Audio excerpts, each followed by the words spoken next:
Welcome back to Novella Love Tales, continuing right where we left off. As her rival's mother stirs up scandal to destroy the family's reputation, the whole village turns against her instead, and every carefully laid scheme comes crashing down in public disgrace. Chapter 184 Reserved Concern. That's wrong.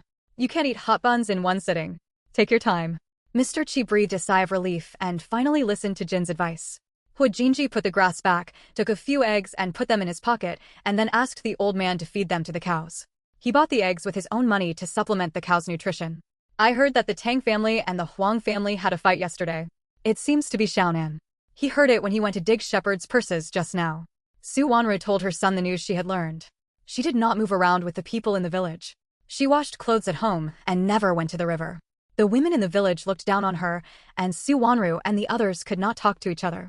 Therefore, Su Wanru despised the unruly Huang Fengxian, and she even disliked Shin Yuzhu.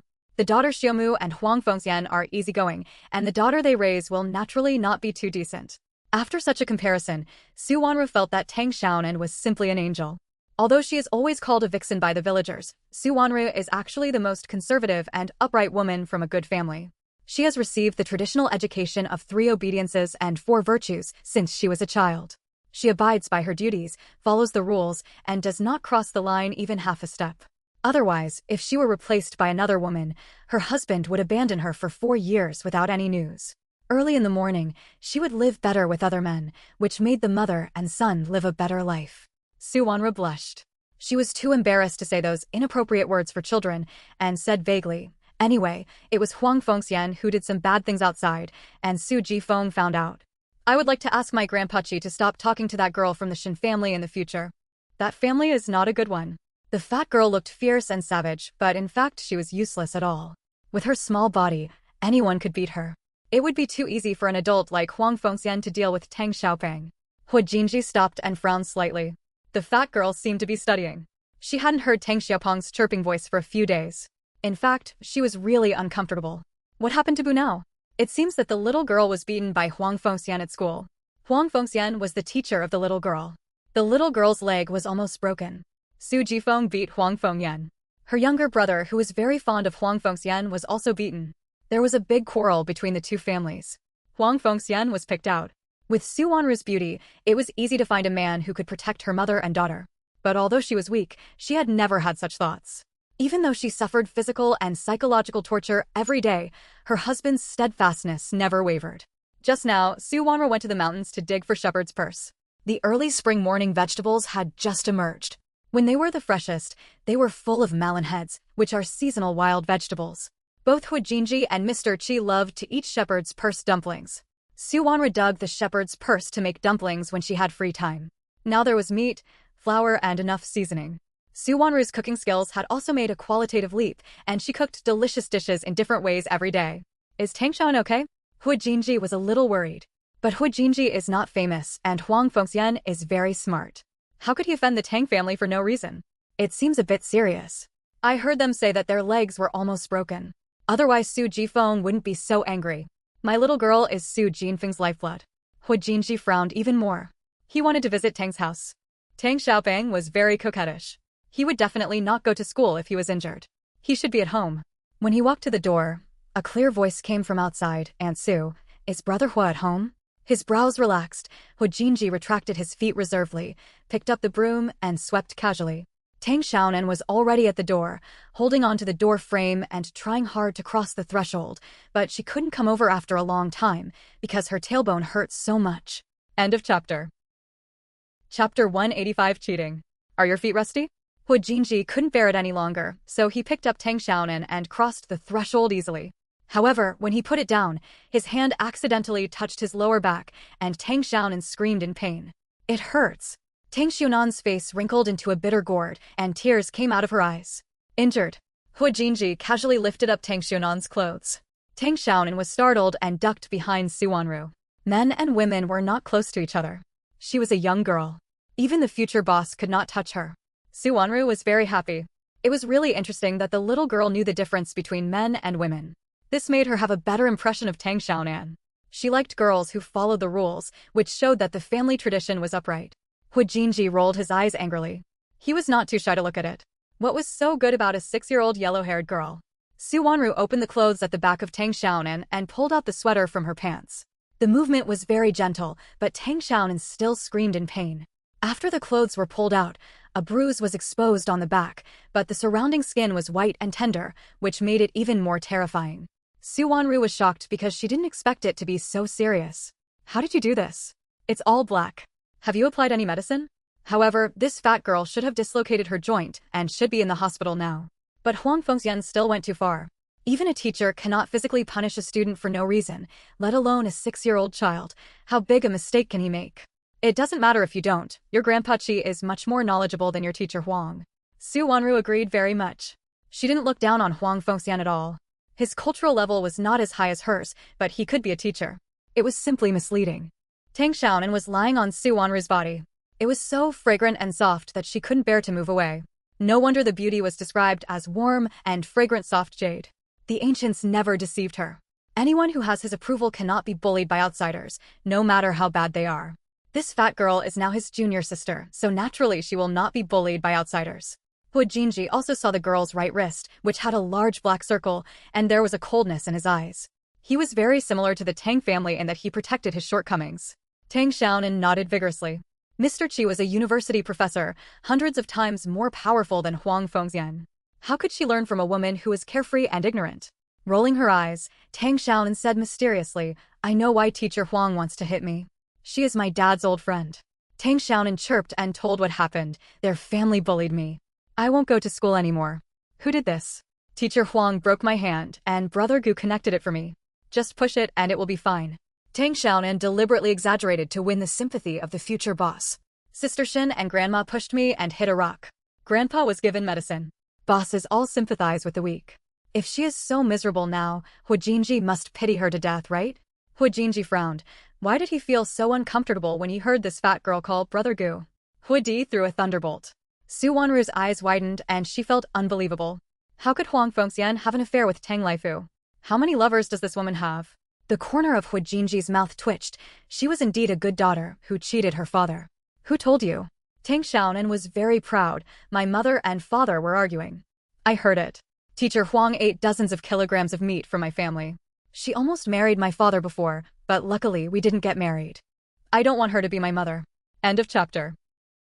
Chapter 186 Rent Collection. The amount of information was a bit large and Hu Jinji was a little shocked.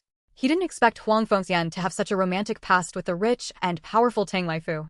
No wonder Su Jifeng and the 3 Tang brothers spoke so badly of Huang Fengxian. But Huang Fengyan herself is definitely not upright, and she has always been ambiguous with Tang Laifu, so Tang Laifu gave her meat. You are thinking too much. If she marries your father, then your father's daughter will be Xinyuzhu, and you will not be born in this world. Hu Jinji deliberately joked. Tang Xiaonan was stunned, with a dull look on her face. Yes, logically speaking, Xinyuzhu should be her father's daughter, and Tang Laifu's sweetheart would also be Xinyuzhu. Feeling unhappy in her heart, Tang Xiaonan pursed her lips and said unhappily, I am my father's darling. Hu Jinji couldn't help but laugh, and plucked the hair on her head. Yes, you are your dad's fat baby. Since you don't go to school, you can learn calligraphy from Grandpa Qi. Tang Xiaonan rolled her eyes angrily and protested, Don't call me fat. Su Wanru couldn't help but laugh and coaxed, My little girl is not fat at all, that's why she looks good. Eat sweets. Tang Xiaonan had a few more nougat candies in her pocket, which were much higher quality than fruit candies. It seemed that Hu Jinji had made a lot of money. Eat less, otherwise all your teeth will fall out. Tang Xiaonan took Hu Jinji to her house. Tang Laifu's pig-killing business had been suspended recently, so his bicycle was empty and useless, so he might as well give it to Hu Jinji to ride. Brother Hua, are you going to walk? I have a bicycle at home, I will take you to ride it. Seeing that Tang Xiaonan didn't cry or make trouble, Hu Jinji was very satisfied. He grabbed her hair again, went to the room to change clothes, and prepared to go into the city. Hu Jinji's eyes lit up. This is a good idea. It takes 3 or 4 hours to walk back and forth. Biking can save more than half of the time. 1 yuan is a great deal. This fat girl is getting smarter and smarter. Hu Jinji took the candies away, leaving only 1. Tang Xiaonan watched helplessly and did not dare to protest. In fact, she liked eating nougat candies, but what the boss said made sense. Her teeth, well, she should eat less. If you give my mother $1, she will definitely be happy. This movie was released last year and received a very good response. It will be screened again this year. Hu Jinji has already obtained the movie posters and will sell them after the release. Tang Xiaonan saw Hu Jinji's concerns and suggested with a smile that the dollar should be regarded as rent. The bicycle was empty and Su Jifeng was naturally willing to rent it out. Hu Jinji was reluctant. He walked nearly 70 or 80 miles back and forth into the city, and the road conditions were not good. It was not good to ride on other people's cars. When he saved enough money, he would buy one, but it was a pity that the tickets were a bit difficult to get. Hu Jinji put the photos into his bag. There were nearly 1,000 of them, and he gave 600 to those gangsters. He sold the rest himself. He should be able to sell them out in a day. In a while, the cinema will show another Chu Yuan, a historical film directed by Bao Fong and starring in it. It's better not to use it. Yeah. She carried Tang Xiaonan on her back and went to the field to find Su Jifeng. Su Jifeng didn't pick up manure today. She was also working on rice seedlings. Tang Xiaonan called Su Jifeng and gave her $1. Brother Hua wants to ride into the city, and $1 is rent. Su Jinfeng's eyes lit up. $1 was not a small amount. You could still make money by leaving the car empty. Only a fool would refuse. Take it and ride it. Su Jifeng happily put away the dollar and had a very good impression of Hu Jinji. The disaster star may not have called for a long time, but this kid is quite good at being a person, and he is very popular. End of chapter. Chapter 187, As Close as a Family. Let that calamity. Brother Hua, be careful when riding. Take a flat road. If you encounter a gravel road, get off the car and push.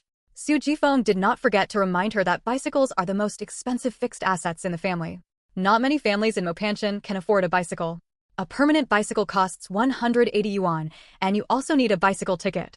Money is easy to save, but tickets are hard to buy. Many people have money but no tickets, and they can only sigh. Tang Laifu's bicycle was obtained through Tang Laigui's Funong. Tang Laigui was a technician at the winery and a popular person in front of the factory director. He was given a bicycle ticket first. He already had a bicycle at that time. It was his wife Shirlan who was selected as an outstanding teacher in Yueching and was rewarded with a bicycle ticket. Tang Laigui bought a car and rode it by himself. The bicycle ticket allocated by the factory happened to be given to Tang Laifu. It has been 3 years since I bought the bike, and the steel rims are still shiny and the chain is very lubricated. Tang Xiaonan is Tang Laifu's sweetheart, and the bicycle definitely ranks second. Tang Laifu has 3 things he doesn't like to ride. He won't ride in water, he won't ride in pits, and he won't ride anyone who is too fat. He never rides someone like Su Jifeng for fear of flattening the tires. In Su Jinfeng's words, if she and her bicycle fell into the river, Tang Laifu would definitely fish the bicycle out first. When he has nothing to do at home, Tang Laifu will maintain the car, polish it until it shines, and apply engine oil. The car has been ridden for 3 years and is still 70% to 80% new. Got it. Tang Xiaonan jumped up to Hu Jinji and smiled sweetly at him. My mother agreed. Hu Jinji twitched the corner of his mouth, took the initiative to hold her paw, and walked towards Tang's house. One was tall and one was short, one was fat and one was thin. They looked inexplicably harmonious. I don't know what the Tang family was thinking at the beginning of spring. The fight with the Hu family became fierce overnight. Tang Xiaonan ran to the Hu family every day. Tang Baishan also made a big show of asking the gangster named Qi to be his teacher. In the eyes of the villagers in Mopanshan, Mr. Qi and the Hu family were one family. What kind of disaster star? He doesn't have a name? He doesn't know how to speak. I heard that Tang Ijuan even opened up wasteland for the Hu family, and even went to the city together some time ago. Now they seem to be somewhat relatives, but in the past the Tang family was too indifferent, and the villagers were secretly discussing the reasons for the Tang family's change of attitude. The recent development of the relationship between the Tang family and the Hu family has made the villagers a little confused. Although Tang Baishan had claimed that the Hu family were distant relatives, after that, Tang Baishan had no control over the Hu family. The 3 bullies of the Tang family bullied the child of the Hu family, and Tang Baishan never said a word. Su Jifeng was in a very good mood after receiving $1, and his impression of Hu Jinji was even more favorable. He glared at the gossiping woman who asked the question, picked up a handful of seedlings and swung it hard, splashing mud on the woman's head and face. Jifeng, how come your little girl plays so well with that disaster star? Someone asked curiously. Everyone else burst into laughter. The woman who was splashed wiped her face angrily and did not dare to complain. Huang Fengxian was still lying at home. Su Jifeng snorted arrogantly, not paying attention to the other party at all, and bent down to continue pulling the seedlings. Hu Jinji pushed the car from Tang's house and was ready to set off immediately, but first he had to send Tang Xiaonan to Master Qi to study culture. I want to go to the city too, Brother Hua. Why don't you take me to the city? Tang Xiaonan was so coquettish that she almost suffocated in the village. Even if Yueching was small and shabby now, she wanted to have fun. It was better than the countryside where there was nothing. Continue tomorrow. End of chapter. Chapter 188. If life deceives you. You have to learn from Grandpa Chi, and I will buy you meat buns when you come back. Hu Jinji flatly refused, but his tone was soft and he promised to bring delicious food. Compared with the coldness before, Hu Jinji is much kinder now. Tang Xiaonan pouted unhappily. She didn't want to eat meat buns, she just wanted to go to the city to play, but she didn't dare to resist the future boss. She finally gained some goodwill, but she couldn't make the boss angry. Sighing quietly, Tang Xiaonan reluctantly agreed. Her face was full of unhappiness, but she had to be obedient. The little adult's appearance made Hu Jinji amused. This fat girl seemed to have grown up overnight. Not only would she not make trouble unreasonably, she was also very considerate. She was completely different from the unruly Tang Xiaonan before. It is said that a girl changes her age when she turns 18, but this fat girl changed before she even turned 18. She seems to have matured prematurely. Study well, and I'll buy you a white rabbit. Hu Jinji added another benefit.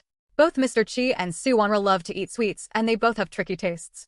Ordinary fruit candies are still looked down upon.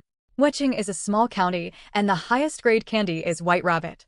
After Hu Jinji made money, he became more and more stingy with food. The family never ran out of pastries and candies. Tang Xiaonan was not interested in the white rabbit either. She wanted to lose weight, but she could take it back to Chai Yuxiang to eat. This 8-year-old cousin had never had a good life since she was a child, and she couldn't get good food when she lived at Zhang Manhua's place. Tang Xiaonan felt sorry for this little girl, so she saved her own snacks for Chai Yuxiang to eat. Hu Jinji sent Tang Xiaonan to Mr. Chi's place. The old man drove 4 or 5 cows to graze on the hillside. His energy was obviously much better, and there was flesh on his face. The old man sat on a small horse with his back against the tree and read a book.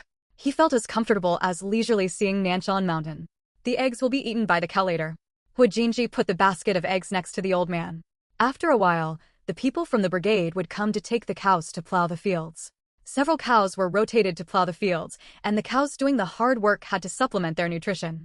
Hu Jinji liked these cows very much. He would rather eat less himself and let the hard-working cattle eat well. Can't forget. If you were deceived. Hu Jinji pulled Tang Xiaonan's pigtails and walked away briskly. With the bicycle, he could do a lot more things. He went to the scrap collection station to see if he could get some more old books. He had finished reading all the books he got last time. The old man asked Tang Xiaonan to sit next to him. His deep voice was full of emotion and cadence. Although his voice was hoarse and lacked energy, it was the most emotional recitation Tang Xiaonan had ever heard. Don't be dismal, don't be wild. In the day of grief, be mild. Merry days will come, believe. I know, come into town quickly and don't forget to buy candy. What the old man couldn't forget was candy. He ate a few white rabbits every day and felt much better. Little girl, sit here and I will recite a poem to you. It is my favorite one, If Life Deceived You by Pushkin. The life now is completely different from the past. If he didn't miss his wife and children, the old man would even think it would be good to live in a mountain village like this. But he has to go out after all, and he believes that this day will come soon. It sounds so nice, Grandpa. What is this poem about? Teach us not to despair or lose heart in adversity, but to believe that a better future will definitely come. Little girl, no matter what difficulties we encounter, we must not compromise on life. If we think more about the good, the difficulties will be overcome. The old man seemed to be talking to Tang Xiaonan, but in fact he was warning himself. Over the years, whenever he could no longer hold on, the old man would recite this poem to encourage himself. He must live until the day when his family is reunited. Today is the 4th update, and there have been a lot less messages recently, dear babies. Please leave more messages. Even if it's just the top floor, it will give me motivation, okay? End of chapter. Chapter 189. Happy Mr. Chi. Tang Xiaonan felt the deep sadness of the old man. It was completely understandable. He came back with a passion to serve the motherland, but he suffered a lot and couldn't even fill his stomach. Please know that the old man is a popular boss abroad. Countless famous schools begged him to teach. Not to mention eating abalone and sea cucumber every day. Although he was posthumous, even eating a big red rabbit toffee was an extravagant wish. Even when he was about to be rehabilitated, he was beaten to death by a few ignorant idiots. The old man in the book was really miserable. Tang Xiaonan held the old man's rough and thin legs and whispered, "Don't be dismal, don't be wild. In the day of grief, be mild. Merry days will come, believe." Tang Xiaonan slowed down her tone and read the poem again. The poem was one of her favorites and she knew it by heart. Moreover, she learned Russian because of that poem. Because Pushkin was a Russian aristocrat, he composed poems in Russian. Although the English and Chinese translations were good, they were not as charming as the original text. Driven by money, Tang Xiaonan developed a passionate hobby of misunderstanding languages. She also learned Korean and Japanese, both of which are easy to learn. Tang Xiaonan, who mastered 4 languages, became a celebrity in the foreign trade circle. Tang Xiaonan felt the old man's happiness. Her eyes were shining, and she looked at her like a treasure. At this moment, the old man was happy because he had discovered an excellent seedling. As a teacher, nothing could make him happier than discovering a good seedling. Mr. Chi's body shook. He looked at Tang Xiaonan in shock. He was so excited that he said in a trembling voice, "Xiaonan, I will read it again, read it again." He had recited a poem just now, and his speaking speed was not too slow. Even adults may not be able to remember it. However, the few sentences Tang Xiaonan just read were not only standard in pronunciation, but also had no mistakes in word and grammar. The girl was only 6 years old. Out of her love for Pushkin, her love for that poem, and the increasing prosperity of Russian border trade during that time, Tang Xiaonan used her spare time to learn Russian. To be honest, Russian is much more difficult to learn than English. The pronunciation is chatty and the grammar is complicated. If not for Pushkin and banknotes, Tang Xiaonan would definitely insist not to go east. And because she is fluent in Russian, she has a lot of job opportunities. Many Russian businessmen are willing to find her as a translator, and she can earn a lot more money a year. After thinking about it for a while, Tang Xiaonan decided not to hide it anymore. Even if she was not a genius, if she could make the old man happy, she would be willing to cheat him temporarily, so that he could at least find some happiness in his gloomy life. In this way, she studied intermittently for 2 or 3 years. In addition, she came into contact with many Russian businessmen at work and had many opportunities to practice, so she became quite fluent in Russian. Moreover, she has a good service attitude, is warm to others, and is familiar with many company owners. She can help foreign businessmen contact high-quality and low-cost suppliers. Even in the off-season of foreign trade, she is still busy, and her income naturally increases. Tang Xiaonan is from a moonlight family. No matter how much money she earns, she will max out her credit card.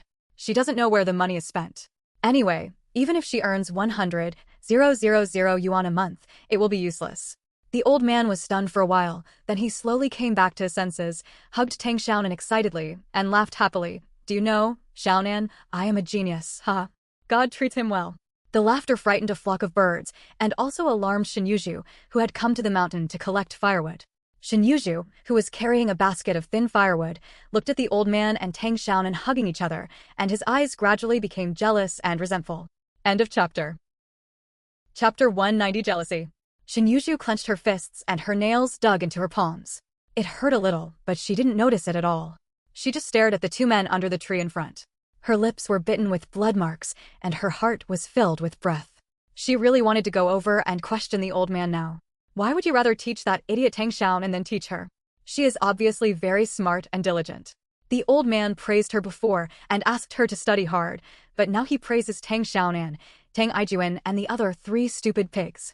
Shinyuju sneered. She knew the reason. Because she did not give the old man any benefits, she could not provide money, meat and food, but the Tang family had meat and food and arranged a good job of herding cattle for Huijinji. This job was obviously her father's, but the Tang family took it away as a favor. Now the opportunity to study was taken away from her.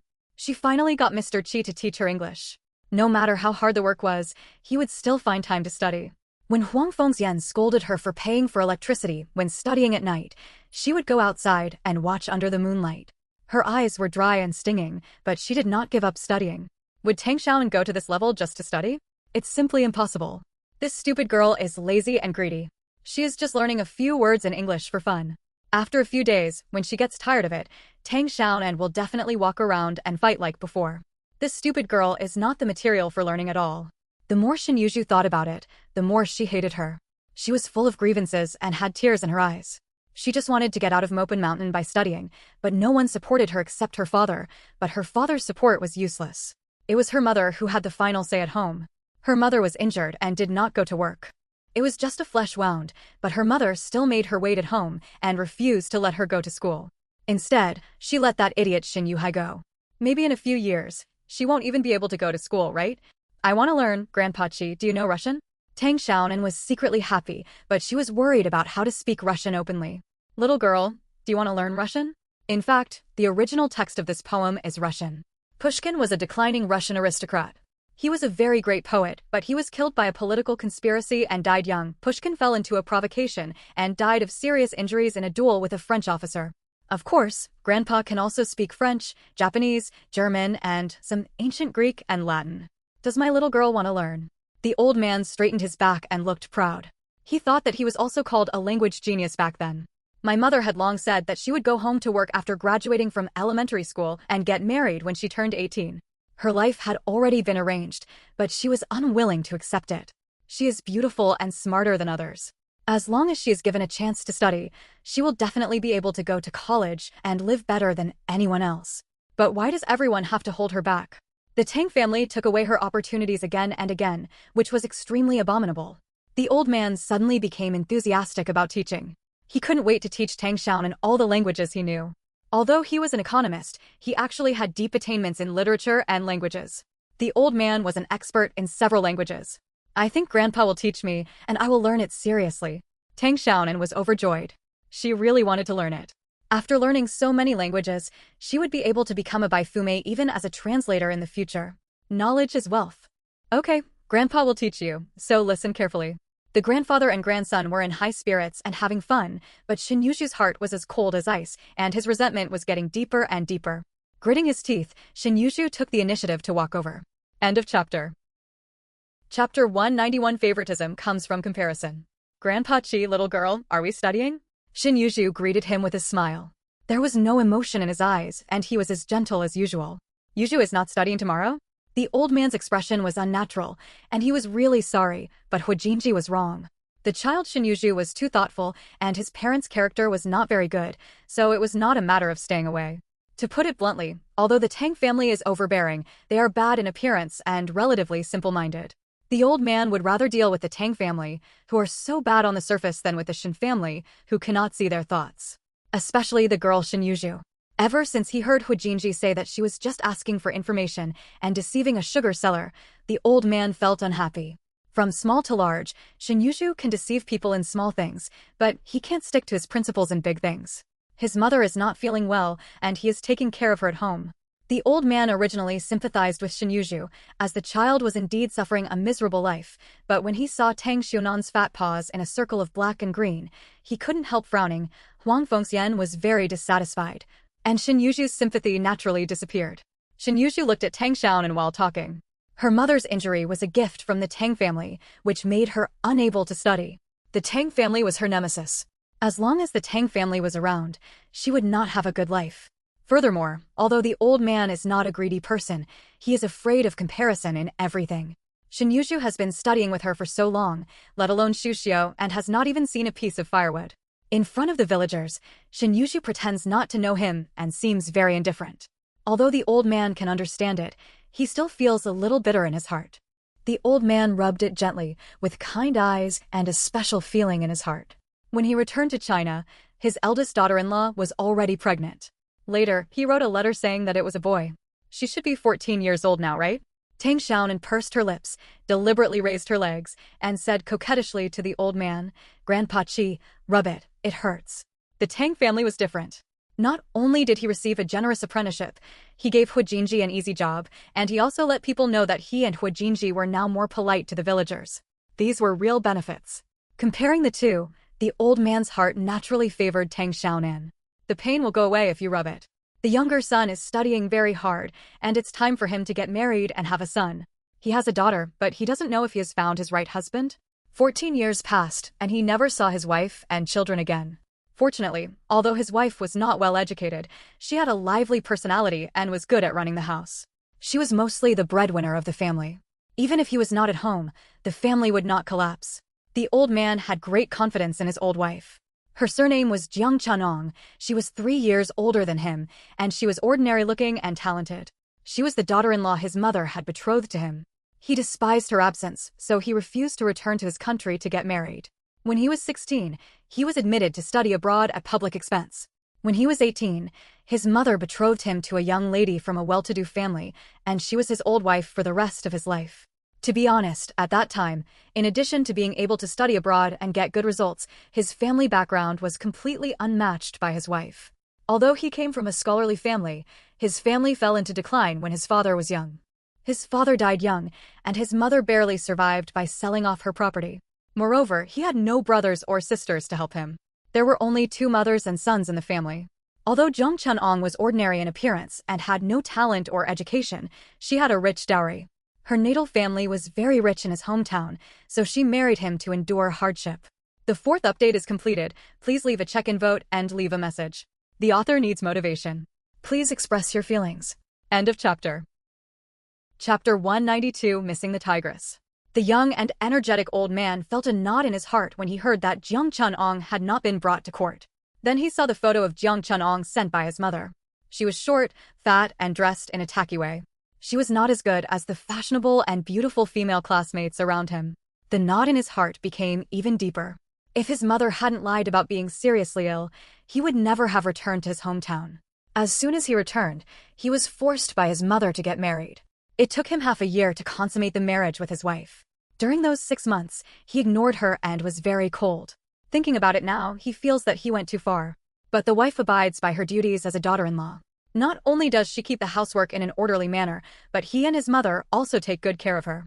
She also uses the dowry to subsidize the family without a single complaint. People's hearts are made of flesh, and as time went by, the old man became soft-hearted. He thought that he was already married. If he divorced again, his wife's life would be ruined. He couldn't harm an innocent girl. Moreover, during the past 6 months, the old man observed from the sidelines and found that although his wife was not a good scholar, she was naturally acumen in economics. She made money in all her investment businesses, and she was even better at doing accounting. She was quick with abacus and had an extremely flexible mind. She was as sophisticated as his mother in worldly matters, and she was able to maintain good relations with even the most difficult relatives in the family.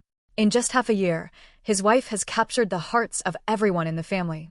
Everyone who mentions her gives a thumbs up, saying that he is lucky to have such a wife, who can make his husband and family prosperous and live a good life.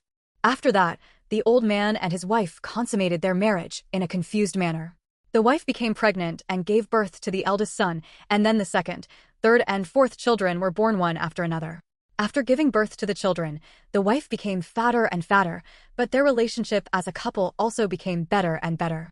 Moreover, the old man gradually discovered that his wife's true nature was not gentle and considerate, but a tigress like a tigress. She would even dare to chop her with a kitchen knife when she got anxious. She was more evil than a tiger descending from the mountain. Anyway, she managed him obediently, and she did not dare to move her at all. The old man couldn't help but swallowed and licked his lips. Tang Xiaonan asked in a low voice, "Are you hungry?" "I'm not hungry. I'm greedy. I want to eat ribs. I really miss my wife's braised pork ribs. No one can make my wife's unique taste." Thinking of the past, the old man couldn't help but smile, but he felt sad in his heart. He didn't know if he could see his old wife again in this life. Tang Xiaonan kept it in mind. It seemed that the old man was craving for ribs. She wanted to get some ribs someday to supplement his nutrition. Her father was the same way. He had killed so many pigs and brought home mostly fat meat. He had never taken something as good as the ribs. The old man was still immersed in the memories of the past and said subconsciously. After saying that, he came back to his senses, laughed dumbly, and patted Tang Xiaonan's head gently. "Grandpa, I was joking." She didn't know that in this day and age, fat meat is the best thing, lean meat is second, and bones are even less important. Very few people would buy it to eat, and certainly not Tang Leifu. He would rather eat pig intestines than heavy and meatless ribs. Shin Yuzhu stood there boredly. Seeing the old man's deep love with Tang Xiaonan, she felt even more jealous. She hated Tang Xiaonan for taking away her opportunity, and she also hated the old man for sacrificing her to please the Tang family. "Grandpa Chi, I have memorized the 20 words I learned last time. Can I read them to you?" Shin Yuzhu refused to give up and looked at the old man pleadingly. Today is still the 4th update. Some readers said that the 4th update is too few, but now that it is a public period, the 4th update is really a lot. I hope readers can understand. There will definitely be more updates after it is put on the shelves. I still ask to check in and leave a message. Only when the data is good can I be motivated. Thank you, dear friends. End of chapter. Chapter 193, Suspicion. The old man looked hesitant. He actually really wanted to teach a few more students, but he had already agreed to teach the children of the Tang family. When Tang Baishan was apprenticed, he said that he could not teach anyone else except the children of the Tang family. Keeping one's word is the basic principle of life, so naturally he cannot break one's word. Ahem. I'm not in good health, and I have to herd cattle, so I really can't spare the time. Ahem. The old man coughed awkwardly, with an expression of guilt and shame, as if he had done something bad. Tang Xiaonan found it funny. He was such a simple and upright old man. He had obviously done nothing wrong, so why should he feel guilty? Grandpa, are eggs for cows to eat? Tang Xiaonan took an egg and asked loudly, breaking the awkwardness. The old man breathed a sigh of relief and said with a smile, yes, it adds nutrition to the cow. Let's go and feed the cow eggs. The old man carried a basket of eggs and fed them to the cows one by one. The cows that were going to work soon were fed 5 eggs, and the cows that were not working were fed 2 eggs. The cows working in spring plowing are the hardest and must be replenished. The cow ate with gusto, and the basket of eggs was quickly finished. It was the first time that Tang Xiaonan saw a cow eating eggs. It was like a storm, and she could probably finish 50 eggs, not to mention 5. Shen Yuzhu looked thoughtful. She knew that the brigade had a separate nutrition fee for the cows, but it was absolutely impossible to have so many. The basket of eggs just now had at least 20 eggs. I just happened to ask Jinji to teach me a few words. Su Wanru's eyes flickered, and she didn't dare to look at Shen Yuzhu. She had never lied in her life, but her son asked her to say this, and she had to listen to him. Shen Yuzhu frowned slightly and glanced at the quiet room. Su Wanru was obviously feeling guilty, which meant that Hu Jinji was not at home. Why did she lie about such a trivial matter? She couldn't help but look around, but when she didn't see Hu Jinji, she asked, Grandpa Chi, where has Jinji gone? Yuzhu, Jinji is reading in the room. Shen Yuzhu thought about the last time he met Hu Jinji in Wuqing. He hadn't been to the city for 4 years, but suddenly he went to Wuqing. What was he doing? Where did he get so much money? Aunt Sue, is Jinji at home? He was reading at home. I made a few baskets of grass in the morning, and I asked him to go home and read. The old man said with a smile. Shen Yuzhu made a move to go in, but Su Wanru became even more panicked. She didn't bother to wipe the foam and stopped her. Jinji has a bad temper. You can't even disturb me when you're reading. Yuzhu, you can ask me about it next time. Jinji is really working hard. I'm so envious that he can have you to guide him in his studies. Shen Yuzhu said something pointedly. The old man smiled slightly and said nothing. Shen Yuzhu's expression was a little embarrassed, and there was nothing to talk about anymore, so he said goodbye and left. When Shanxia saw Su Wanru washing clothes at the door of the house, Shen Yuzhu thought about it and stepped forward to say hello. Then I'll ask next time. Shen Yuzhu was sure that Hu Jinji was not at home, and became more and more curious about where he had gone. Moreover, she found that Su Wanru used new soap, and there was still 70 to 80% of the soap left, indicating that it had only been used for a few days, no more than a week at most. In the past, Su Wanru used plant ash. Many people used plant ash to wash clothes, or honey locusts collected from the mountains. Daily necessities were very economical because they had to be purchased with tickets. Hu Jinji's mother and son were outsiders and could not get tickets at all. The old man did have it, but it was not enough for one person, let alone 3 people. Aunt Sue, my hands are dirty. Can I wash them at your house? Shen Yuzhu asked with a smile. End of chapter. Chapter 194, Sandalwood Soap. Sure, I'll get you some water. Su Wanru dried her hands, brought out a basin of clean water and a light blue soap dish containing Fenghua sandalwood soap, which gave off a sandalwood scent. Fenghua is a long-standing brand from Shanghai Daily Chemicals. It's still sold in supermarkets today. A top-quality domestic product. Shen Yuzhu recognized it at a glance because Huang Fengxian used this very soap. Moreover, this soap wasn't sold at the town's supply and marketing cooperative. It was too expensive, and rural folks couldn't bring themselves to spend that much money. The cooperative only sold cheap bath soap and laundry soap. Sandalwood soap could only be found at department stores in Weqing or Wuqing. It smells so good. Shen Yuzhu picked up the bar of soap and took a whiff. The rich scent of sandalwood was refreshing and soothing. At home, the sandalwood soap was reserved exclusively for Huang Fengxian.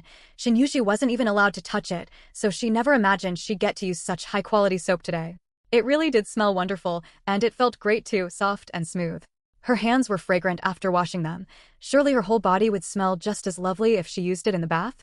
Thank you, Aunt Sue. I'm heading home now. Shen Yuzhu washed her hands, said her goodbyes, and left. The moment she turned around, the smile on her face vanished. Hu Jinji must have gone into town again, and not just once. High-quality soap, nearly new laundry soap, a brand new soap dish, and a blue plastic basin, all top-of-the-line items. Plus, a basket full of eggs. Where did Hu Jinji get the money for all this? What was he doing in town? Shen Yuzhu set down the firewood, poured a cup of water from the thermos, and carried it inside. Huang Fengxian's face was even more swollen than yesterday. It looked like a pig's head, and her watery eyes were squinted shut. She'd lost her former beauty and looked particularly ridiculous. Did you steal my soap? Where the hell have you been? Pour me a glass of water.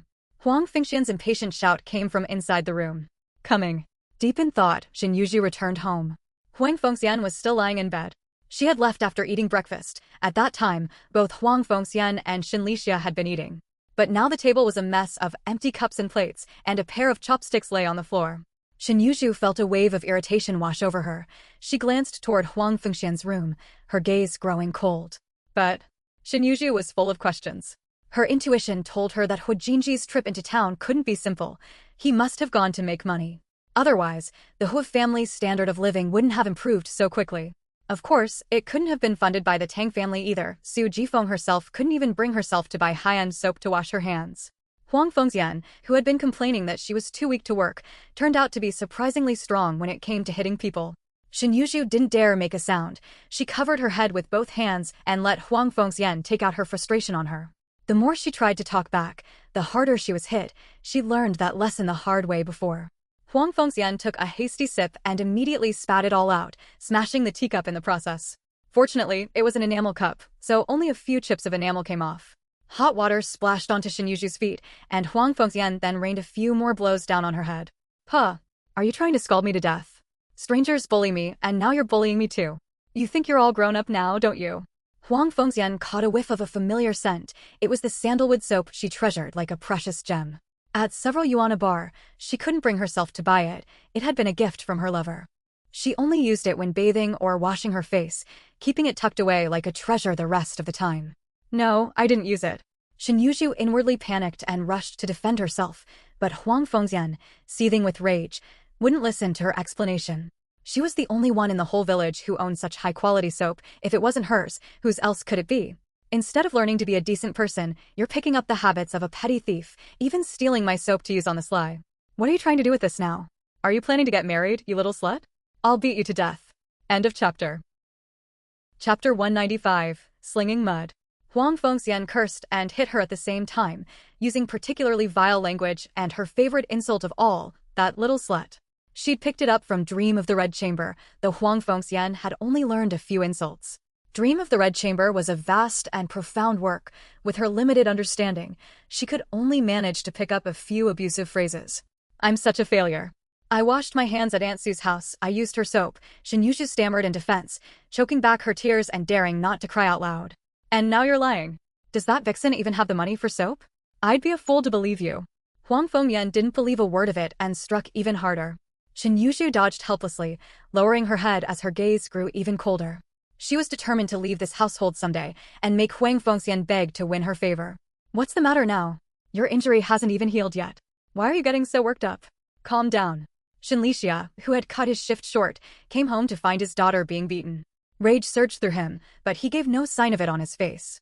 Instead, he put on a fake smile and tried to calm her down, playing the role of a caring husband concerned for Huang Fengxian's well-being. That little slut has dirty hands. She stole my soap. The Huang family doesn't have any thieves like that. It's all because of your Shin family's bad genes. Seeing Shin Lixia only made Huang Fengxian angrier. He'd skipped work again to come home and laze around. A year's worth of work points wasn't even worth as much as a single woman. How could she have been so blind back then to marry this good-for-nothing? She couldn't rely on him at all. Everything in the household, inside and out, depended on her. Suwanru? Where would she get the money to buy soap? Shin Lixia found it hard to believe as well. The Hu family couldn't even fill their bellies. How could they possibly have spare cash to buy luxury soap? Huang Fengxian gritted her teeth in rage. There's no room for two tigers on one mountain, especially not two tigresses. Before Suwanru arrived, she had been the one and only beauty of Mawan Mountain, holding the title of Village Beauty ever since she was a young girl. Huang Fengxian was about to run off to tattle when Shin Lixia stopped her. Calm down. It's no use reporting this without any proof, especially with the Tang family backing her. It's not too late to speak up once I've found evidence. Because Hu Jinji had taken away his livelihood as a cowherd, Shin Lixia harbored a deep grudge. He frequently kept a close watch on Hu Jinji and the old man in secret, hoping to catch them in the act so he could tattle on them. Then the cowherding job would be his again. Then put some effort into this. It'd be best to catch them red-handed. I'm going to make sure they can't stay on Mopin Mountain anymore. They're definitely sneaking off to other villages. Otherwise, where would they get the money? I saw early on that this kid was no good, Shin Lixia said with a grim, vindictive expression. I didn't. It was soap from Aunt Sue's house. Dad, I'm not lying. Shin Yushu looked aggrieved, yet there was a hint of stubbornness in her expression. Shin Yushu had to tell the whole story, otherwise, Huang Fengxian wouldn't believe her. Huang Fengxian was half convinced, half skeptical, when Shin Lixia suddenly slapped her thigh. That kid Huijinji is as elusive as a ghost, you can't even catch a glimpse of him during the day. He's definitely up to some petty theft. I'm going to talk to the brigade leader right now and kick them out. Besides the soap, there's also a plastic basin, a soap dish, and laundry soap, all brand new. But after Su Wanru arrived, she posed a serious threat to her status. Every man in the village lusted after Su Wanru's beauty. Whether they had business or not, they'd hang around her, like dogs at a bone. Their drooling, leering behavior filled Huang Fengxian with a mix of jealousy and resentment. After all, that kind of attention used to be all hers.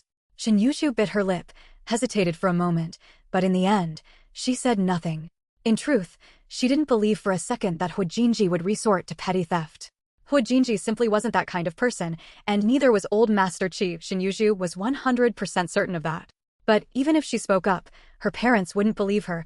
She'd just end up getting beaten and scolded. Better to keep quiet. 4th installment complete. Please vote and leave comments every day. Good night. End of chapter. Chapter 196. Do others a favor and it will come back to you. Huijinji returned a bit late, and he wasn't alone. With him was Mo Hanin, the candy vendor they'd met on the mountain last time. Mo Hanin had collapsed by the roadside, his face deathly pale and his head drenched in sweat. His condition looked critical. Fortunately, Huijinji had some basic medical knowledge and recognized that Mo Hanin was suffering from hypoglycemia, a condition that could be remedied by eating some sugar. It was both amusing and tragic that a candy vendor had fallen ill precisely because of low blood sugar. After giving him a piece of candy, his condition stabilized, though he was still very weak, likely from hunger. Candy vendors like him sleep rough and eat poorly, earning a meager living through hard labor, a lifestyle most people simply couldn't endure. Young man, thank you so much. You look familiar, Mo Hanmin said gratefully.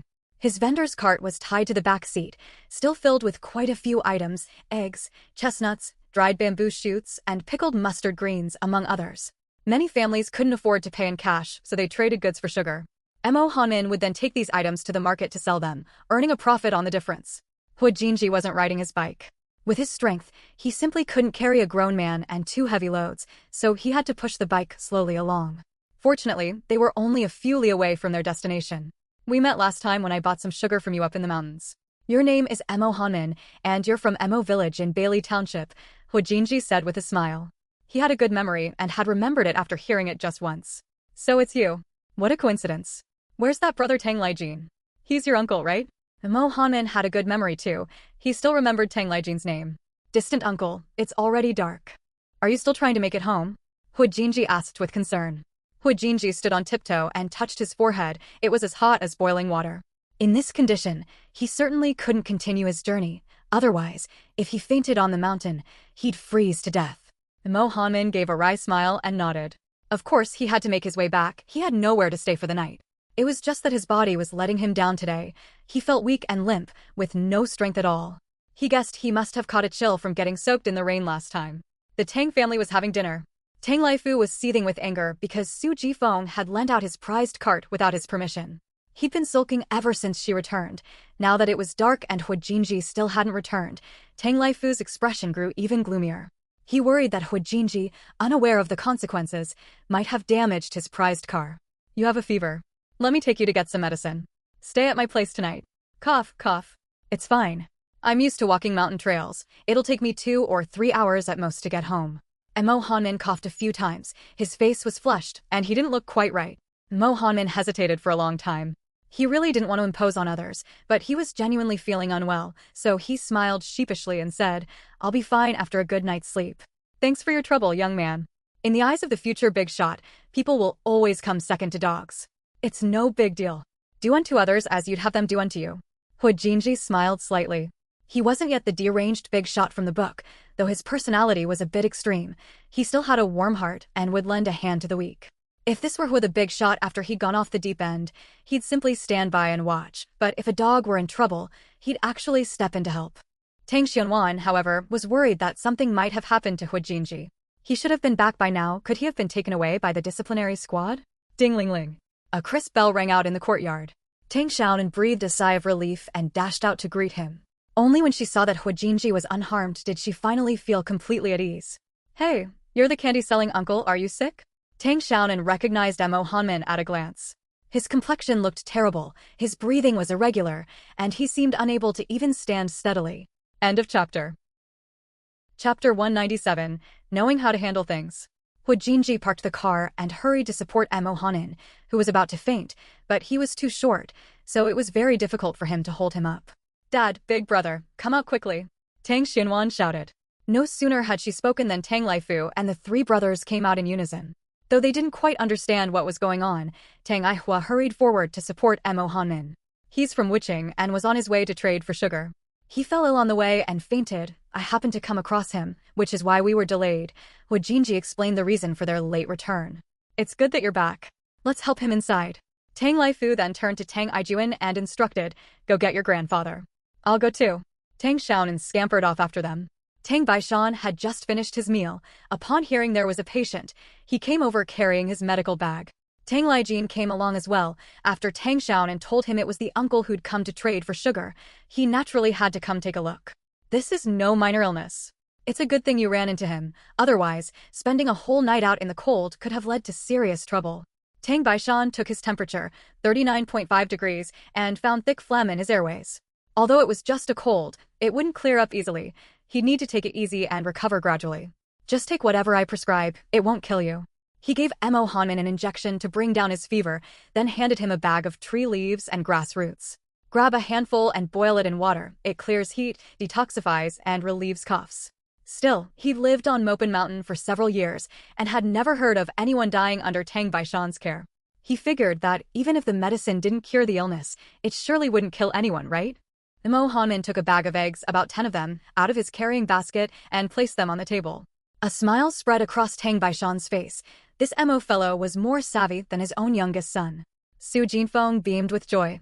She loved children who knew how to play their cards right. It didn't matter if they were sweet-talking or not, as long as they were generous. This little disaster from the Hua family was actually quite savvy. That bag of candy weighed at least half a jin, and with the 1 yuan for the car rental on top of that, it was a pretty good deal. Tang Baishan grumbled under his breath and shot Tang Liejin a meaningful glance. Good for nothing, he thought. I'll tell the old lady when I get home. She'll beat that little brat to a pulp. Tang Baishan looked nonchalant. He just grabbed a handful of herbs for the decoction. After all, nothing had ever gone wrong in all these years. Huijinji's mouth twitched uncontrollably. He looked down at the herbs in his hand. Should he boil them or not? He was genuinely afraid he might end up causing a fatality. This quack Dr. Tang Baishan was just too unreliable. Well, I'm so sorry, I happen to have some eggs here. No sooner had Tang Baishan opened his mouth than Tang Liejin blurted out, just some herbs I picked off the mountain, they're free. Huijinji asked for clarification earnestly. At the pharmacy, herbs were always wrapped in paper, and the dosage for a single decoction was always fixed. But Tang Baishan's large bag contained no clear measurements, and his explanation was vague. Huijinji had no way of knowing the correct dosage. Huijinji took a packet of candy out of his bag and placed it on the table as well. Candy I bought for my little girl. Grandpa Tang, exactly how much should I take?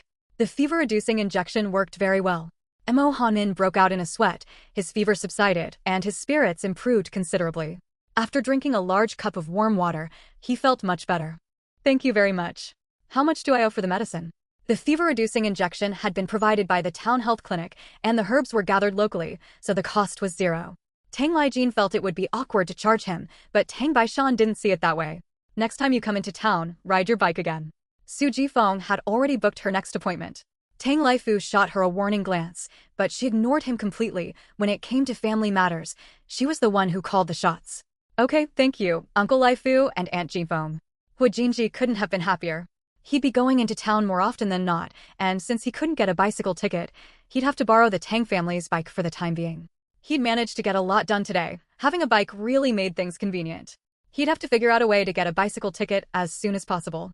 End of chapter. Chapter 198. Assorted Candies. Tang Xiaonan unwrapped the candy packet. Inside were all kinds of colorful candies, but one familiar package stirred up a flood of memories for her. Mom, it's Big White Rabbit. Tang Xiaonan picked up the candy to show Su Jifeng. Both Tang Laifu and Su Jifeng were taken aback. Assorted candies containing Big White Rabbit weren't cheap. They cost at least 1.2 yuan per jean and weren't even easy to come by. These days, you couldn't buy Big White Rabbit even if you had the money. Even locals in Songqing had to rely on ration tickets, and the quantities were strictly limited each time. Any family that could dissolve Big White Rabbit in water to drink was definitely part of the privileged elite. In the 1970s and 1980s, milk was in short supply.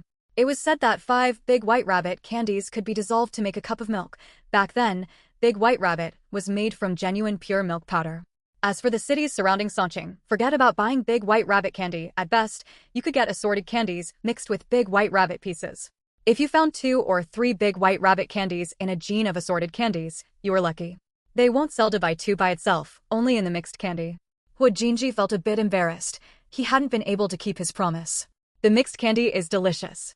Thanks, Brother Hua. Tang Xiaonan unwrapped a piece of nougat candy. To buy 2 was too luxurious. She'd have to save it to savor slowly, but the nougat was delicious too. You bought such expensive candy, that's too much of a splurge. Su Jinfin's smile grew even more gentle, and she found Hu Jinji increasingly likable. He really was a sensible child.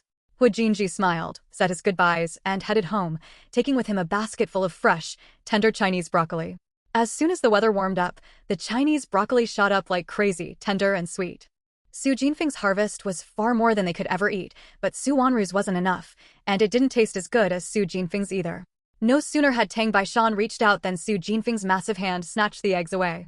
Tang Baishan had barely extended the tip of his finger before he immediately pulled it back, forcing a smile to cover his embarrassment, and left with dignity. Tang Baishan and Tang Liejin were about to head home. Tang Baishan cast a silent glance at the eggs on the table, intending to grab one on his way out. After all, he'd paid for the medicine, so they were rightfully his. Tang Liejin walked ahead, followed by Tang Baishan. As they crossed the threshold, Tang Baishan, seething with pent-up frustration, suddenly lurches to one side, knocking Tang Liejin off balance. Tang Liejin stumbled and fell to his knees, crying out in pain. Only then did Tang Baishan feel satisfied, and he strolled home leisurely, carrying his medicine bag on his back. But Su Jifeng was lecturing Tang Laifu. You ride that bike and don't earn a single penny, but that kid pays a yuan every time he rides it, and he's got so much stuff to carry. Only a fool wouldn't lend it out. From now on, listen to me about this. Don't ride the bike unless you have to. Walk more to get some exercise. Confused, Tang Liejin got to his feet with his nephew's help, rubbed his knee, grimaced, and limped home, unaware that an even fiercer storm awaited him once he got there. I can't even ride my own bike anymore? Tang Laifu's face was as stern as stone. He had no desire to earn this money at all. What if he wrecked the bike? You don't have to go to work anymore? A big oaf like you riding that bike is just a waste of it. Didn't you see how you flattened the tires the moment you got on? Su Jifeng rolled her eyes in exasperation. Such a grown man and not a bit sensible, money was practically handed to him right in front of his face, and he wouldn't even take it. He was as dumb as a rock.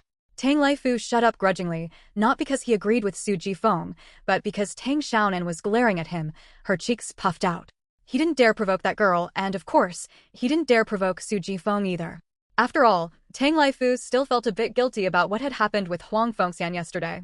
End of chapter. Chapter 199. Knives are drawn. Mom, I'm going to sleep at Uncle's place. Tang Ijuan slipped out the door furtively, his backpack slung over his shoulder. He planned to have breakfast at Grandpa's house tomorrow morning before heading to school. He wouldn't be coming home.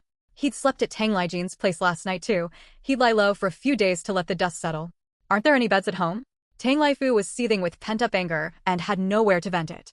The moment he saw Tang Ijuan, his rage flared up instantly. If it hadn't been for this little brat yesterday, how could Su Jifeng and his parents have possibly found out about the meat delivery? Tang Ijuan shuddered, tucked his neck in, and replied in a low voice, "My uncle is helping me with my homework.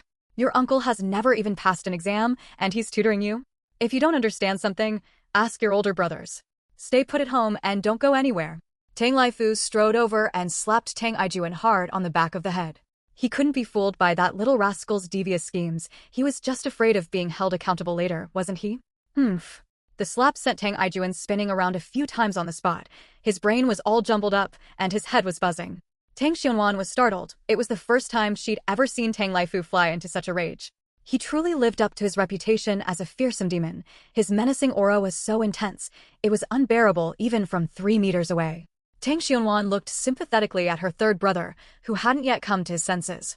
Poor kid, he wasn't exactly the sharpest tool in the shed to begin with, and now he was completely out of it. No, she had to put a stop to Tang Laifu's bad habit.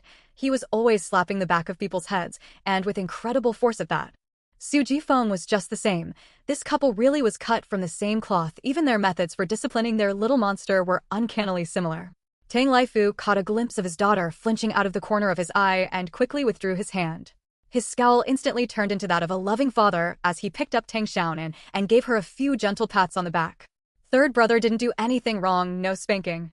Tang Xianwan pleaded on behalf of her third brother.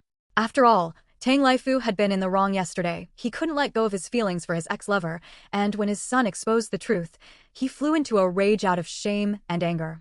Daddy, don't hit his head, hit his bottom. Tang Laifu went along with his daughter's suggestion, but not before shooting Tang Aijuan a fierce glare. Tang Xiaonan wasn't afraid, of course. She'd just been a little startled at first. Tang Laifu's stern expression made him look just like a big black bear, and she was convinced the rumors that he'd scared the kids next door to tears must be true. Legend had it that Tang Laifu commanded immense respect on Mopin Mountain. Everyone feared him, especially naughty kids.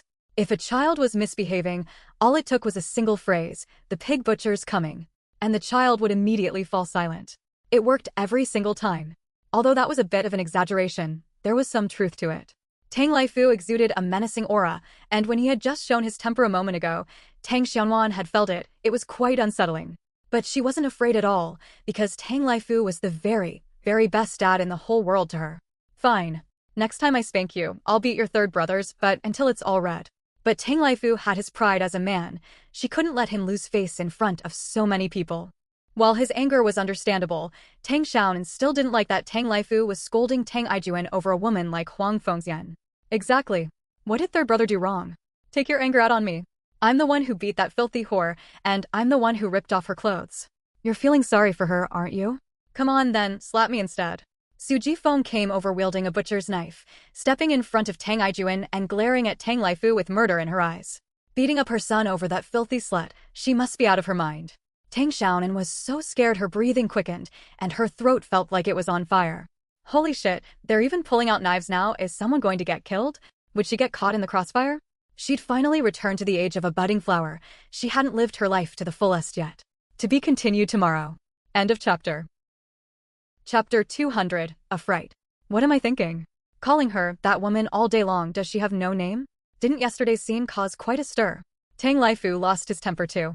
He pushed Tang Xianwan aside and confronted Su Jifeng. She seduced his husband. What else could she be but a whore? She's got me completely under her spell. One day she's bringing him food, the next she's begging to move her whole family in with him. Tang Laifu, you black-hearted bastard. I've been scrimping and saving at home, yet you've been taking our household goods to feed your old lover. I'm so heartless. May he chop me up, this black-hearted devil. The more Su Jifeng ranted, the more aggrieved she felt. She raised the knife, ready to hack away. Tang Xianwan jumped in fright, rushed over, and clung tightly to Su Jinfeng's arm, narrowly avoiding being slashed by the sharp blade. Su Jinfeng's threat to chop someone with the knife didn't really scare Tang Laifu and Tang Aihua, but Tang Xianwan's sudden rush toward her truly startled them. Tang Xianwan was terrified herself. The knife had just whizzed past her head, and she felt a bone-chilling cold. She had now experienced firsthand the utter despair a pig must feel before it dies. She didn't dare move a muscle, afraid that the slightest movement would send her head rolling away. After that swing, she wasn't even sure if her head was still attached to her neck.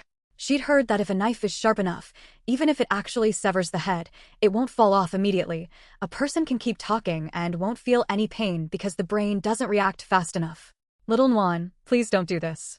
He's dead anyway. Little Nguyen, don't scare Mom. Mom won't chop up Dad anymore. If Tang Xianwan really had the soul of a 6-year-old, her reaction certainly wouldn't have been that intense. Children are naturally fearless. They're not afraid of heaven or earth, but she, on the other hand, had the timid heart of an adult. Her little body simply couldn't withstand the shock of that moment, and she fainted before she even had time to think. Dad, look at Xianwan. Xianwan, I won't scare Mom anymore.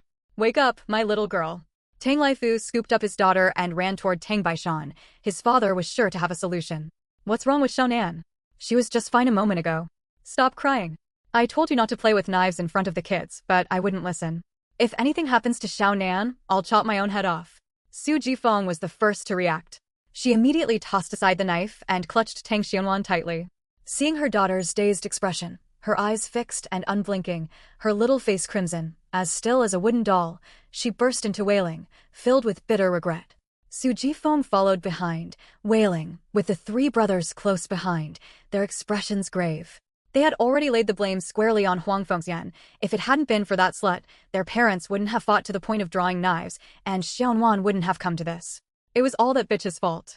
Just you wait, they wouldn't let that slut off the hook. Tang Baishan had barely stepped through the door when he heard his eldest daughter-in-law's blood-curdling wails. Immediately afterward, the front door was kicked open, and his eldest son rushed in, clutching his little granddaughter. Tang Baishan was taken aback. His granddaughter, who had been so lively just moments ago, now looked completely lifeless, as if she'd lost her soul. Could she have encountered a ghost? Jin Feng was waving a knife at him. It scared the little girl. Tang Laifu glared at Su Jin Feng, who was wiping away her tears. That good-for-nothing woman always had to go around brandishing a knife for no reason. Stop making a scene. Why would we wave a knife around in front of a child? A child's 3 souls and 7 spirits aren't fully formed yet. Don't you know she can't handle being startled? You've been around for over 40 years, step aside. Let him take a look at Xiaonan. Tang Baishan gave his son and daughter-in-law a thorough scolding. Su Jifeng choked out. He won't use a knife in front of the little girl again. You shouldn't use it in front of them either. What kind of example does a woman set when she's always brandishing a knife at the drop of a hat? Tang Baishan scolded. End of chapter.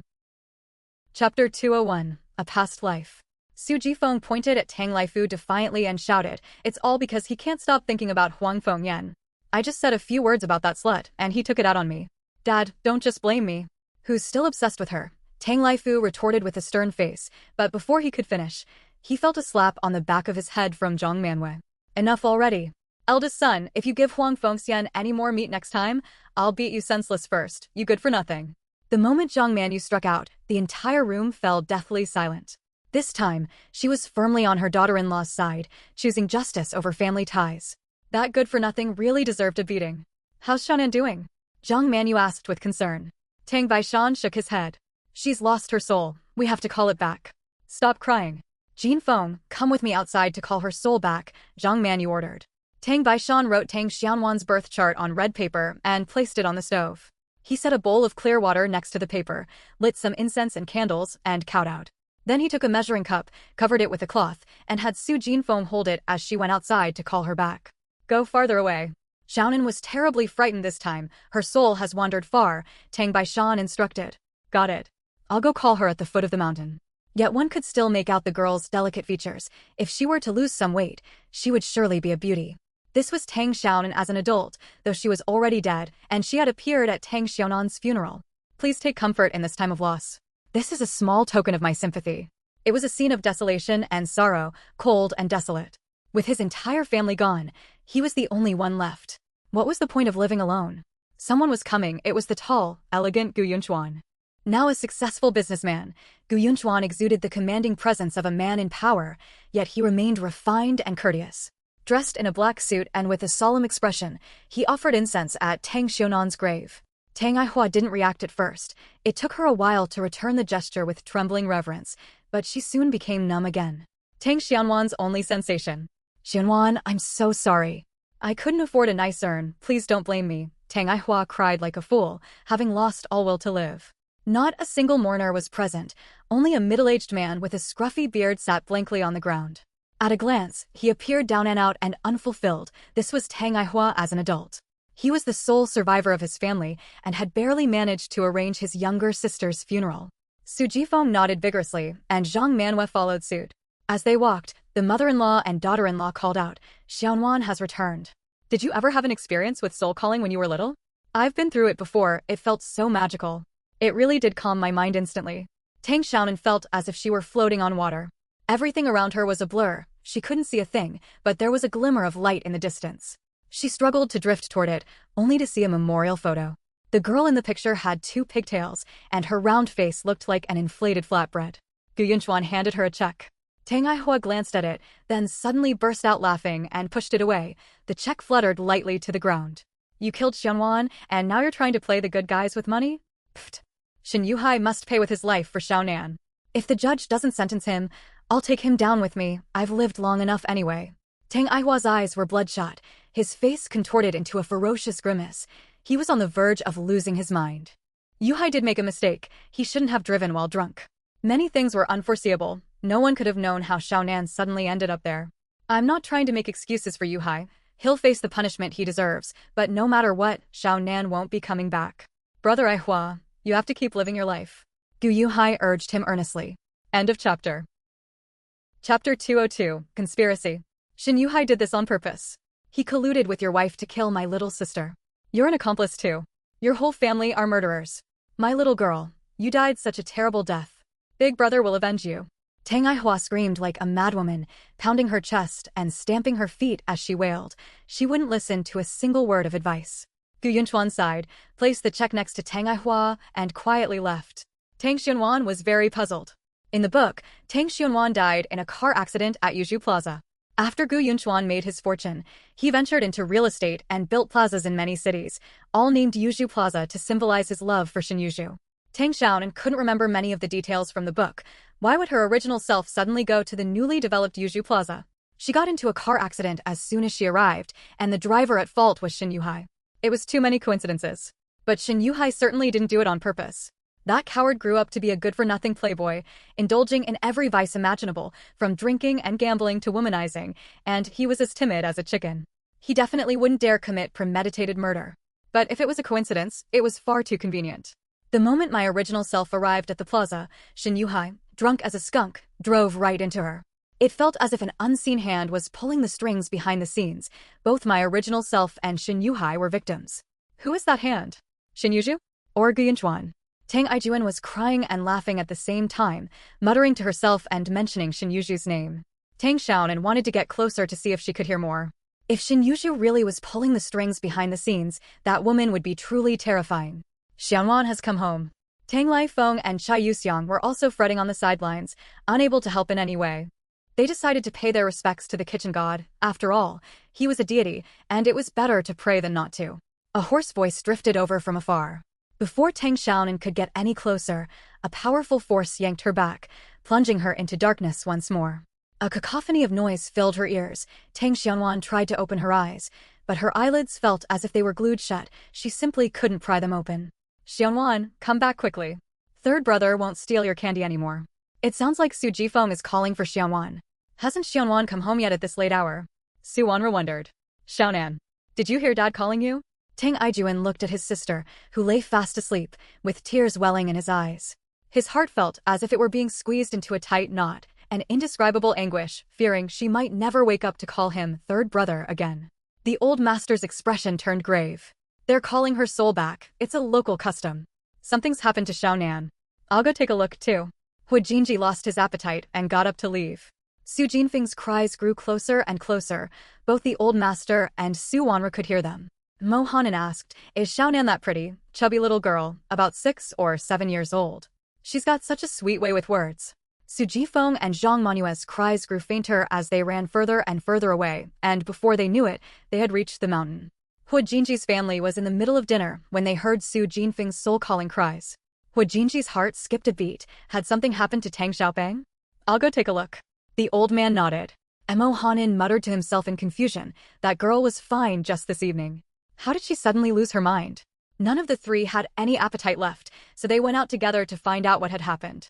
But Su Jifeng, her mother-in-law, and Hu Jinji had already returned home. They had no choice but to go back and wait, their minds in turmoil. Hu Jinji returned home with Su Jifeng and the others. Tang Xinwan was still unconscious. Su Jifeng had made such a commotion that she'd alerted quite a few people. Even Tang Xiaoeng had rushed over, along with some close relatives from the extended family. Tang Xinwan remained unconscious, lying quietly in bed. Hu Jinji was used to seeing Tang Xianwan either full of energy or acting wild and unruly. Seeing her like this now was something he simply couldn't accept, and he felt a heavy weight in his heart. End of chapter. Chapter 203, Can't Be Woken Up. Tang Xiaonan was fully conscious and could hear the sounds around her clearly, but it was as if she were trapped in a nightmare. She couldn't make a sound or move a muscle, and could only watch in frustration. Let's take her to the clinic, Tang Xiaoeng suggested. As the wisest and most well-traveled man on Mopin Mountain, Tang Xiaoeng was superstitious, but he still placed more faith in science, especially when it came to medicine. He felt the clinic was more reliable than the kitchen god. Besides, they'd been calling out to her for so long with no result. They absolutely had to take her to the clinic. If they delayed any longer, something terrible would happen. Tang Xiaonan was a promising young talent Tang Xiaozheng had set his sights on. She hadn't even had a chance to bring honor to the Tang family yet, so nothing could go wrong. Let's wait a little longer. I'll go pay my respects to the kitchen god, Tang Baishan insisted, refusing to give up. This tactic had always worked without fail in the past. Surely his devotion just hadn't been sincere enough. How did Sean get so scared? She seemed perfectly fine earlier today. Did she run into something unholy up on the mountain? Why don't we go up the mountain to pay our respects? Someone suggested. The moment the words left her mouth, everyone was startled and glared at her in unison. It was an aunt from the extended family. Realizing she had spoken out of turn, she sheepishly shut her mouth, not daring to bring it up again. Feudal superstition was something to be eradicated. Although the Gang of Four had already collapsed and the situation had eased somewhat, everyone had been kept on edge like a bird startled by a bowstring these past few years, fearing that the political climate might shift again at any moment. It was better to err on the side of caution. The common people don't ask for great wealth or high status. They just want to live their lives in peace and tranquility. If we're not supposed to engage in feudal superstition, then so be it. We'll just follow orders from above and not rock the boat. Tang Xiaoyang snapped. She's already screaming her head off. What's there to be afraid of? Hurry up and take her to the clinic. If we delay any longer, something bad will happen. This group of ignorant villagers were all his kinsmen, and not a single one was worth mentioning. The Tang family had no one to carry on the line. Tang Xiaozheng felt a pang of sadness. Back in the day, the Tang family had produced high-ranking officials, but now they couldn't even count a handful of high school graduates, let alone anyone who'd left Duecheng. For so many of them, the only places they'd ever set foot in were the few villages around Moulin Mountain. Don't go spouting nonsense. Be careful someone hears you and reports you. You'll end up being punished by having to carry manure. The middle-aged woman who had spoken earlier covered her mouth in fright, shaking her head vigorously, her face turning ashen with regret. She was kicking herself. It wasn't even her own child who'd gotten into trouble, so why had she gone and blurted that out? If someone actually reported her, she'd be in big trouble. On the other hand, the Huang family, whose ancestors had once been beggars, had produced several high school graduates in recent years, all of whom had gone to work in the city. Tang Xiaozheng couldn't swallow his pride. His Tang family's ancestors had once been as glorious as the sun and moon. How could the Huang family, with their rundown background, possibly compare? Yet within the Tang village itself, the Huang family had already outshone them. If the next generation didn't produce a promising scholar, the Tang family would fall even further behind the Huangs. Hu Jinji found it amusing. Burning joss paper on the mountain was indeed feudal superstition, but wasn't calling back the soul just as much a feudal superstition? Su Jinfeng's loud cries could be heard throughout the entire village. These villagers were not only terrifyingly ignorant, but also endearingly innocent. Tang Xiaozheng had pinned all his hopes on his 6-year-old grandniece, Tang Xianwan. Of all the children in the Tang family, only this little girl showed promise and could be nurtured. As for the others, oh well. After Tang Baishan paid his respects to the kitchen god, Tang Xianwan still hadn't woken up. Growing anxious, he took Tang Xiaozheng's advice and took her to the town health clinic. Everyone was in such a fluster that no one noticed Hu Jinji standing off to the side. Hu Jinji quietly approached Tang Xiaonan and took her ice-cold hand. For some reason, he couldn't shake the feeling that this chubby little girl was just asleep and would wake up if he called her name. Chubby Tang, as soon as you wake up, I'll take you into town to play. To be continued tomorrow. End of chapter. Chapter 204, Return. Lost in the darkness, Tang Xiaonan was pacing frantically, as if trapped in a sealed, pitch-black room. She couldn't find an exit, not even a crack, when suddenly she heard a distinctive voice that brought a ray of light, illuminating the dark room. Finally, she saw the exit. Tang Xiaonan ran out joyfully. The light ahead grew brighter and brighter, and the path became clearer and clearer. Don't you dare say I'm fat. Tang Xianan's clear, ringing voice made everyone in the chaotic scene freeze. Su Jifeng, who was clutching a small quilt, was the first to react. She tossed the quilt onto Tang Laifu, who was standing beside her, then suddenly rushed over and hugged Tang Xiaonan tightly, bursting into tears. You scared the life out of me, you ungrateful little brat. You nearly gave me a heart attack. Does anything hurt? Are you cold? Does your head hurt? What do you want to eat? While crying, Su Jifeng examined her daughter from head to toe, feeling and pinching her all over. The barrage of questions left Tang Xiaonan feeling exasperated. Her mother was great in every way, but she was a bit too rough around the edges and way too strong. She pounded her head like it was a nut. Even Einstein would have been knocked into a daze by her. She figured that half of the original character's stupidity and obesity in the book could be attributed to Ms. Su Jifeng.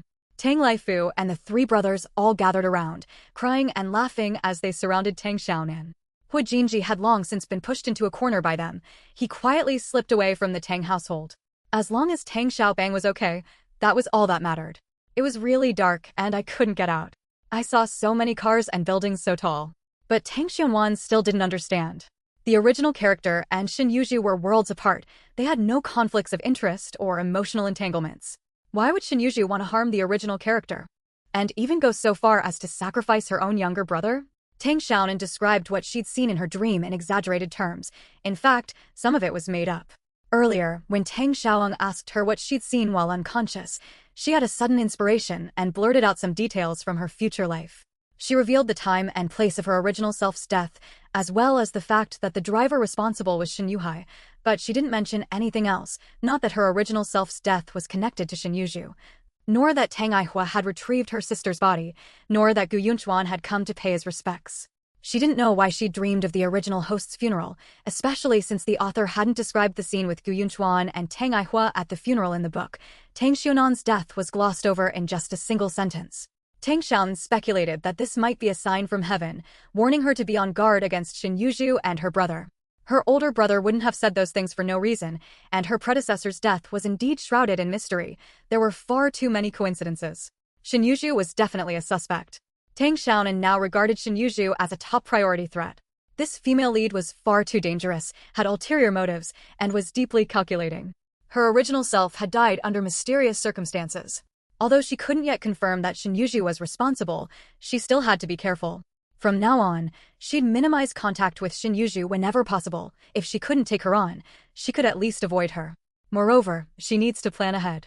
She isn't from this era, so she might accidentally let something slip one day. This coma is a good opportunity. If she does slip up, she can just blame it all on the stream. I was flying in the sky when Mom called me and dragged me back home. I still couldn't get out, but when I heard Brother Hua's voice, I woke up. Tang Xiaonan vividly described a city scene set decades in the future. The more Tang Xiaoang listened, the more somber his expression became. He'd initially thought the little girl was just rambling, but there were things she'd never even seen. She couldn't have made up, so the little girl had truly dreamed all of that. End of chapter. Chapter 205, Telling a Story Through a Dream. What did Xiaonan see? Tang Xiaojing's eyes were full of eagerness. A certain possibility had crossed his mind, and he was desperate for confirmation. Tang Xiaonan thought for a moment and said, "A really big bird with an empty belly." Lots of people walked by. There were big green bugs that could breathe red fire, and their bellies were empty too. They were filled with so many people. There were so many pretty dresses. Mom, she wants to wear a flowered dress. You can't wear one right now, it's too hot. Mom will cut some floral fabric to make one for me. Su Jifeng hurriedly agreed, vowing to her daughter that she'd do whatever it took, not just for a flowered dress, but even if it meant plucking the stars from the sky. Tang Xiaoang didn't know whether to laugh or cry, but he believed Tang Xianwan's words even more now. After all, the little girl was naturally most concerned about her flowery dress. What's a big bird? There were lots of big green bugs. What exactly did Xianwan see? Can it fit people inside? Could she be having a nightmare? Tang Aijuan scratched his head in confusion, unable to imagine what a dazzling green, long worm might look like. They'd never seen things like airplanes or trains, let alone ridden them, so naturally they couldn't picture them. We don't know a damn thing, we're just frogs at the bottom of a well, with a myopic view of the world. The U.S. built the Empire State Building over 300 meters tall just a few years ago, 102 stories high, with the top piercing right through the clouds. It's not that they can't build it, the U.S. imperialists built it ages ago. Tang Xiaozheng looked indignant, clearly unwilling to accept this. Although Mopen Mountain isn't very high, it's still over 300 meters tall. How could a building possibly be taller than a mountain? It's not like Sun Wukong's golden staff, which can grow taller or shrink at will. Although he had never studied abroad, he had befriended many highly talented returnees who had studied overseas. Hearing their stories of life abroad, he had naturally heard of the Empire State Building, a whole new world filled with Mickey Mouse and Donald Duck, things he'd never even heard of before, which deeply captivated Tang Xiaozheng. If it weren't for the ongoing war, he might even have found a way to study abroad. The little girl must be talking about the Heavenly Palace, where the Jade Emperor lives, joked an uncle from the same clan, and everyone else nodded in agreement. After the 21st century, skyscrapers were everywhere, and 100-story buildings were commonplace, but such structures were rare now. In a small city like Yueching, the tallest buildings were only 5 or 6 stories high. There really are buildings that tall, they pierce right through the clouds. They're much taller than Mopen Mountain. Tang Xianwan raised her legs above her head and stood on her tiptoes. Tang Baishan and the others couldn't imagine it either. After all, the farthest they'd ever traveled in their previous lives was from Mopen Mountain to Wiching, and the fastest vehicle they'd ever ridden was the village's tractor. Tang Baishan and the others listened in disbelief, thinking Tang Xiaonan was just talking like a child. How could there possibly be buildings that tall? The U.S. is really something. I've heard the ground over there is made of gold. People drink milk and eat bread every day, and they drive cars whenever they go out. Sigh, when will we ever be able to live like that? He doesn't even want to drink milk or eat bread.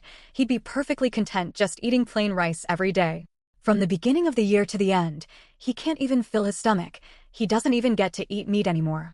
It's nowhere near as good as when he used to work as a farmhand. Back when he worked for the Gu family, during harvest season, he could eat as much meat as he wanted, all that plump, red, fatty meat that smelled to die for. What kind of life is he living now? Sigh. An older man about the same age as Tang Xiaozheng grew angry as he spoke, grumbling and venting his frustrations.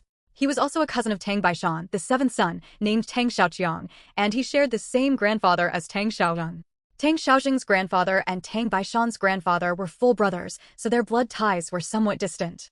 However, Tang Xiaozheng and Tang Baishan were actually closer to each other, while their relationship with cousins like Tang Xiaoqiang was somewhat more distant. End of chapter. Chapter 206, The Future World. What nonsense are you spouting? Are you tired of living? Tang Xiaozheng glared at him fiercely. Tang Xiaoqiang looked dejected, ducking his head and saying nothing. He was utterly distraught, with a whole family of old and young mouths to feed, but not enough grain to go around. Even if they drank nothing but thin porridge at every meal, it still wouldn't be enough. Working so hard yet still unable to fill their bellies, what was the point of it all? Sixth brother, is Shaman talking about airplanes and trains? Tang Baishan asked. Right. Tang Xiaoling nodded, looking somewhat excited. He asked Tang Xiaonan a few more questions and became even more certain that the girl had seen the future world, because there were many things even he had never seen before, like a square box you could hold in your hand to make a phone call, and those strange outfits. And women actually walking down the street in pants that exposed the tops of their thighs. It was utterly immoral. Old. Could it be that Mr. Qi said something to her? Tang Baishan asked, sounding a bit flustered. He'd been cautious and prudent his whole life, never doing anything out of line or drawing attention to himself, fearing that the one who sticks their neck out gets shot. Seeing his granddaughter like this terrified him. That's possible. I'll take Xianwan to ask Mr. Qi. Tang Xiaozheng was unusually excited, losing his usual composure. He couldn't wait to rush out the door with Tang Xiaonan in his arms. Tang Baishan hesitated for a moment, then followed them. The others exchanged glances, but didn't hesitate for long. They all rushed to follow. After all, they had nothing else to do that evening, so they might as well go hear what that Zhou faction had to say. Hu Jinji felt even more at ease, since that chubby girl was tagging along. It probably wasn't anything bad. Lately, little chubby Tang had been acting quite sensibly. Brother Hu. Hu Jinji silently set down his firewood axe and looked at the group in confusion. He recognized the man leading them, Tang Xiaozheng, the only person in the village who treated him with any courtesy. But it was nothing more than that, because the old man himself was a middle peasant whose status was precarious, so he was always careful in what he said and did. I'm not worthy of your advice. Please have a seat. Tang Xiaonan, perched on Tang Laifu's back, waved cheerfully, a big white rabbit candy still in her mouth. Since she'd been startled, Su Jifeng had let her eat the precious treat early. Old Man Chi's heart was pounding as well. He feared that Hu Jinji's postcard trafficking had been exposed, and that the authorities had sent people to investigate. Would they transfer him to a local detention center? Excuse me for disturbing you, Mr. Qi. I'd like to ask your advice on something, Tang Xiaowang said politely. After Hu Jinji returned home and reported that he was safe, Old Master Qi and the others continued their meal with peace of mind. Just as they finished eating, they heard a commotion outside. Su Wanru opened the door and saw a dark mass of more than a dozen people blocking the entrance. She was so frightened her legs went weak, and she hurriedly hid behind Hu Jinji. Old Master Qi, now reassured, invited everyone inside to sit down. Since many were visiting the Hua household for the first time, they couldn't help but look around curiously. Although the house was run down, it was spotlessly clean and had an indescribable atmosphere. On the old table stood a vase of flowers. The ordinary glass jar had been polished to a high shine. The flowers were wildflowers picked from the mountains, flowers they saw every day while working, but they never brought them home. Instead, they'd simply dig them up with their hoes because they competed with the crops for nutrients. But Su Wanru had picked them and, with a few casual touches, turned them into a beautiful floral arrangement.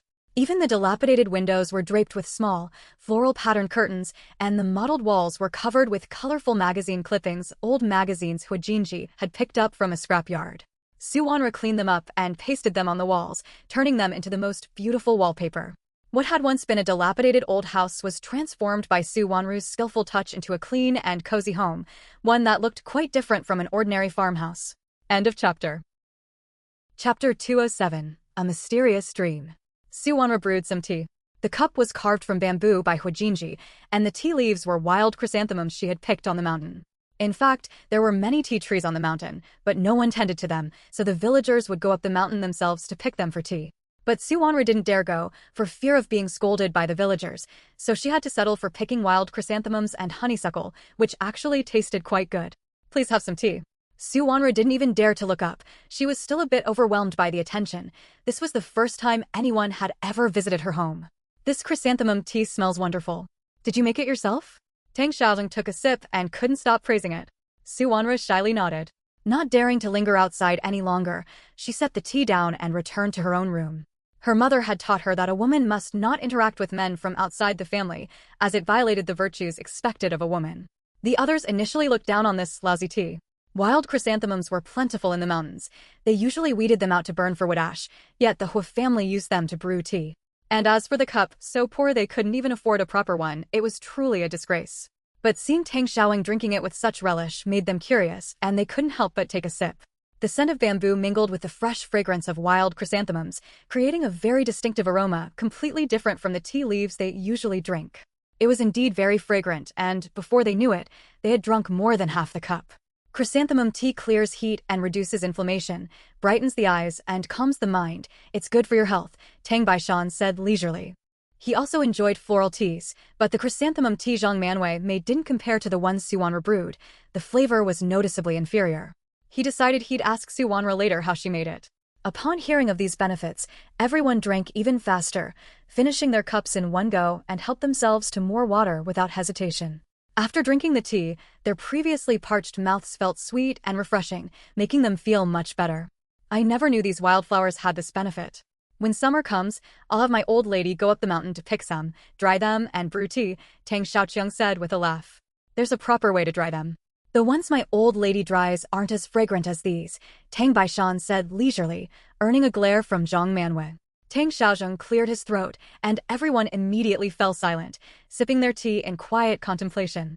Mr. Qi, have you ever talked to Xiaonan about things in big cities like skyscrapers, airplanes, trams, and trains? What about those advanced things from abroad? Did you mention those either? Tang Xiaoyang asked in a low voice. The old man shook his head in puzzlement. No, I haven't. Is something wrong? What exactly happened? I heard from Jinji that Xianwan wasn't feeling well. Is she all right now? The old man looked at Tang Xianwan with concern. The little girl seemed to be in good spirits. The old man startled and instinctively glanced around. Tang Xiaoyang patted his hand gently. Don't worry, we're all on the same side here. I really haven't said anything. How could I dare mention such things? If word got out, we'd be in big trouble. The old man gave a wry smile. Those were the poisonous weeds of capitalism, of course he wouldn't admit to it. In truth, he had mentioned a few things here and there, but they were all about local customs and traditions, nothing at all like what Tang Xianwan had described. It's all right. Xianwan suddenly lost her bearings earlier and went to a very mysterious place. Tang Xiaozheng recounted everything Tang Xianwan had mentioned earlier. As he spoke, Old Master Qi and Huijinji's expressions grew increasingly grave. They had indeed never mentioned anything about big cities to Tang Xianwan. Moreover, even in Songcheng, there weren't any buildings hundreds of meters tall. The United States might have them, but since not even Huijinji had ever been abroad, it was even less likely that Tang Xianwan would know about them. She couldn't have made all this up out of thin air, which meant Tang Xianwan had truly seen it. Happy Qixi Festival to everyone. May all lovers find their happily ever after. We'll continue tomorrow. End of chapter. Chapter 208, Enlightened by an Immortal. I suspect Xiaonan has drifted overseas. We don't have buildings that tall here. You'd have to go to the U.S. for that. Tang Xiaoyang lowered his voice even further. Even he found the idea hard to believe. Old Master Qi pondered for a moment, then shook his head. It's not overseas, it's the future. Someday, we'll definitely have skyscrapers hundreds of meters tall here too, and we'll be just as developed as the United States. It'll all come true. And as for that little box Xiaonan mentioned that can make phone calls, even the United States doesn't have one like that right now, but I know people are already researching it. Maybe it'll appear in a few years. What Xianwan saw might just be watching decades from now. The future world? What does that mean? Mr. Qi, please explain it more clearly. Tang Laifu looked completely bewildered. Ever since his daughter fainted, he'd been at a loss.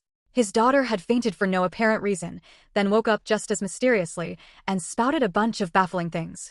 Then Mr. Chi and his sixth uncle had gone on to say a whole bunch of even more baffling things, leaving him completely bewildered. Everyone else was chiming in with praise, almost going so far as to describe Tang Xiaonan as a divine child sent down from the side of the Jade Emperor himself. Tang Xiaonan lowered her head in embarrassment, feeling a bit anxious. Had she gone too far? Everyone else was even more confused by what they'd heard. Their minds felt like a jumble of porridge. What on earth was a time tunnel? Tang Baishan suddenly had a flash of insight and exclaimed happily, "Could it be that a divine being has enlightened my little Xiaonan? Mr. Chi, is Xiaonan going to win the top spot in the imperial exams from now on?"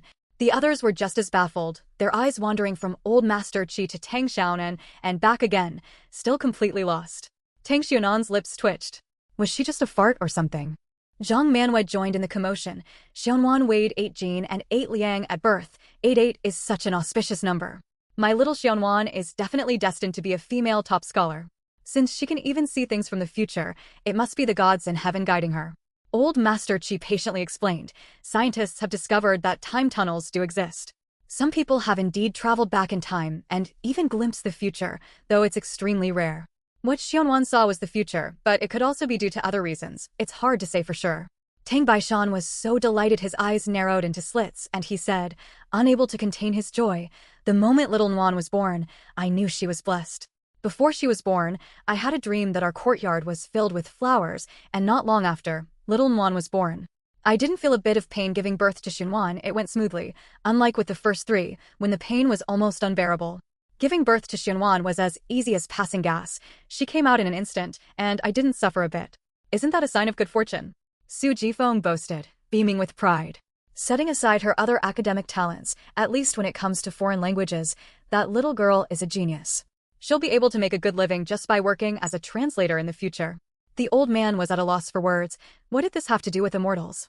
But he didn't deny it either. Xunwan is very smart and picks things up incredibly fast. If we nurture her properly, she'll definitely get into college and go far in life. How did Xiaonan suddenly zone out like that? She was fine earlier today, wasn't she? Old man Chi asked with concern. Su Jinfeng's face turned sheepish. She was too embarrassed to say anything. Just as Zhang Manwei glared at her, ready to speak up, Tang Baishan beat her to it. She must have been startled yesterday. She was fine during dinner, but then she suddenly fainted. Family matters shouldn't be aired in public. Tang Baishan didn't want to embarrass Su Jifeng in front of outsiders and give others a reason to laugh at them. Although he was deeply dissatisfied with Su Jinfeng's fierce temper and wasteful ways, no matter how unhappy he was, he had to save face in public and deal with her behind closed doors. Su Jinfeng paused for a moment, looking at her father-in-law gratefully, though she still felt a twinge of guilt. She resolved to send her in-laws more meat from now on. End of chapter. Chapter 209, Juicy Gossip.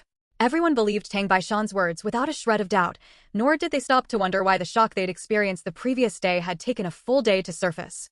Filled with righteous indignation, they spoke ill of Huang Fengxian, even though, prior to this, their impression of her had actually been quite favorable. The Tang family had always been united. Whenever the Huang family did something that wronged the Tangs, they had to be criticized. The relationship between the Tang and Huang families had always been somewhat delicate on the surface. They were quite harmonious, but whenever matters of principle were involved, the two families immediately drew a clear line between them. That is why, although the Tang and Huang families lived in the same village, there were not many instances of them becoming in-laws. Generally, the daughters of one family married into the other, and the sons of the other married into the first. The fact that Huang Fengxian's marriage to Tang Laifu had fallen through was also partly due to this dynamic.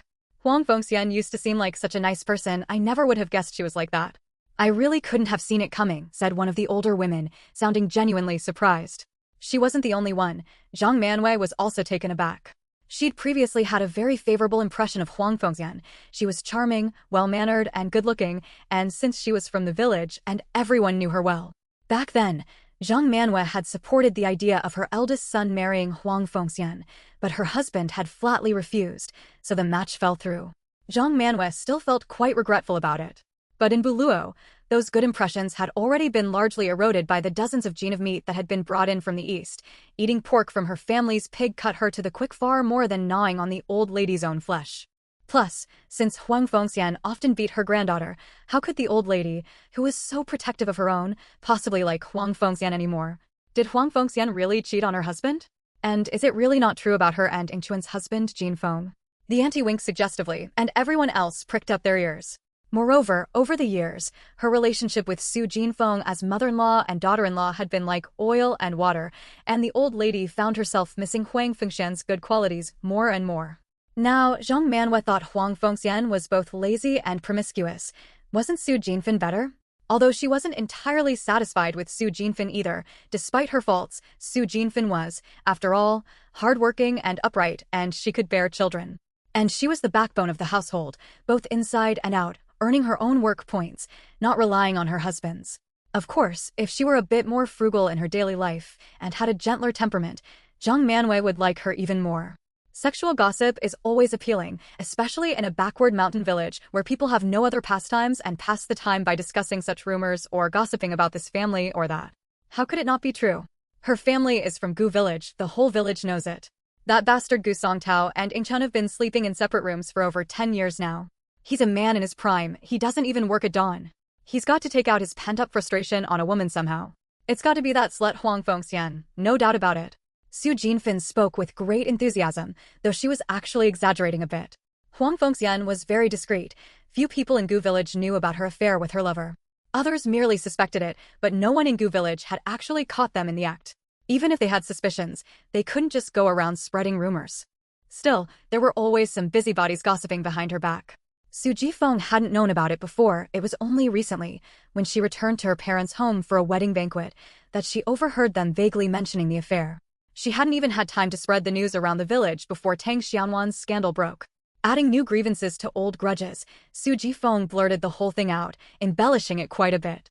She claimed that Huang Fengxian had only managed to become a teacher by sleeping her way to the top. It was just a case of a blind cat stumbling upon a dead mouse. End of chapter. Chapter 210, Strike First. Ingchun really brought this on herself. I told her not to marry him back then, but she insisted on it. What does that good-for-nothing Gu Songtao have besides his looks? His family background isn't even good. Ingchun married him only to be worked to the bone, supporting the entire family single-handedly, while Gu Songtao goes around messing around. That black-hearted bastard, why doesn't Lady Gu do anything to rein in her son? Auntie spoke out in defense of Huang Ingchun. Although Huang Ingchun was a member of the Huang family, everyone felt quite sorry for her. If only she'd been a bit more attractive, or if her biological mother hadn't died so young, she wouldn't have had to marry into the Gu family and suffer so much. A child grows up and isn't under their mother's control anymore. The old lady hasn't set foot outside the inner courtyard in years. The villagers haven't seen her in ages. How could she possibly keep Gu Songtao in line? Still, it's a good thing the old lady's there to keep him in check. Otherwise, that bastard would have divorced Ingchun long ago, Su Jifeng snapped. The others sighed and chatted some more about Huang Ingchun. Though they felt sympathy for her, no one was willing to stand up for her. Naturally, it was up to the Huang family to stand up for their daughter. The Tang family had no business getting involved. Besides, domestic matters like this were the hardest to handle. If you handled them well, you got no credit. If you handled them poorly, you were at fault. You'd be in a no-win situation. Furthermore, Huang Ingchun herself hadn't even gone back to her parents' home to complain. Perhaps she didn't even think it was a big deal. Tang Xiao and looked pensive. She had heard the scandalous rumors about Huang Fengxian yet again. That Gu Songtao had a questionable background. His wife, Huang Ingchun, had married into the family from Mopin Mountain, and his mother was respectfully addressed as the old lady. Putting all these clues together, Gu Songtao's true identity was practically staring her in the face. Barring any surprises, he should be Gu Yunchuan's father. This man doesn't appear often in the book, and whenever he does, it's only briefly mentioned. The author merely states that Gu Yunchuan has a distant relationship with his father, but is extremely devoted to his mother. The author never reveals the names of Gu Yunchuan's parents, referring to them only as Gu's mother and Gu's father. That's why, even after listening for so long, Tang Xiaonan still had no idea who he was. He probably didn't know, right? Otherwise, how could he have married Xin Yuzhu? Second, Huang Fengxian had kept the secret well. It hadn't been discovered for all these years. Tang Xiaonan leaned more toward the latter explanation. In rural areas, when it comes to this kind of scandalous gossip, once a rumor starts circulating, it's 9 times out of 10 true. When it comes to such matters, ordinary people possess Sherlock Holmes-level deductive skills and rarely get it wrong. No matter how much he loved her, shouldn't he have refused to marry Xin Yuzhu simply because she was the daughter of Huang Fengxian, the woman who had hurt his mother? There were only two possibilities here. First, Su Jifeng was mistaken, and Huang Fengxian's lover wasn't Gu Songtao. It's now virtually confirmed that Huang Fengxian's lover was Gu Yunchuan's father. Does Gu Yunchuan know about this? Glancing at the slightly faded bruise on her wrist, Tang Xiaonan made up her mind. She was going to take the initiative. That woman Huang Fengxian is no good. After suffering such a major setback this time, she's bound to harbor a grudge and wait for an opportunity to get even, so Tang Xiaonan had to strike first. Everyone chatted animatedly about the latest gossip, moving from Huang Fuxian's romantic escapades to the crops in the fields, and then from everyday life to matters of national importance. They drank all the hot water in the Hua household before finally heading home to sleep, still not quite ready to call it a night. Tang Xiaonan was already exhausted and fell into a deep, sweet sleep in Tang Laifu's arms. As everyone took their leave, they finally noticed Mo Hanin. Seeing that he was a stranger and a man in his prime, their eyes couldn't help but flicker with curiosity. Tang Baishan hurriedly explained Mo Hanmin's identity to prevent the others from spreading rumors. On the way home, Tang Xiaolong couldn't help but advise, "Third brother, you handled this poorly. You should have let that fellow from Wuching stay at your house. The Hu family consists of just a widow and her orphan child. It wouldn't be appropriate for them to take in a man in his prime." End of chapter. Chapter 211. Boasting. Tang Baishan said irritably, "Are you going to pay for the rice while you're staying at my place? We've still got Mr. Qi, after all, who's going to spread rumors." Tang Xiaolong shook his head. He still felt it wasn't quite right, but Tang Baishan had a point. With old Master Qi around, there shouldn't be any major problems. "Third brother, Xiao Nan has spiritual energy. You've got to nurture her well. Our Tang family is counting on her to bring honor to our family." Tang Xiaoxing's expression was solemn yet tinged with excitement. The Tang family finally had a chance to turn their fortunes around. "You don't have to tell me that. As long as Xiao Nan passes the exams, I'll sell everything I own to pay for her education." Tang Baishan was even more excited. She was a bundle of good fortune, guided by a divine being, and she was his own granddaughter. Who else could be so blessed? However, he had other thoughts as well. "Sixth brother, I think Aijuan and the other two will make something of themselves too. Last time, Aijuan even memorized the songs of the solar terms, and Mr. Qi praised him for being well-rounded in both academics and martial arts." "You've misjudged him." Tang Baishan shot Tang Xiaozhong a slightly displeased glance.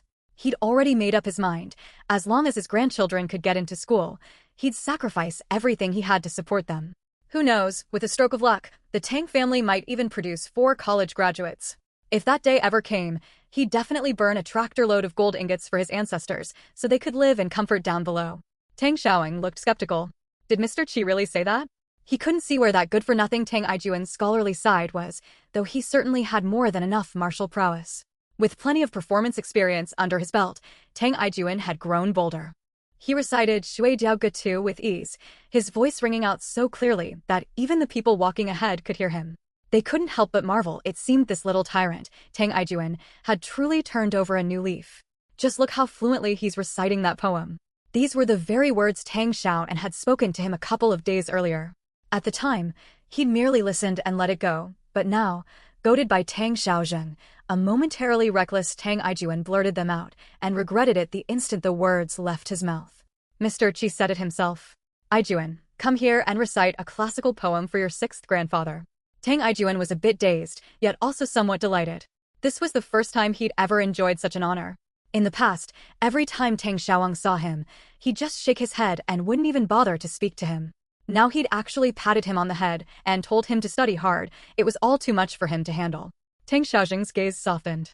Although reciting poetry wasn't exactly a great achievement, compared to Tang Aijuan's previously abysmal academic performance, this was already quite remarkable. It was like an elderly man who had been paralyzed for years suddenly taking a small step forward. It was a surprise and delight to him. Not bad, not bad. Mr. Qi is truly a great teacher.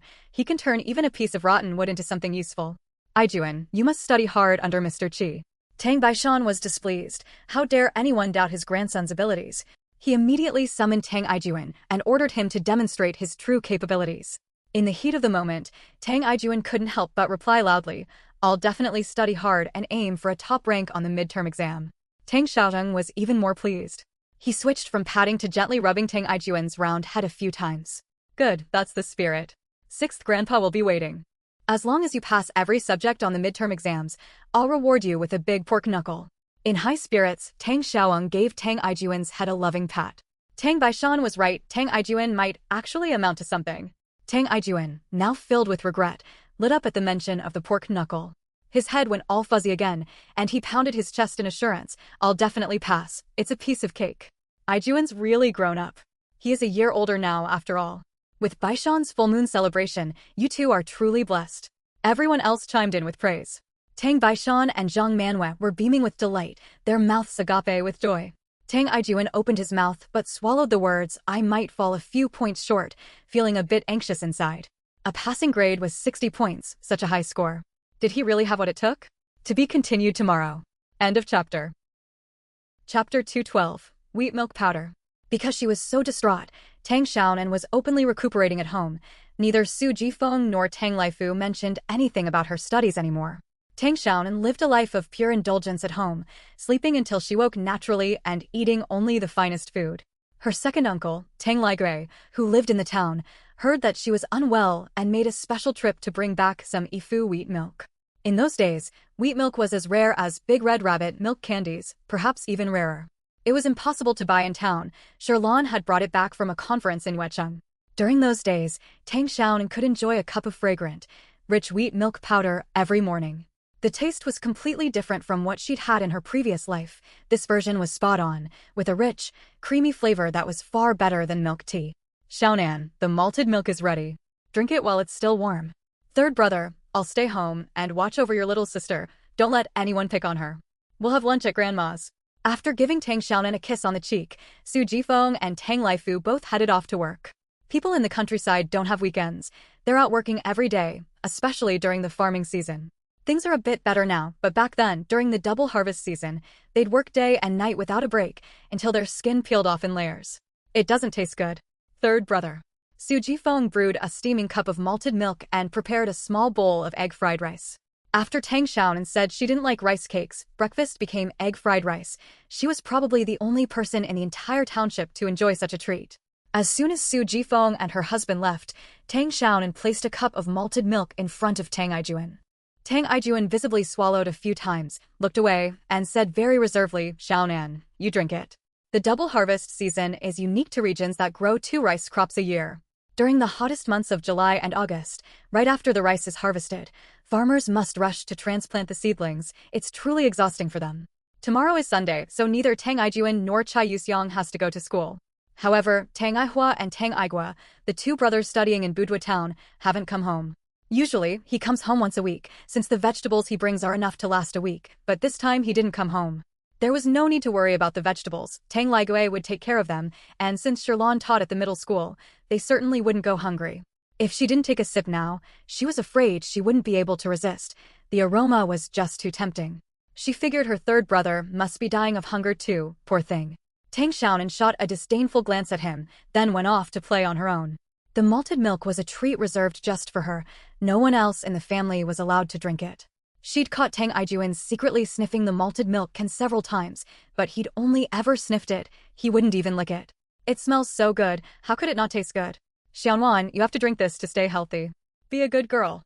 Tang Aijuan found it hard to believe. His little sister was way too picky. She turned her nose up at such fragrant malted milk. Would it take something as rare as dragon's liver and phoenix's brain to make Xiaonan say it tasted good? If you won't drink it, I'll pour it out. Tang Xiaonan pretended to pour it out, and Tang Aijuan, panicked, grabbed the cup. His heart was pounding. Could he really pour out such a precious, fragrant treasure? What a waste.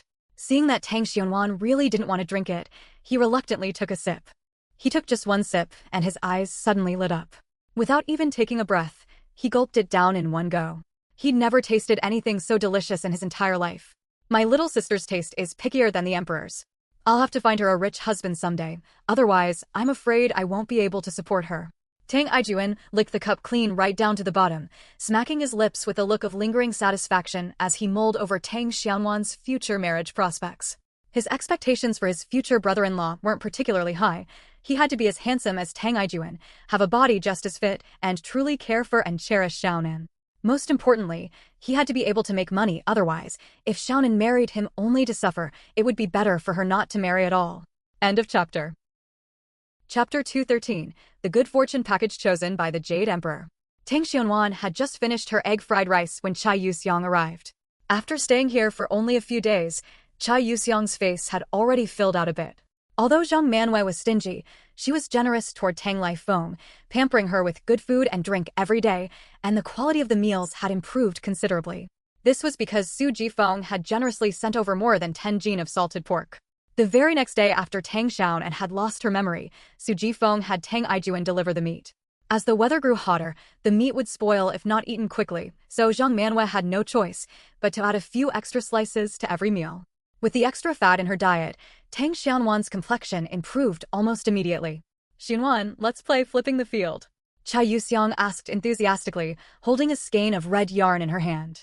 Flipping the field was a game she often played as a child, a simple rope looped around the hands, played by two people taking turns flipping it back and forth, allowing for all sorts of patterns. "I don't want to play. I'm going to Grandpa Chi's to study." Looking at things now, her height was definitely going to change. As for her figure, Tang Xianwan glanced at Hu Jinji, whose complexion was rosy and healthy, and her confidence in changing the Tang family's fate grew even stronger. Ever since she'd blurted out that wild claim in a daze last time, the halo above her head had grown ever brighter. The villagers had embellished the story so much they were practically portraying her as a fairy descended from heaven. Tang Xiaonan decided to go with the flow and simply went along with the label.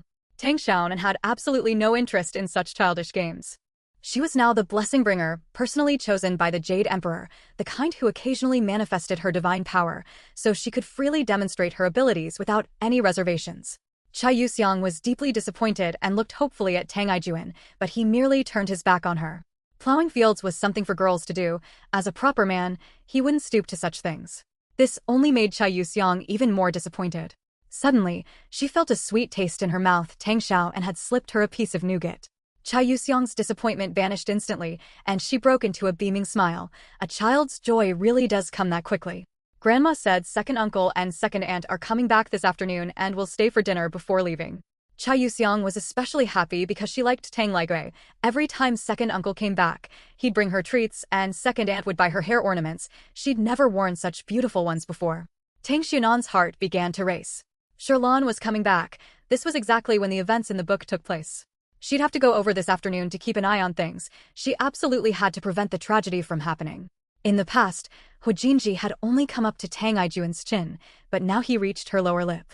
He was growing up way too fast. In the book, Hu Jinji isn't particularly tall, at most. He's of average height, but his father, Hu Xiu, is a towering figure and Su Wanru isn't short either. Based on genetics, Hu Jinji should be at least 180, but he isn't even 175, and his health isn't great either.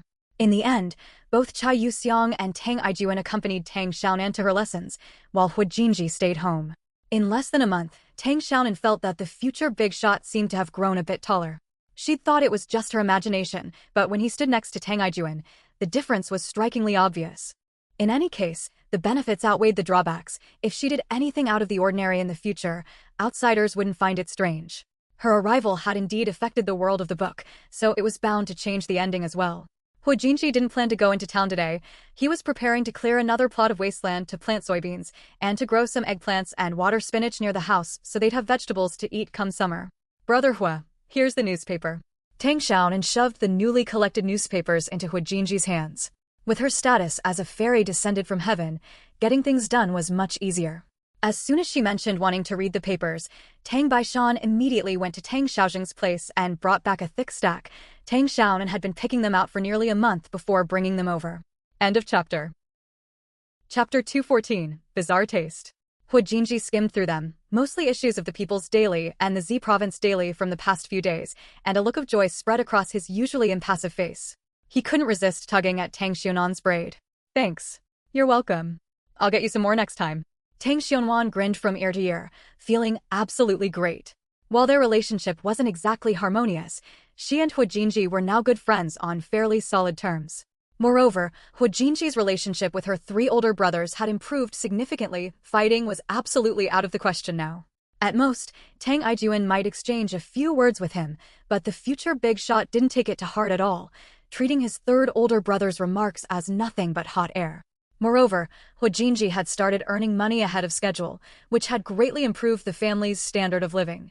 Not only had Hu Jinji grown taller and put on weight, but Old Master Qi and Su Wanru had also shown noticeable changes.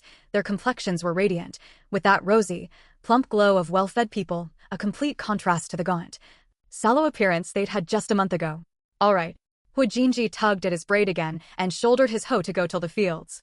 Suwanru brought out half a bag of cakes and cheerfully invited them to eat. They were actually very ordinary sponge cakes, made from flour, egg whites, and sugar. Tang Xiaonan, who was quite a picky eater, ate only half a piece before refusing any more, but Tang Aijuan and Chai Yuxiang ate them with great relish, their words growing sweet as they did. Aunt Su, you're so beautiful, you look just like a fairy. Chai Yuxiang gazed at her in awe, feeling that Su Wanru was even more beautiful than the fairies in her wall calendar. She had a calendar at home featuring 12 fairies. She only remembered Mago offering longevity and Chang'e flying to the moon, both of which were exceptionally beautiful. Before, Chai Yuxiang had thought those fairies were just drawings, and that there surely couldn't be anyone that beautiful in real life, but seeing Su Wanru made her change her mind. Su Wanru smiled, her eyes crinkling at the corners. It had been a long time since anyone had sincerely complimented her on her beauty, and Chai Yuxiang's childlike words put Su Wanru in a wonderful mood. Are you blind? She's ugly as sin, what's so pretty about her? Third brother, who's prettier than Aunt Su? Tang Xiaoan asked. No one had ever called her ugly before, though plenty had called her a fox spirit. Su Wanru wasn't actually upset, she was just surprised. She was also curious to know what kind of beauty Tang Aijuan had in mind. Was it someone like Shishir or Diaochan? She's ugly? Tang Aijuan snorted and muttered under his breath. He'd always been more restrained than before. After all, you can't bite the hand that feeds you. But with his booming voice, even if he'd whispered right into her ear, she would have heard him. Su Wanru's smile froze instantly, and she stared at Tang Aijuan in shock. Tang Xiaonan was also taken aback. Was her third brother blind or just brain dead to actually think Su Wanru was ugly? Su Wanru was timid, incompetent, and a crybaby, not exactly a qualified mother, but her beauty was undeniable. Even the 4,000-year beauty from her past life would pale in comparison to Su Wanru. In this world, Su Wanru's beauty was absolutely number one. Tang Aijuan answered without hesitation, oh my god. The room fell instantly silent. Everyone froze, and the looks they cast at Tang Aijuan were tinged with pity. Not only was he blind, but his brain wasn't in the best shape either. He needed help. Tang Xunan's lips twitched. Although she liked Su Jifeng very much, she had to respect the facts. Su Jifeng really couldn't be called a beauty. She wasn't even particularly pretty. How on earth had her third brother developed such peculiar taste? Wasn't he going to find her a burly, stocky third sister-in-law someday too? Mom is so pretty, she's hardworking, her cooking is delicious, she's strong, and she's never lost a fight. She's way prettier than her. Tang Aijuan glanced at Su Wanru, his gaze still full of disdain. This woman was completely useless. Back when he used to beat up Hu Jinji, Su Wanru would just cry. If it had been his mother, she would have grabbed a knife and chopped him to pieces long ago. End of chapter. Chapter 215. It hits me right in the heart again. As soon as Tang Aijuan finished speaking, everyone fell silent. No one said a word. Even Zhu Qiu was at a loss for what to say. The Weibu Luo and the others looked at Tang Aijuan was filled with growing sympathy. Such a young age, and already not quite right in the head. What a tragedy. Even someone as slow on the uptake as Tang Aijuan could sense the strange looks from those around him, including his own younger sister, who were staring at him as if he were an idiot. Overcome with shame and anger, he blurted out, "That's exactly what Grandma said. She said she's got no butt and no strength, can't carry manure or chop firewood, plants rice seedlings slower than an 80-year-old woman, cries more than she pees, and is despised even by dogs." Another mountain breeze blew by, and the air grew even quieter. Everyone looked down at their work, pretending to be busy. It was hard to respond to that. Aside from that one ugly detail, Tang Aijuan was actually right about everything else. A woman like Su Wanru was simply unsuited for rural life. She was a natural-born canary, meant to be caged in a gilded cage, spending her days being coquettish, putting on makeup, playing mahjong, and window shopping. Her biggest worries each day would be a fine line appearing at the corner of her eye, or that the outfit she'd wear tomorrow wasn't as fashionable or pretty as the other ladies. Taking it a step further, at most she'd be fretting over how to please her husband and become an even more qualified canary. Hu Jinji heard the commotion and came over to see what was going on. He hadn't quite figured out the situation yet when Tang Aijuan suddenly blurted out that inexplicable remark, which couldn't help but annoy him. As for Su Wanru, she found it incredible that she'd managed to hold on in the countryside for so many years without breaking down. She was even moved to tears by her own resilience. Although he had many grievances against Su Wanru, a child never despises his mother for her flaws. No matter how bad Su Wanru was, she was still his own mother. He had promised his father to protect her, so he wouldn't let them bully her. What did I say?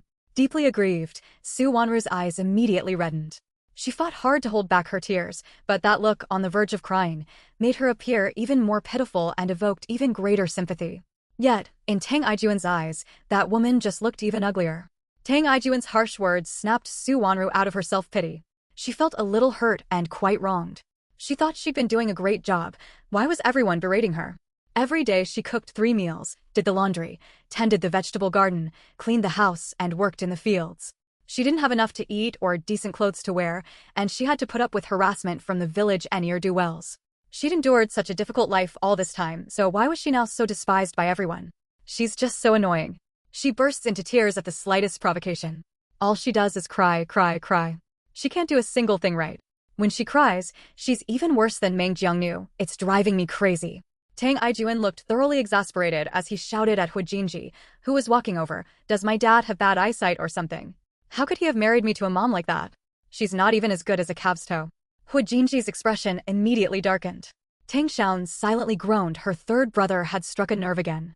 No matter how bad Su Wanru might be, it wasn't her third brother's place to criticize her. Speaking ill of someone's own mother in front of her son was bound to infuriate Hu Jinji.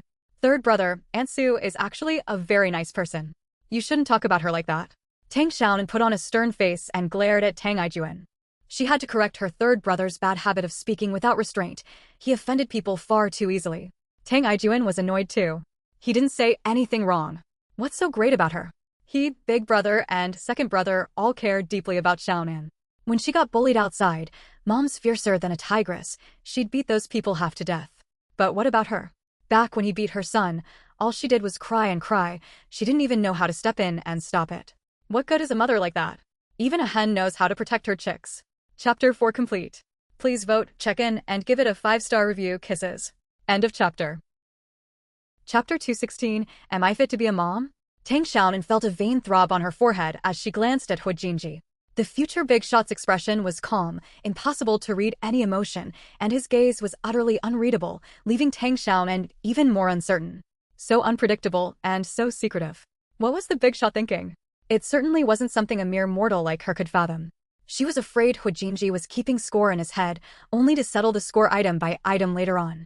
Third brother, are you going to stop just because Aunt Su stepped in to break it up? Of course not. Tang Aijuan raised his head proudly. Why should he stop just because someone stepped in to break it up? Didn't he have any pride? Tang Xiaonan glanced at Hu Jinji again but still couldn't read him, which made her even more anxious. She gave Tang Aijuan a desperate wink, signaling him to stop talking, but Tang Aijuan ignored her completely. Instead, he reached out and rubbed her forehead hard a few times, pressing so hard it made her head ache. Xiaonan, one of your eyes was bigger than the other just now. Rub it a bit, and they'll be the same size. Tang Aijuan pressed down earnestly a few times. Tang Xianwan's face was squished out of shape, and in a fit of anger, she kicked out at him. Tang Aijuan didn't take it seriously and just grinned. Cousin, even if Aunt Su tried to break up the fight, you wouldn't have stopped. Why did you have to say that to her? Chai Yuxiang couldn't help but speak up for Su Wanru. She was completely smitten by Su Wanru's looks. The little girl was a total, looks-obsessed person. To her, beauty was justice. Tang Aijuan gave Chai Yuxiang's head a few hard taps and said irritably, It's no use trying to pull her away. That's different from not daring to try. A hen can't beat an eagle, but she still dares to stand up to it. If it were my mom, even if a tiger came to grab me, my mom would still step up and chop it to pieces. But all she knows how to do is cry. She can't even protect her own child. Does she even deserve to be a mother? Relatives and neighbors had introduced many potential suitors, and the men had all taken a liking to her, but her parents refused to consent. This was because those men wanted Su Wanru to go out to work after marriage. Her parents said those men were good-for-nothings, only good-for-nothings would let their wives go out and expose themselves to the public. Men like that were unworthy of becoming a son-in-law of the Su family. Su Wanru, who had been silently shedding tears, felt a sudden jolt in her heart. Her expression changed drastically, and she instinctively looked at her son, but Hu Jinji's face remained as calm as ever. Even as his mother, she couldn't tell what her son was thinking at that moment. Su Wanru whispered a defense of herself. She truly didn't dare, whether as a young woman or after marriage. She had never ventured into society. Her father had once been a private tutor and, after the liberation, taught at a middle school. Her mother managed the household. The family lived quite comfortably, so there was no need for Su Wanru to work outside the home, but her marriage had not gone so smoothly. Although Hu Xiu was a capitalist, the Hu family lived quite comfortably back then. They received a monthly salary of 1 or 2,000 yuan from the government, whereas Su Wanru's father earned only 42 yuan a month, yet he was still able to provide well for her and her younger brother. I don't dare. As time went on, Su Wanru's reputation for being haughty spread. Although she was as beautiful as a fairy, fewer and fewer men came to propose to her. It wasn't until she was 24 that she finally met her husband, Hu Xiu. When she first got married, she still lived in a Western-style house, drinking coffee with milk, eating buttered bread and steak, and leaving all the housework to the maid. She was even more comfortable than she had been in her parents' home. Her hands never touched a drop of water. All her friends from her single days envied her for marrying so well. Recalling those sweet days of the past, Su Wanru felt even more bitter and aggrieved. She really had done her very best. Cry, cry, cry. Do you think crying will scare those good-for-nothings away? You need to chop them up with a knife, just like my mom did. One swing and they're dead. Let's see who dares to come back then. Tang Aijuan was so frustrated. The last time he'd been ordered to protect Su Wanru, some hoodlums had come to cause trouble. Su Wanru was just like this now. She couldn't even utter a harsh word, only knew how to cry, and was completely useless. To clarify, some of the early capitalists really did live quite well. They earned a decent monthly salary, and back then, the Red House Western restaurant in Shanghai was still in business, with these rich kids as its main clientele. End of chapter. Chapter 217. The canary just has to look cute. Hu Jinji's lips curled imperceptibly upward, and he silently walked away. Though Tang Aijuan, that clumsy bear, had a harsh way of speaking, he had hit the nail on the head. Even though Hu Jinji was incredibly powerful, there were times when he, too, felt exhausted. If Su Wanru were even half as tough as Su Ji Foam, perhaps things would be a lot easier for him. Jinji. Su Wanru looked at her son through tear-filled eyes, hoping for a few words of comfort. Hu Jinji looked at her with a complex expression. I'm going to hoe the fields. Su Wanru cried even harder. Even her son looked down on her. She really was a good-for-nothing. She couldn't do anything right. Crying again. It's so annoying. I'm going to hoe the fields too. Tang Aijuan was furious. He decided to join Hu Jinji in the fields. The constant sobbing was driving him crazy. He quickened his pace to walk side by side with Hu Jinji, only to suddenly realize that the other boy was noticeably taller, which made him even more annoyed. He'd have to eat an extra bowl of rice tonight. After all, a horse doesn't get fat without eating at night. If he ate more tonight, he'd grow taller. A real man had to be tall and burly to be formidable. He was definitely going to be more formidable than Hu Jinji. Where are you going to hoe? Tang Aijuan asked, just to make conversation. From a distance, Tang Xiaonan saw her third brother and Hu Jinji working together in perfect harmony. She breathed a sigh of relief. At least they hadn't gotten into a fight. She glanced at Su Wanru, who was still sniffling and couldn't help but sigh. This beauty sure did cry a lot. Aunt Su, my third brother was just talking nonsense. Don't be mad at him. Right next to that plot from last time. When it came to farm work, Tang Aijuan knew it like the back of his hand. All kids from the countryside understood these things. Even the good-for-nothing Tang Liejin wasn't half bad at farm work. He was just too lazy to do it. When he really put his mind to it, he was actually quite capable. Soybeans need poor soil. After planting a few crops of soybeans, the soil gets fertile. Once you harvest the soybeans, you can plant corn, and then you can even plant August beans. You can grow 2 crops a year, enough to feed all of you. It's my fault. I'm so useless. But I'm really scared. Everyone here is so mean. Su Wanru began to cry even harder. Covering her face, she retreated to her room, and Tang Xiaoman had no choice but to follow. After all, it was her third brother who'd caused this mess, so she had to offer some words of comfort. What should we plant? Tang Aijuan yanked Hu Jinji along, turned around, and headed for the fallow land Hu Jinji had cleared earlier. The bamboo shoots had already been cleared away and piled to one side to dry. Hu Jinji hadn't yet decided what to plant.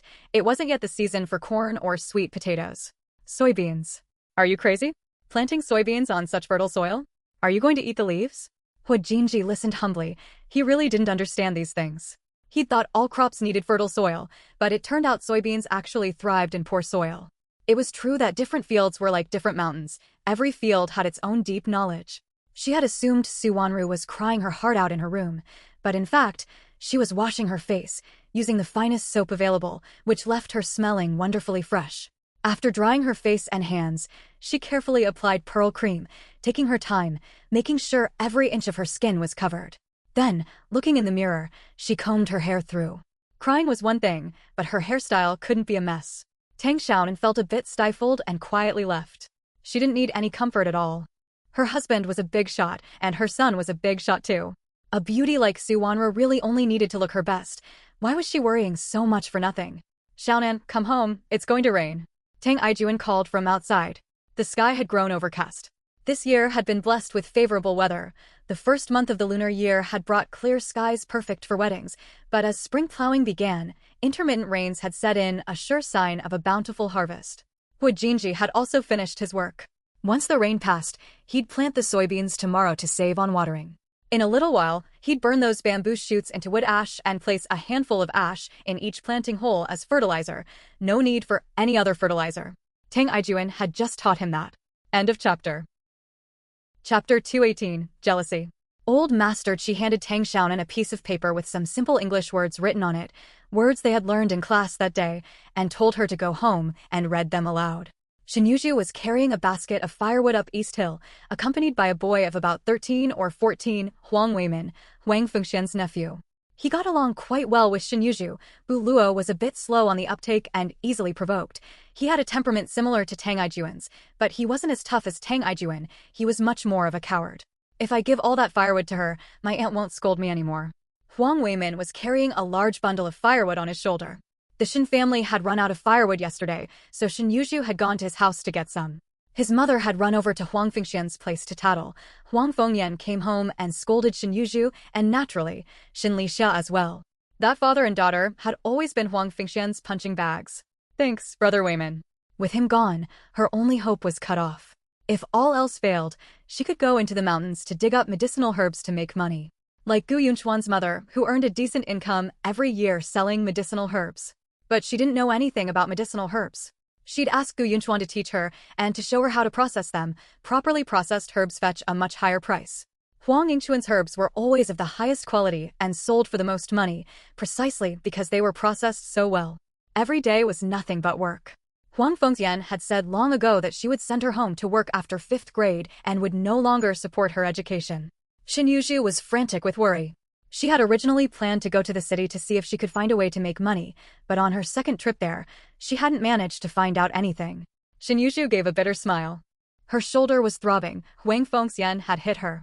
Last night, Huang Fengxian had lost face in front of Huang Weimin's mother and took her anger out on Shen Yuzhu, whipping her with a feather duster. Now it hurt terribly.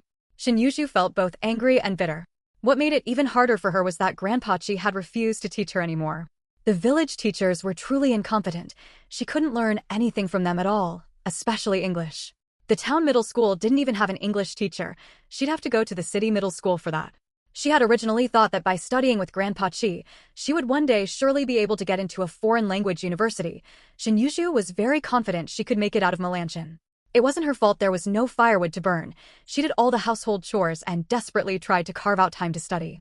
Her younger brother was so slow-witted he couldn't even count from 1 to 10, yet Huang Fengxian treated him like the apple of her eye, never letting him do a single chore and only knowing how to boss her around. Shen Yuzhu always felt she was missing something important, and a sense of unease gnawed at her, though she couldn't quite put her finger on what it was. What are they doing? Huang Weimin asked, pointing ahead. Shen Yuzhu looked over. Old Master Qi was just handing a piece of paper to Tang Xiaonan, his expression full of tenderness. Even Hu Jinji, standing nearby, had softened, a side of him she'd never seen before. It must be English study materials, Shen Yuzhu thought bitterly. Back when she was in school, she'd always had to take her own notes, but Tang Xiaonan didn't even have to lift a finger. Grandpa Qi had already copied them out for her. What gives? He heard from Grandma that Tang Xiaonan is a fairy who's descended from heaven. Huang Weimin said half-jokingly. In truth, he didn't really believe it. Tang Xiaonan had such a terrible temper and was so chubby. If a fairy looked like her, even the cowherd wouldn't have gone to steal clothes. That's just feudal superstition. Tell Grandma to stop talking nonsense. Shen Yuzhu gritted her teeth. Damn, Fairy Dongfan, the Tang family is just playing up the mystique, deliberately trying to make little fat Tang look better than she is. Even if they plastered her with 20 layers of gold, little fat Tang would still be a stupid, chubby little brat. End of chapter. Chapter 219. To eat or not to eat. Under the weight of long-simmering resentment, Shen Yuzhu's previous dislike of Tang Xiaonan had evolved into loathing. But she kept it buried deep inside, never letting it show. Deep down, however, she couldn't wait for Tang Xiaonan to suffer misfortune. She had even come to hate Hu Jinji, as well as Old Master Qi, Suwanru, and the rest of them. Her hatred had spread to them all.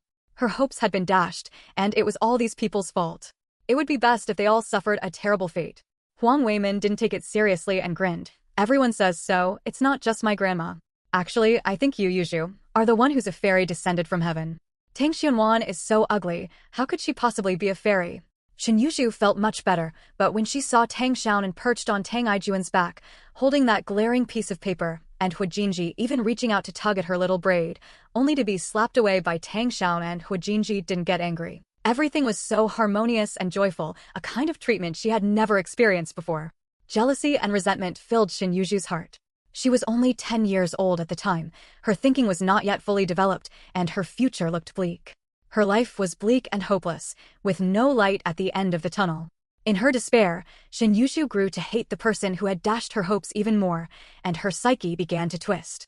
After Tang Xiaonan and the others left, Hu Jinji went to the fields and set fire to the bamboo shoots. Thick smoke billowed, carried by the mountain breeze toward Shen Yuzhu and her group, making them cough from the fumes. An idea struck Shen Yuzhu, and she said casually, as if by chance, "Brother Wei Min, I heard Aunt Mingdi say she's planning to clear some land up here to grow soybeans. Has the land been cleared yet?" "No. My eldest aunt said we need to clear a bigger plot. My eldest cousin is having his wedding banquet next year, so we need to grow more soybeans to make tofu." Shen Yuzhu smiled faintly, glanced again in Hu Jinji's direction, her smile turning slightly colder, then walked past the Hu family's house and headed down the mountain. Tang Aijuan had just returned home carrying Tang Xianwan on his back when a light, steady drizzle began to fall. The raindrops felt cool against her face. Tang Xianwan deliberately ran out into the courtyard to get wet. It felt especially pleasant. Even in her previous life, she had loved getting caught in a light rain. "Come back here. Don't cry if you get sick and have to get a shot." Who was it last time who cried so hard that her snot dripped a foot long? Zhang Manwei hoisted Tang Xianwan onto her back and carried her back inside, giving her a few hard slaps on the back. Her strength rivaled that of Su Jinfeng's. Tang Xiao and pouted. Could she please stop bringing up that snot-a-foot-long business every other day? Didn't she care about her dignity? "Grandma, I want egg custard." Her features combined the best of both families, thick eyebrows, big eyes, and fair skin. With her chubby cheeks, she was as cute as a doll, though as she grew up, she became too plump, turning into a fat, clumsy, and dim-witted child. She's quite the picky eater. I wonder who she takes after. She won't eat this, she won't eat that. Don't move your head. If you don't dry it off, you'll get lice, and that'll be a total embarrassment. Zhang Manwen kneaded Tang Xianwan's head like a soccer ball, even snapping off a few strands of hair. Tang Xianwan grit her teeth against the pain. Being so young, she had no say in the matter, so she just endured it. Finally, when the scrubbing was over, Zhang Manwei combed Tang Xianwan's hair. She undid the braids, planning to tie them up again once they were dry.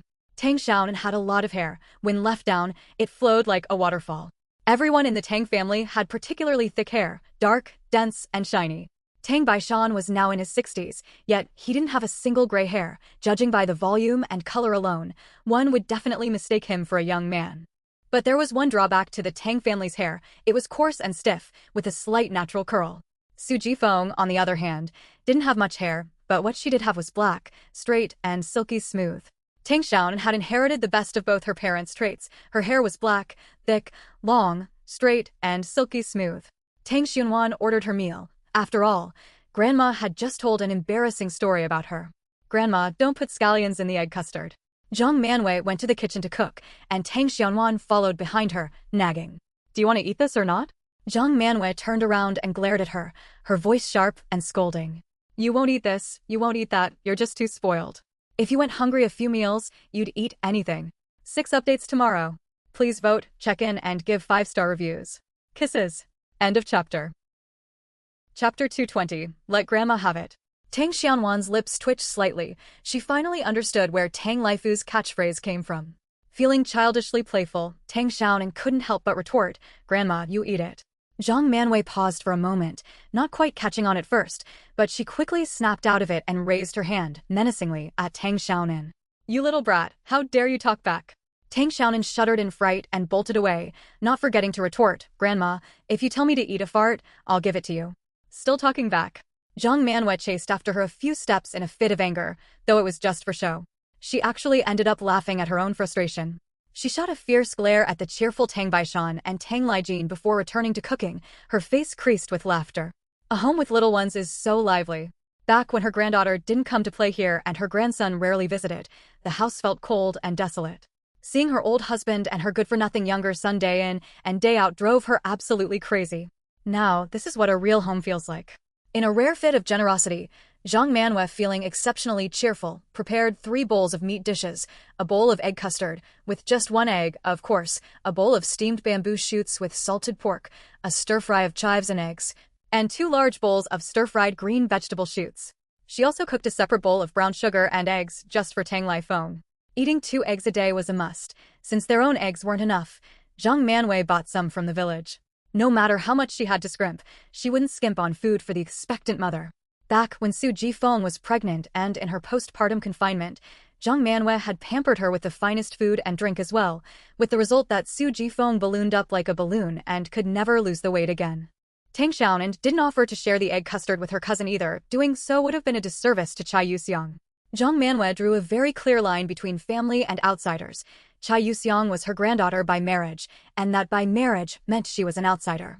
If Chai Yuxiang hadn't been so hardworking and had good judgment, Zhang Manwei would never have let her stay for so long. After the meal, without being asked, Chai Yuxiang took the initiative to clear the table.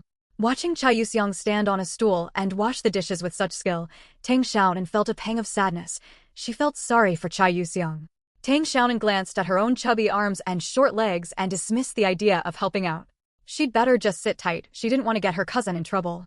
Staying at home meant being abused by her own grandmother, and life here wasn't much better either. Although Zhang Manwei didn't abuse her, she wasn't exactly warm-hearted either. Tang Xiaonan had to do plenty of housework, and after school she still had to gather fodder for the pigs. She didn't get a single day off. But that was all there was to it. Good food and drink were out of the question. She had to eat with the adults while still doing her share of work, and any kind of warmth or affection was even less likely, since Zhang Manwei wasn't a kind-hearted old woman to begin with. Still, Zhang Manwei was better than Chai's mother in one respect. She wasn't quite so heartless. She only had Chai Yuxiang do what she was capable of, and once the work was done, she could go play. After washing the dishes, Chai Yuxiang happily played tumbling in the fields with Tang Xiaonan, a piece of candy, a gift from Tang Xiaonan still in her mouth. Chai Yuxiang cast an envious glance at the egg custard. It smelled so good. But she didn't covet her cousin's food, and with so many dishes on the table, the meals here were much better than what she got at home. "Cousin, do you want to go home?" Tang Xiaonan asked softly. "No." Chai Yuxiang shook her head vigorously. She didn't want to go back at all. Here, she could go to school, eat her fill, and didn't have to endure scolding or beatings. Plus, her cousin gave her candy and snacks from time to time. Life here was so much better than at home. Only a fool would want to go back. But once Tang Laifeng had her baby, she'd have to go home. Chai Yuxiang's expression suddenly grew gloomy. When Tang Xianwan asked her what was wrong, Chai Yuxiang shared her worries. "Then don't go back. Just stay here," Tang Xianwan said, worried that Chai Yuxiang wouldn't even be able to go to school if she returned. 6 updates today. Please vote, check in, and leave 5-star reviews. I hope to reach the silver circle soon. Love you all. End of chapter. Chapter 221. The Beauty Gets Drunk. Chai Yuxiang let out a wry smile that didn't seem to match her age. "Living here, food, drink, it all costs money. My dad definitely won't pay for it, and my grandma won't agree to it. Don't worry, cousin, I'll take care of you." Tang Xianwan patted Chai Yuxiang on the shoulder, brimming with confidence. "Haha." Chai Yuxiang was amused and joked, "Sure, cousin, you take care of me." Hum. Tang Xianwan nodded firmly, already plotting in her mind how to make money. As long as she had money, Zhang Manwei would be much more reasonable and wouldn't force Chai Yuxiang to return to Wuqing. In a few days, she'd ask Hu Jinji if she could tag along the next time he went into town. Her plan to make money was urgent. Chai Yuxiang didn't believe a word of it, but she was still deeply touched. Her cousin was so kind to her, saving up the best food for her every day, all scraped together from her own meager rations. Once she made a fortune, she'd buy her cousin delicious treats every day, too. Around 1 or 2 in the afternoon, Tang Laigui and his wife came home. Tang Xiaonan found it strange it was the weekend, so neither Tang Laigui nor Sherlan had to work. Why didn't they come back earlier? It seemed as if they'd timed their return just for dinner. After eating, they'd head back to town, so they wouldn't be home for long. "Why didn't you come back last night? Do you two really hate it here so much?" Zhang Manwei shot Sherlan a disapproving glance. It must be that her second daughter-in-law didn't want to come back. That good-for-nothing second son had forgotten his own mother after marrying. He does whatever his wife says. Humph. Sherlan forced a smile, her heart heavy with bitterness. It was all her fault. She couldn't even have a child. No wonder her mother-in-law didn't like her. She truly longed for a child in her dreams, but heaven just wouldn't grant her that wish. Tang Ligui successfully diverted the old lady's attention. Sherlon breathed a sigh of relief and looked at her husband gratefully. Tang Ligui winked at her, and the couple shared a knowing smile, their affection needing no words. Xianwan, your second auntie will braid your hair. Tang Xiaonan watched the scene clearly from the sidelines, her heart filled with emotion. The love between her second uncle and aunt was so beautiful it seemed out of place in this era. It was just a pity that even the most devoted couple didn't have a happy ending. She was determined to change her second uncle and aunt's fate. I'll sleep later tonight. If I go to bed now, I won't be able to fall asleep. Mom, what's for dinner tonight? I worked overtime at the factory until the early hours last night. I didn't get up until 1 o'clock. Look, my eyes are still red. Tang Ligui gestured for Zhang Manhwa to look at his eyes. They were indeed bright red and bloodshot. Zhang Manhua's heart went out to him immediately. Then go to third brother's room and get some rest now. You're not young anymore. Don't work so hard in the future, let the younger people do the heavy lifting. If your health gives out, I don't know what you'll do. Sherlon spoke in a soft, gentle voice as she took out 2 pairs of exquisite hair ornaments from her bag, 1 pair each for herself and Chai Yuxiang. Ever since Chai Yuxiang had arrived, Sherlon had been buying exactly the same gifts in pairs. Whatever Tang Xiaonan had, Chai Yuxiang had as well. Moreover, Sherlon was beautiful, intelligent, and kind, well-educated, and highly emotionally intelligent, 1,000 times better than Huang Fengxian. It's just a shame that good people don't always get their due. I hope it's not too late now. Sherlan's movements as she combed her hair were gentle and soothing. It felt absolutely wonderful. Whereas having Su Jifeng or Zhang Manhua comb her hair felt like being led to the execution ground. They'd practically tear her scalp off, and she couldn't even say it hurt, or they'd only pull even harder.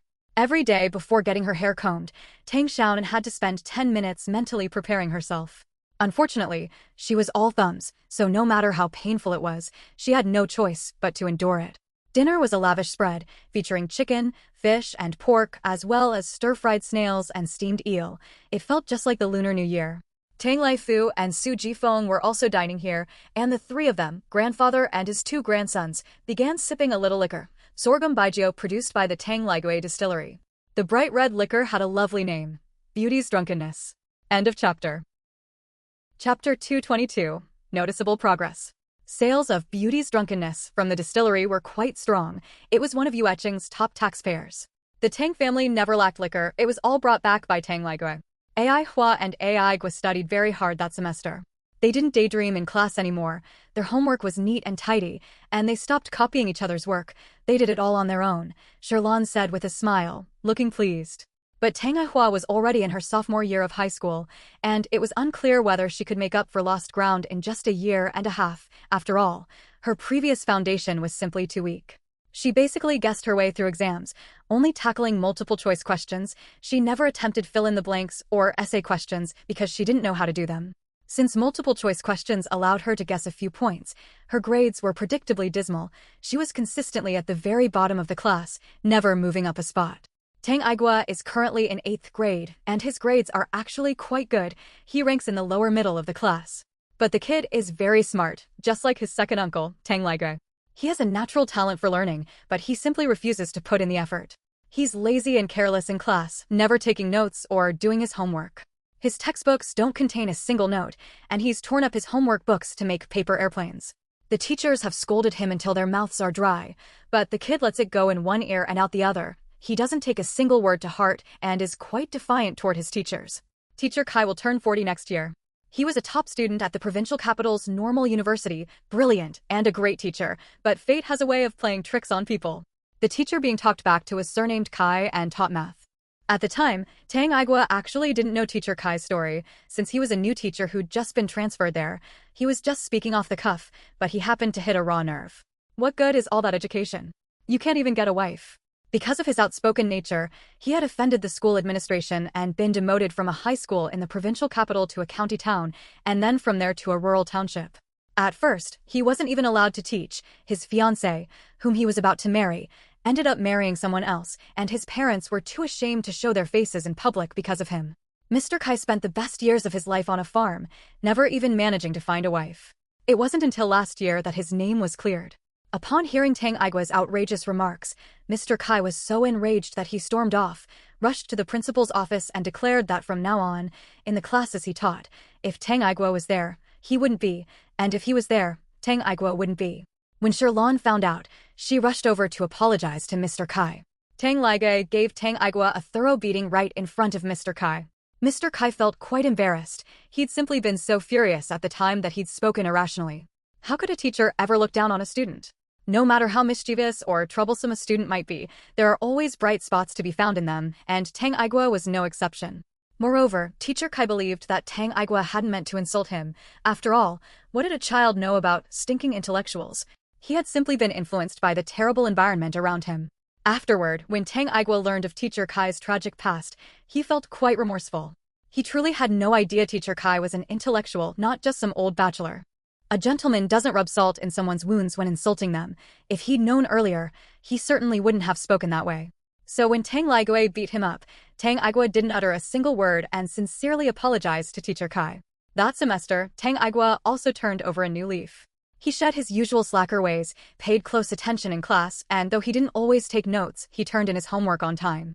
His progress was very noticeable. In the first standardized test after the semester began, his ranking improved by more than 20 places compared to the end-of-semester exam, placing him among the top 80 in his grade. It had only been a month. If Tang Igua had continued in that vein, getting into college would have been absolutely no problem. End of chapter. Chapter 223. Everyone can go to college. Tang Ligui also smiled and said, I asked Igua's homeroom teacher, and he said that as long as Igua keeps up this momentum, he should be able to get into Weching No. 1 high school. Once he gets into Weching No. 1 high school, college is a sure thing.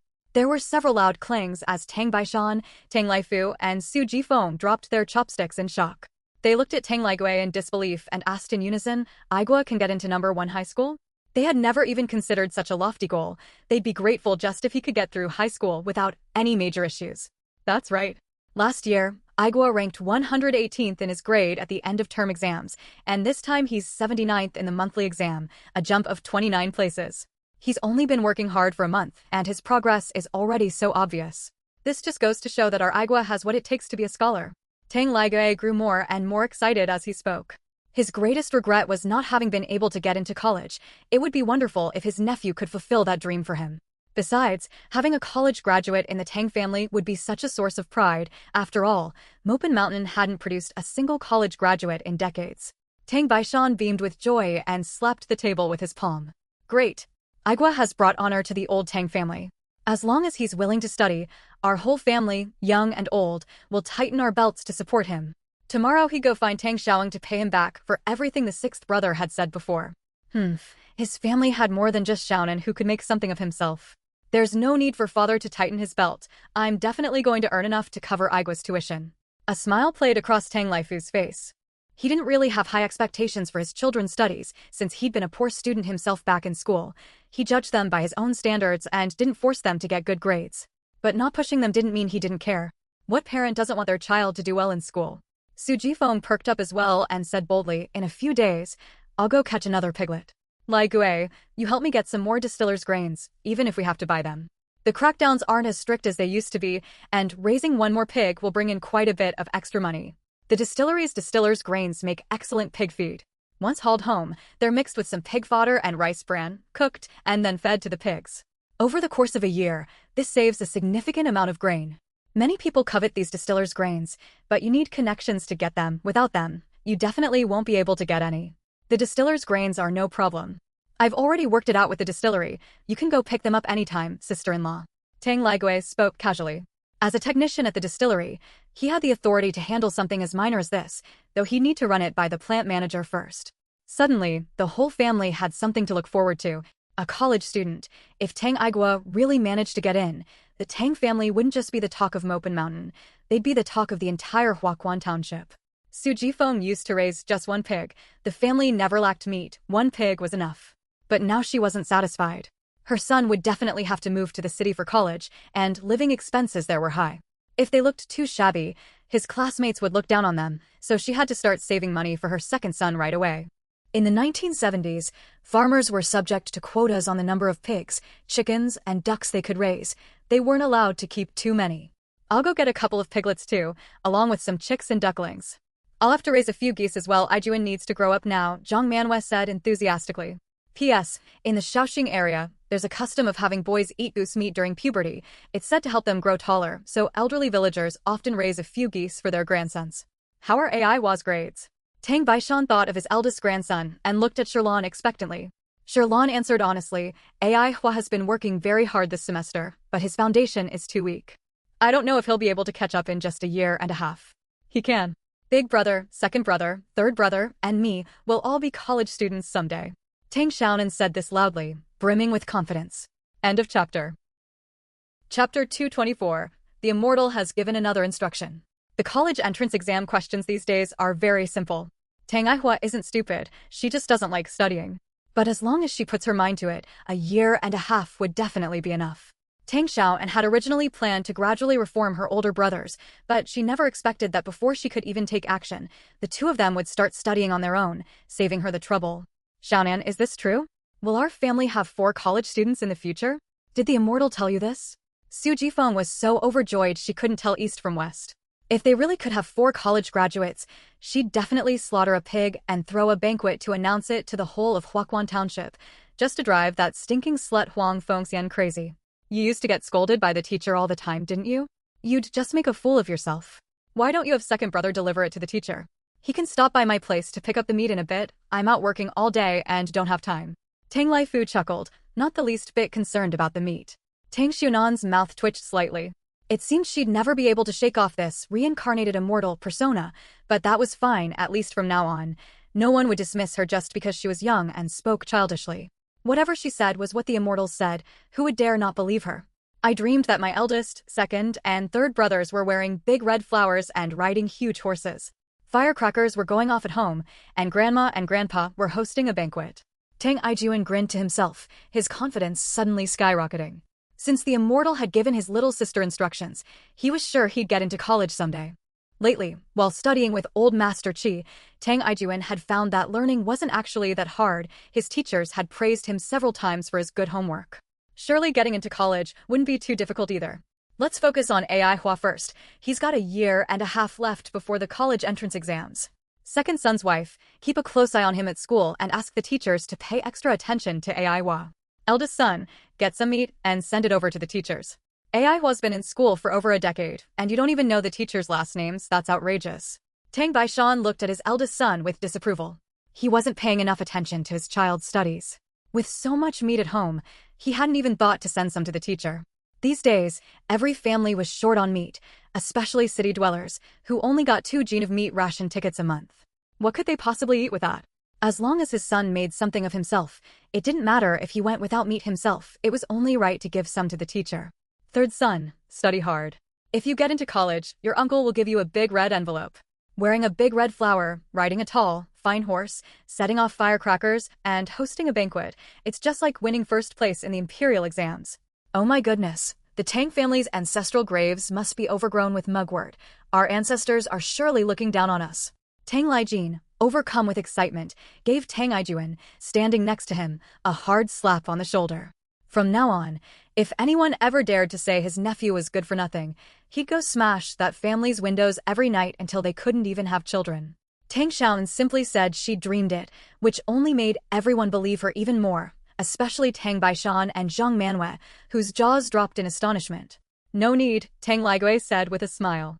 I give gifts to Ai Hua and Ai Gua's teachers every holiday, and Sherlan looks out for them on a regular basis. There's no need to go out of your way to send meat. Tang Laifu and Su Jifeng were both surprised.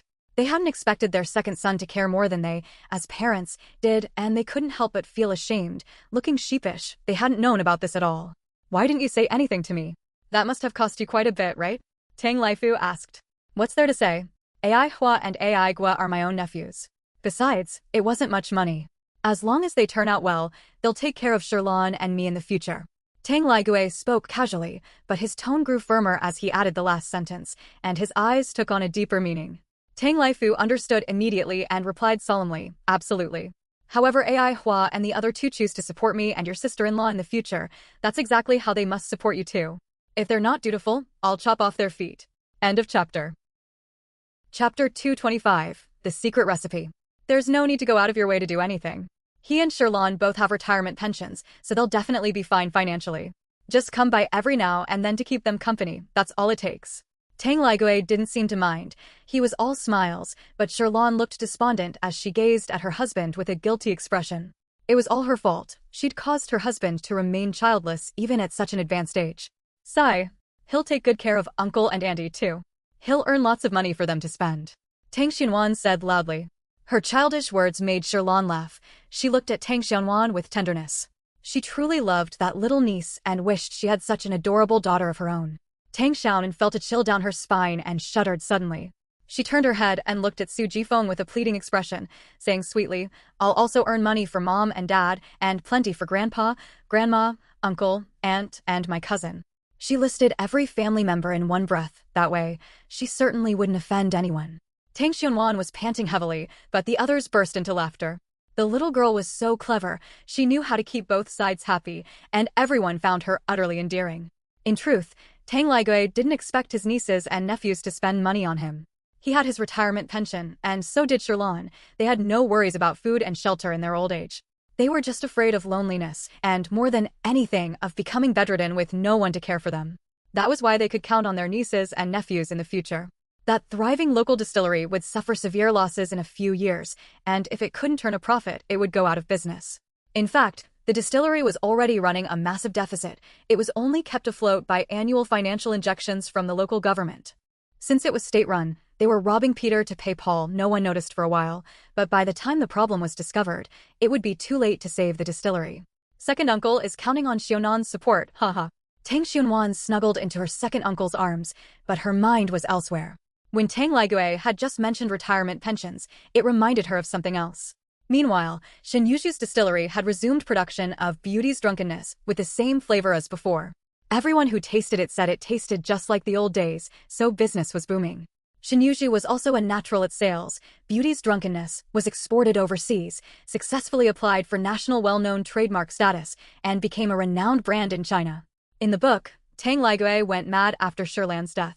He was on sick leave at home, and the distillery provided him with a monthly living allowance.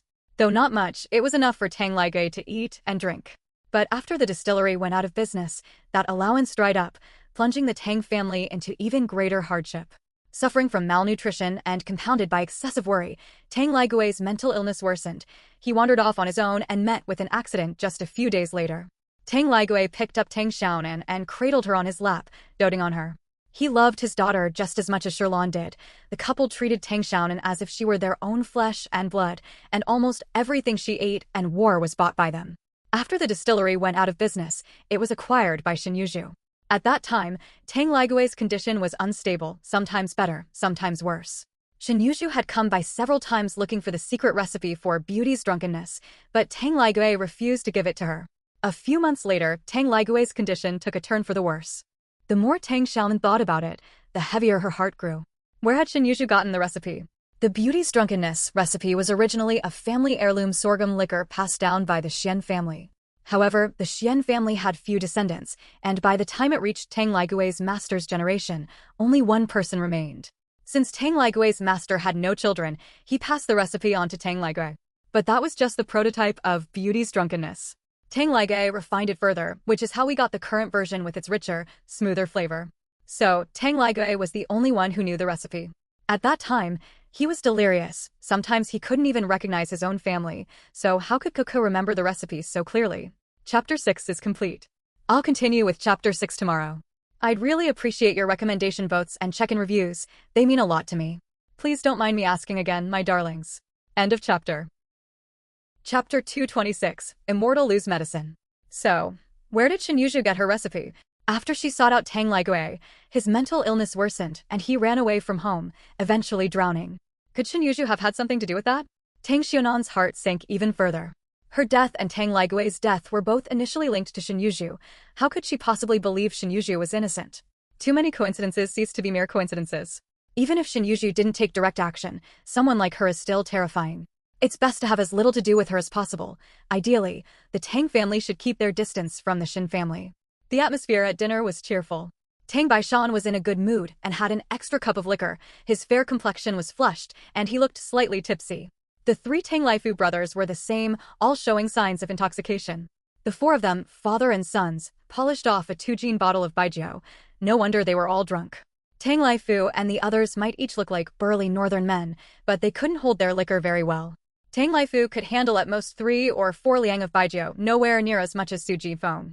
At their wedding, 9 out of 10 toasts from the guests ended up in Su Jinfeng's stomach, yet she didn't get the slightest bit drunk. No one knew just how much Su Jifeng could handle. No one had ever seen her drunk.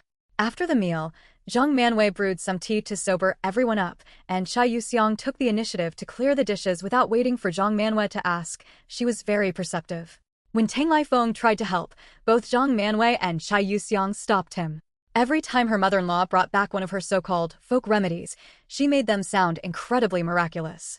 Though they hadn't worked at first, Sherlan truly hoped this one would be effective. She was willing to drink it no matter how bitter it was. We'll take those back with us in a bit. He got this folk remedy from Lucien Gu in Liuxia village and had Sherlan boil it to drink. Quite a few people have had babies after drinking that medicine. It's especially effective. Sherlan's face flushed slightly. She understood exactly what her mother-in-law meant, but a wave of nausea welled up inside her, and a bitter taste spread across her tongue. She'd drunk far too many of these folk remedies over the years. All sorts of strange and bizarre ingredients. Tree bark, grass roots, insects, bones, you name it. Just looking at them was nauseating, yet Sherlan had drunk them all. Even though she knew those concoctions were completely ineffective, she'd forced herself to drink them just to please her in-laws and put her own mind at ease. Now, she feared that this medicine from Master Lucien Gu might not be the same as the ones before. Zhang Manwei took several paper packets out of the cupboard and instructed, take 1 packet per meal. Take a new packet every 3 days. Boil it and drink it before bed. Remember, don't get it wrong. Got it. I'll boil it and drink it as soon as I get home, Sherlan said, taking the packets and acting very obediently.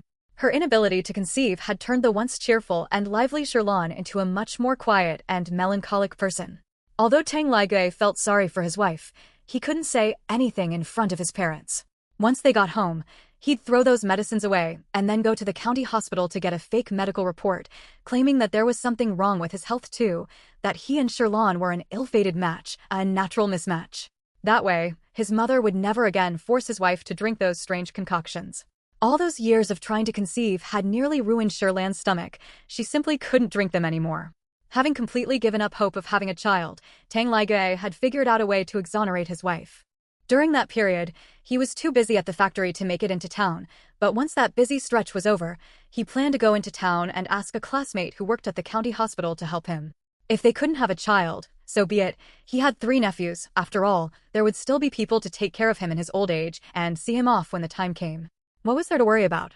Tang Xunan's heart sank a little as she looked at Sherlan and noticed how pale she looked. Her face was flushed, but completely drained of color. The room where Tang Laifeng was currently staying belonged to Tang Laigui and his wife.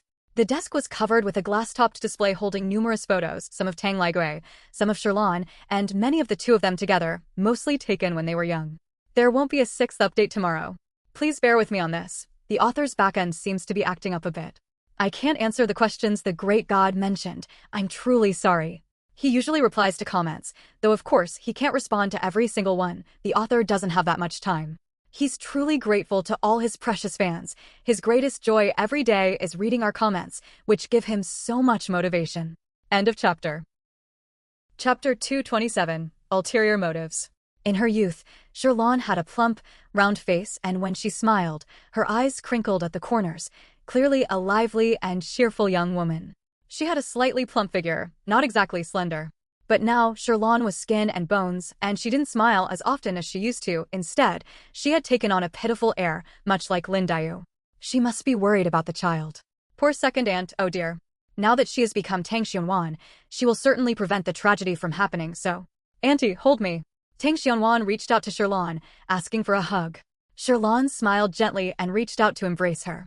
Tang Laigui, afraid his niece might sit on his daughter-in-law's slender legs, laughed and said, Xianwan's pretty heavy, it'd be better if Uncle Number 2 held her.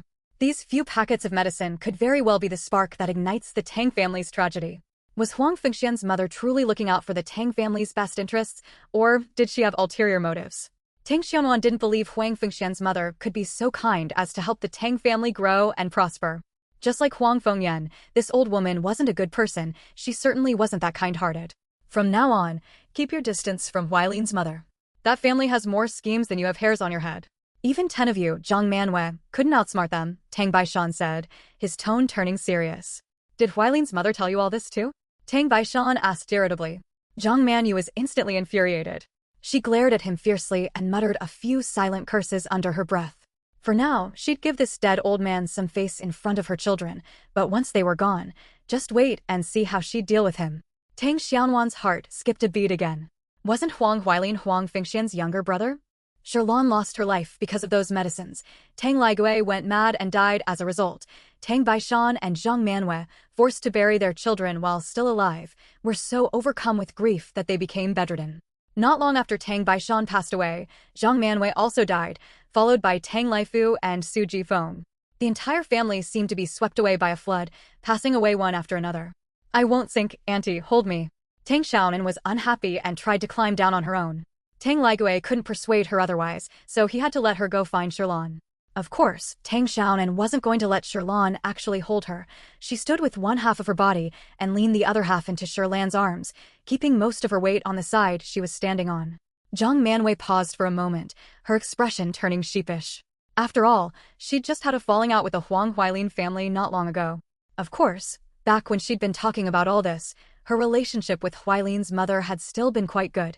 Now, they didn't even exchange greetings when they passed each other on the street. Zhang Manwei went on to rave about how powerful Master Lu was, how she'd helped families have not just one chubby baby boy, but two, and even twins. With all her boasting, this Master Lu seemed even more amazing than the child-granting Guanyin. So does that mean this Lu Xianggu was introduced to her grandmother by Huang Fengxian's mother? It's more likely that Huang Fengxian's mother deliberately tried to harm Shirlan. Zhang Manwei said this old woman's maternal family is right in Liuxia village. Since Lu Xianggu has sold her folk remedy to so many people, Shirlan certainly isn't the only one who's had a problem. It's possible others have also given birth to deformed fetuses. Word of this couldn't possibly have stayed completely under wraps. Huang Fengxian's mother must have heard at least something about it. So, for that old woman to know full well that the medicine was tainted and still recommend it to Zhang Manwei, that's just too malicious. But why would Huang Fengxian's mother want to harm Shirlan? The book doesn't mention any life-and-death feud between the Tang family and this family. At most, it was the fact that Huang Fengxian failed to marry into the Tang family back then, but that's hardly a major issue. After all, Huang Fengxian and her father, Tang Laifu, weren't engaged. They were just dating, so it was perfectly normal for the relationship to fall through. The Huang family's biggest loss was simply a loss of face. If they were willing to harm someone over such a trivial matter, the Huang family would be truly terrifying. End of chapter. Chapter 228. There's a little brother. Tang Xiaonan couldn't help but shiver. A chill ran down her spine. The deeper she analyzed the situation, the more terrifying the Huang Fengxian family seemed, and Xin Yuzhu too. She, too, carried the Huang family's vicious genes. So, everything the author said was complete bullshit. Xin Yuzhu was definitely not as wonderful as the author made her out to be. Tang Xiaonan clenched her teeth. She had to assume the worst in every situation. Now she saw Xin Yuzhu's entire family, including Xin Yuzhu herself, as a bunch of treacherous, vicious, and cunning scoundrels. There was no way she could take these medicines. Judging by the timeline, Shirlan must already be pregnant. No wonder her complexion was so poor. She'd barely touched her dinner earlier, stopping after just a few bites. Were these medicines recommended by Huang Huailin's mother? Mom, how could you trust her? We can't take these. Tang Ligui frowned. He, too, had no fondness for Huang Fengxian's family. Moreover, there was one thing he'd never brought up, the way Huang Fengxian had pestered him back then. Tang Ligui even had a feeling that Huang Fengxian didn't really like his older brother. She was just doing it to annoy him. But Tang Ligui wasn't entirely sure. Plus, Tang Laifu had been head over heels for Huang Fengxian back then. Worried that speaking up would strain their brotherly bond, he'd kept it to himself all this time. It was just as well that Huang Fengxian hadn't married into the family. Otherwise, he'd have had to put up with her for the rest of his life. Why can't we take it? Master Lu is truly famous in Liuxia village. It's not just Sister Weilin saying so. I went to Liuxia village to ask around, and it really does work. Zhang Manwei was upset. She'd spent a fortune, 10 yuan, to get this medicine. She couldn't even spend 10 yuan at home in half a year. It hurt more than having a piece of flesh cut from her body. But for the sake of having a grandchild, no matter how much it hurt, she had to beg for it. You're both almost 40. If you don't have a child now, you really won't be able to later. Whether it's a boy or a girl, you've got to have at least one. What kind of family is this without a child? It doesn't even feel like a real home. Zhang Manuel's nagging came to an abrupt halt. The room fell silent, and everyone turned to look at Tang Xianwan. There's a little brother. Second uncle's family has a little brother. Tang Xianwan suddenly shouted. What little brother? Xianwan, where did you see this little brother? Tang Baishan struggled to contain his excitement. He immediately understood what Tang Xianwan meant. Tang Xianwan gently patted Shirlan's belly, her expression serious. Zhang Manhwa had been speaking earnestly at first, but as she went on, her frustration grew, and her voice rose considerably. Shirlan immediately assured her that she would definitely drink it, whether it worked or not. She'd just drink it to keep her mother-in-law from getting upset. Right here, there's a little brother in second aunt's belly. Seeing that Shirlan was obedient, Zhang Manhua's expression finally softened a bit. In truth, she didn't want to pressure her daughter-in-law, but Shirlan's womb just wouldn't cooperate. She hadn't been able to conceive in over a decade of marriage. In any other family, they would have given up long ago.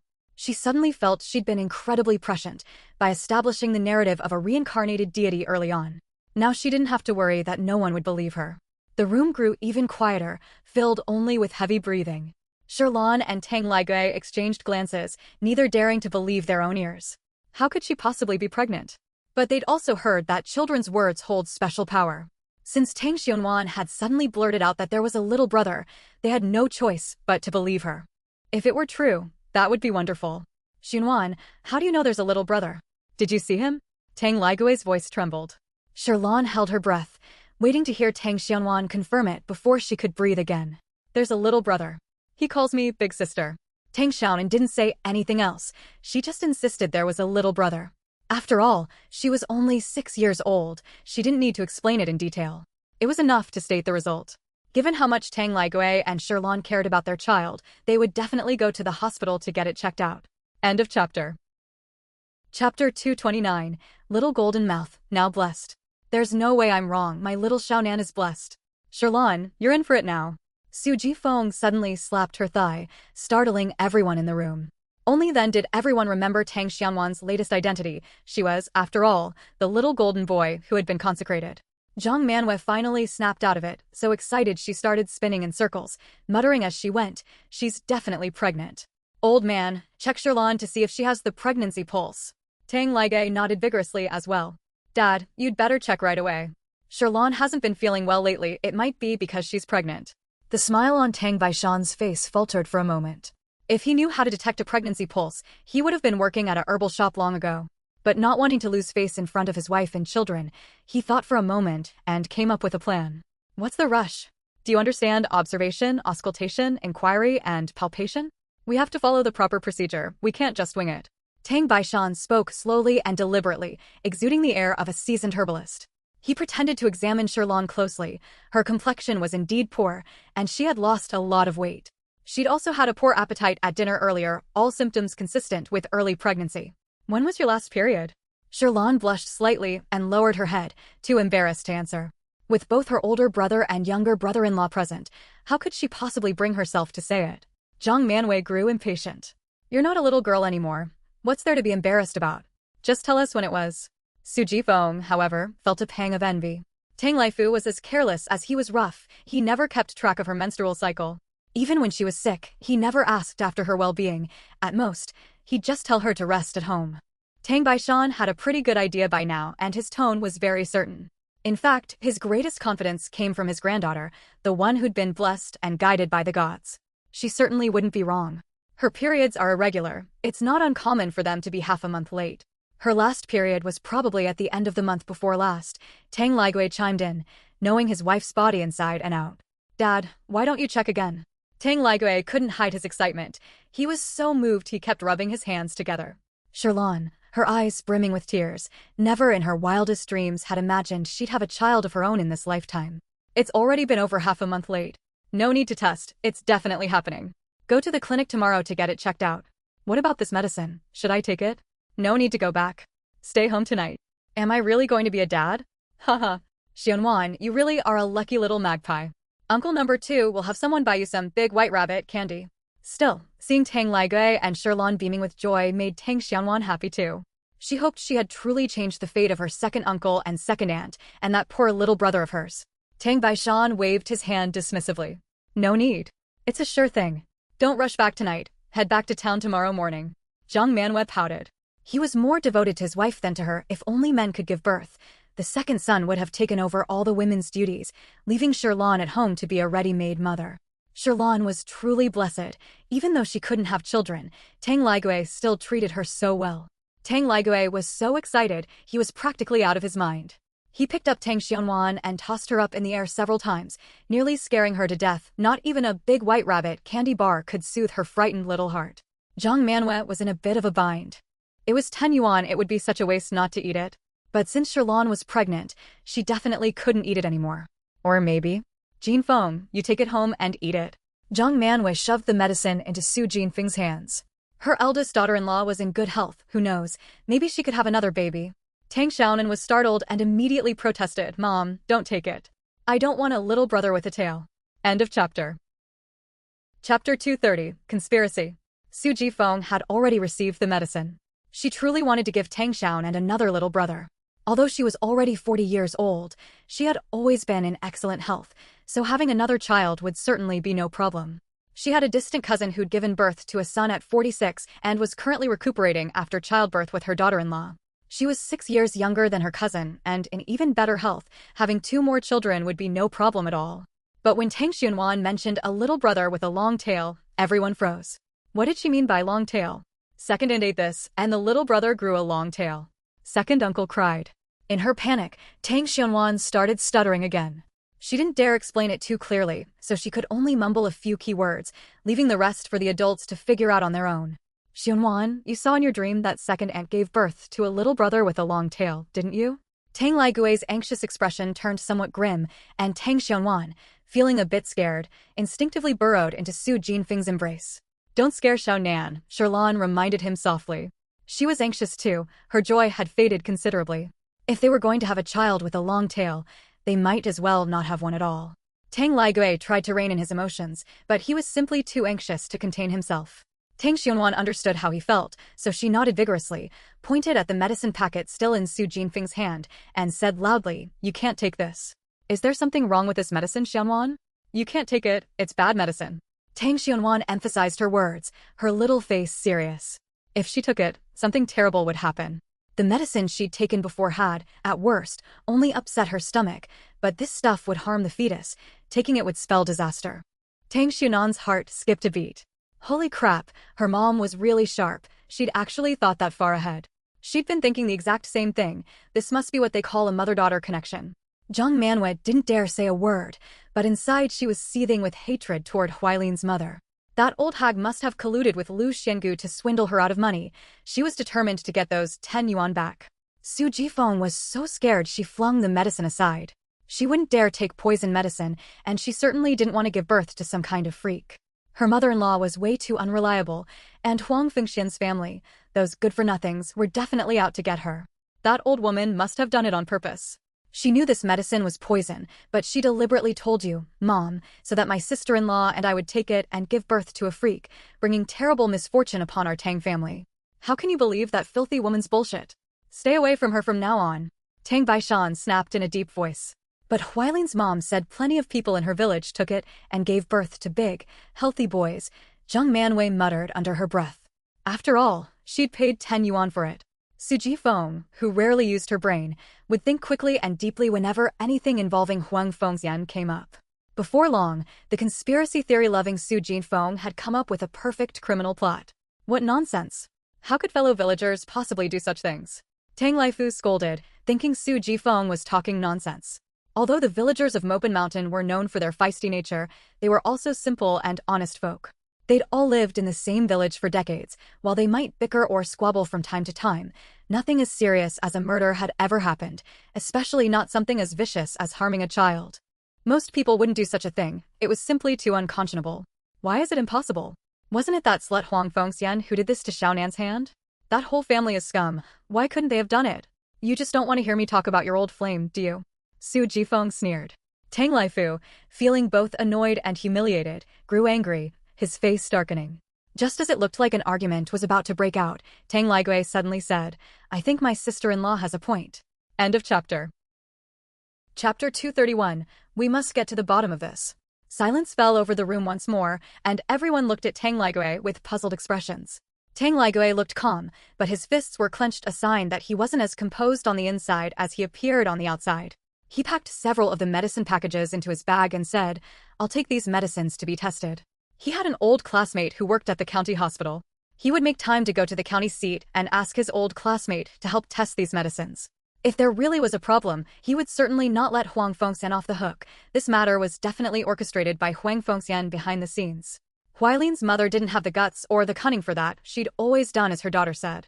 Over the years, he'd kept his distance from Huang Fengxian and never told his family about how she'd hounded him back then, simply to avoid driving a wedge between himself and his brother Tang Laifu. But this Huang Fengxian has repeatedly come to provoke the Tang family, and now she even dares to set her sights on his wife and children. He's had enough. Actually, it's easy to get to the bottom of this. Just go to Liuxia village and ask around carefully, isn't this Lucienne quite famous? There must be quite a few people who've taken her medicine. If there really is something wrong with it, someone would surely have given birth to a deformed child. You can't hide something like that. People might not talk about it normally, but if you ask around, they'll definitely tell you. She was named Outstanding Teacher last year, and by all accounts, she should have been this year as well. The principal had even said it was a sure thing, but in the end, the award went to Huang Fengxian instead. She'd been passed over. The principal was so upset that he went to the school district to argue her case, but it came to nothing. When he returned, he simply said she'd definitely get it next year. Moreover, she hadn't mentioned any of this to Tang Laigue. Sometimes when she ran into Huang Fengxian in town, that woman would hurl sarcastic remarks, bringing up her inability to have children. Behind her back, Huang Fengxian had also been spreading plenty of gossip about her. There was one other matter Sherlan wasn't entirely sure about, but it likely had something to do with Huang Fengxian as well. Leave this to me. I'm often in Liuxia village. I'll go look into it tomorrow, Tang Laijin volunteered.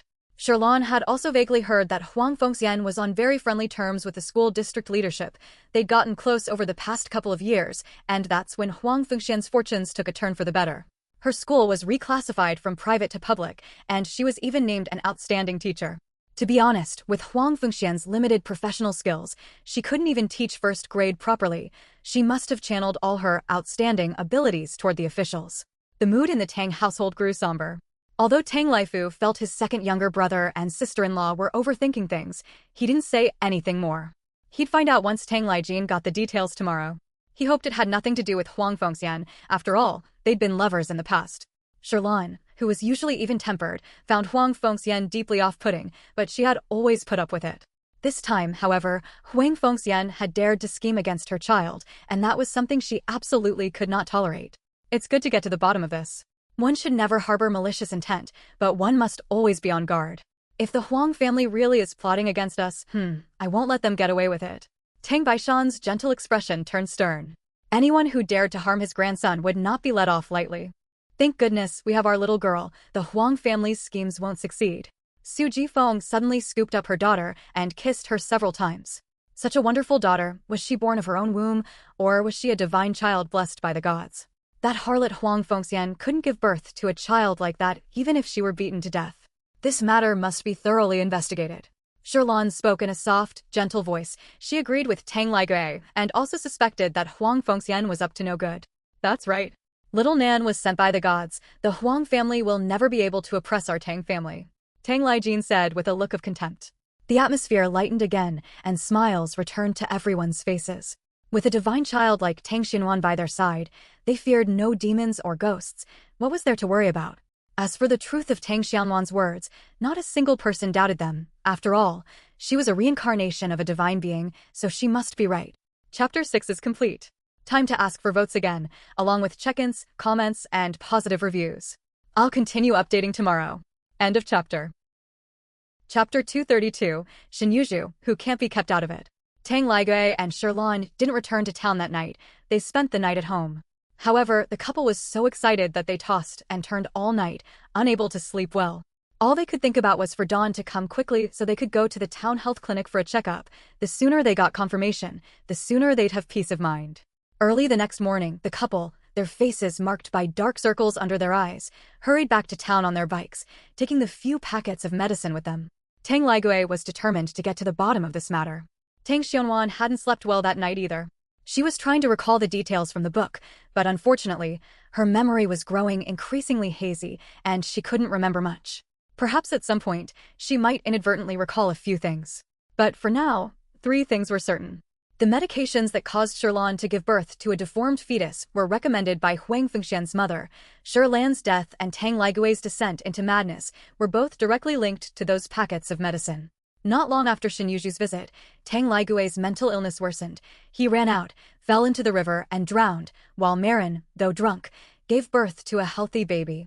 The driver responsible for the car accident that killed her original self was Shin Yuju's own younger brother, Shin Yuhai. These three incidents were major blows that compounded the Tang family's misfortunes, yet all were inextricably linked to Shin Yuju. Even if they were mere coincidences, Shin Yuju was undoubtedly the Tang family's nemesis. They had to be on guard against this woman. Tang Xianwan's hand injury had healed long ago. Putting off going to school any longer wasn't a solution. She'd have to go sooner or later, and besides, she wanted to investigate Huang Fengxian's lover, Gu Songtao. Ideally, she'd catch them in the act that way. Huang Fengxian would no longer be able to teach at the school. Su Jifeng prepared a hearty lunch and stuffed it into Tang Xiaonan's backpack. Now, about that. Tang Laifu shot her a disapproving look, and Su Jifeng glared back at him. She was about to say, if that slut Huang bullies you again, go find your grandpa and uncle, remember that. Su Jifeng was, of course, all the more delighted. She was now earning over 10 yuan just from renting out bicycles, not to mention all the snacks and candy. She was making more than she did working at the factory. How could she not be happy? These days, she was even happier to see Hu Jinji than she was to see her three sons. Tang Xiaonan had just stepped out the door with her school bag when she spotted Hu Jinji. He'd come to rent a bicycle. He always paid Su Jifeng 10 yuan at a time and often brought her snacks and candy. He took great care of the bike, keeping it polished to a shine. Since Tang Laifu couldn't find fault with it, he tacitly approved of the arrangement. Her family was from Gu village. After all, her father, brothers, and nephews were still there. Let that filthy slut Huang Fengxian just try to lay a finger on her daughter. Got it. Tang Xiaonan nodded, feeling even more confident. If she'd known last time that her maternal grandparents lived in Gu village, she would have gone to them right away for support. Su Jinfeng's feistiness was all inherited from her maternal grandfather. No matter how many connections she had up the chain, a teacher with a questionable personal life, not even the director of education could save her. Su Jinfeng shot Tang Laifu a defiant glance. If he didn't like hearing her call that woman a slut, she'd just keep calling her that. Besides, her grandfather was Tang Laifu's master in the butcher's trade. Even though Grandpa Su was getting on in years, no one dared mess with him, otherwise, he'd cut you open from the inside out and strip you bare. Tang Laifu stormed out of the room, shouldering his hoe to head off to work. He wasn't about to stoop to her level. Jinji, you're here. Have you had breakfast yet? Want to have some more? There was absolutely no way she'd ever call him Disaster Star again. If anyone called him that, Su Jifeng would still get angry with them. But now, Hu Jinji was her money-bringing lucky charm. She had 4 college students to support in the future, so she had to earn as much money as possible. I've already eaten, thank you, Auntie. Hu Jinji smiled slightly and pushed the cart with practiced ease. Although it wasn't raining today, the ground was still damp. Hoeing the fields was too tiring, so he decided to make a trip into town instead and return early in the afternoon to finish the work. End of chapter. Chapter 233, Discovery. Brother Hua, aren't you going to plant soybeans? Tang Xiaonan asked with a smile. She remembered that yesterday, Hu Jinji had said he was going to stay home today to plant soybeans. The ground's too wet to hoe. I'll wait until it dries out before planting. Hu Jinji couldn't resist giving Tang Xiaonan's braid a little tug. It had become a conditioned reflex lately. Whenever he saw this chubby little girl, he just had to give her braid a tug. It was kind of fun. Tang Xiaonan turned her head away in annoyance and rolled her eyes. He was just like Tang Ijuan and his 2 brothers, always reaching out to tug at her or pinch her cheeks at the drop of a hat. It was so annoying. Hu Jinji tugged at the corners of his mouth and gave her braid another tug. Seeing that the girl was really about to get angry, he finally picked up Tang Xiaonan and set her on the front fender of his bike. I'll take you to school, it's on my way. The ride to Weching passed through Gu village. It was only a dozen or so li, so they arrived quickly. Tang Xiaonan sat quietly on the front fender. When Tang Ijuan came over to ride, Hu Jinji blocked him. I'll ride. You sit in the back. He'd grown taller and stronger now. Carrying 3 people was no problem at all. Tang Ijuan's face darkened instantly. That bike belongs to my family. I paid to rent it, it's mine now. With that single sentence, Hu Jinji deflated Tang Ijuan's pride. He then picked up Chai Yuxiang and placed her on the front rack as well, hopped on the bike, and rode off without waiting for Tang Ijuan. Her heart ached and her chest felt tight. Shin Yuju clenched her teeth tightly. This idea had originally been hers, yet Hu Jinji had beaten her to it. That money was supposed to be hers.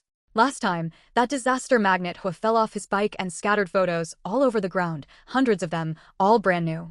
He must have found a job at a photo studio, Huang Limin said with a look of envy. A bicycle rode by. It was Hu Jinji, Tang Xiaonan, and their group.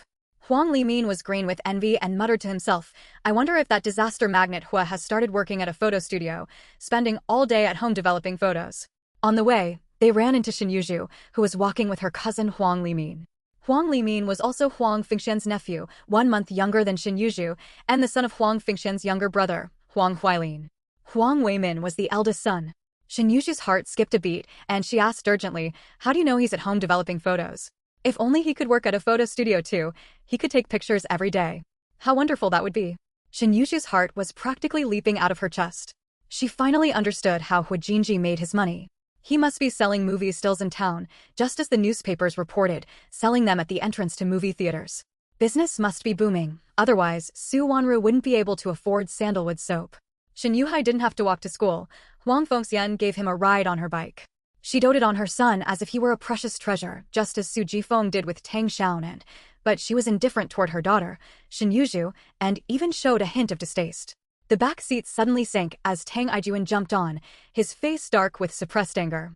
Hu Jinji let out a soft snort. In high spirits, he pedaled the bike at breakneck speed with ease. No wonder Hu Jinji had been ignoring her lately and even stopped Grandpa Chi from tutoring her. It wasn't because she was at fault, but because Hu Jinji wanted to keep his distance and didn't want her to find out about the stills. Because of that, she'd been spending the last few days wondering what she'd done wrong. It wasn't that she was at fault, it was that people's hearts were just too treacherous. But Shin Yuzhu still couldn't figure out how Hu Jinji had found out that he could make money by selling stills from the drama. She soon recalled the time Hu Jinji had gone into witching with Tang Xiaonan and the others. It was after they returned from witching that Hu Jinji began making frequent trips into the city, and his attitude toward her changed drastically. He must have gotten the tip during that trip to witching. Shin Yuzhu bit her lip until it bled. The pain in her heart felt like a knife had been twisted inside her. But she quickly pulled herself together. There were surely other ways to make money. However, since Hu Jinji had been the first to act unkindly, she wouldn't be blamed for acting in kind. End of chapter. Chapter 234, Settling a Personal Score. Tang Xiaonan also spotted Shin Yuzhu, but Hu Jinji was riding so fast that he was gone in a flash. She turned her head to look back. Shin Yuzhu was standing motionless, lost in thought, with a faint, icy smile playing at the corners of her mouth. Her heart sank suddenly. Tang Xiaonan wanted to get a better look, but Hu Jinji had already ridden far ahead, and Shin Yuzhu had become a blur. She couldn't make out a single detail. Tang Xiaonan furrowed her brow. That fleeting smile Shin Yuzhu had just flashed didn't at all resemble what the author had described as the kind of smile a beautiful girl would have. In the book, Shin Yuzhu was gentle, kind, and magnanimous, returning kindness for wrongs and touching others with her goodness. How could such a girl, who was like a bodhisattva, smile in such a chilling way? It felt like a venomous snake lurking in the shadows, ready to pounce and strike at any moment, truly chilling. Shin Yuzhu had smiled like that only after seeing Hu Jinji. Was she plotting against him, or was she in cahoots with her third brother? Tang Xiaonan thought it must be the latter. Hu Jinji hadn't done anything to offend the Shin family, and he and this woman were even former classmates. Even if Shin Yuzhu were completely heartless, surely she wouldn't go around biting people like a mad dog, would she? No, she couldn't just sit back and take the blows. She had to take the initiative. She needed to catch Huang Fengyan red-handed in her affair as soon as possible. That way, Huang Fengxian's reputation would be completely ruined, and Shin Yuzhu's reputation would suffer as well. Hu Jinji dropped the 3 siblings off at the entrance to Gu Village and continued on his way. She couldn't get into a fight with her teacher over such a trivial matter. If her grandmother got angry, she wouldn't be able to continue her studies. Shin Yuzhu's smile just now had been terrifying, more unsettling than a close-up of a villain's sinister grin in a horror movie. Tang Xiaonan instinctively sensed that Shin Yuzhu had ulterior motives. Although she was only 10 and still a child, she was the female lead and the author's own daughter, so she was smarter than many adults. If she didn't strike first, she feared she wouldn't be able to outmaneuver Shin Yuzhu. Cleaning the restroom was supposed to be a rotating duty, but Huang Fengxian arranged for Chai Yuxiang to do it every day and made her do it alone. Chai Yuxiang knew full well that this woman was taking out her personal grudge on her, but she had no choice but to put up with it. Tang Xiaonan had been somewhat hesitant at first. After all, Shin Yuzhu hadn't done anything to wrong the Tang family so far, and she was just a 10-year-old girl. Children shouldn't have to bear the consequences of their parents' mistakes. For this reason, Tang Xiaonan had been unable to make up her mind, but now she was resolute. Third brother will be expelled. If only teacher Huang weren't at the school, Tang Xiaonan said, gently steering the conversation. Her goal was to ruin Huang Fengxian's reputation and force her to slink away in disgrace. With a mother who cheats on her husband, what kind of reputation could her daughter possibly have? Cha Yuseong felt a pang of sympathy and gritted her teeth, saying, "That slut makes me clean the outhouse every day. Why doesn't she just fall into it herself?" "Don't worry. If that slut dares to bully you again, third brother will beat her to a pulp." Tang Aijuan hoisted his little sister onto his back. Ever since Tang Xiaoan had learned to walk, as long as the three brothers were around, they'd make sure she never had to set foot on the ground. "Third brother, I'm afraid of Teacher Huang," Tang Xiaoan said, gathering her courage and speaking with a look of grievance. Cha Yuseong knew her place. As a granddaughter by marriage, not a native of Malwan Mountain, she had no grounds to argue, so she decided to put up with it. Besides, sweeping the outhouse was within her tolerance level. If Huang Fengxian really dared to go too far, she certainly wouldn't stand for it. "Cousin, why didn't you tell third brother? Why should you have to sweep the restroom every day? You're not doing it anymore." Tang Xiaonan was instantly furious. Huang Fengxian was nothing but a maggot that had wormed its way into the teaching staff. She had to be weeded out. I'm afraid it'll cause a big fuss and make Grandma unhappy," Cha Yuseong stammered. "Screw that. I've got your back. You're not sweeping there anymore." Tang Aijuan shot her a glare, frustrated that she didn't trust his abilities. End of chapter. Chapter 235, Strike First. Cha Yuseong felt a warm glow in her heart. At home, Chai Wenhao never stood up for her, and it was the same outside. Her brother was too honest and reserved. Even when he was bullied himself, he didn't dare to fight back, let alone stand up for her. Cha Yuseong had never expected him to do so in the first place. But her cousin and his sister had given her warm familial affection and trust. Without asking why, they protected her unconditionally, unlike her own grandmother, who, whenever she was bullied outside, would scold her for being unruly and causing trouble for the family. No matter what caused her to get into a fight with someone, her grandmother and father would only scold her. Even when the other person was clearly in the wrong, she was the one getting scolded, and she was forced to apologize to the other person. To preserve their good reputation and save face, her grandmother and father would sacrifice her dignity, once, twice, countless times. Cha Yuseong had had enough of these lessons, so she rarely got into trouble. But once she did, she would inevitably beat the other person to the ground.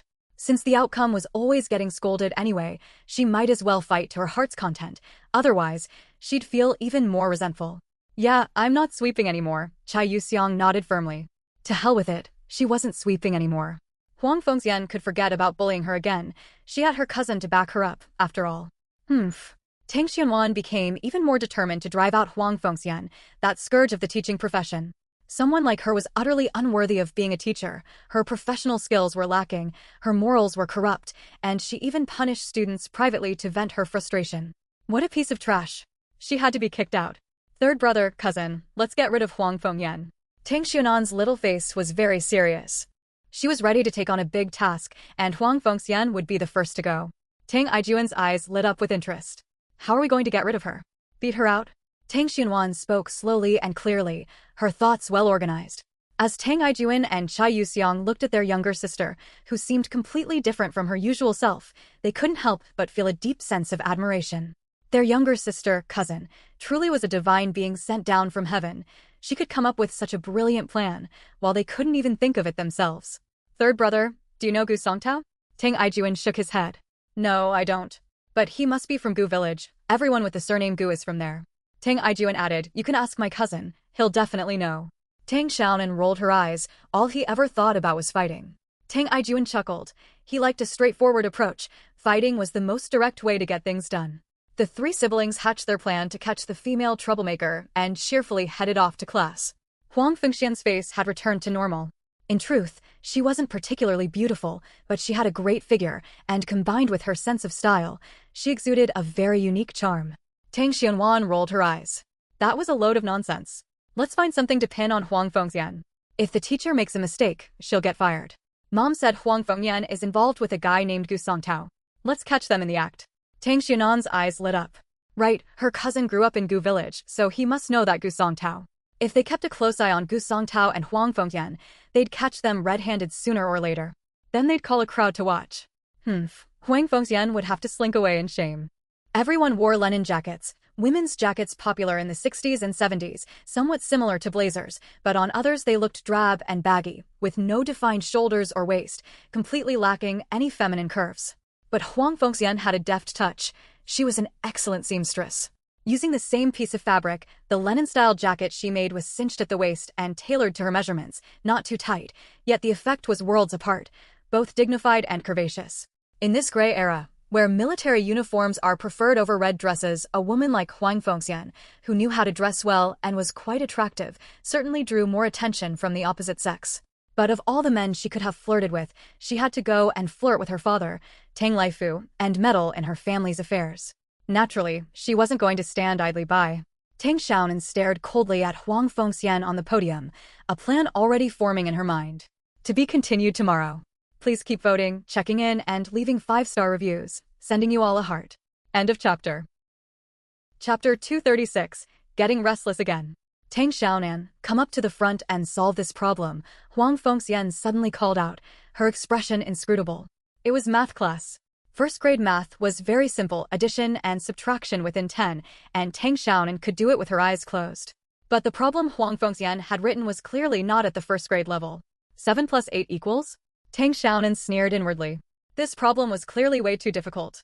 Huang Fengxian claimed she was smart, yet she always liked to act like a know-it-all. Using petty tricks like this to torment a little kid, her intentions were truly dishonest. Hurry up. Don't hold up the class. If you can't solve it, go stand outside. Huang Fengxian felt a secret sense of satisfaction.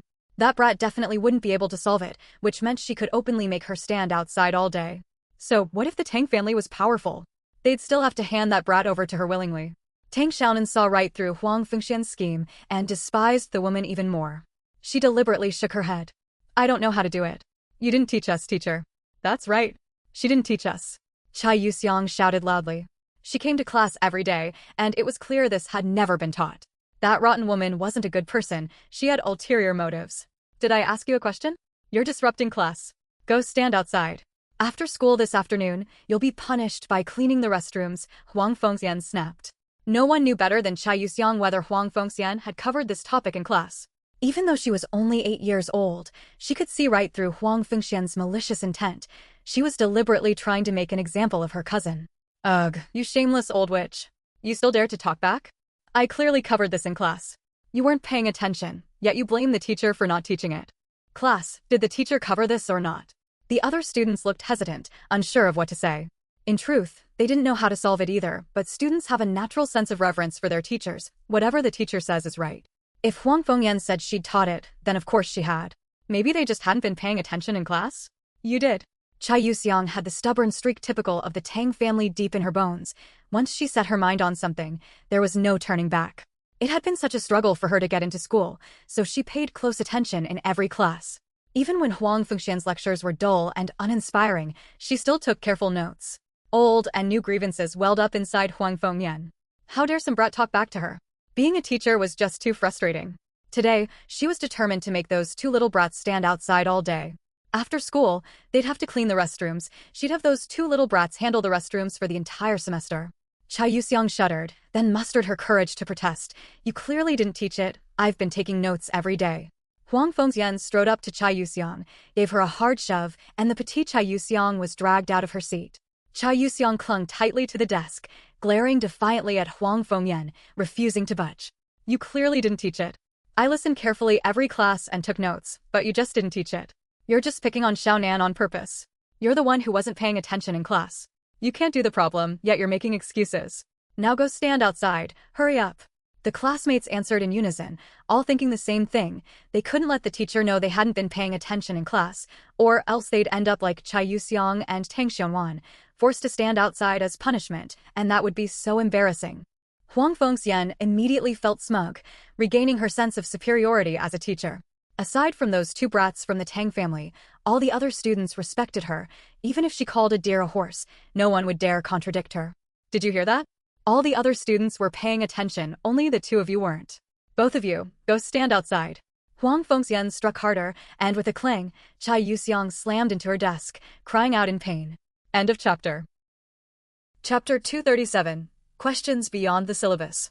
Tang Xiaonan immediately rushed over, stepping in front of Chai Yuxiang. She glared at Huang Fengxian and shouted, he and my cousin can be punished for not paying attention in class, but since the other students were paying attention, let them try to solve the problem. If they can solve it, they can go stand outside. Damn it, that rotten cousin is so despicable, she absolutely had to get rid of her. Wrong. Have the others do it too. If none of them can solve it, then it's my fault for not teaching properly. Cha Yuseong cried out, clutching her side. She'd bumped into the desk earlier, and it hurt like hell. How dare you talk back to the teacher? All of you, get out of here. Don't ever attend her classes again. Huang Fengxian was furious and humiliated. She hadn't expected those two brats to dare fight back. How could the others possibly solve it? She hadn't even taught it, but as the teacher, she held absolute authority. Naturally, she had the final say. He's making a valid point. If the other students can solve that problem, then it's just him and my cousin who weren't paying attention in class, and they'll accept the punishment.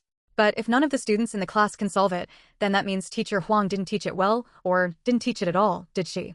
Get out. So, she didn't need to keep a low profile anymore. To get back at that stinking woman, she'd be as outspoken as possible. How had she ended up butting heads with those two brats again? Tang Xiaonan would definitely go home and tattle, and that ugly hag Su Jifeng would surely come banging on the door again. A chill ran down Huang Fengxian's spine, and she regretted it even more once again. Su Jifeng had made a complete fool of her. And now people at school were pointing and whispering about it. She and her old lover hadn't dared to meet in secret lately, for fear of being seen. Don't you dare bully my cousin. Tang Xiaonan gathered all her courage and charged headfirst at Huang Fengxian. Huang Fengyan stumbled backward from the impact, her lower back slamming into the corner of a desk. The pain made her gasp sharply, and she instantly snapped back to her senses, beginning to regret her actions. After all, she was a divine child reincarnated from a deity, so it was only natural for her to stand out. With her kind grandmother and loving mother promoting her every day, the whole of Huaquan Township probably knew she was a reincarnated deity. Huang Fengxian felt guilty under Tang Xianwan's dark gaze and didn't dare to look her in the eye, but she grew even more annoyed. She tried to grab Tang Xianwan, but as soon as her leg touched Tang Xianwan, she pulled it back and changed course to grab Cha Yuseong instead. Tang Xiaonan stopped pretending to be a child and argued with righteous indignation. Su Jifeng wasn't going to stand up for Cha Yuseong, and Tang Xiaonan was best left alone, so Huang Fengxian took out all her anger on Cha Yuseong. Her face contorted into a ferocious grimace as she lashed out wildly, and the two of them rushed to drag Cha Yuseong away. Huang Fengyan, growing increasingly frightened the more she thought about it, tried to calm herself down. She shot a sinister glance at Tang Xiaonan, then at Cha Yuseong, gritted her teeth, forced a smile, and said pretentiously, but the teacher must have made a mistake. He'll come up with some other questions. She wasn't in a hurry. The Tang family would soon be in big trouble. She was waiting to watch the show and couldn't wait to set off firecrackers to celebrate. She couldn't wait to see Tang Ligui and Shirlan living a life worse than death, haha. Huang Fengxian's mood suddenly brightened again as she thought about the miserable lives Tang Ligui and Shirlan would lead in the future. She was happier about this than she had been when she was named Outstanding Teacher. Back then, Tang Ligui had looked down on her and insisted on marrying Shirlan, that barren woman who could never bear children. Was he regretting it now? That's just the beginning. Tang Ligui will have plenty of reasons to regret it later. She'd just love to watch the spectacle unfold. Tang Ligui was the most promising member of the Tang family. Bringing him down is tantamount to bringing down the entire Tang family. Let's see how the Tang family can keep up their airs from now on. Huang Fengxian glanced at Tang Xianwan and Cha Yuseong, her expression turning kind. She had no reason to stoop to the level of those two brats. With the Tang family's misfortune, those two little brats wouldn't have an easy life either, especially Tang Xianwan. She'll probably end up marrying some widower or lifelong bachelor. Tang Xianwan felt a chill run down her spine under that woman's gaze and grew wary. That vile woman certainly didn't have good intentions. End of chapter. Chapter 238. It was him after all. It was lunchtime again. Tang Xiaonan and Cha Yuseong went to the cafeteria to pick up their meals, and Tang Aijuan brought over a tall boy to eat with them. The boy's name was Su Guiqiang. He was 12 years old, Su Jinfeng's own nephew, and in the same 4th grade class as Tang Aijuan. Su Guiqiang bore a striking resemblance to Tang Aijuan. They were about the same height and looked just like brothers. However, Su Guiqiang had a very gentle temperament, unlike Tang Aijuan, who was quick-tempered and impulsive. Cousin, Tang Xiaonan called sweetly. Su Guiqiang gave her a gentle pat on the head and grinned. Why don't you come over to my house for lunch?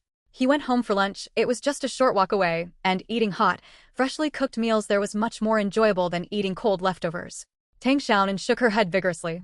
Going once or twice was fine, but if she went every day, her aunt would surely have something to say about it.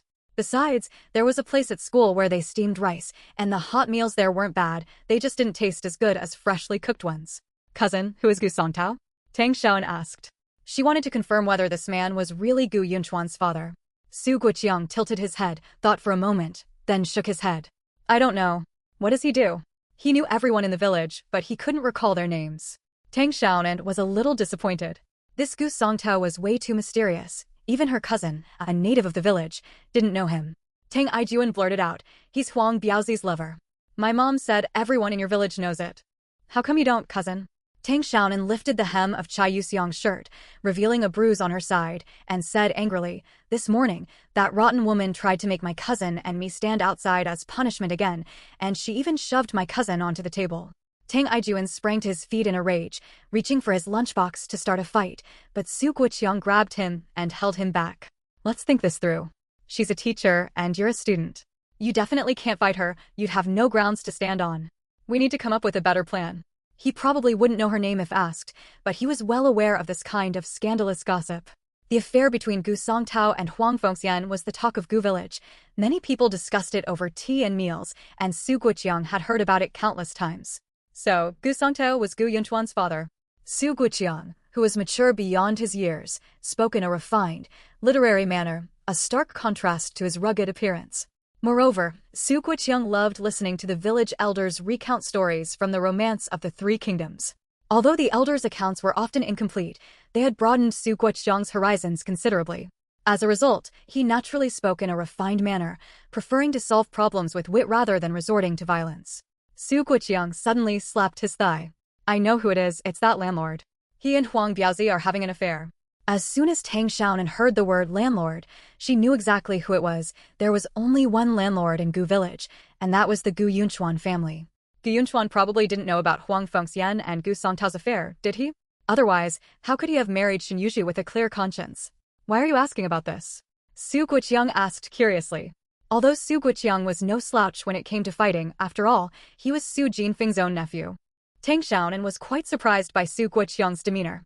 She'd assumed her cousin would be just as impulsive and hot-headed as Tang Aijuan, but to her surprise, he turned out to be level-headed, and his way of speaking was actually quite articulate.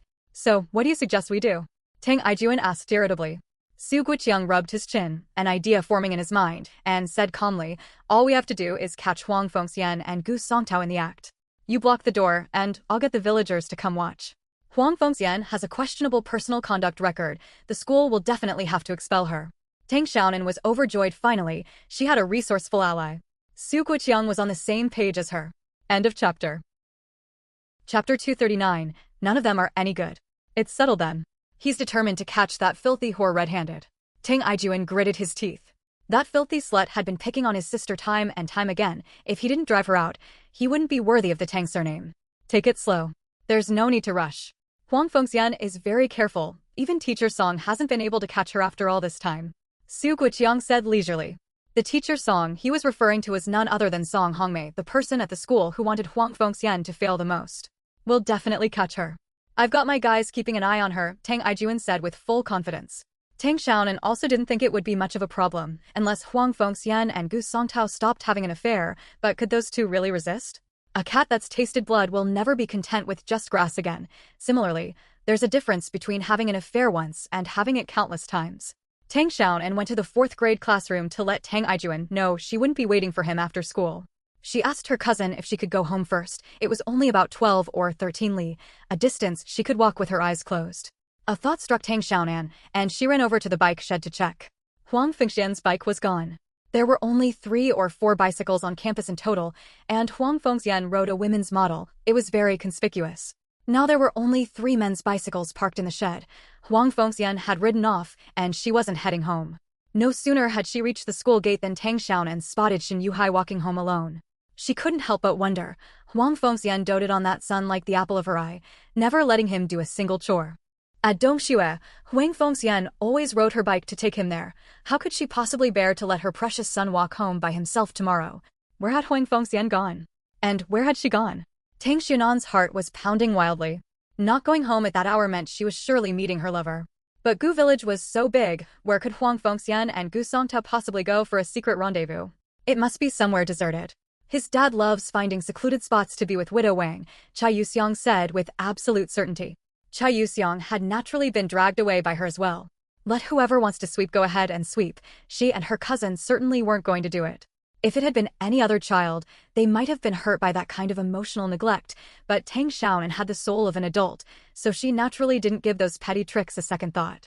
With Tang Xiaonan by her side, Chai Yuxiang didn't think much of it either. She continued to take diligent notes in every class and turned in her homework neatly, completely unfazed. In Dongwu's class, Huang Fengxian was much more restrained. She wouldn't even look at Tang Xiaonan and Chai Yuxiang, nor did she call on them when asking questions. That woman had switched to a different tactic of emotional neglect, simply ignoring the two of them. First and second graders had one less class than the upper grades and were dismissed an hour early. Huang Fengxian assigned Tang Xiaonan and Chai Yuxiang to clean the restrooms, but Tang Xiaonan simply ignored her, slung her backpack over her shoulder, and walked out.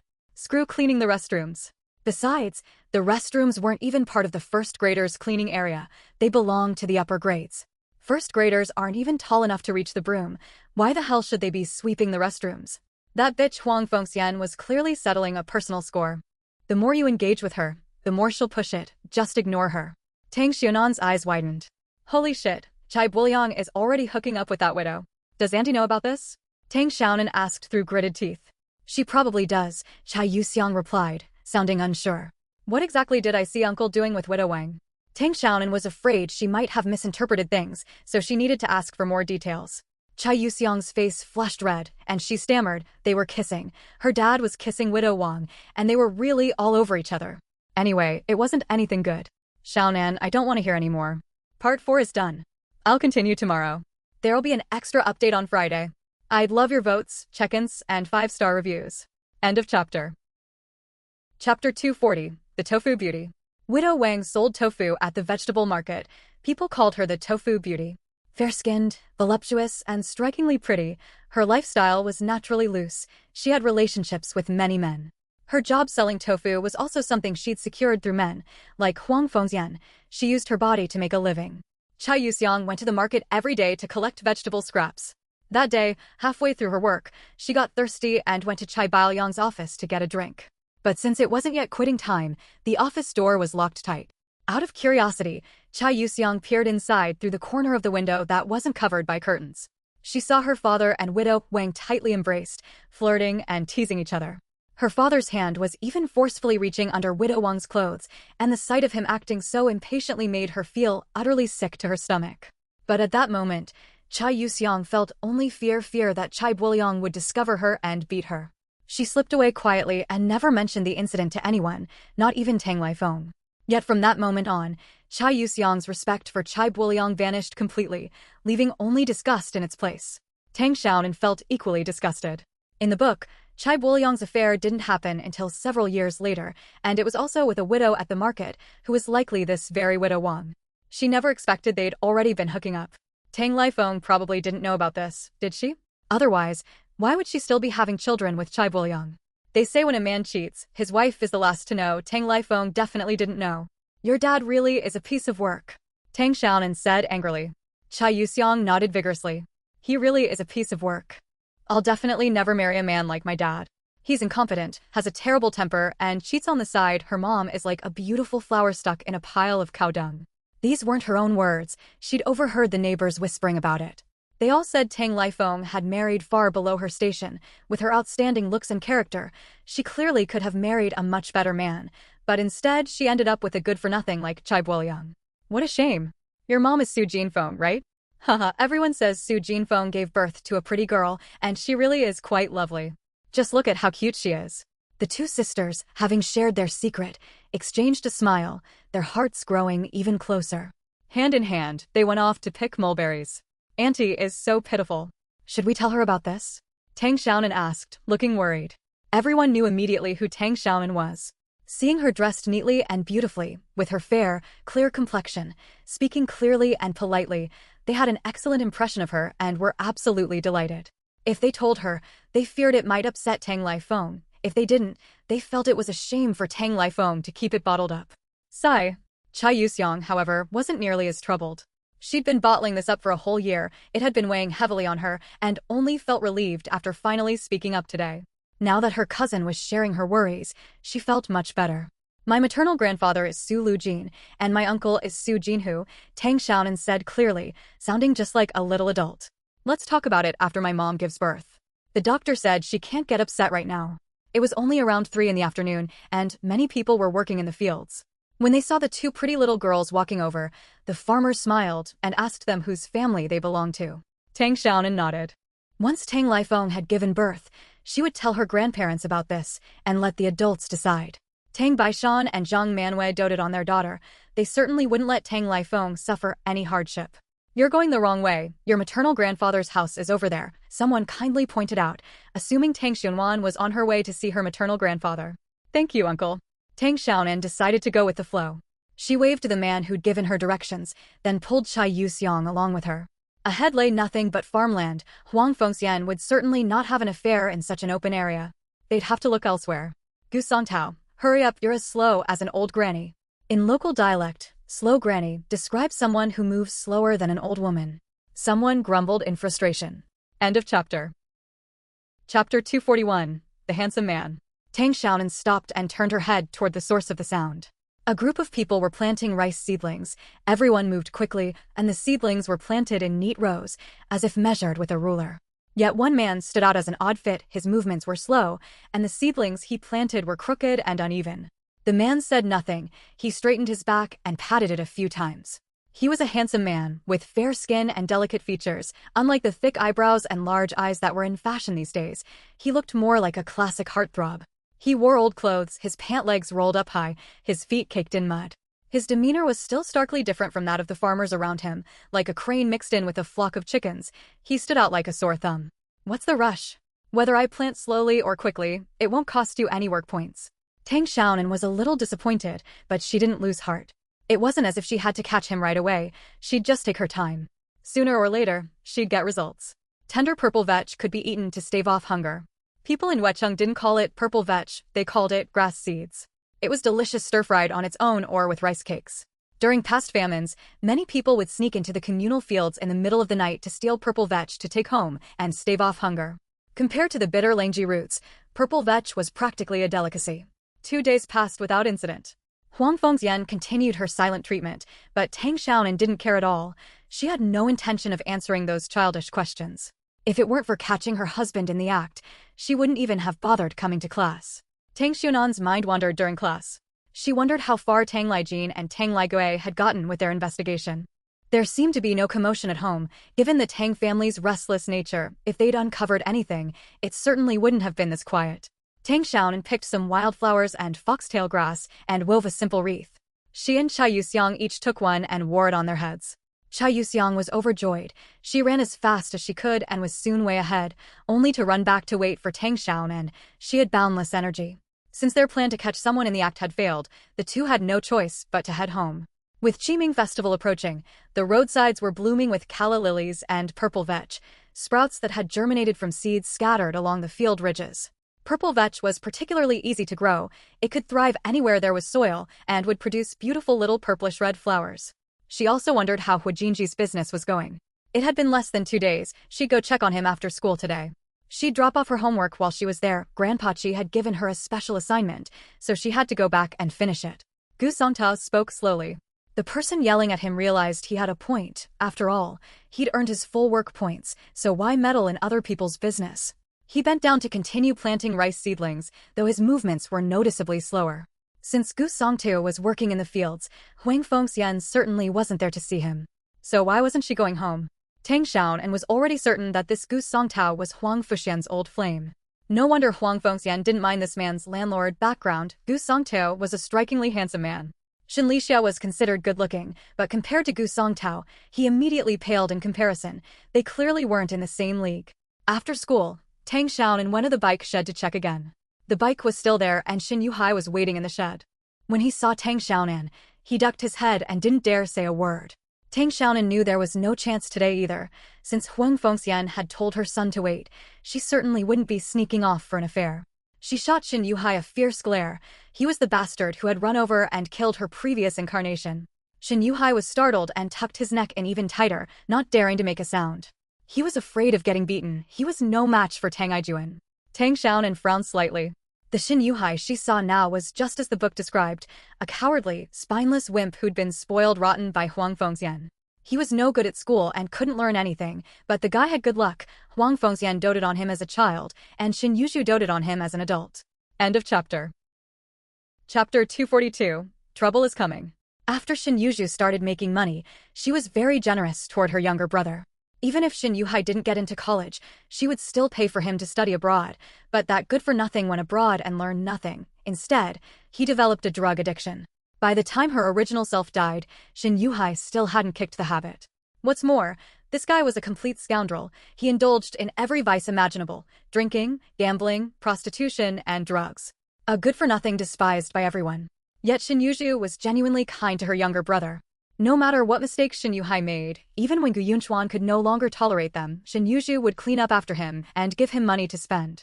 As a result, everyone praised Shin Yushu for her generosity and kindness, which earned her an even better reputation.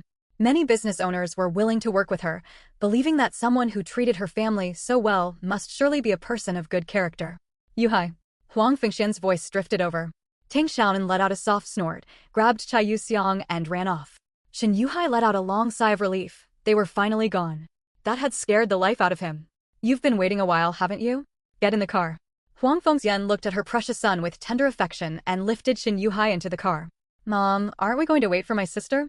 Shin Yuhai asked quietly. After all, there was still room for one more person. No need. Your sister can find her own way. Huang Fengxian's tone was flat, as if she were speaking of a stranger. Shin Yuhai opened his mouth but didn't dare say anything more. He was actually very afraid of his mother being kind to him, because the kinder she was, the meaner his father became toward him. His father would often beat him when his mother wasn't around, and it hurt terribly. Did you hit her? Chai Yuxiang asked anxiously as she checked, having just seen the car brush past her cousin.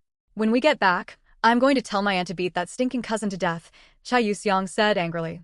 Tang Xianwan shook her head, a lump forming in her throat. She was determined to catch Huang Fengxian in the act of adultery. She'd made a mental note to settle this score. Damn it all, what the hell was that all about? No, it was a close call. Shin Yuhai's profile reminded Tang Xiaonan of someone. Just as she was about to take a closer look, Huang Fengxian rode past, deliberately brushing right up against her, nearly knocking her over. Tang Xiaonan jumped back in fright, still hearing a soft chuckle ringing in her ears. Shin Yuhai didn't dare tell Huang Fengxian either, afraid that Shin Lixia would beat him mercilessly. He could only endure it in silence, hoping that Huang Fengxian would show him a little less affection and give all her love and care to his older sister instead. That way, Dad wouldn't beat him. Tang Xiaonan and Chai Yuxiang walked slowly along when the sound of a bicycle bell rang out behind them. Tang Xiaonan turned her head. It was Huang Fengxian and her son. Shin Yuhai was sitting sideways on the front crossbar. Just as she turned, she caught a glimpse of Shin Yuhai's profile, and her heart skipped a beat. Chai Yuxiang, who detested evil with a passion, grabbed a stone and hurled it forward, cursing loudly as she did so. However, Huang Fengxian had already ridden far ahead. The stone hit the ground, having no effect on the woman, but she must have heard Chai Yuxiang's curse. The bike clearly hesitated for a moment, but soon sped off again, and in no time, they were out of sight. It was Huang Fengxian laughing. Damn it, that woman is so despicable. You filthy slut. Let's not talk about that right now. Tang Xiaonan talked her out of it. There was no need to make a big deal out of such a trivial matter. Making too much of a fuss would make people think the Tang family was abusing its power. To strike at the heart of the problem, she planned to deal Huang Fengxian a crushing blow that would leave her unable to recover. Meanwhile, Hu Jinji ran into a bit of trouble. He'd come home early today, hoping to plant soybeans while the weather was still good. The weather hadn't been favorable the past couple of days, so he hadn't been able to plant them. Today, he absolutely had to get them in. Once the weather warms up, they'll be ready to eat as edamame. When they mature, they'll become soybeans, which can be stewed with meat, made into tofu, ground into soy milk, or sprouted. He was planting the beans with Su Wanru and Old Master Chi. They had just finished digging the small holes when trouble struck. End of chapter. Chapter 243. Taking what's already there. Who gave you permission to farm here? The man shouting was in his 40s or 50s. His name was Huang Shilin, Huang Fengxian's cousin, and he was very close to her family. Behind him stood a man in his prime, Huang Baomin, Huang Shilin's son who was set to marry next year, along with his wife, Yu Mingdi. Yu Mingdi and Su Jinfeng's arch-rival, Yu Lady, were biological sisters. Both had married into the Mopen Mountain community, one to the Huang family, the other to the Tang family, and neither sister got along with Su Jinfeng. Su Wanru was so frightened that she hid behind her son, trembling uncontrollably. It's just a little soybean field, why are they being so aggressive? This is unclaimed wasteland. My farming doesn't bother you, does it? Hu Jinji said in a calm and polite tone. He didn't want to get into a dispute with the villagers. Whether it was the Huang family or the Tang family, they were the local landowners in Mopin Mountain. While he was an outsider, if a conflict arose, the blame would inevitably fall on him. As long as they didn't go too far, he would put up with it. Who says it's unclaimed? My family set our sights on this plot long ago to grow soybeans. Who do you think you are, some outsider, to steal my family's land? Get out of here. Huang Baomin roared menacingly, not taking Hu Jinji seriously at all. He was just some outsider. What was there to fear? As for Su Wanru and Old Master Qi, he didn't give that family a second thought either. One was a faction member, and the other was weaker than a rabbit. Neither posed any threat. Hu Jinji frowned slightly, realizing this family was trying to snatch something that was already his. This plot had once been overgrown with bamboo. Since he knew nothing about farming, he'd chosen a spot close to home to clear the land. But the Huang Baomin family were farmers. They surely knew the difference between good and bad land. There was no way they'd pick a plot like this. It was obvious they didn't want to put in the effort to clear it, and were just looking to reap the rewards without working for it. In the past, Hu Jinji would have put up with it. At worst, he could just clear another plot. But now, he wasn't willing to put up with it anymore. Tang Baishan had already made his stance clear, so he could afford to be a little more assertive. We've had our eye on it for ages, since before the new year. My son Baomin is having his wedding banquet next year, so we've long planned to plant more beans here. Yu Mingdi shouted loudly. She bore a strong resemblance to her younger sister, Yu Lady. Both had somewhat harsh features, and naturally, they were harsh in character as well. When exactly did you set your sights on this plot? Hu Jinji remained calm. He wouldn't get angry with fools. Hu Jinji smiled faintly and replied with neither humility nor arrogance. Well, that's a coincidence. I started clearing this land last Mid-Autumn Festival. Whoever clears the land first gets to keep it, that's the rule. The Huang family's faces turned pale. They couldn't tell if Hu Jinji was telling the truth or not. But they quickly regained their confidence. Even if it were true, so what? They were from Mopin Mountain, while this bastard was an outsider. How dare he try to snatch their land? Who's going to talk about rules with a bastard like you? This land belongs to Mopin Mountain. Only people from Mopin Mountain can farm it. Who do you think you are, you outsider? Get lost. Huang Shilin was defiant, even brandishing his hoe to threaten Hu Jinji. Su Wanru was trembling with fear. Her legs had gone weak. The old man, however, wasn't afraid. He was worried Hu Jinji might get hurt, so he gave Hu Jinji a meaningful glance, signaling him not to get into a physical altercation with these people. But Hu Jinji was only 12 years old at the time. Even though he'd endured many hardships, they hadn't yet worn down the rebellious spirit deep within him, nor had he yet developed the patience he would later possess. Being called a bastard over and over again was more than Hu Jinji could bear. I'm a laborer from Mopin Mountain, so naturally I'm one of Mopin Mountain's people. If you're trying to snatch what's already mine, forget it. Hu Jinji raised his hoe as well, though he was a head shorter. His spirit was no less fierce. We'll continue tomorrow.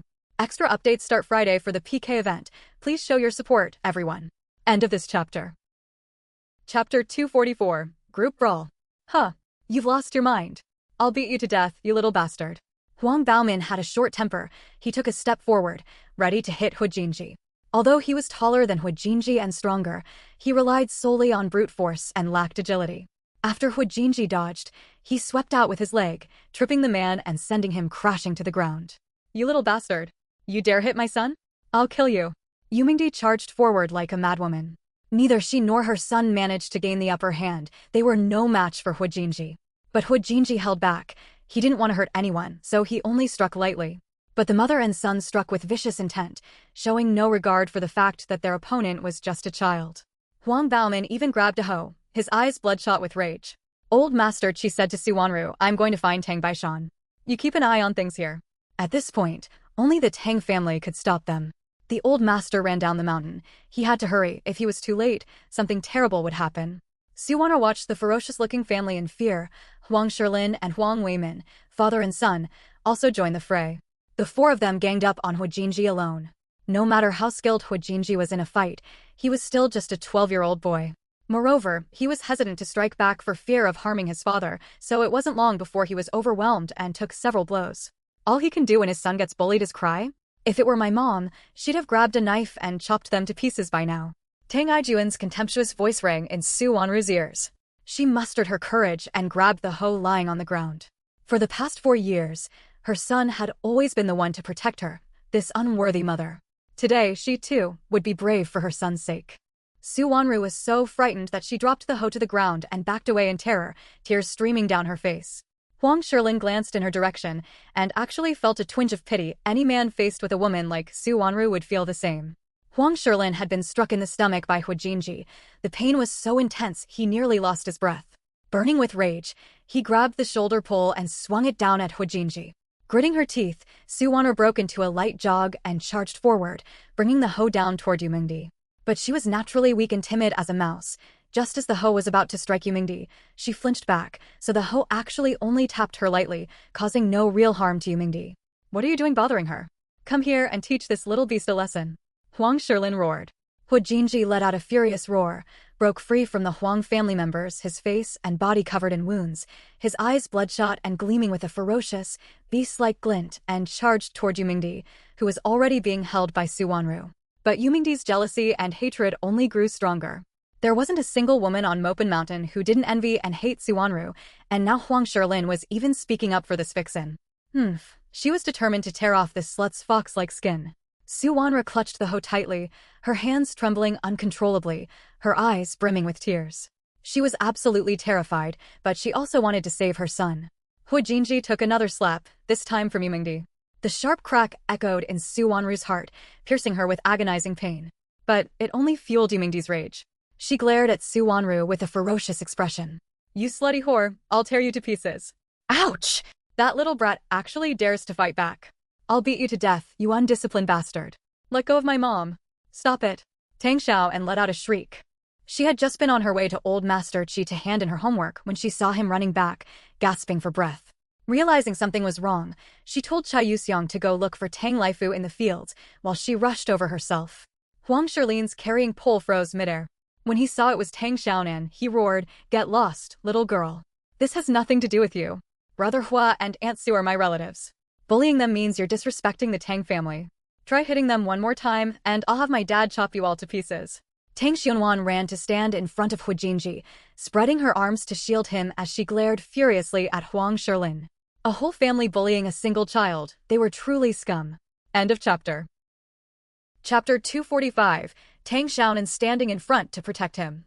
Hu Jinji had been slapped several times across the face and bore several bloody scratches from Yu Mingdi's nails. His hair and clothes were caked with mud, and he looked a complete mess. He had originally planned to fight the Huang family tooth and nail, then take his grandfather and mother to live in the city. Over the past while, he'd become close with a few small-time thugs. In truth, these guys weren't bad at heart, they'd just turned to a life of crime out of sheer poverty. Now that they could earn more money through legitimate means than they would at a regular job, they naturally had no reason to continue their criminal ways and were even more eager than Hu Jinji himself. Hu Jinji had them buy a house with a yard in the city. It wasn't large, but it was a standalone house with a small courtyard enough for the three of them to live in. While he and his mother were free to come and go as they pleased, Grandpa Chi's status was quite a hassle, which was why Hu Jinji hadn't made up his mind yet. Now that the Huang Shilin family had pushed things too far, Hu Jinji suddenly felt he could no longer put up with it. After enduring it for so many years, living like a dog, without a shred of dignity, he sometimes even looked down on himself, feeling he wasn't even living like a human being. Now that he'd earned money, he could easily take his mother and leave this place. Why should he put up with it any longer? If Tang Xianwan had arrived just a moment later, a bloodbath might have ensued. Just as Hu Jinji was about to snap, her appearance stopped his impulse, and he quickly regained his composure. Yu Mingdi joined in, shouting, "You little brat, mind your own business, or I'll beat you up too." When Huang Shilin heard Tang Xiaonan mention Tang Laifu, his defiance immediately faded. Tang Laifu was a bandit known for cutting people down without mercy. Huang Shilin knew he couldn't take on even 10 of him. Though he was reluctant to back down, Tang Laifu's menacing aura was too overwhelming. Huang Shilin decided to give up the plot of land. It wasn't worth defending Tang Laifu over a lousy piece of land. Now that even a little brat dared to boss him around, Huang Baomin's rage flared even higher. He snarled viciously, "You stinking brat, you dare tell me what to do? Not even your own father dares to tell me what to do. Get lost." Bittersweet, sweet, and heartwarming. Hu Jinji looked at Tang Xiaonan standing in front of him. Such a tiny little girl, yet she was trying to protect him. All his life, he'd always faced harassment and humiliation alone. No one had ever stood up for him like this before. An indescribable feeling welled up inside Hu Jinji. But Huang Baomin was young and hot-headed. Besides, not long ago, the Tang family had bullied his aunt, Huang Fengxian. He hadn't been home at the time. Otherwise, he would never have let Huang Fengxian be bullied by that bandit woman, Su Jifeng. A few days ago, her nephew Huang Xiaojie had been beaten beyond recognition by Tang Aijuan. Huang Xiaojie was Yulei's son, frail since childhood. He was often bullied by the three Tang brothers. A few days ago, he'd been beaten for no apparent reason, yet refused to speak of it when he returned home. It was the first time he'd felt this way, a strange yet warm sensation. Hu Jinji grew even calmer. Thankfully, Tang Xiaopeng had arrived. Otherwise, in a fit of rage, he might have injured a member of the Huang family, and it wouldn't have been so easy for him to leave Mopin Mountain. Yulei had pried the truth out of him. Yumingdi had been there too at the time. The two sisters were seething with rage and were about to storm over to the Tang family's house, but Huang Xiaojie stopped them at all costs, crying and begging them not to cause a scene. The more you make a scene, the harder Tang Aijuan and the others will beat them. I beg you, don't make a scene. Faced with Huang Xiaojie's desperate pleas, the sisters had no choice but to back down. But the frustration gnawing at them was unbearable. When Yumingdi saw Tang Xiaonan, who was staying as a guest, her anger boiled over. Your whole family is bullying Brother Hua, a mere child. Have you no shame? You're too lazy to till your own fields, so you steal the land Brother Hua has cleared. You're bringing shame to the name of Mopin Mountain Village. Tang Xianwan wasn't the least bit afraid. Chai Yuxiang had gone to call for help. Once her parents arrived, she'd beat these little bastards to a pulp. End of chapter. Chapter 246, The Fatal Kick. You little brat, this is my property. Get the hell out of here, you little bitch, I don't have time to mess with you. Huang Baomin had a short fuse. He grabbed Tang Xianwan by the arm, ready to fling her away. Tang Xianwan suddenly found herself suspended in midair and screamed in terror. Hu Jinji was startled, unable to believe the Huang family would actually dare to lay a hand on Tang Xiaonan. He rushed over to save her. But Tang Xiaonan wasn't one to be messed with either. Though she'd been startled at first, she quickly regained her composure. Damn it, this was going too far. You little brat, you dare bite me. Huang Baomin screamed in pain. Tang Xiaonan was clamping down on his arm with all her might. A metallic taste filled her mouth, making her feel sick enough to vomit, but she held it back and bit down even harder. I'll bite you to death, you son of a bitch. Let go, do you want to die?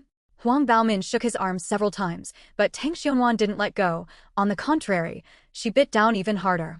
Yumingdi, heartbroken for her son, charged forward like a madwoman, intent on hitting Tang Xianwan. Wu Jinji shoved her hard, sending Yumingdi crashing to the ground, but he was then blocked by Huang Weimin. Unable to break free to save Tang Xiaonan, Wu Jinji was frantic with worry. He roared at Huang Shilin, who was standing by watching the commotion. If anything happens to Xiaonan, you'd better be ready to be chopped to pieces by the Tang family. That stinking brat is asking for it. Who do the Tang family think they are? I'm not afraid of them. Our Huang family isn't pushovers either. You little bastard, how dare you shove me? I'll beat you to death. I'll bite you to death. Just you wait. My dad's definitely going to chop you up, but first I'm going to bite you to death. Tang Xianwan felt only excruciating pain on her face. Her ears were ringing, and her mind was reeling. Though it hurt terribly, she was even more furious. In her 2 lifetimes, this was the first time anyone had ever slapped her in the face. Tang Xianan's head was spinning from the slap Huang Baomin had delivered, and her vision was blurry. She didn't care about anything else. She just clamped down with all her might and refused to let go. After all, her parents would be here any minute, and not a single one of these bastards would get off scot-free. Yumingdi scrambled to her feet and lunged at Hu Jinji, clawing and kicking as she wrapped herself around him, making it impossible for him to break free. With that in mind, Huang Shilin felt perfectly justified in watching the spectacle unfold. Having his wife and son there was enough. He didn't need to step in himself. He even urged, "Hurry up, I want some more beans." He deliberately chosen this time to seize the land. The villagers were all out working, and with no one around on this hillside, no one would know he'd taken the Hua family's land. Once the beans were planted, it wouldn't matter even if Hu Jinji went to Tang Baishan for help. Whose beans were planted, that's whose land it was, and Tang Baishan wouldn't be able to do anything about it. Huang Shilin had actually been a bit afraid of Tang Laifu, but after his wife's words, he straightened his back. That's right, the Huang family wasn't one to be pushed around either. Why should they be afraid of the Tang family? Besides, the Tang family was all out working. There was only a little girl who'd just been weaned at home. If he, Huang Shilin, were still afraid, he'd be a real coward, and the villagers would laugh at him. Huang Baomin shook her off several times, but not only did he fail to shake her off, his hand hurt even more. He had a short temper to begin with, and now his rage was boiling over. Not caring that Tang Xianwan was only 6 years old, he slapped her hard across the face. Tang Xianwan struggled incessantly in Huang Baomin's grip, screaming insults at the top of her lungs. Hu Jinji had been worried she might be seriously hurt, but upon hearing her loud, spirited curses, he immediately felt reassured. He kicked Yumingdi and only then freed his hand to rescue Tang Xianwan. But to his surprise, the little girl didn't need his help at all. She was quite capable on her own. She aimed a powerful kick right at Huang Baomin's vital spot. Hu Jinji's mouth twitched, one side of his face stung with pain, and he ran even faster. He was afraid Huang Baomin would beat Tang Xiaopeng to death. A piercing scream rang out. In his pain, Huang Baomin flung Tang Xianwan away. Hu Jinji, quick on his feet, caught her and rolled across the ground a few times, cushioning the impact. End of chapter. Chapter 247, My Dad is Coming Soon. The moment Tang Xiaonan was thrown backward, she closed her eyes in fear, but she was quickly caught in someone's arms. Although the chest wasn't particularly broad and the arms weren't especially strong, the embrace was reassuring. She wasn't hurt at all. It's okay, don't be afraid. Seeing that her eyes were still tightly shut, Hu Jinji thought she was scared and spoke softly to comfort her. Tang Xiaonan opened her eyes and saw Hu Jinji's face, swollen to the point of distortion, with several streaks of blood running down it. It had only been a few days since her face had healed, and now this family had ruined it all over again. I'm not scared. My dad's on his way. He'll avenge us. Shoo.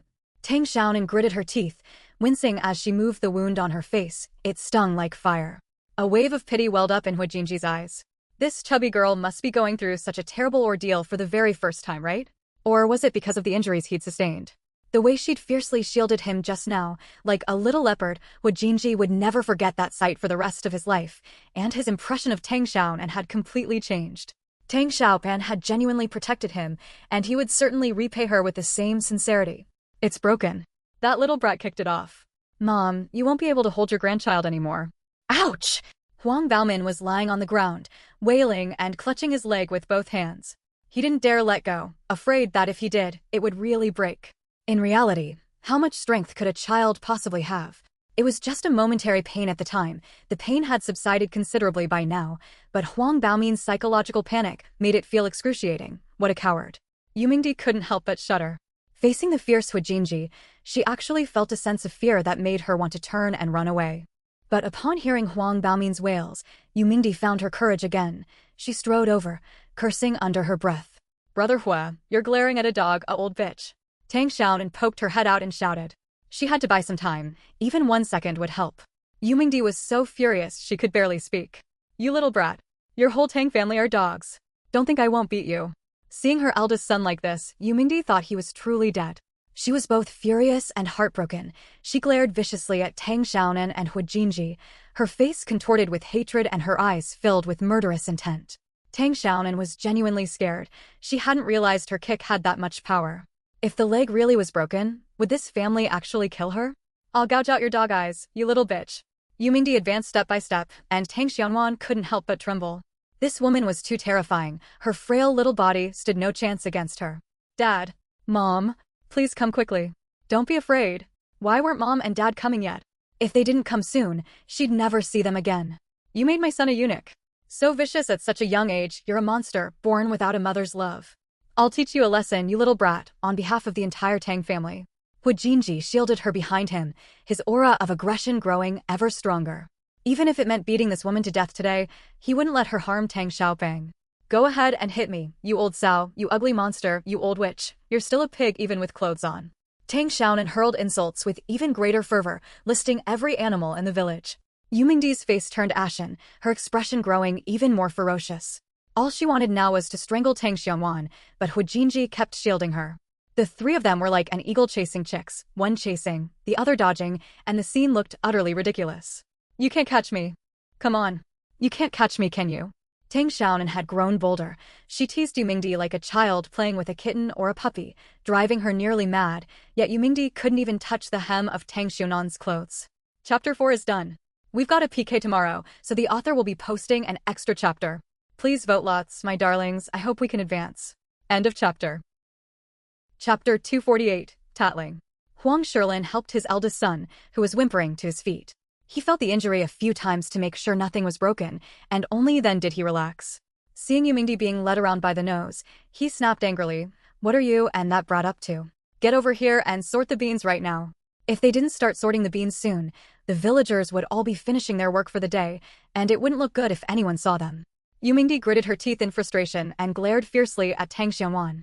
She'd plant the beans today and deal with that brat later. Don't you dare plant them. Tang Xianwan rushed over and shoved Yu Mingdi hard, knocking her over, spilling a good portion of the beans from her basket. Yu Mingdi's anger flared up again, and she slapped Tang Xianwan across the face. Hu Jinji hurriedly stepped in front of Tang Xianwan, and the slap landed on his back instead. Where's Xiaonan? Tang Laifu's voice came from a distance, sounding somewhat urgent. Right up ahead came Old Master Qi's breathless reply. Tang Xianan's eyes lit up. Her father had finally arrived. I'm going to tell my dad. He'll teach you a lesson. Tang Xianwan's eyes darted about as tears streamed down her face. Her voice was heart-wrenching, so much so that Tang Laifu, still down on the hillside, felt his heart clench with pain. How dare he hit his Xianwan, his precious daughter, whom he wouldn't even dare to so much as touch with a finger? That little bastard Huang Shilin must be out of his mind. This time, Tang Xiaonan was truly crying, her tears flowing like a flood. She'd finally found parents and an older brother who doted on her. She hadn't even had a chance to enjoy life yet, and now that stinking woman had snapped her life in two. Who knew what kind of parents she'd end up with in her next life? Tang Xiaonan cried her heart out with her mouth wide open, though most of it was an act. Her face did hurt, but she was an adult. She could endure a little pain. However, she needed to play the victim so that Tang Laifu would teach that shameless family a harsh lesson. Go ahead, hit me. After wailing a few times, Tang Xiaonan suddenly felt a hard object in her mouth, along with the taste of blood. She instinctively spat out a mouthful of blood, completely stunned. She was done for. That rotten woman had beaten her so badly she'd suffered internal injuries. Daddy. I can't hear anything. Sniff. It hurts so much, it's buzzing. Yu Mingdi was trembling just as much. Her earlier arrogance and tyranny had completely vanished the moment she saw Tang Laifu and Su Jifeng. Her legs were even a little weak. Who does your dad think he is? I'm going to beat you to death first, you stinking brat. I'm going to die. I'm coughing up blood. Yu Mingdi hadn't heard a thing from down the hillside. She was so furious she was about to explode, so she swung her arm again, ready to teach Tang Xiaonan a lesson, just as Tang Laifu, walking up the slope, caught sight of her. Huang Shilin saw the couple and instinctively shuddered. His lips trembled. He tried to force a smile, but no matter how hard he tried, he couldn't manage it. His face was too stiff. Tang Laifu strode over, radiating a menacing aura, followed by Su Jifeng, who looked just as menacing. The moment the couple heard their precious daughter had been bullied, they dropped everything and rushed over immediately. Tang Laifu was startled. Forgetting all about scolding Huang Shilin, he quickly scooped up Tang Xiaonan to examine her. Seeing her fair, delicate face swollen to the point of being distorted, along with 5 bright red fingerprints, his anger flared even more intensely. Tell Daddy, where did they hit you? Here, and here too. They hit me everywhere. Brotherhood tried to protect me, but they hit him too. They even said they'd beat Daddy too. Tang Xiaonan sobbed as she pointed haphazardly all over her body. To Tang Laifu, it was clear she'd been beaten black and blue by the Huang family, and his gaze grew even more fierce. It's 8-0-0-0 today. Since we're in a competition, I hope you'll vote, leave comments, give 5-star reviews, and check in. We need good stats to advance. Please, please. End of chapter. Chapter 249. A Clear Difference. Laifu, don't listen to that little brat's nonsense. She was the one who bit my Baomin first. Look, she even drew blood. Then she kicked Baomin's private parts. She almost kicked them off. My wife was so angry she had to teach her a lesson. Huang Shilin mustered his courage to defend himself, while Yu Mingdi rolled up her eldest son's sleeve, revealing the bite mark left by Tang Xianwan. The wound was indeed quite deep. She deserves to be bitten to death.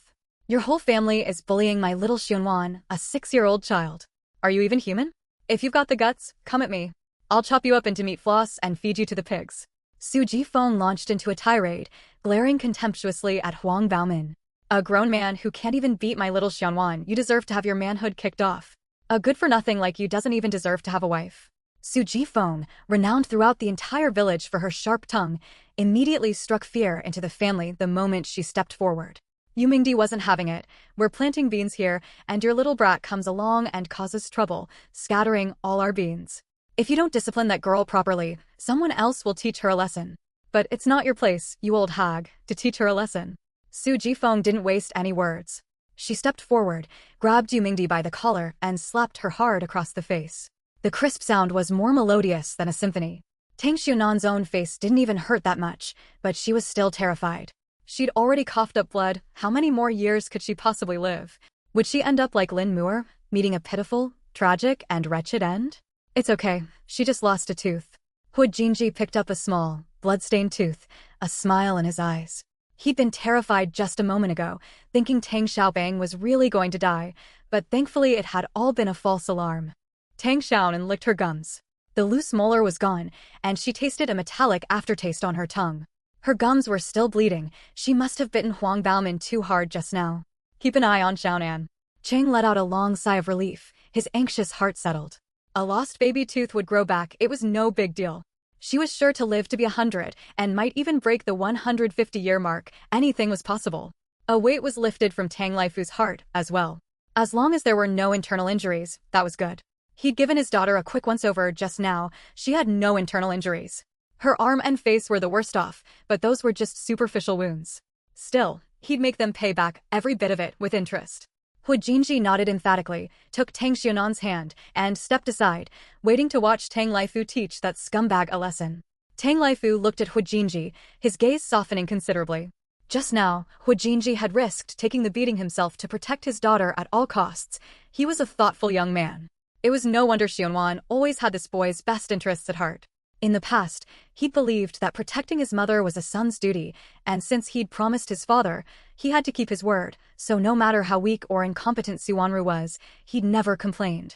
Su Wanru walked over, tears streaming down her face like pear blossoms. Her eyes were filled with concern and guilt as she reached out to touch the bruise on Hu Jinji's face. Hu Jinji turned his head slightly to avoid her hand, a hint of impatience flashing in his eyes. But today, in stark contrast to Tang Xiaonan, Hu Jinji felt impatience for the first time, and even a hint of resentment. Even Tang Xiaopang, a 6-year-old girl with no blood ties to him, had bravely stood in front of him, getting injured in the process. Not only that, but she'd fought back as best she could and even managed to injure Huang Baomin. If Su Wanru had even half of Tang Xiaopeng's fierceness and bravery, perhaps he wouldn't have had to endure so much suffering over the past 4 years. With her face covered in tears, Su Wanru's self-reproach and guilt made her cry even harder. She was so useless, she couldn't do anything. She was a burden to her son. End of chapter. Chapter 250, A Father Who Doesn't Care, A Mother Who's Useless. Tang Xiaonan furrowed her brow, feeling genuinely annoyed. Just a moment ago, when Hu Jinji was being beaten by the Huang family, Su Wanru had done nothing but stand there crying, utterly helpless. They say a mother's strength lies in her resilience, but how could this Su Wanru be such a disappointment? Aunt Su, please stop crying. Neither Hu Jinji nor I are crying. She and Hu Jinji were even injured. Their faces must be so sore. Yet this woman, who wasn't even hurt, was crying her eyes out. I really don't know how Hu Jinji's father could have married such a weakling back then. Sure, she's pretty, but she's way too useless. And even if he did marry her, knowing full well that his wife was a femme fatale of that caliber, yet leaving this helpless wife in the care of his 8-year-old son, doesn't he fear that in the end, he'll lose both his son and his wife? What on earth is this man doing? What could be so urgent that it's more important than the lives of his wife and son? Perhaps this man simply doesn't care whether his wife and son live or die. In the book, after Hu Jinji was taken away by his father, it seems their relationship wasn't very good, and he didn't receive much support. He basically built his business empire through his own hard work. Tang Xianwan looked at Hu Jinji with sympathy. Unloved by his father and with an incompetent mother, how pitiful. Su Wanru's sobs paused for a moment. Through her tear-blurred vision, she saw her son's face, swollen beyond recognition, and the slap mark on Tang Xianan's face, her lips were swollen too. Her sense of guilt deepened. What was the point of a good-for-nothing like her even being alive? Rather than be a burden to her son, she might as well just die. But she had promised her husband that she would live well and wait for him to return. A promise must be kept. What was she supposed to do? Torn by inner conflict, Su Wanru felt her heart break into 1,000 pieces as tears streamed down her face once more. Tang Xianwan rolled her eyes. She was truly at a loss for words with this woman. Suppressing her impatience, she said to the impassive Hu Jinji, "Don't be afraid. I'll protect you." When Tang Xianwan said this, she had no ulterior motive. She genuinely felt sorry for the child.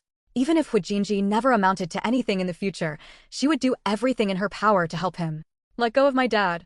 A piercing scream startled a flock of birds from the mountain. Huang Shilin was being brutally beaten by Tang Laifu, who was holding him up with one hand. He was completely helpless to fight back. Tang Laifu's fists, as hard as mortar bowls, made Huang Shilin feel the full force of each blow. Tang Xiaonan furrowed her brow and glanced at her chubby arms and plump belly. Eating more wasn't a problem, but she worried she'd only get wider, not taller. What would she do then? He's going to kill me.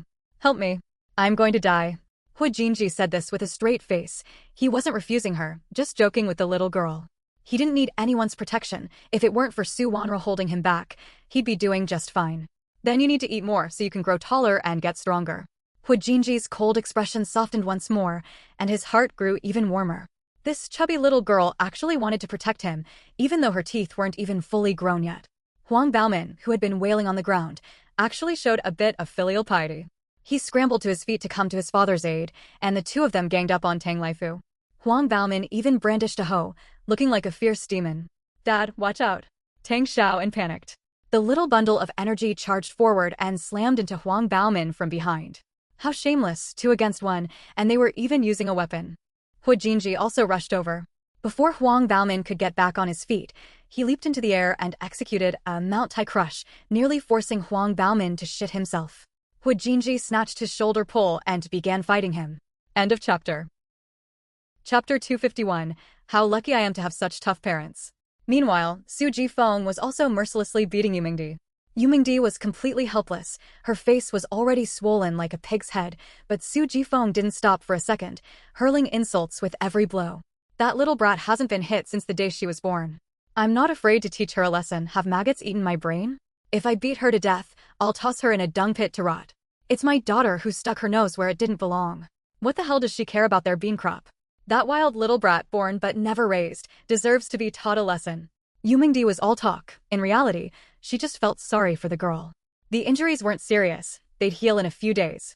Su Jifeng had even held back a bit with her kick. After all, they were fellow villagers, and she couldn't go so far as to kill her. As soon as she finished speaking, she charged toward Tang Xianwan. Su Jifeng had struck her daughter. She would never forgive that wild girl.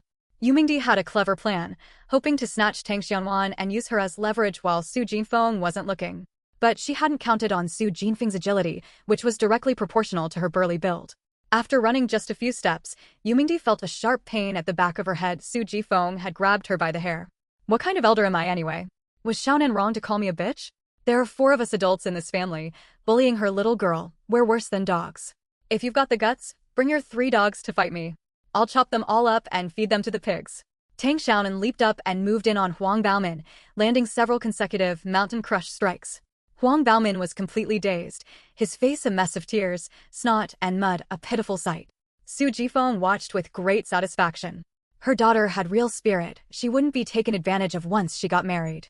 Go ahead and say that again if you've got the guts. Break my teeth.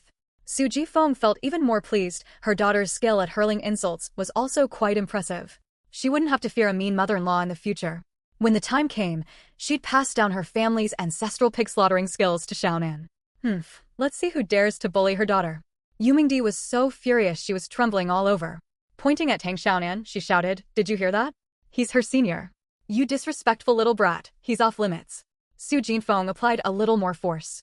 Yumingdi's eyes watered from the pain, and she could no longer keep up her tough act, but her hatred only grew stronger. The Tang family was just unlucky. She was definitely going to crush that whole family. After kicking Huang Baomin a few more times, Tang Xianwan finally shouted at Yumingdi, "We're not the kind to steal the land Brother Hua is tilling just to save face. A whole family bullying Brother Hua, a mere child. I'm a shameless old bitch. I was born without a mother to raise me." Su Jifeng hit Tang Xianwan every time she hurled an insult. She didn't think there was anything wrong with Tang Xianwan's cursing at all. Times were chaotic enough as it was. A young woman had to be a bit fierce, or else she'd be bullied to death with nowhere to cry about it, just like her younger sister-in-law, Tang Laifeng. If she'd been stuck with such a wicked mother-in-law and a good-for-nothing husband, she would have grabbed a knife and fought back long ago.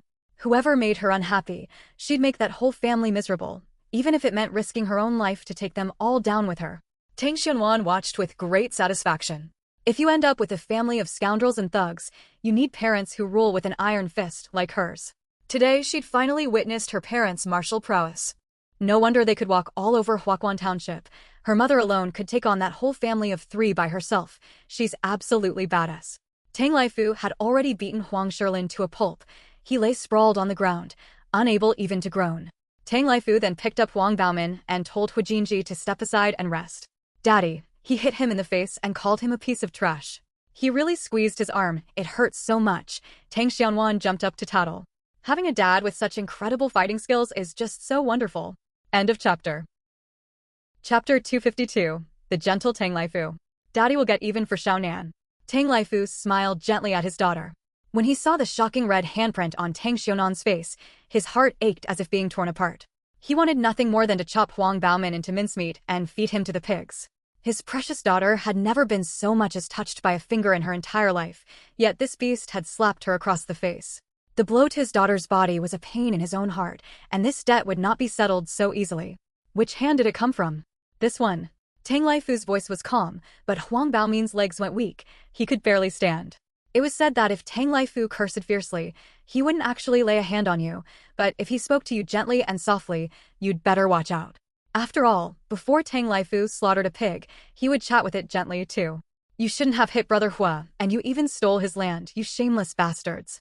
Tang Xianwan shouted. The land belongs to Mopin Mountain. The Hua family are outsiders. Laifu, are you really going to fall out with our Huang family over these outsiders? Huang Shilin suddenly demanded. The Huang and Tang families were evenly matched in influence, and not all members of the Huang family were bad. There were unscrupulous people in the Tang family as well. She couldn't let Huang Shilin lure her into a trap that would alienate the entire Huang family. Uncle Laifu, I was wrong. I shouldn't have hit Xiaonan. I know I was wrong. Please forgive me. But what on earth is going on here? The Tang family is actually stepping in to defend the Hua family. Back then, my father chose Mopin Mountain precisely because it was remote and far from the emperor, a place where they could escape the chaos and strife of Songqing. So he spent a fortune pulling strings to get transferred from the farm to Mopin Mountain, hoping that he and my mother could find refuge in these mountains. Huang Baoman kept begging for mercy, sobbing uncontrollably and filled with deep regret. If only he'd known, he would have just cleared a plot of land on the mountain. It would have taken half a day at most. He couldn't fathom what had possessed him to persuade his parents to come and seize the Hua family's land. Hua Jinji said coldly, although I'm not a native of Mopin Mountain, I've lived here for 4 years, arranged by the town leadership. I've worked my assigned shifts on time and received the grain rations distributed by the commune. My mother's and my names are also on the Mopin Mountain commune membership roster. Legally speaking, I am a resident of Mopin Mountain. If you call me an outsider again, it means you're dissatisfied with the town leadership's arrangements. Actually, just the day before yesterday, he'd agreed with his parents to get up early this morning to clear a plot of land on this mountain to plant beans. But yesterday, after listening to his cousin's advice, he got the wrong idea. He didn't want to clear the land himself. How much better to just take what was already there. Besides, the Hua family were outsiders who wouldn't dare resist, and the Tang family certainly didn't care about this distant relative. They definitely wouldn't stand up for the Hua family. Tang Laifu didn't think twice. Instinctively, he was about to retort, so what if we fall out? Do you think I'm afraid of your Huang family? But Tang Xiaonan beat him to it, shouting, does that mean the Huang family can act like bandits without any regard for reason? Brother Hua worked so hard to till that land, and you just took it without even a word. You're getting something for nothing. You're nothing but thieves and bandits. My dad stands on the side of justice, not family. Back in town, her father had naturally pulled some strings as well. Otherwise, no matter how much clout Tang Baishan had, the brigade leader wouldn't have dared to order them to work or let them take the brigade's grain rations. Huang Shilin was taken aback. He hadn't expected that Hua Jinji, that bastard, would have connections with town leaders. Though he didn't know if it was true, he didn't dare to keep cursing. In the minds of farmers, town leaders were high-ranking officials, and they naturally held them in awe. Tang Laifu, having been interrupted, regained his composure. After a moment's thought, he realized that Huang Shilin's earlier remarks had been made with ill intent. If he'd responded on the spur of the moment, he might have offended the entire Huang family. Fortunately, his daughter had cut him off. Furious, Tang Laifu threw a punch at him.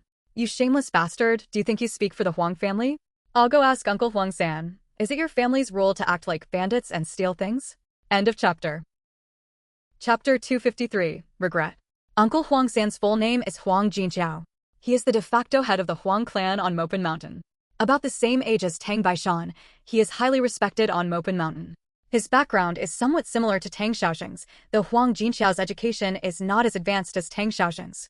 He had once been an apprentice in the kitchen of a restaurant in the city, but he ran off on his own after only half a year. It said his master was too brutal, often swinging a large ladle to beat the apprentices. Huang Jinqiao watched helplessly as a senior apprentice was beaten until his head was bloodied, yet he didn't dare utter a word. When the senior apprentice's parents came, they had to smile and speak kindly to the master. The other apprentices were willing to endure the master's abuse, but Huang Jinqiao couldn't stand it, so he ran away on his own. After leaving, Huang Jinqiao hung out with a group of beggars. After more than half a year of this, he managed to work his way into a large pawn shop in Shaoqing. Though he was uneducated, he was perceptive, quick-witted, and a smooth talker, able to adapt his speech to any situation. The pawnshop was exactly looking for someone like that. It was a stroke of luck for Huang Jinxiao when the pawnshop's second manager took a liking to him and took him on as an apprentice. Although the second manager was strict, he was much gentler than the head chef at the restaurant. At most, he would hit him on the back of the thigh with a ruler, but he never beat people senseless. Huang Jinxiao studied diligently and treated the second manager with the same filial devotion as he would his own father. If it hadn't been for the war, Huang Jinxiao would certainly have become an outstanding manager. But alas, the world was in turmoil, war raged everywhere, and the long-suffering peasants were driven to the mountains to become bandits. When the pawnshop owner returned to his hometown to celebrate his elderly mother's birthday, he was ambushed by bandits. And since the ransom couldn't be raised in time, the owner was buried alive by the bandits. Left leaderless, with the owner dead, the pawnshop naturally closed its doors. The second manager returned to his hometown to retire, and since Huang Jinxiao hadn't even mastered half of his skills, and with the city growing increasingly unstable, he simply returned to his hometown to farm. Because Huang Jinxiao was well-traveled, quick-witted, and able to offer sound advice when needed, Bu Luo managed quite well on Mopin Mountain. Gradually, he became the backbone of the Huang family, just as Tang Xiaoeng was within the Tang family. As soon as he heard the name Uncle Huang San, Huang Shilin felt a pang of guilt.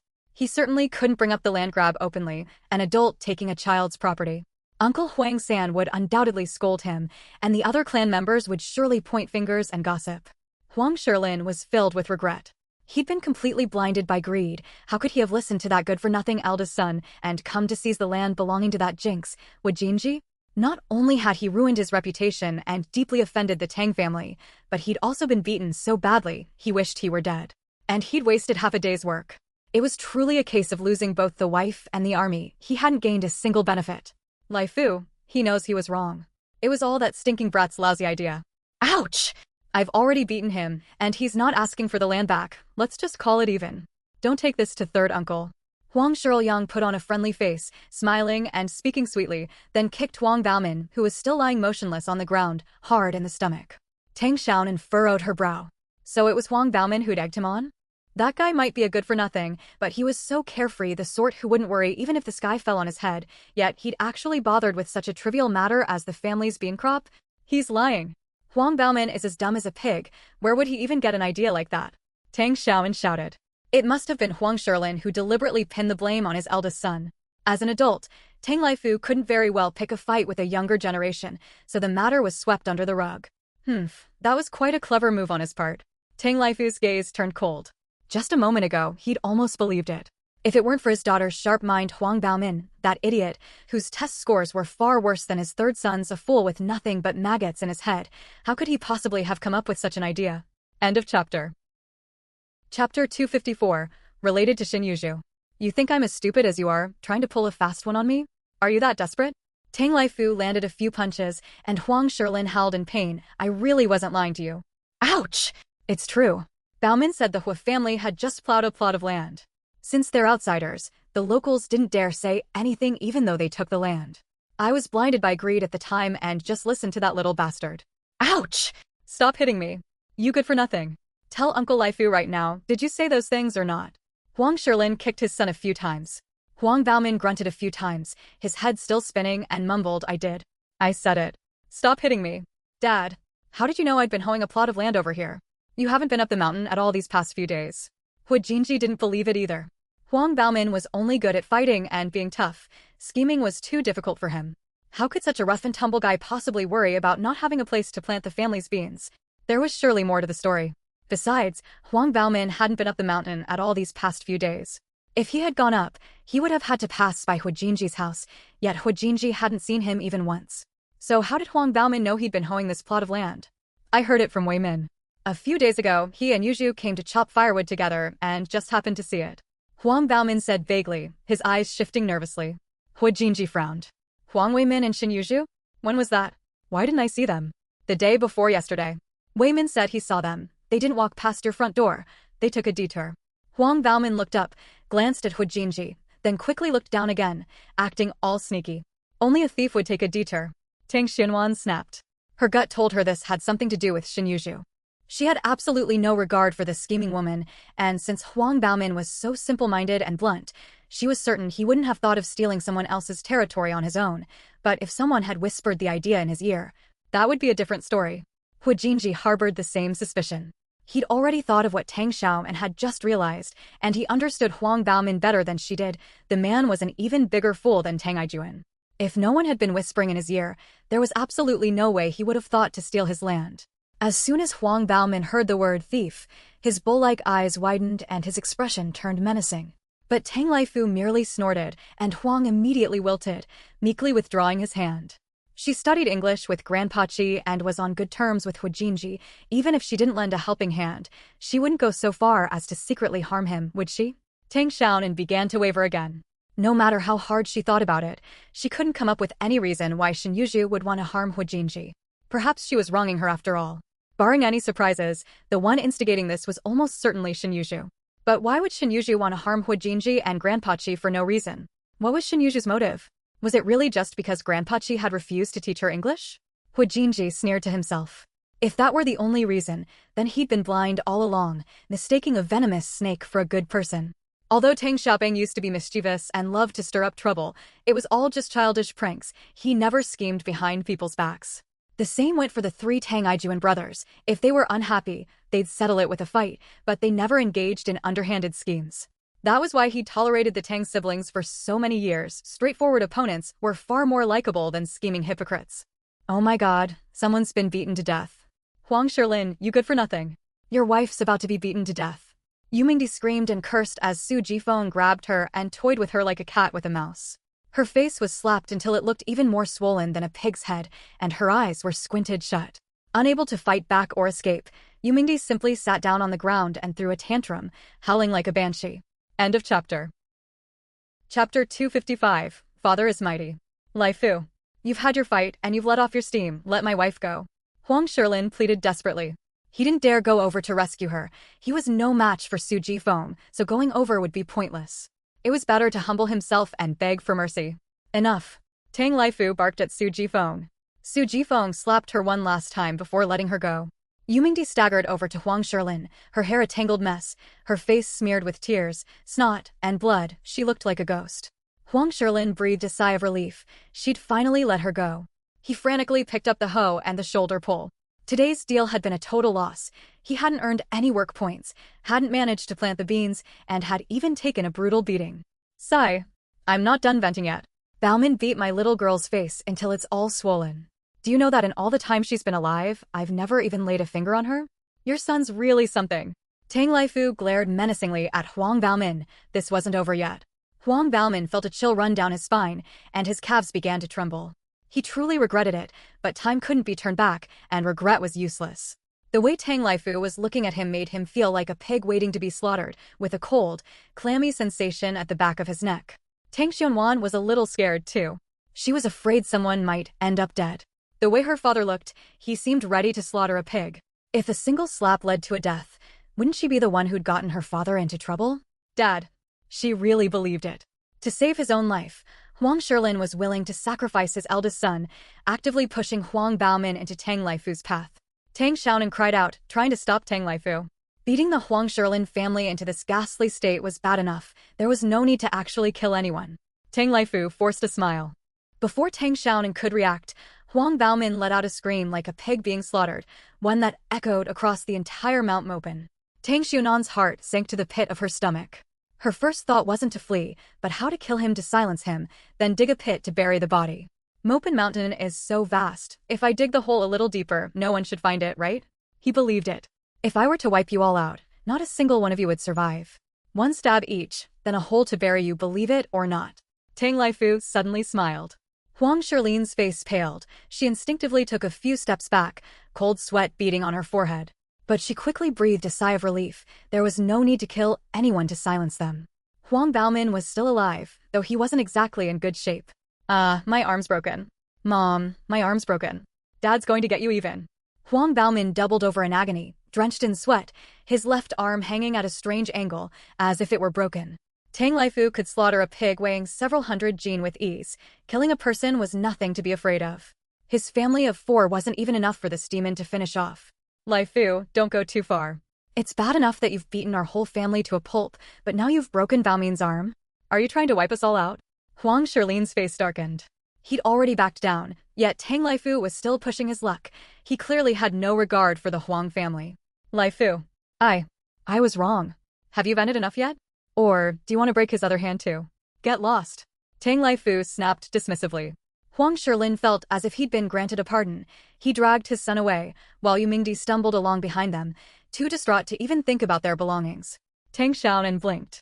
He really was the fearsome demon whose reputation for cruelty was known for 100 li around. Her dad was truly formidable, no wonder she'd never gotten into trouble despite all her reckless antics in the past. Tang Lai Fu picked up his daughter. Seeing her fair, delicate face swollen to the point of distortion, he felt a pang of regret. He shouldn't have shown mercy just now. He should have dislocated Huang Baomin's other hand as well. Please vote. I've hit 8,000 words. I'll keep posting extra chapters tomorrow, so I'm still asking for your support. I need your votes, check-ins, and 5-star reviews. Sending you all a heart. End of chapter. Chapter 256, Would Jinji's Change? What's wrong with Xiaonan? Did someone bully her? Tang Aijuan heard his sister's cries from a distance and rushed over. He had just gotten home from school when he overheard people saying his little sister had been bullied. Without even stopping at home, he had come straight here. Seeing the bruises on Tang Xianan's face, Tang Aijuan's expression turned cold. Who hit her? Tang Laifu said in a low voice, I've already taught him a lesson. Let's go home. I'm going to find out myself. Anyone who dares hit my little sister, I'll break his hands. But Tang Aijuan wouldn't back down. He hadn't dealt with the situation yet, and since Tang Laifu refused to tell him, he was going to find out for himself. He'd beat the crap out of those sons of bitches. With a grim expression, Tang Aijuan stormed off down the mountain, but Tang Laifu grabbed him by the arm. What's all this commotion? Take the little girl home. This is over. Tang Laifu glared at him fiercely. Tang Aijuan forced himself to swallow his anger and nodded, indicating he wouldn't make a scene anymore, but he had other plans in mind. This wasn't over yet. For slapping his sister, he'd break both of that guy's hands. Tang Laifu and Su Jifeng still had to rush off to work. If they were delayed too long, half their work points would be deducted, and most of the day's labor would be for nothing. Tang Laifu looked at Hu Jinji. The boy's face was covered in bruises, and he likely had injuries all over his body as well, having taken several blows while shielding Xiaonan just now. You can farm the land however you like. If anyone comes to cause trouble again in the future, tell them to come find me. Thank you, Uncle Laifu. Entering Wuqing, clearing the land, protecting his mother, and risking his life to shield him today, all of these things, along with Tang Laifu's words, were thanks to Tang Xiaopeng.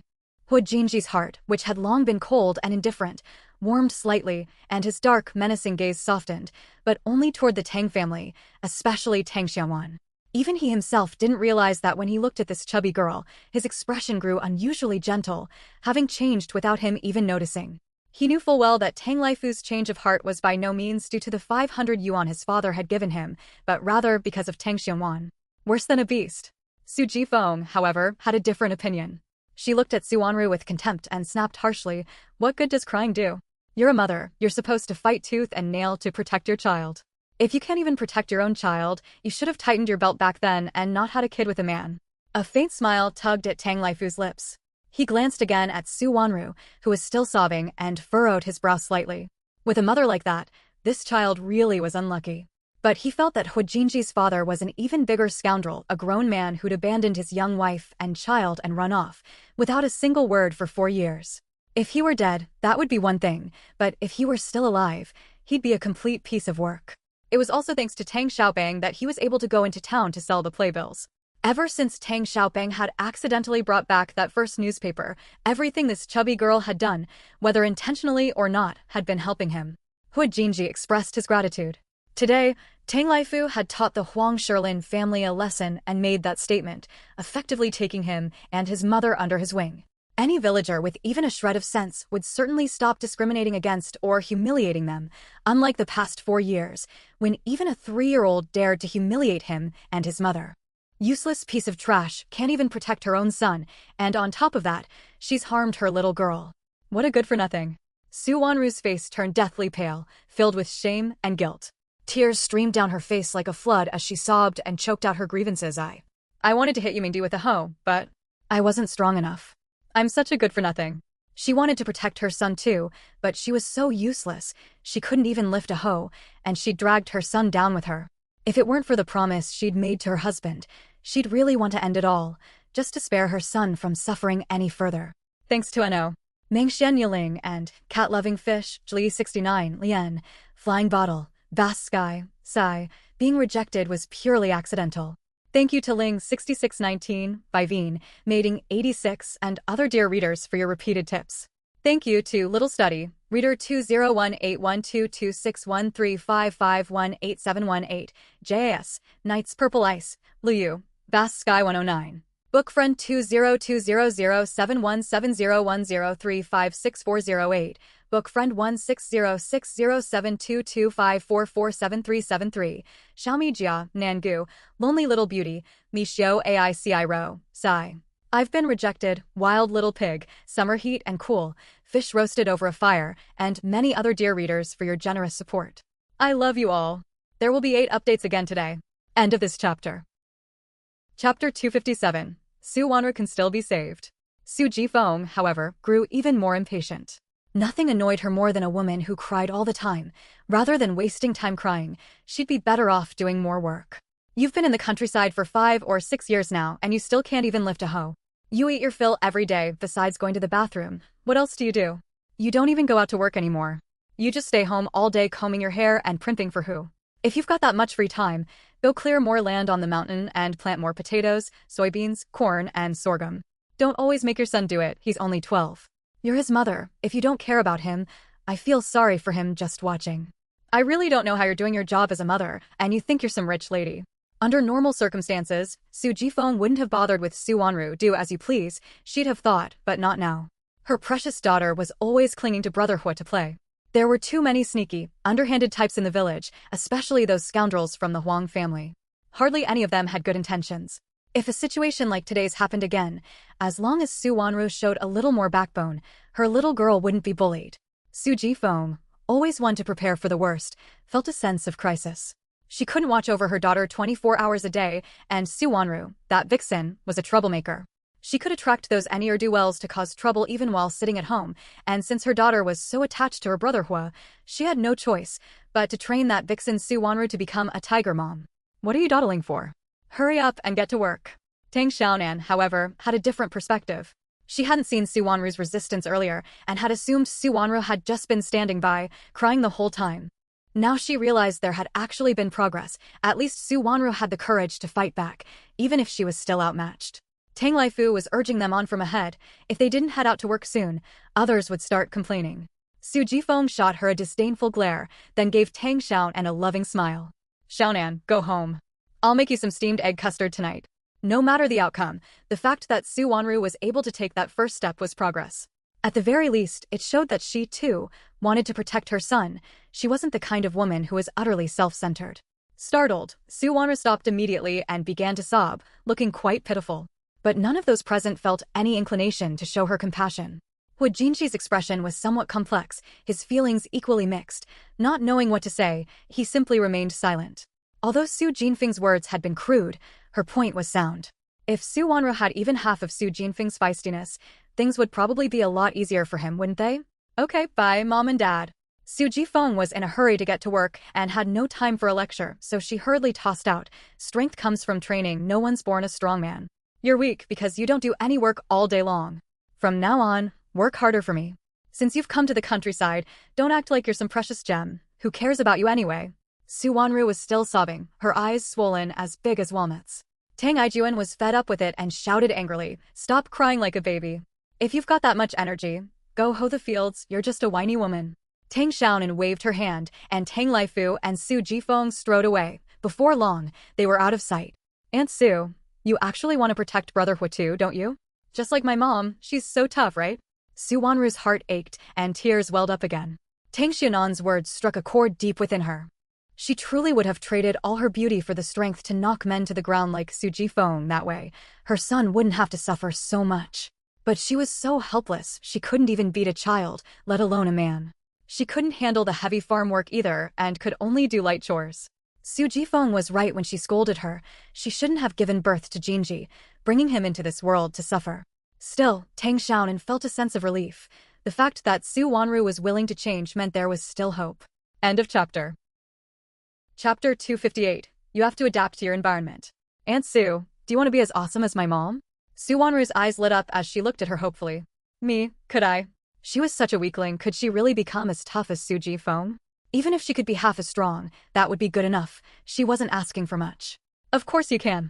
My mom said that strength can be built up. Aunt Sue, from now on, don't just do light work, do more physical labor and eat more. Then you'll get stronger. Tang Xiaoan said earnestly. Actually, Su Wanru's frailty wasn't entirely her fault. Hu Jinji's father bore most of the responsibility, and Hu Jinji himself was partly to blame. The two of them had protected Su Wanru so thoroughly, shielding her from any hardships, that she naturally grew up to be a bit of a wimp. What can I do? I don't know how to do anything, Su Wanru said, lacking confidence. The skills she possessed were completely useless in the countryside. She was skilled in needlework, music, chess, calligraphy, and painting. She could make all kinds of Chinese and Western pastries, and she knew flower arrangement, the tea ceremony, and mahjong, but none of these would help her build strength. Tang Ijuan snapped impatiently, if you don't know how to do it, learn. There's so much open land up on the mountain, don't you know how to clear it? Clear the land and plant potatoes and sweet potatoes. Feed the leftover to the pigs. Raise chickens, ducks, and geese, and go up the mountain to gather grass to feed them. There's work to do every day. It just depends on whether you want to do it or not. His mother and grandmother were busy from morning till night, yet once they got to that ugly hag's place, they didn't know what to do. Ugly and lazy, Wajinji's father must not only be blind, but also have his brain eaten away by maggots to have brought such a good-for-nothing woman into the family. Su Wanru truly felt wronged. Over the years, she'd done many things she'd never done before, tending the wood-burning stove, going up the mountain to dig for wild vegetables, gathering firewood, doing laundry, growing vegetables, and even cleaning fish. She'd never done any of these chores in her entire life. Before marriage, her mother handled them. After marriage, the servants did. She was truly a lady who'd never even touched a drop of water with her own hands, but now… Tang Xiaonan couldn't help but try to reason with her, momentarily forgetting to feign ignorance. Old Master Qi and Hu Jinji both stared at her in astonishment. Even many adults couldn't articulate such profound life wisdom, and this little girl was only 6 years old. Su Wanru felt deeply wronged by the outburst and said in a quiet, choked voice, I don't know how to raise pigs, and I don't know how to feed chickens and ducks either. Moreover, Hu Jinji suddenly remembered that Tang Xiaoping used to throw around idioms left and right, speaking them with remarkable fluency. That was surely Tang Xiaopeng's true talent. The chubby little girl had been hiding her abilities all along. Tang Xiaonan frowned, at a loss for words. Thank goodness Su Wanru wasn't her mother, otherwise, how could she possibly be living such a happy little life now? However, the Tang Xiaopeng of the past was definitely clueless. Whether she was genuinely stupid or just hiding her abilities, Hu Jinji could tell the difference. He also knew that this chubby girl had changed after taking that fall the other day. It seemed that fall had finally knocked some sense into her. She didn't even dare to slaughter a chicken, though she had learned to gut a fish, but she was still terrified. The sight of blood made her hands go weak and her heart race. Aunt Sue, you have to win in Rome. Do as the Romans do. Stop dwelling on the past. No matter how much you think about it, you can't go back. You need to adapt to your surroundings. You can't expect your surroundings to adapt to you. Old Master Qi also urged, Xiao Nan makes a good point. Since we've come to Mopin Mountain, let's not dwell on the past. Let's live in the moment. Look at me, I used to only know how to eat steak, but now I have to tend to the cattle, don't I? Su Wanru's expression changed drastically, and a hint of shame crept onto her face. Old Master Qi had once been so successful, and though he was older than her, he'd now become a cowherd, so what right did she have to hold onto her pride? I'll learn. Su Wanru nodded firmly. For her son's sake, and for her own, she had to change. The way Tang Xiaonan had fiercely defended Hu Jinji just now had not only stirred Hu Jinji, but also stirred Su Wanru. Surely she couldn't lack even the courage of a little girl? End of chapter. Chapter 259, moving forward towards Su Gongqiang. Tang Xiaonan felt even more reassured. As long as she was willing to change, that was all that mattered. To be honest, given these harsh conditions, if even Lin Mimi could be trained into an iron lady, Su Wanru was sure to become Su Gongqiang. Aunt Sue, my mom's going to raise a piglet. Why don't you get one too? We can slaughter it for meat during the new year. Su Wanru furrowed her brow, feeling a sudden wave of nausea. Pig manure really does stink, but pork really is delicious. She couldn't be so picky anymore. All right. Su Wanru nodded. While other families could slaughter a pig for the new year, her family could only eat sweet potatoes, and it was all her fault. This new year, they'd definitely be able to eat meat. Let's catch a few chicks too. They'll lay eggs every day. Su Wanru agreed to everything. At worst, she'd just raise a few fewer. Even if they laid only one egg a day, that would be fine. Jinji and Mr. Chi both needed nutrition. If they could eat one egg a day, their health would surely improve a lot. Old Master Chi also got excited and said with a smile, "We could also raise a few ducks and geese. There's a pond over on the hillside. I can let the ducks out while I'm herding cattle, and the geese can even guard the house and yard." Su Wanru felt even more confident, as if she could already see a flock of chickens, ducks, and geese clucking away and laying eggs. She even felt a bit frustrated. How had she never thought of raising them before? She'd wasted 4 whole years for nothing. Meanwhile, Tang Aijuan pulled Hu Jinji aside to ask him some questions. "They're taking Brother Hua's land. If Grandpa Chi and Brother Hua lose their land, they'll go hungry. I'm going to step in. I'm not afraid of them at all." Tang Xiao and pouted. She wouldn't meddle in other people's business, of course, but when it came to the Hua family, she had to get involved. Hu Jinji pressed his lips tightly together. He, too, wouldn't let the Huang Weimin family off the hook. He didn't dare confront them openly, but he would play dirty. This wasn't over yet. He leaned in and whispered a few words into Tang Aijuan's ear. Tang Aijuan nodded. "Let's do it this way. When Huang Weimin is alone, we'll ambush him. Huang Baomin often goes to his girlfriend's place. We'll ambush him on the way there." Su Jifeng felt both heartbroken and angry. The little girl still wanted to stand up for others, without even considering her own limitations. The two exchanged glances and nodded slightly. The little boat of their friendship began to ride the wind and cut through the waves. "Huang Baomin's family wants to seize my land to grow beans. Xiao Nan spoke up for me, and she got beaten for it." Hu Jinji didn't hold back, recounting how Huang Weimin had incited his family to seize the land. And as for Huang Baomin, he actually dared to slap Xiao Nan across the face. Even though Tang Laifu had already taught him a lesson, Tang Aijuan still wasn't satisfied. He felt the punishment was too light, only breaking both his hands would do. Tang Aijuan gritted his teeth and cursed, "That bastard Huang Weimin must be tired of living. I'll kill him." That evening, Su Jifeng steamed some tender egg custard, but Tang Xianwan could only eat half of it. Her mouth was swollen, every bite hurt, and her gums were swollen too. Half her face looked like a pig's snout. When she looked in the mirror, her heart sank. She was so ugly, she couldn't bear to show her face to anyone. How could she possibly have an appetite? Still, you shouldn't have stuck your neck out like that. "Look at your face. It's turned into a pig's head," Su Jifeng scolded, a twinge of jealousy in her heart. "Who did this? Mind your own business from now on. It's not like they're stealing our land. Why did you have to get involved?" That little girl really had her heart set on that Hu Jinji kid. She thought about him all day long, yet she didn't even care this much about her own mother. "I know." Tang Xiaonan pouted, the corner of her mouth twinged with pain.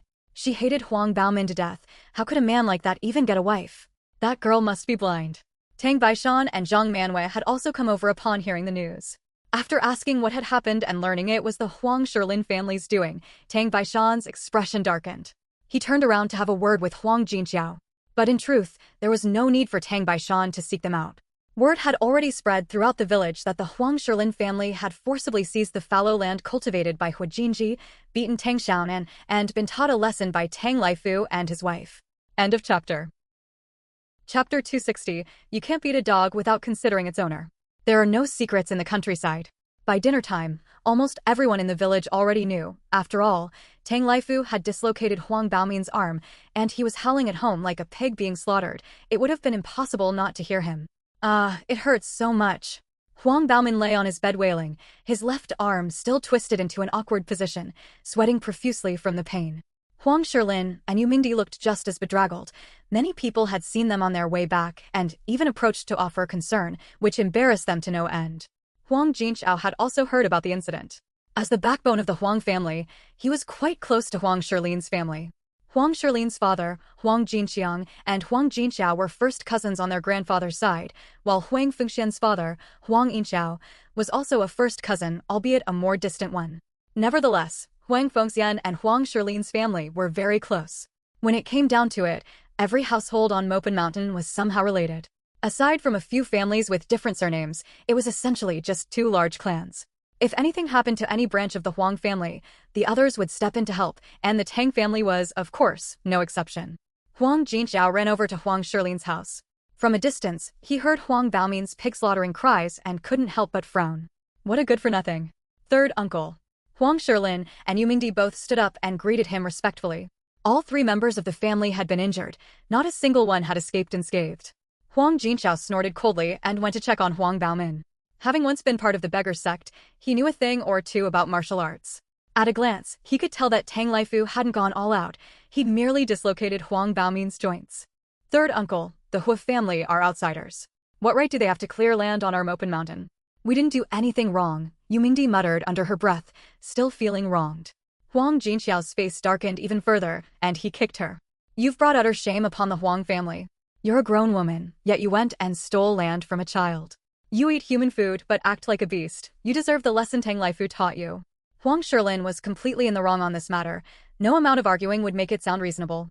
He'd originally planned to go confront Tang Baishan about it, but, he'd better just forget it.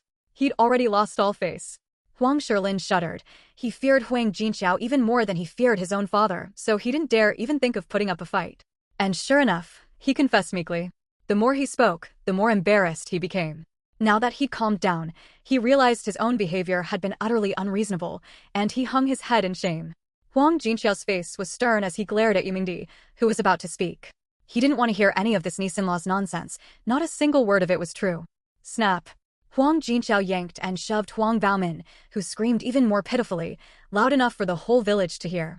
Sweat poured from him like rain, soaking his clothes. He lay limp on the bed like a pile of mud, not moving a muscle. Yu Mingdi's heart ached for her son, and she hated the Tang family with a passion. She could only hope that every last one of them would meet a miserable end. Tell me the whole story from start to finish. Don't embellish it, just tell it like it is. Huang Jinxiao sneered. How could an outsider like Tang Laifu stand up for the Hu family? He's a relative of Tang Baishan. You can't beat a dog without considering its owner. You openly seized the Hu family's land, that's a slap in the face to Tang Baishan, and you even attacked his precious little treasure. You'd be lucky if Tang Laifu didn't beat you to death. Even Tang Xiaonan, a little girl, knew to protect the Tang family's honor, yet this whole family was dumber than pigs, they couldn't see the heart of the matter. And they still had the nerve to act wronged? But Tang Baishan never cared about the Hu family's well-being before either. Yu Mingdi still couldn't accept it. But without his help, could the Hu family have worked on the commune's fields? Settled on Mopen Mountain? Received their grain rations from the commune? Is your head full of straw? You can't see past the tips of your own eyelashes. Huang Jinxiao glared at Yu Mingdi with disgust. Both sisters were foolish women. Thankfully, Yu Lady had married into the Tang family. Otherwise, if both sisters had come to wreak havoc on the Huang family, there would be no peace in their lives. End of chapter. Chapter 261, Biao. Huang Jinxiao summoned Huang Weimin again and stared at him with a stern expression. Huang Weimin was so terrified that his legs went weak and his back was drenched in cold sweat. He asked me who told me to seize the Hu family's land. Tell him the truth. Having cut his teeth out in the world, Huang Jinxiao quickly figured out the root of the matter. Whether it was Huang Baomin from Buden or Huang Weimin, they were both damn fools, especially Huang Weimin, who was so stupid he couldn't even be bothered to figure out what 1 + 1 equals. How could he possibly care whether his cousin's family had land to grow beans, let alone take the initiative to suggest seizing the Hu family's land? There was definitely someone behind this.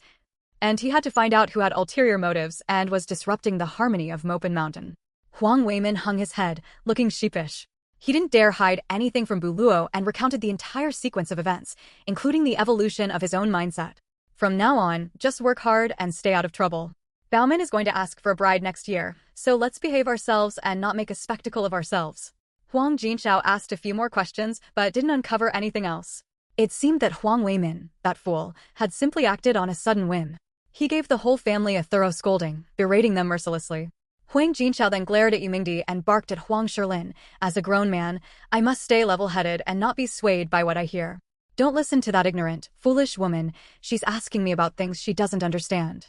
If you ever pull another stupid stunt like that again, I'll beat you to death myself. Yu Mingdi lowered her head, her face full of resentment. How could she be an ignorant, foolish woman? She was the one who took care of every big and small matter in the household. Without her keeping things in check, how could that household possibly function? Uncle San was getting senile. She wasn't going to listen to him. Huang Shilin responded meekly, not daring to utter a single word of objection. As for what Buluo was really thinking, only he knew. Next year's model family award definitely wouldn't go to the Huang family. Then he'd finally be able to hold his head high again. Huang Jinxiao felt a little better, but he was still resentful. Although Huang Shilin was in the wrong first, Tang Laifu had been far too ruthless. He hadn't given the Huang family the time of day at all, and Huang Jinxiao simply couldn't swallow that humiliation. Huang Weimin repeated what he'd previously told Hu Jinji, though he did omit a few details. Even though he wasn't the brightest, he genuinely cared for Shin Yuzhu. He knew that if he revealed what Shin Yuzhu had said at the time, his cousin Cuckoo would be in trouble, and his cousin Huang Fengxian would surely beat her up. No one told him to steal it. He came up with the idea on his own. He was helping Yuzhu chop firewood in the mountains when he happened to see Hua Jinji hoeing the field, and that's when the idea struck him. Huang Jinxiao felt uneasy just seeing that family. After giving them a stern lecture, he left. He didn't have the face to go confront Tang Baishan. After all, Huang Shilin had been in the wrong to begin with, and going there would only have been asking for humiliation. He'd just have to swallow his anger. But he had no choice but to swallow his pride. After all, the Huang family had no one as capable as Tang Laifu.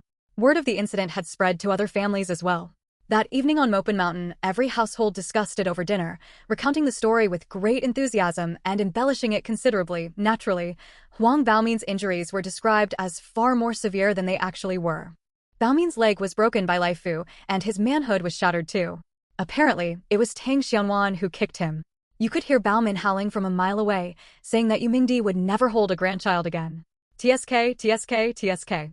That little brat Tang Xianwan sure has some serious kick.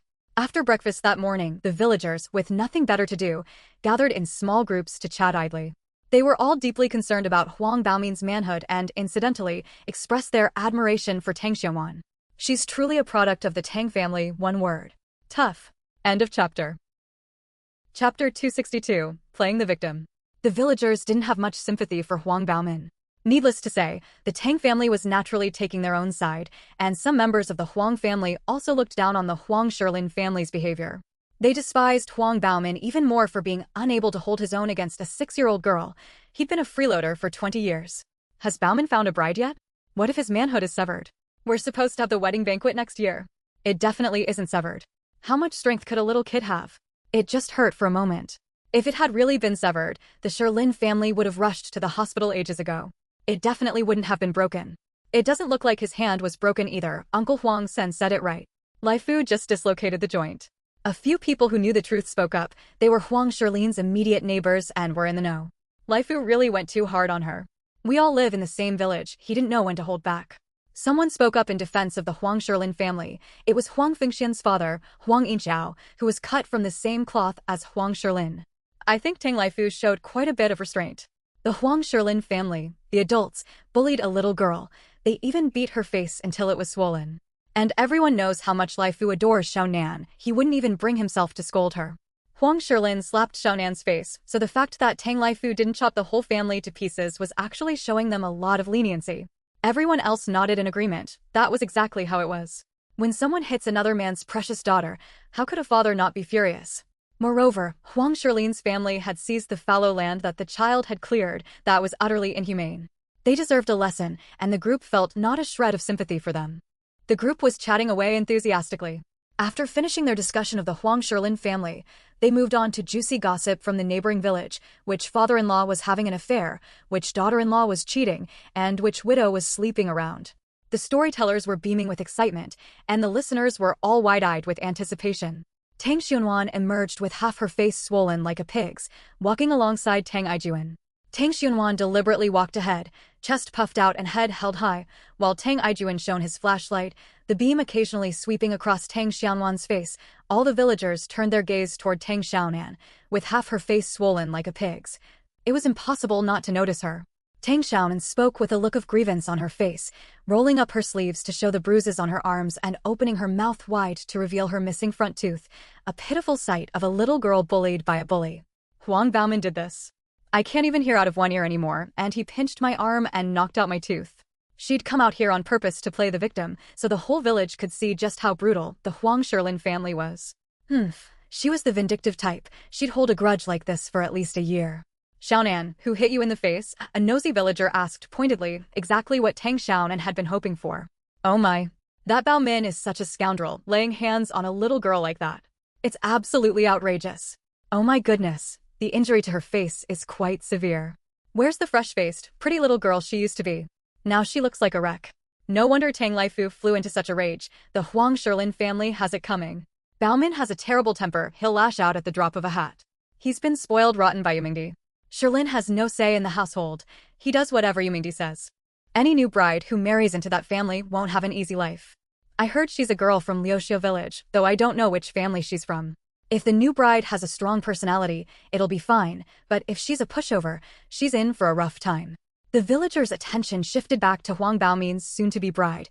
No one was paying attention to Tang Xiaonan anymore. However, Tang Xiaonan had already achieved her goal. After wandering around the neighborhood for a bit, she went home with Tang Aijuan to sleep. End of chapter.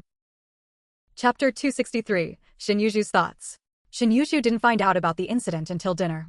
Huang Fengxian was railing against the Tang family with righteous indignation, while Shin Lixia remained silent, keeping her head down as she ate, mostly picking at the grains, with only the occasional bite of egg. There were only 2 dishes on the table, 1 plate of chives and eggs, and 1 plate of stir-fried green vegetable shoots. Shin Yuzhu just kept picking at the greens. She wasn't entitled to any of the eggs, but she wasn't that naive.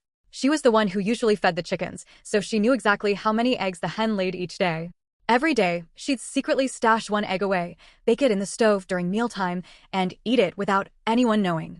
After a tirade of scolding, Huang Fengxian glared fiercely at Shin Lixia, who was eating the eggs. She picked up the plate, set aside half for her son Shin Yuhai, then poured some rice onto the plate to mix with the greens and eat. With few weddings taking place lately, the Tang Laifu family had no fresh meat to eat either, and she hadn't had meat in over half a month. Her stomach felt hollow, and the egg didn't satisfy her craving, but it was better than nothing. As for whether Tang Laifu would give her any meat, Huang Fengxian wasn't worried at all. She was very confident in her own wits. If Tang Laifu went to slaughter a pig, he would definitely set aside a piece of meat for her, just as he always had in the past. I'll iron his new khaki jacket this morning. He'll want to wear it tomorrow. In truth, she didn't want to go to the Gu household at all. Huang Yingchun was dull and unresponsive, and what unnerved her most was Lady Gu. Though she'd never interacted with her up close, just a single glance from that piercing, enigmatic gaze was enough to make her heart race, sending a chill down her spine. She didn't want to set foot in the Gu household even half a step. Huang Fengxian finished the rice on her plate, set down her bowl and chopsticks, and headed out. She planned to visit the Huang Shilin family to offer her condolences and express her deep sympathy, and while she was at it, give Su Jifeng a good scolding. On that front, she and Yumingdi were sure to see eye to eye. Shin Yuzhu kept her head down, her brow slightly furrowed. She'd lost her appetite and was picking at her food, lost in thought, though no one knew what she was thinking. Shin Yuzhu mumbled a reply with her head down. No one could see the hatred in her eyes. After Shin Lixia finished her meal, she also left the house, leaving only Dong and his sister at home. Shin Yuhai ate slowly and hadn't finished after quite a while. Shin Yuzhu frowned, forcing herself to suppress her impatience, and went into the room to iron clothes. If she didn't iron them properly, Huang Fengxian would surely fly into a rage. There were children's voices outside. They'd come to call Shin Yuhai to play. His mind immediately wandered outside. He had no appetite left. He set down his chopsticks and slipped away, leaving his bowl of rice almost untouched. Shin Yuzhu came out and saw the egg in his bowl. Her eyes flickered briefly, then she picked up the bowl and finished all the leftover food. The delicious flavor of the chives and eggs prompted her to serve herself some more rice. Her stomach was full, but her sense of frustration only deepened. But now she couldn't even finish junior high school, had nowhere to study English, and didn't have a penny to her name. What was she supposed to do? Shin Yuzhu bit her lip and decided to visit the Gu family again tomorrow to tell Gu Yunchuan to keep his mouth shut. Ideally, she could get him to teach her how to identify medicinal herbs. That way, she could go out to the village to dig them up and sell them for money. Sis, he's out playing. She was determined to find a way out of Molen Mountain, earn a lot of money, eat chives and eggs every day, enjoy meat, and wear new clothes. Gu Yunchuan's father, Gu Songtao, was actually quite warm toward her, but Gu Yunchuan's relationship with his father was rather distant. Shin Yuzhu didn't think much of that man either. Though he was handsome and charming, he wasn't even as good as her own father, Shin Lixia. He barely worked a few times a year. Her father, at least, could earn half a work point, while the few work points Gu Songtao earned weren't even enough to support himself. What bothered Shin Yuzhu the most, however, was something else entirely. Even if it were for Gu Yunchuan's sake, she wouldn't even want to call him uncle. Please vote. 8 updates are done. I'm begging for votes, 5-star reviews, and check-ins. The author really needs them. If I can advance to the next round, I'll definitely keep posting 8 updates a day. End of chapter. Chapter 264, Reckoning.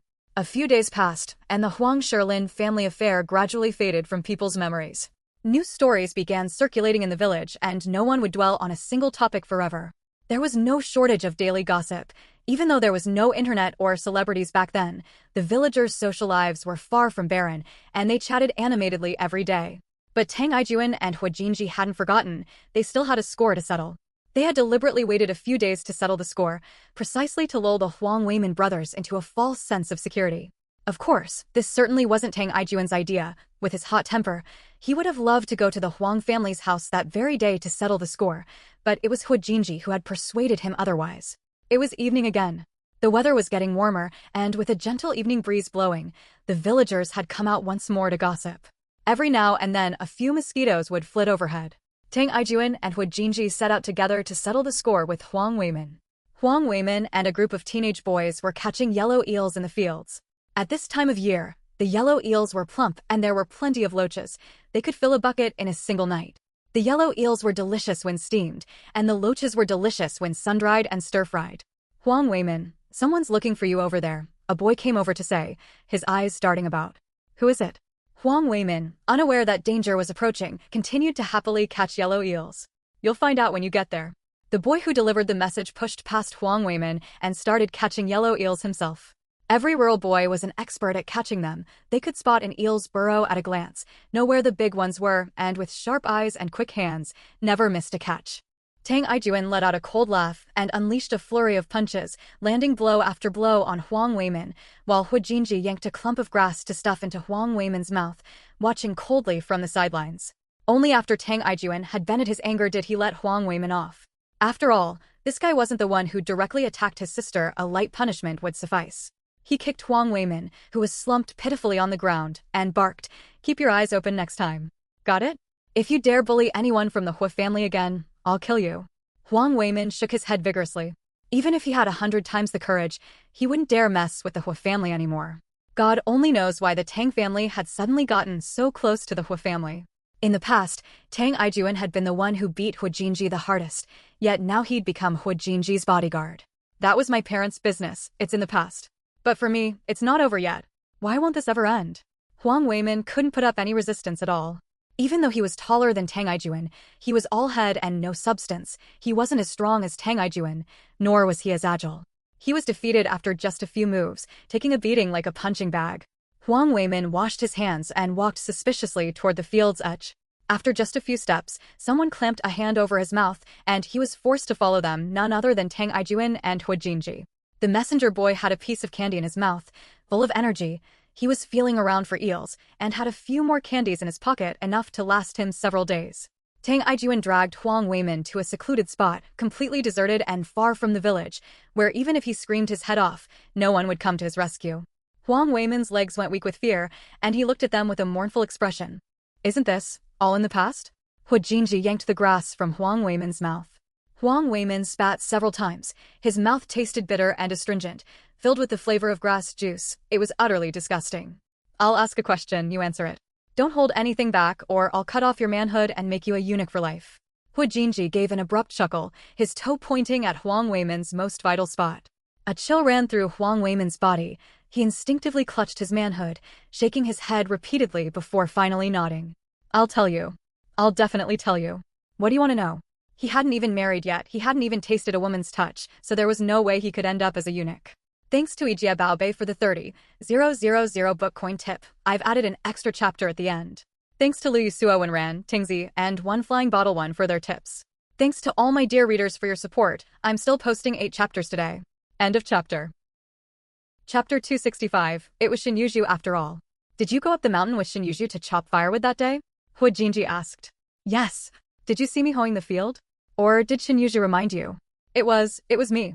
Just as Huang Weimin was about to say he'd seen it first, Hu Jinji twitched his toe, startling him into immediately changing his story. He blurted out everything at once. It was Yuju who told me. I didn't see it myself. She said you were planting soybeans and asked if my family was going to clear some land to plant soybeans. I said yes, my eldest cousin is getting married next year, so we need to plant an extra plot of soybeans this year to make tofu for the wedding banquet. Did she say anything else? Also, Huang Weimin hesitated again, but not for long, because Hu Jinji's toes had crept closer, now just 2 or 3 centimeters away from his treasure. With Tang Aijuan blocking his retreat from behind, he was caught between a rock and a hard place. He had no choice but to come clean. Yuju said that plot is close to my eldest cousin's cornfield. It's a shame his family didn't clear the land sooner, otherwise, they could have combined the 2 plots. As we were nearing home, Yuju also said not to let my eldest cousin get any bad ideas about snatching your family's land. She added that he mustn't bully you, a widow and her orphan child, who have no relatives in the village. It's already pitiful enough as it is. I hadn't had any such thoughts at first, but then I started to think about it. I mentioned it to my eldest cousin and they. Huang Weiman's voice grew quieter and quieter as he spoke. In truth, he hadn't really had any such thoughts before, but after Shin Yuzhu said that, his devious thoughts began to stir. Why clear new land when he could just take what was already there? After all, Hu Jinji and his mother had no relatives in the village, so what if he took it? In a way, he was also harming Grandpa Chi. If his land couldn't be cultivated, Grandpa Chi would go hungry. He didn't have a particularly close relationship with Shin Yuzhu, but Grandpa Chi had been her teacher. How could Shin Yuzhu repay kindness with ingratitude?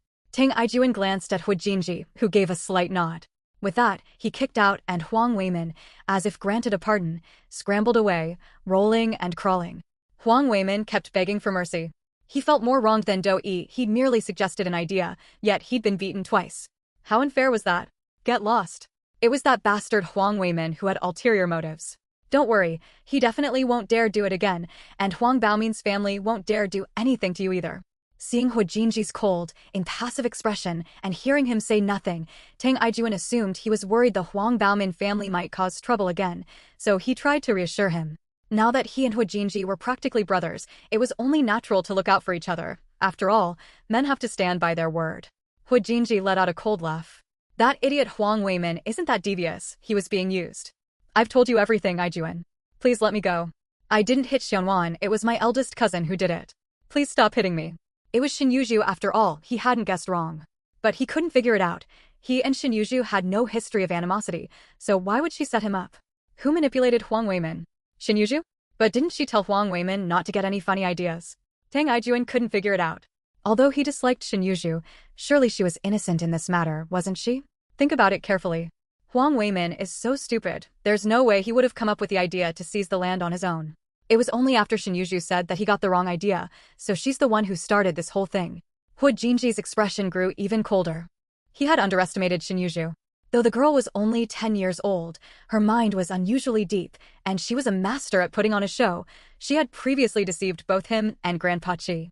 Only then did Tang Aijuan have a sudden realization. Furious, he cursed, so it was that little slut who was behind this.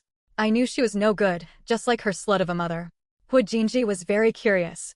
Did Huang Fengxian really have an affair with your father? End of chapter. Chapter 266, Su Wanru in disarray.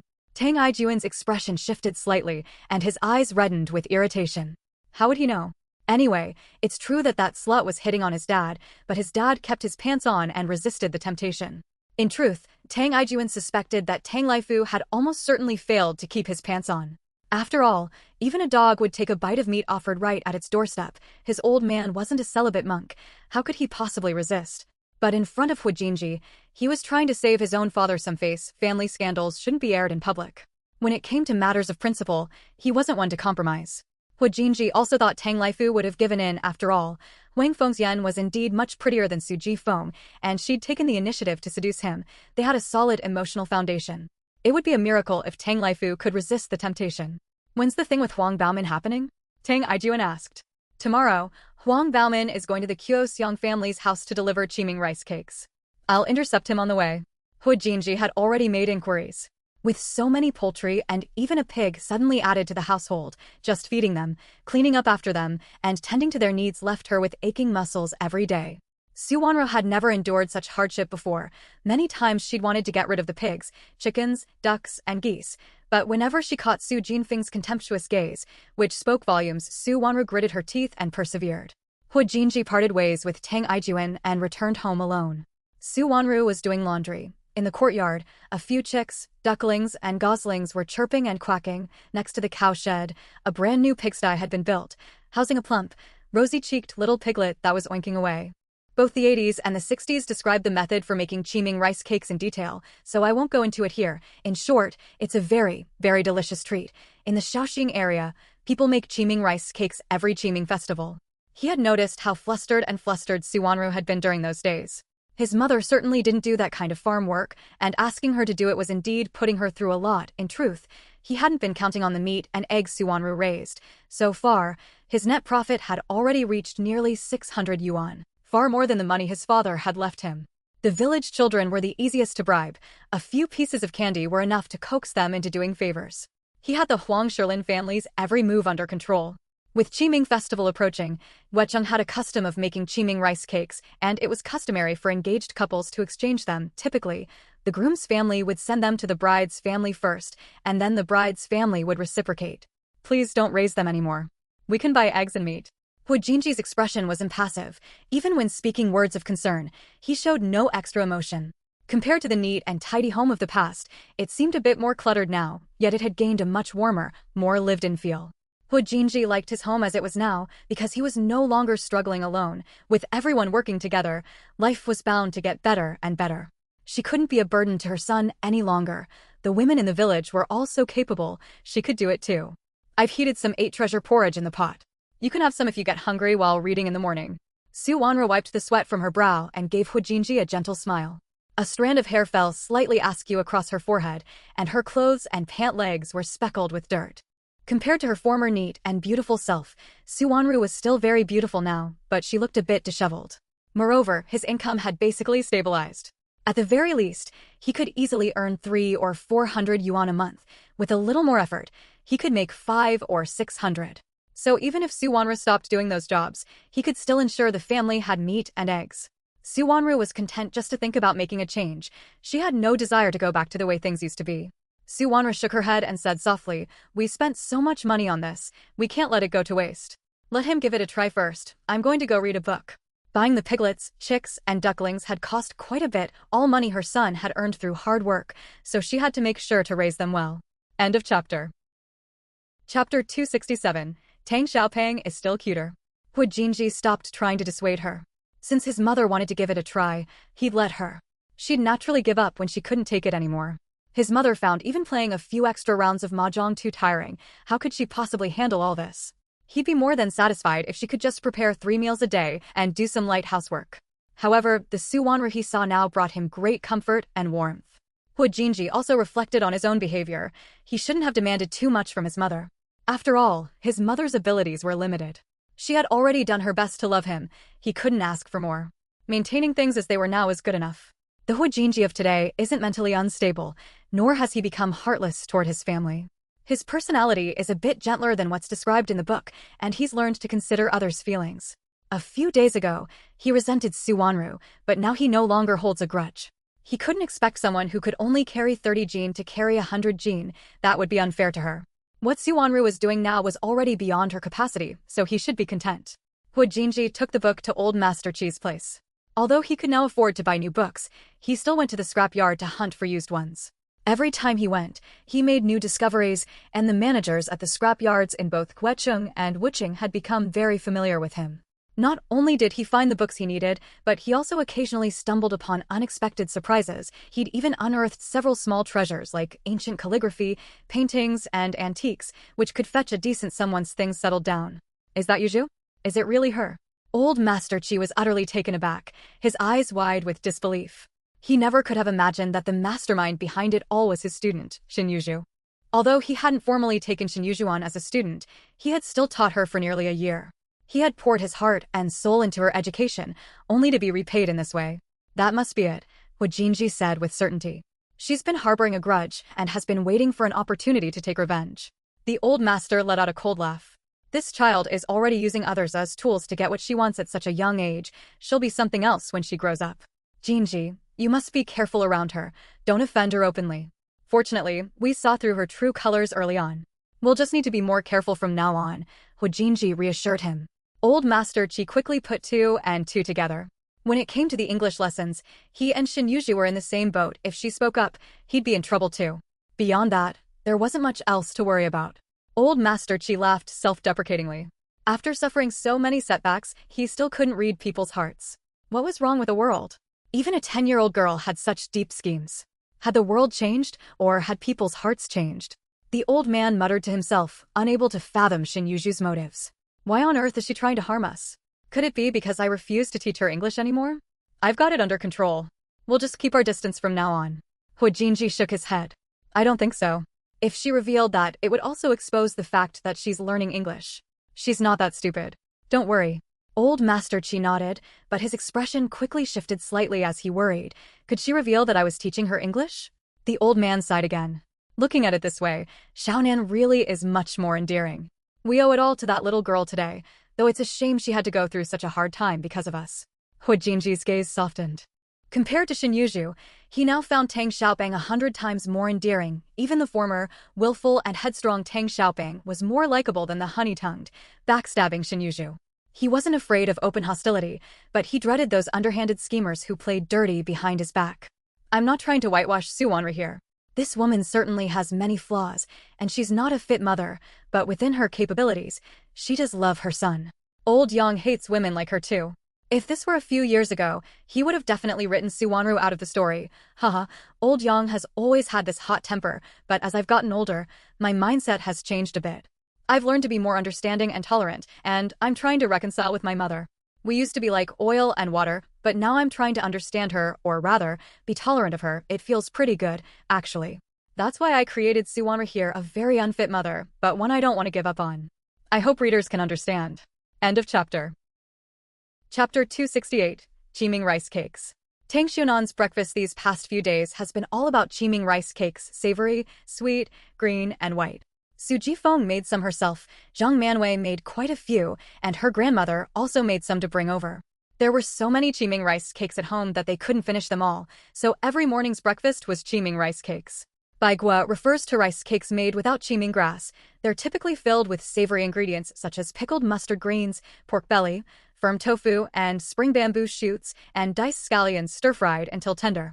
Green rice cakes, on the other hand, are made by boiling chiming grass, mugwort, with lye, mixing it with glutinous rice flour to form a dough, then shaping it into a bowl-like form and pinching the sides together, much like dumplings. Another method involves shaping them into balls, typically filled with red bean paste or date paste mixed with peanuts. They are rolled into balls, much like making large tangtuan, and then rolled once in soaked glutinous rice, so that the surface of the rice cake is coated with white glutinous rice. The green qingtuan combined with the white glutinous rice, once steamed, the glutinous rice becomes crystal clear, like pearls. This type of green rice cake has a lovely name, snow dumplings. Tang Xiaonan loved both savory and sweet foods, but her teeth weren't up to the task. She was missing a front tooth and had lost a molar as well. Eating these sticky glutinous rice treats was too hard on her teeth, so she could only manage one at a time. Any more than that and her teeth just couldn't take it. Tang Laifu glanced at her and knew exactly what was making her so excited. It was nothing more than wanting to see Huang Fuxian's family suffer. That woman was truly infuriating. There had been no word from Tang Laigui since his last trip to town. Tang Laijin said he'd gone to Lu Xia village to inquire, but there was still no news. They didn't know if second aunt was actually pregnant, nor were they sure if there was anything wrong with Lu Xianggu's medicine. No. Tang Laifu muttered under his breath, grabbed a few chiming rice cakes, and headed off to work. He couldn't be bothered to argue with Su Jifeng. Every time the topic turned to Huang Fengxian, this woman became fiercer than a starving tiger on the prowl, and he was no match for her. Better to just put up with it. At breakfast, Tang Xiaonan couldn't help but ask, "Mom, when is Uncle Tu coming back?" Su Jifeng didn't know either, so she asked Tang Laifu, "Didn't Laigui take Sherlan to the clinic?" What were the results? What reassured her, though, was that a tooth the size of a millet seed had come in on her upper front row. Unfortunately, only one had come in so far, and she had no idea when the other three would appear. Her body was probably so well-nourished that she was losing her baby teeth much earlier than other children her age. Many kids don't start losing their baby teeth until they're 7 or 8, but she'd already begun at 6. It seems the health clinic couldn't figure it out. We'll have to go to the county hospital. Laigui is trying to arrange a ride. The factory's been really busy these past few days, so they haven't been able to spare a vehicle. I guess they'll have one available in the next couple of days. Tang Laifu was well aware of the situation. Any news from Lai Jin either? Su Jifeng asked again, her interest piqued. Su Jifeng gave a soft hum, kissed Tang Xianwan on the cheek, grabbed a few rice cakes, and left, planning to stop by the fields later to dig up some shepherd's purse. They still had some meat at home, so she'd make shepherd's purse dumplings for dinner. Both Xianwan and her son loved them. Tang Xianwan had brought a few salted fruits for lunch. They were ready to eat when steamed. Chai Yuxiang had the same meal. With the weather getting hot, the rice cakes wouldn't keep well, and since there was no refrigerator, they had to eat them quickly. On the way, they ran into Huang Shirlin's family, who were also heading out to work. Huang Baomin was limping along, missing a front tooth and covered in bruises. Apparently, a few days earlier, Huang Baomin had gone to his fiancée's house to deliver chiming rice cakes. He'd had a bit too much to drink and fell headfirst into a ditch, nearly breaking his leg, knocking out a tooth, and splitting his head open. The ditch was very deep, and Huang Baomin couldn't climb out for quite a while. His clothes were soaked through, and he was so cold he nearly froze to death. Fortunately, a passerby rescued him. The story spread all over Huaquan Township, and Huang Baomin became the butt of everyone's jokes. End of chapter. Chapter 269, Tang Aijuan's Mournful Cry. Seeing Huang Baomin's pitiful state, Tang Xiaonan managed to hold back her laughter with some effort, while Chai Yuxiang and Tang Aijuan both burst out laughing, making no attempt to hide their schadenfreude. That girl Chai Yuxiang was pointing at Huang Baomin with her leg, laughing so hard she was doubled over. What's so funny? Keep laughing and I'll beat you to death. Huang Baomin cursed in a fit of anger and humiliation, but the movement tugged at the wounds on his face, making him wince in pain. Tang Aijuan sneered mockingly, as long as I'm still alive, I'll laugh when I want to laugh and cry when I want to cry. Now that I'm crying, is it any of your business? With that, Tang Aijuan slapped his right thigh and began wailing while pounding his chest and stamping his feet. Bow. My death is so tragic. They told me not to drink, but I wouldn't listen. I'll just fall into that ditch and die. It's better this way. In my next life, I'll be reborn as a human, not some beast. Ha ha ha. Tang Aijuan looked utterly astonished. Huang Baomin, I fell into a ditch? Ouch, when did that happen? I hope I didn't end up like his Baomin, drinking too much horse urine and running off to sleep in a ditch. TSK, TSK, TSK. Look at me, what a loser. He probably thinks I fell while climbing the widow's wall. Yumingdi couldn't hold back any longer and joined in scolding her son. You little beast. I know full well that Baomin fell into the ditch. He's just deliberately acting all mournful over there. If I'm not a dog, peel my dog skin off. Tang Xianan's mouth twitched. That skill at veiled insults was way more impressive than Su Jinfeng's. Truly, the student had surpassed the teacher. Huang Baomin's family turned ashen. No matter how low their IQ might be, they could tell Tang Aijuan was clearly taking a dig at them. She was practically pointing her finger at them and calling them beasts. That little beast was completely out of control. Other villagers passing by burst into laughter. None of them wanted to get involved. It was just kids bickering. Only Huang Baomin and his son would be stupid enough to pick a fight with a kid. Losing would be a disgrace, and winning would be even more humiliating. That whole family was a bunch of fools, and the onlookers were delighted to watch the spectacle. Tang Aijuan, however, was in no mood to let it go.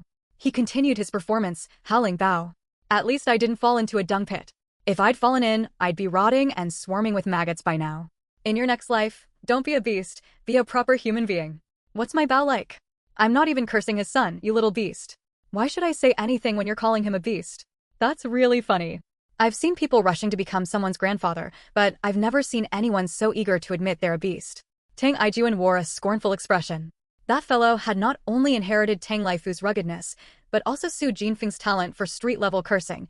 His tongue was so sharp that 10 Huang Baomins combined couldn't hold a candle to him.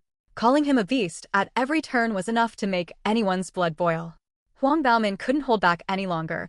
You little beast, you dare to act so cocky right in front of me? I'll beat you to a pulp tomorrow.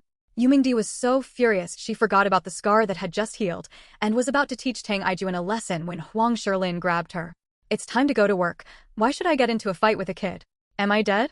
Didn't you hear that little bastard calling my son a beast? I'm going to flay him alive. Yumingdi struggled furiously, but this time Huang Shilin was unyielding, refusing to let go of her leg. Tang Aijuan scoffed. He called Huang Baomin a beast? Is my son the only one in Tiandong with that name? I was crying over their dog. They gave it some horse urine to drink, and it fell into a ditch and died. What the hell does that have to do with us? Tang Xiaonan. When did her family ever keep a dog? Bullshit. Where would my family get a dog? You're trying to pull the wool over my eyes. Yumingdi stamped her feet in anger. Her own younger sister lived right next door to the Tang family. She knew better than anyone whether they kept a dog. That little bastard was lying through his teeth. Did he think she was an idiot? End of chapter. Chapter 270. My daughter-in-law is no good at all. Tang Xiaonan couldn't help but look at Tang Aijuan to see how he would cover up this lie. Su Jifeng had said early on that she wanted to get a dog, but they hadn't found a suitable one yet. However, the dog at her grandfather's house was about to give birth, so there would be puppies at home soon. Tang Aijuan replied calmly, the dog I raised in my dream, his name was Bauer. He was so close to me he'd eat and sleep right by my side. Unfortunately, he fell to his death in my dream last night. Tonight, I plan to dream again and bring him back to life. Tang Xianan's eyes widened. Holy crap, he actually managed to spin that around. Third brother is awesome. The villagers burst into laughter again, and someone even teased him on purpose. Ijuan, what's the point of dreaming about a dog? Why don't you dream about a wife? It'd be so much better if a wife ate and slept with you. Tang Ijuan snorted dismissively. What do I need a wife for? I don't even have enough to eat myself. It'd be so nice to have a wife to sleep with. Although Tang Laifu and Su Jifeng were fierce, they had never actively bullied anyone, and they were always willing to help their neighbors when needed. It was just that Su Jifeng had a sharp tongue. Even when they went out of their way to help, they never got any thanks. And Tang Laifu was the same, which is why the couple didn't have the best reputation in the village. But when it came to their true character, they were far better than the Huang Shilin family. If heaven were to truly open its eyes, it would definitely strike that family down first. The villagers laughed for a while, then hurried off to work. Although Huang Baomin's family was resentful, they were powerless against Tang Ijuan. They didn't dare fight him, and they couldn't out-argue him, so they had no choice but to swallow their anger. Why won't heaven open its eyes and send a bolt of lightning to strike that family of beasts dead? You silly goose, you don't know how good your wife is, you're such a child. The other villagers burst into laughter. Having witnessed such a spectacle first thing in the morning, everyone was in high spirits and didn't even think Tang Xiaon and the others were being disrespectful. After all, Yumingdi's family was even less well-liked in the village than Tang Laifu's. I'm a grown man now. I don't need anyone to sleep with me. It's way more comfortable to sleep alone. You guys don't know a damn thing. Tang Ijuan snorted in contempt. What he wanted most right now was to sleep alone on a big bed, where he could roll around however he pleased, unlike now, when he'd stretch out his leg only to bump into his second older brother, which was a total pain in the neck. Yumingdi muttered bitterly to herself. She knew she couldn't possibly stand up to the Tang family on her own. Now she was counting on heaven to take notice, preferably striking down every last member of the Tang family, young and old alike.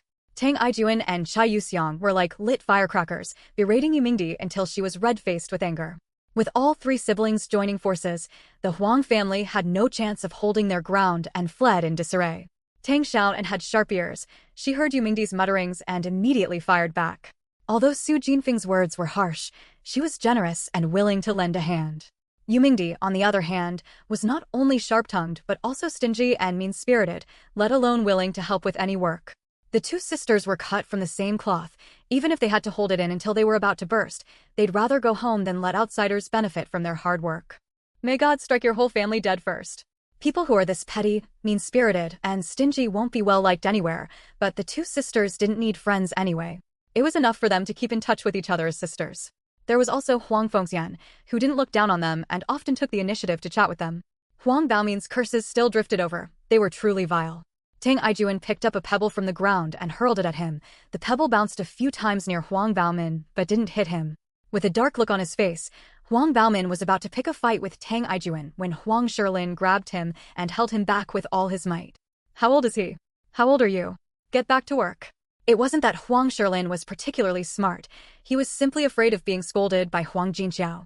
Besides, no matter how foolish he might be, he knew that if an adult and a child got into a fight, the villagers would laugh at them, and there was nothing to be gained from it, whether he won or lost. End of chapter. Chapter 271. Whoever pushes is a bastard. Sooner or later, I'm going to kill that little bastard. Huang Baomin cursed under his breath, seething with rage, and the pain from his injuries grew even more intense. Besides, he'd always suspected that someone had pushed him into the ditch that night. Although he'd been drunk and disoriented, he'd still been lucid enough to know there was no way he could have stumbled into it on his own. He vaguely remembered being shoved, but it had been pitch black, so he hadn't seen a thing, and his memory was hazy. Stop picking on that little rascal. After work, go clear some land on the mountain. Then we won't have to buy tofu for the wedding banquet next spring. Every little bit helps. We still need to buy a sewing machine, too. Huang Shilin sighed, his face contorting into a bitter grimace. While other families were brimming with joy over weddings, he spent his days sighing and groaning. Huang Baomin's fiancée was asking for the moon. She insisted he buy a sewing machine and refused to marry him otherwise. A sewing machine cost 150 yuan, and you needed ration tickets to get one, whether it was cash or sewing machine ration tickets. It was an enormous hurdle for Huang Shilin. Because of this sewing machine, Huang Shilin was so worried he developed canker sores in his mouth. He lost his appetite and couldn't sleep well, wishing a sewing machine would just fall from the sky so he could bring his daughter-in-law home. Other families have already got all three essentials, a bicycle, a sewing machine, and a watch, but Hong Ying only wants us to buy the sewing machine. Huang Baomin was furious. If he couldn't even afford a sewing machine, what was the point of getting married? Girls these days had such high standards, the three essentials had to be complete, and a sewing machine was the bare minimum. His father was just too useless. You're already taking her side before she's even moved in? You'll forget your own mother once you have a wife, you ungrateful wretch. If she really cared about you, why didn't she bring you home when you were drunk? You ended up falling into a ditch, didn't you? Yu Mingdi gave her eldest son a light slap on the back. She'd long been dissatisfied with her future daughter-in-law. Huang Baomin flared up again, saying angrily, I vaguely remember being shoved by someone, but unfortunately, I didn't get a good look at who it was. Yu Mingdi cursed under her breath, feeling even more worried for her son, but Huang Shilin didn't think much of it. He figured his eldest son must have been so drunk that he was seeing things. Who would go out of their way late at night to a deserted irrigation ditch just to harm someone? Unless he'd run into a ghost. Who pushed him? Which scoundrel did this? I'll never let him off the hook. As the family walked away, their voices gradually faded. Tang Xiaonan looked up at Tang Ijuan and asked abruptly, Third brother, you pushed him, didn't you? Not a single sensible soul in that family. Her son was drunk. They should have either let him stay the night or had someone drive him home, but instead they let him walk alone at night. Luckily, his fall wasn't serious. Otherwise, even if it meant her son would never get married, she'd make sure that family paid for it. Yu Mingdi felt even more uneasy and retorted bitterly, You're worried about his safety at night, but when he falls into a ditch all by himself, who's going to worry about you? Seeing her look so solemn and righteous, Tang Xianwan was half convinced. Maybe Huang Baomin really had gotten the story wrong? Tang Ijuan jumped up as if stung by a bee and vehemently denied it. No way. I didn't push him. Whoever did is a total jerk. He'd already got her son all head over heels before they were even married. She'd deal with him once he was officially part of the family. Hong Ying originally wanted her brother to drive her, but I wouldn't let her. It's not safe out this late at night. Huang Baomin spoke up on behalf of his future daughter-in-law. Third brother would never call himself a bastard. Tang Ijuan felt secretly smug. It really wasn't him who pushed her. The one who pushed her was Hu Jinji. He'd just given her a little nudge. Hu Jinji, riding his bike along the road, suddenly sneezed several times in a row.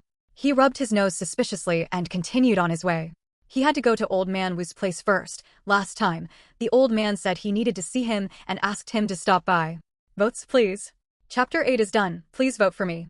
End of chapter. Chapter 272. Networking connections are key. Old Man Wu was still wearing his same jacket, washed until it was almost white, with a few more patches added. Who knew how many years he'd been wearing it?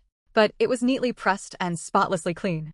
He stood with his back straight, his demeanor clearly different from that of the average elderly man. The old man looked a little better than he had a while back, though he was still gaunt. He kept glancing toward the intersection, then opening the drawer to take a peek. Seeing that the small ticket was still there, he felt reassured. Grandpa Wu, Hu Jinji had arrived. He pulled a bulging bag from his bike basket. It contained Qiming rice cakes wrapped by Su Wanru, which she'd stayed up all night to prepare, so they were still fresh, along with a dozen or so eggs. Hu Jinji had received quite a bit of help from Grandpa Wu lately. He'd gotten plenty of posters from him, which meant the stills he took for his productions were crisp and attractive, and his business was doing much better than his peers. Grateful for this, Hu Jinji would bring some food every time he visited: sweet potatoes, rice cakes, eggs, meat, and the like. Uncle Wu refused to accept them no matter what, so Hu Jinji asked him to be his godfather. Everyone at the movie theater thought he was Uncle Wu's relative from the countryside, so they might as well turn the pretend relationship into a real one. Why did you bring things again? Save them for you and your mom to eat. I've got plenty to eat here. Uncle Wu scolded playfully, feeling rather embarrassed. At his age, having to rely on a young kid for support, it was just too humiliating. If his own children hadn't been crying from hunger, he wouldn't have had the nerve to accept it, but this kid brought so much that he simply couldn't bring himself to take any more. I won't bring anything next time. The speaker was Director Hu from the movie theater. He took decent care of Grandpa Wu and was a good person, though he did like to take advantage of small perks. Old Wu, your relatives are here to bring you more stuff again. Hu Jinji shoved a rice ball into Old Man Wu's hands, a complete departure from his usual aloofness. He always repaid those who had genuinely helped him with deep gratitude. I bought too much and can't finish it all. Grandpa Wu, eat it while it's hot. It won't taste good once it gets cold. Grandpa Wu's eyes stung a little. He knew the boy was looking out for him, afraid he'd take it back to feed his own children. Actually, that was exactly what he'd planned to do, but with Hu Jinji watching him intently, Grandpa Wu had no choice but to eat it. It had been a long time since he'd had such a hearty rice ball. The sweet, fragrant glutinous rice, paired with pickled mustard greens and fried dough sticks, made Grandpa Wu chew faster. He was truly hungry. He'd had nothing but a bowl of thin congee for breakfast, and had planned to have some congee for lunch as well. It had been a long time since he'd enjoyed a hearty meal like this. It tasted so good. Here's a new poster. Take it back for Xiaonan to play with. Hu Jinji smiled, placed the items in the guardhouse, and pulled a warm rice ball from his coat, one he'd bought on the way there. More and more street vendors were popping up these days, and there were even breakfast vendors along the way, no grain coupons needed. Hu Jinji bought one for Uncle Wu to eat. Uncle Wu pulled several brand new posters out of a drawer, some from Hong Kong, others domestic productions. Hu Jinji accepted them without hesitation, making no mention of the fact that he was selling movie stills. Uncle Wu had likely already figured it out, since the old man didn't bring it up. He naturally didn't mention it either. A silent understanding was enough. Hu Jinji took out some chiming rice cakes wrapped in leaves from the basket. They were his lunch, about 7 or 8 of them, still warm, and handed them all to Director Hu. I was just saying that Grandpa Wu should have brought these over for you. My mom made these rice cakes. Give them a try. Hu Jinji bent slightly at the waist, a smile spreading across his face, as he handed the rice cakes to Director Hu with both hands. Though he had a proud streak, he also understood the importance of building connections. If he could establish a good relationship with Director Hu, not only would he gain access to more information, but Grandpa Wu would also have an easier time at the movie theater. I can't possibly accept this. You're far too polite, young man. Director Hu's smile grew even more sincere. Though he said he felt embarrassed, his hands clutched the rice cakes tightly. Rice cakes were a real treat. They could save him a meal. This young man knew how to handle himself. He was much more resourceful than old Wu. There's still an 8th installment today. End of chapter. Chapter 273, The Bicycle Ticket. It's only right, thanks to you for taking care of my Grandpa Wu. Hu Jinji smiled even more sincerely, still maintaining his dignified composure. My father once said that playing both sides is a means to make money, but one must never lose one's pride. Even if you have to bow your head when asking for favors, your spirit must remain unbowed. Director Hu accepted the rice cake with a clear conscience. He glanced at the bag in the corner of the room and patted Hu Jinji on the shoulder. This kid was a good one. Old Wu's luck had finally turned. He'd finally found a relative with a conscience. Unlike the rest of his relatives, those ungrateful wretches who'd all kept their distance the moment trouble struck, afraid of being dragged down with him. Don't buy tickets for the movies anymore. Don't listen to your Uncle Wu, I'm the one who calls the shots. Okay, thank you, Director Hu. Hu Jinji accepted the offer without hesitation. After all, that's how favors work. They're a two-way street. Taking without giving is unkind. Giving without receiving is just putting on a front. Neither approach is desirable. What he wanted was a network of goodwill. Through repeated exchanges, these became favors. By getting to know more people, he wove a network of connections. These were the foundation for building his empire, and he had to nurture them carefully. Director Hu was even happier. He took a salted rice cake and ate it, praising it effusively. It's packed with filling. Your mother's a great cook. Plenty of filling, thin wrappers, and lots of meat. You must come from a well-to-do family. Hu Jinji smiled. Of course he'd be generous with the ingredients for his own family's food. He'd specifically bought 5 jin of meat, all of which went into making the rice cakes. No wonder they tasted so good. I don't need this. Go buy yourself a bike. Don't keep borrowing other people's, Uncle Wu said with a twinkle in his eye. Uncle Wu took a ration ticket out of his drawer and slipped it into Hu Jinji's hand. It was a precious bicycle ration ticket. Hu Jinji was overjoyed. He'd been worrying about where to get a ticket, and now Grandpa Wu had given him such a wonderful surprise. Grandpa Wu, this is too precious. You should keep it for yourself. Although he wasn't entirely sure about Hu Jinji's family situation, Grandpa Wu guessed that Hu Jinji's father must have passed away. If there were a man in the family to hold things together, he wouldn't let such a young child go out on his own like this. Where did you get this ticket? Hu Jinji asked curiously. Even Tang Xiaobang, that chubby little girl with a sharp tongue, said it was delicious. Director Hu, thoroughly satisfied, went inside with a smile on his face. Grandpa Wu looked at Hu Jinji with a complex expression. This child really didn't seem like a child at all.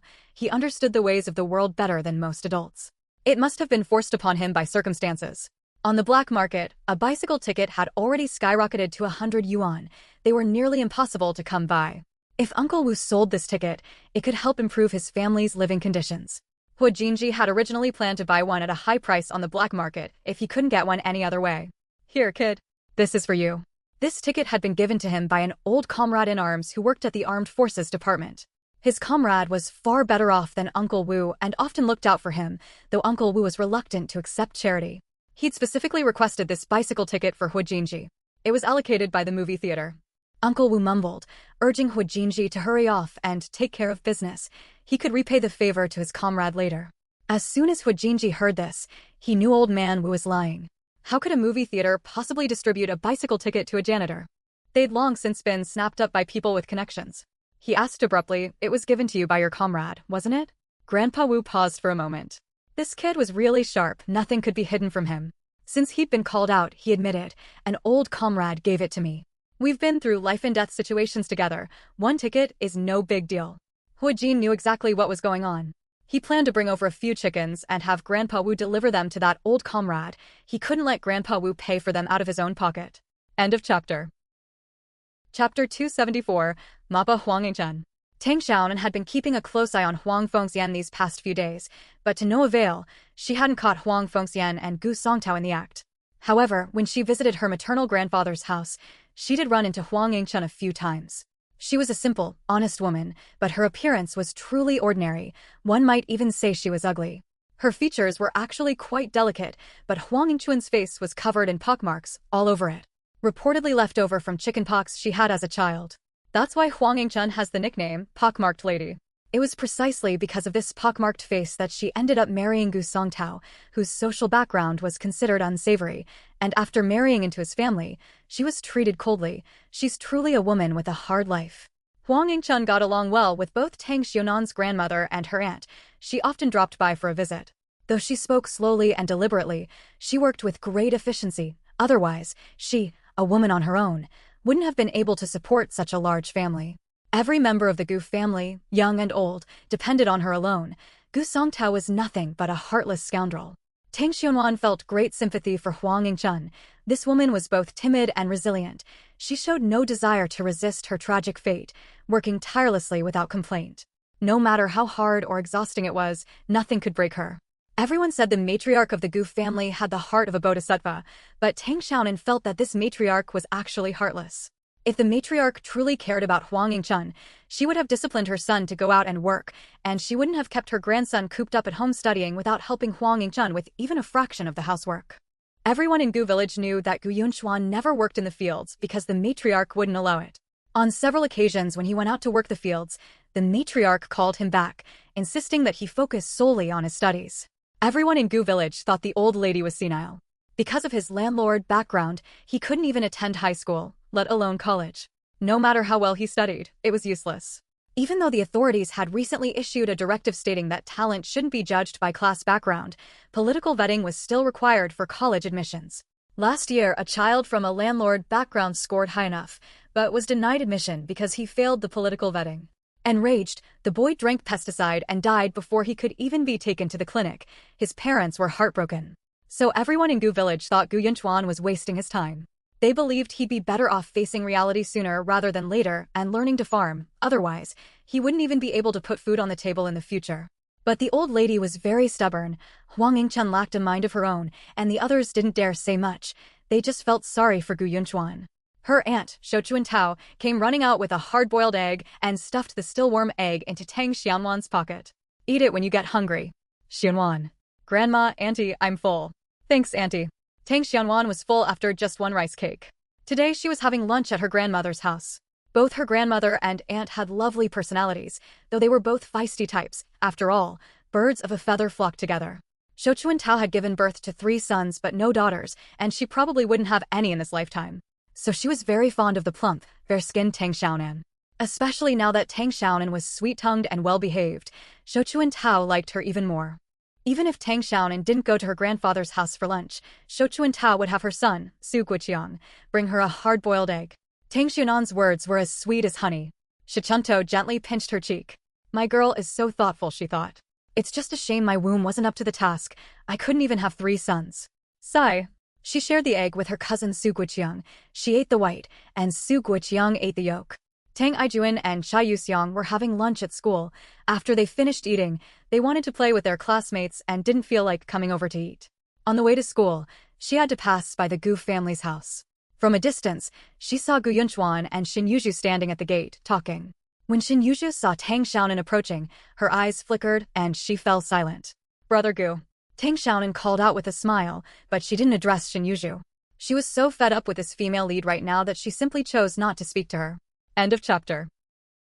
Chapter 275, The Scumbag Gu Songtao. Gu Yunxuan smiled gently. Just a moment ago, Shin Yuzhu had told him everything that had happened over the past few days, how Huang Fengxian had been bullied by the Tang family, how old Master Qi had refused to teach her English anymore, and Huang Fengxian had stopped sponsoring her education. She'd recounted all these grievances, making it clear between the lines just how domineering and high-handed the Tang family was, including, of course, Tang Xianwan. Guoqiang Xianwan. Gu Yunchuan greeted them with a smile. His gaze toward Tang Xiaonan was somewhat complicated. He simply couldn't believe that the cute, innocent little girl standing before him could be the domineering, unreasonable bully Shin Yuzhu had described. But the Tang family had gone too far by bullying Huang Fengxian, a defenseless woman, in front of the entire village. After all, Huang Fengxian was a teacher, and it was perfectly normal for a teacher to discipline a student. Of course, Huang Fengxian had indeed acted impulsively that day, nearly breaking Tang Xianan's leg. Both sides were at fault in that incident, but the Tang family bore more of the blame. Although Gu Songtao was a complete scoundrel, he was genuinely well-educated. When he was young, the Gu family was wealthy beyond measure, the richest in the region. The matriarch doted on her only son and had specially hired a tutor to teach him at home, hoping Gu Songtao could gain admission to a university in the provincial capital. Teachers aren't called shurxian anymore these days. Their status isn't what it used to be, and of course, their scholarship isn't what it once was. Gu Yunchuan spent 5 years in elementary school, right there at Gu Village Elementary School. The teacher's proficiency was certainly far superior to Huang Fengxian's, but it wasn't enough to win Gu Yunchuan's admiration. He felt their knowledge paled in comparison to his grandmother's, and even fell short of his father, Gu Songtao's. Moreover, Gu Songtao had a remarkable talent for calligraphy, and although he didn't usually work, he could scrape together a few meals thanks to his calligraphy, just like Tang Xiaozheng. For every major celebration in the village, they'd ask Gu Songtao to serve as the bookkeeper. Not only could he earn a wage, but he could also score a few meals with meat. From an early age, Gu Songtao had no interest in studying. He spent his time flirting with maids, playing with birds, and walking dogs. By the time he was 14 or 15, he was already hanging out with his ne'er-do-well friends at brothels, and he was a regular at gambling dens. He first got hooked on opium, and soon his life was consumed by drinking, womanizing, gambling, and drugs. He had all 5 vices down pat. He was a complete wastrel, but even though he lived a carefree life, he wasn't entirely without substance. His knowledge far surpassed that of some elementary school teachers. Gu Yunchuan had been raised by the old lady since childhood. The books she used to introduce him to learning were the 3-character classic and the 1,000-character classic. She taught him to respect his teachers and value the way, emphasizing that a teacher's status was far greater than that of his parents, and he took those words to heart. As for Gu Songtao, he was truly a disgrace. In his youth, he didn't study properly but spent his days loafing about and causing trouble. The old lady was so furious with him that she personally broke Gu Songtao's leg with a stick and confined him to the house for nearly a year. Only then did he finally kick his opium habit. As for his habits of frequenting brothels and gambling, the old lady didn't need to take matters into her own hands. Within 2 years, the land reform campaign swept in, and the Gu family's empire collapsed overnight, falling apart at the seams. The family's fields and shops were all confiscated by the state. Even a strong-willed woman like the old lady, who had weathered so many wars, was caught off guard. She had no time to react and could only watch helplessly as the Gu family was stripped bare. The farmhands and servants all returned to their own homes. Some even managed to slip away with quite a bit of loot. She and her son, Gu Songtao, were driven out of the grand mansion. Fortunately, the villagers of Gu Village were quite kind-hearted. They let her and her son stay in the house they live in now, so they didn't have to end up living in a cattle shed. Later, the Gu family was labeled as landlords, and they had to beg for work points every day. The meager earnings the mother and son made in a day were barely enough to scrape by. After several turbulent years, the old lady gritted her teeth and managed to hold on, only to face a new problem. Gu Songtao was already in his early 20s, a handsome young man, yet he couldn't find a wife. No one was willing to marry the son of a landlord. End of chapter. Chapter 276, Unequal Treatment. The old lady asked around everywhere, lowering her standards time and again. She didn't care about looks or age as long as she was a woman. That was enough. She couldn't let the Gu family line die out. Before long, Huang Yingchun appeared before the old lady. Aside from being somewhat plain-looking, Huang Yingchun was perfect in every other way. The old lady was, of course, absolutely delighted, but Gu Songtao was opposed. He found Huang Yingchun unattractive. Eventually, however, Gu Songtao resigned himself to the situation. He and Huang Yingchun had a son, Gu Yunchuan, but later he became involved with Huang Fengxian and grew even more unwilling to have anything to do with Huang Yingchun. He wouldn't even bother to look at her properly. treating her as if she were a household servant and giving her a cold shoulder day in and day out. Yet the Gu family's current peaceful life was entirely thanks to Huang Yingchun. Huang Yingchun was strong and quick at work. She single-handedly managed both the household and the fields, taking excellent care of everyone from the elderly to the young. Everyone in Gu village praised Huang Yingchun for her competence and called Gu Songtao ungrateful. Gu Yinchuan's relationship with his father was distant. He was much closer to his mother and the matriarch. With his mother, it was out of affection. With the matriarch, it was out of respect. Whenever something came up, he would consult the matriarch. His mother couldn't offer much advice. She simply urged him to study hard and listen to the matriarch. Goodbye, Brother Gu. Huang Yingchun set down her burden and hurried over. Seeing that Tang Xiaonan was unharmed, she breathed a sigh of relief. She glanced at Gu Songtao. Gu Songtao had shoved her and immediately regretted it, but what could he do? That brat was Su Jinfeng's daughter. Since Su Jifeng had bullied his Fengxian, he naturally intended to settle the score with Su Jinfeng's daughter. Gu Songtu was delighted to see Shin Yuzhu and greeted her warmly, but he also shoved Tang Xianwan aside with a look of contempt. Tang Xianwan could clearly sense it. This scumbag really hated her, and he'd shoved her pretty hard. She'd clearly stepped aside, and the path was so wide, why couldn't he just walk anywhere else? Did he really have to take the exact spot where she was standing? Tang Xianwan nearly collided with someone, but Su Guoqiang grabbed her just in time. The man approaching was Gu Songtao, with his rosy lips and pearly teeth. Even though his clothes were tattered, with one pant leg higher than the other, this man was still dashing and elegant, a vision of grace, a stark contrast to the drab villagers around him. Gu Yunchuan smiled. Any slight displeasure he'd felt toward Tang Xiaonan, because of what Shin Yuzhu had said, had vanished. She was clearly a cute and polite little girl. The Tang family elders had overreacted, and it wasn't the girl's fault. Yuzhu was just acting like a child. That scumbag was clearly doing this on purpose. Huang Fengxian must have been whispering sweet nothings in his ear, but she and third brother had been keeping a close watch on them every day. How come they hadn't caught this pair of scoundrels sneaking around? Tang Xiaonan was shoved so hard she stumbled, nearly falling to the ground. Su Guoqiang quickly caught her, glaring indignantly at Gu Songtao. Behind Gu Songtao walked Huang Yingchun, carrying a shoulder pole.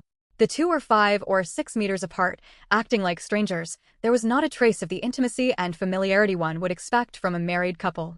Tang Xiaonan still didn't call out to Shin Yuzhu. She waved at Gu Yunchuan and skipped off to school. Shin Yuzhu seethed inwardly.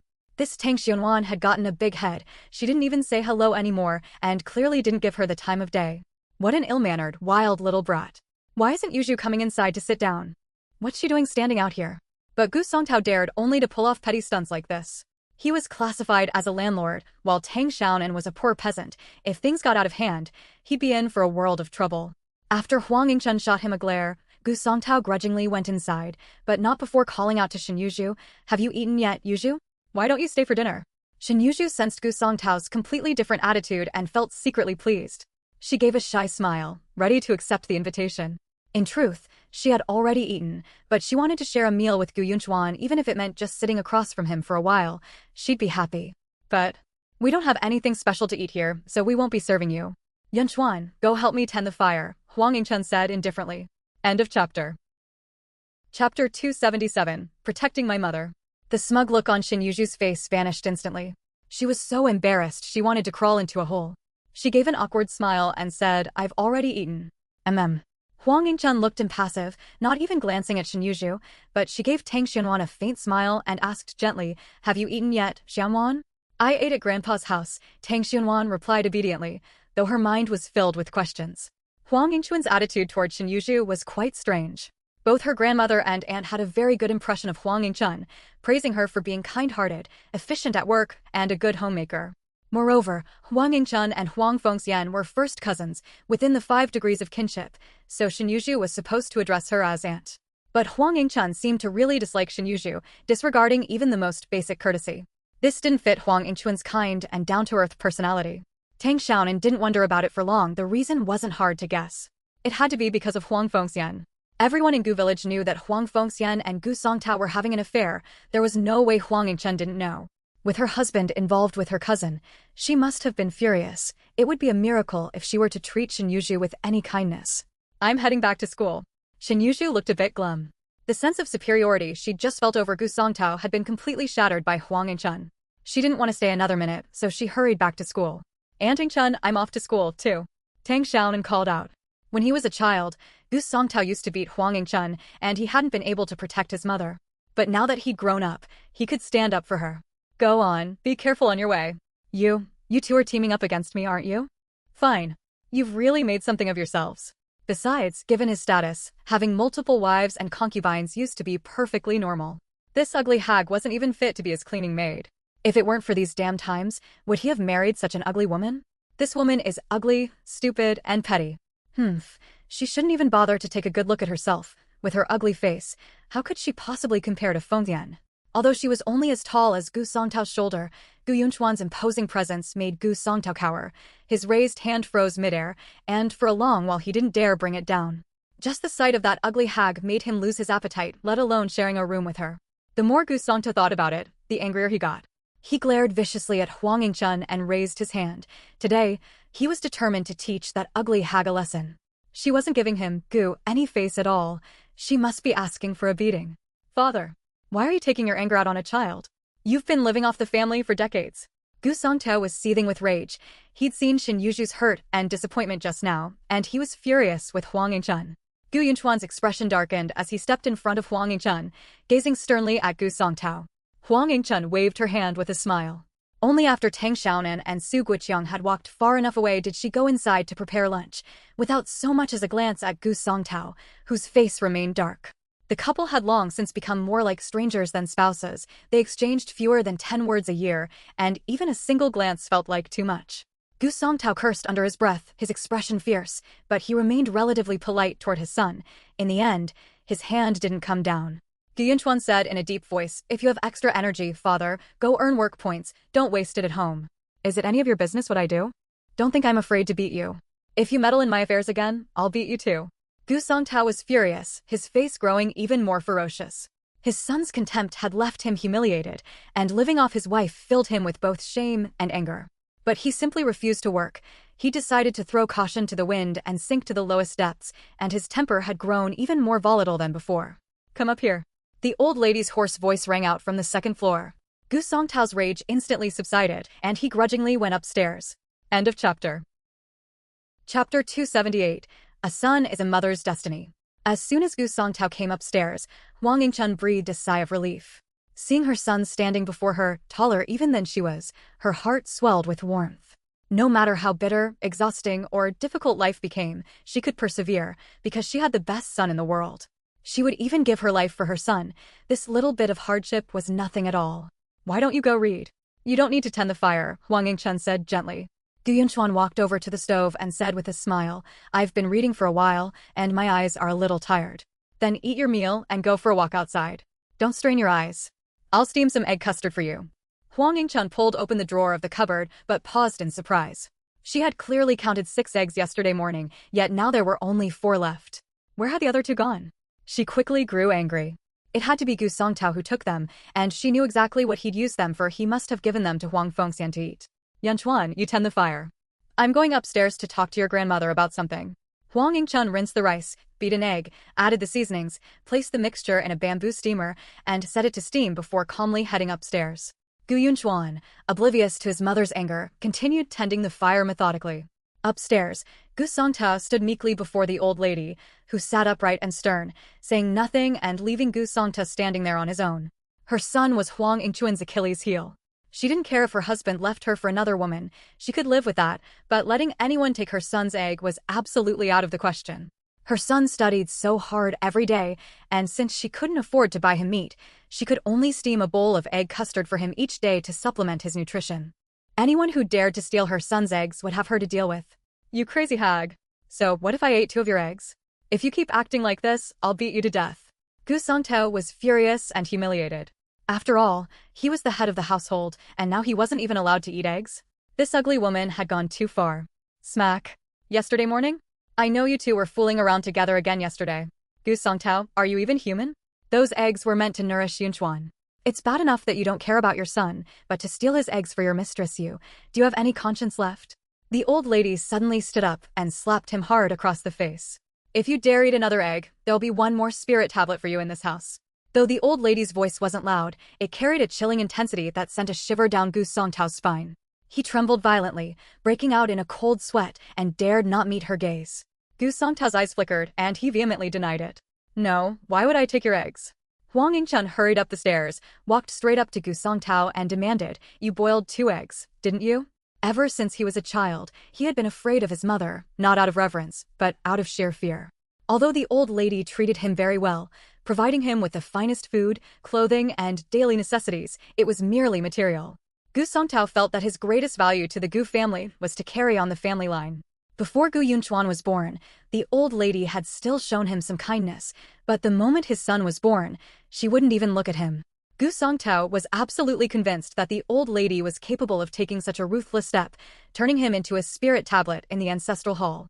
With her medical skills, it would be nothing to kill him without anyone ever knowing. Far from the capital, no police would come to investigate the death of a landowner's son like him. No, I won't eat anymore. I just had to because I was craving them. I haven't had any in over half a year.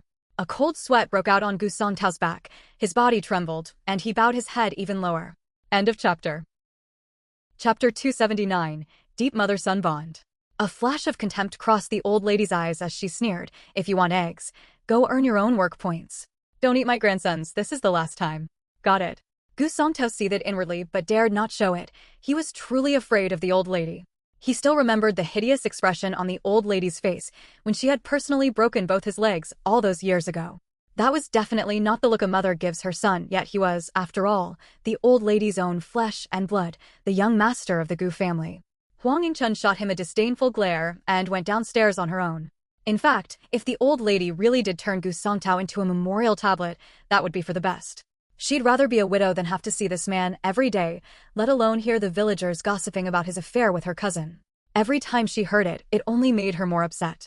Feeling down, Huang Yingchun's mood lifted considerably when she saw her handsome, well-behaved son. With such a wonderful son, all her hardships were worth it.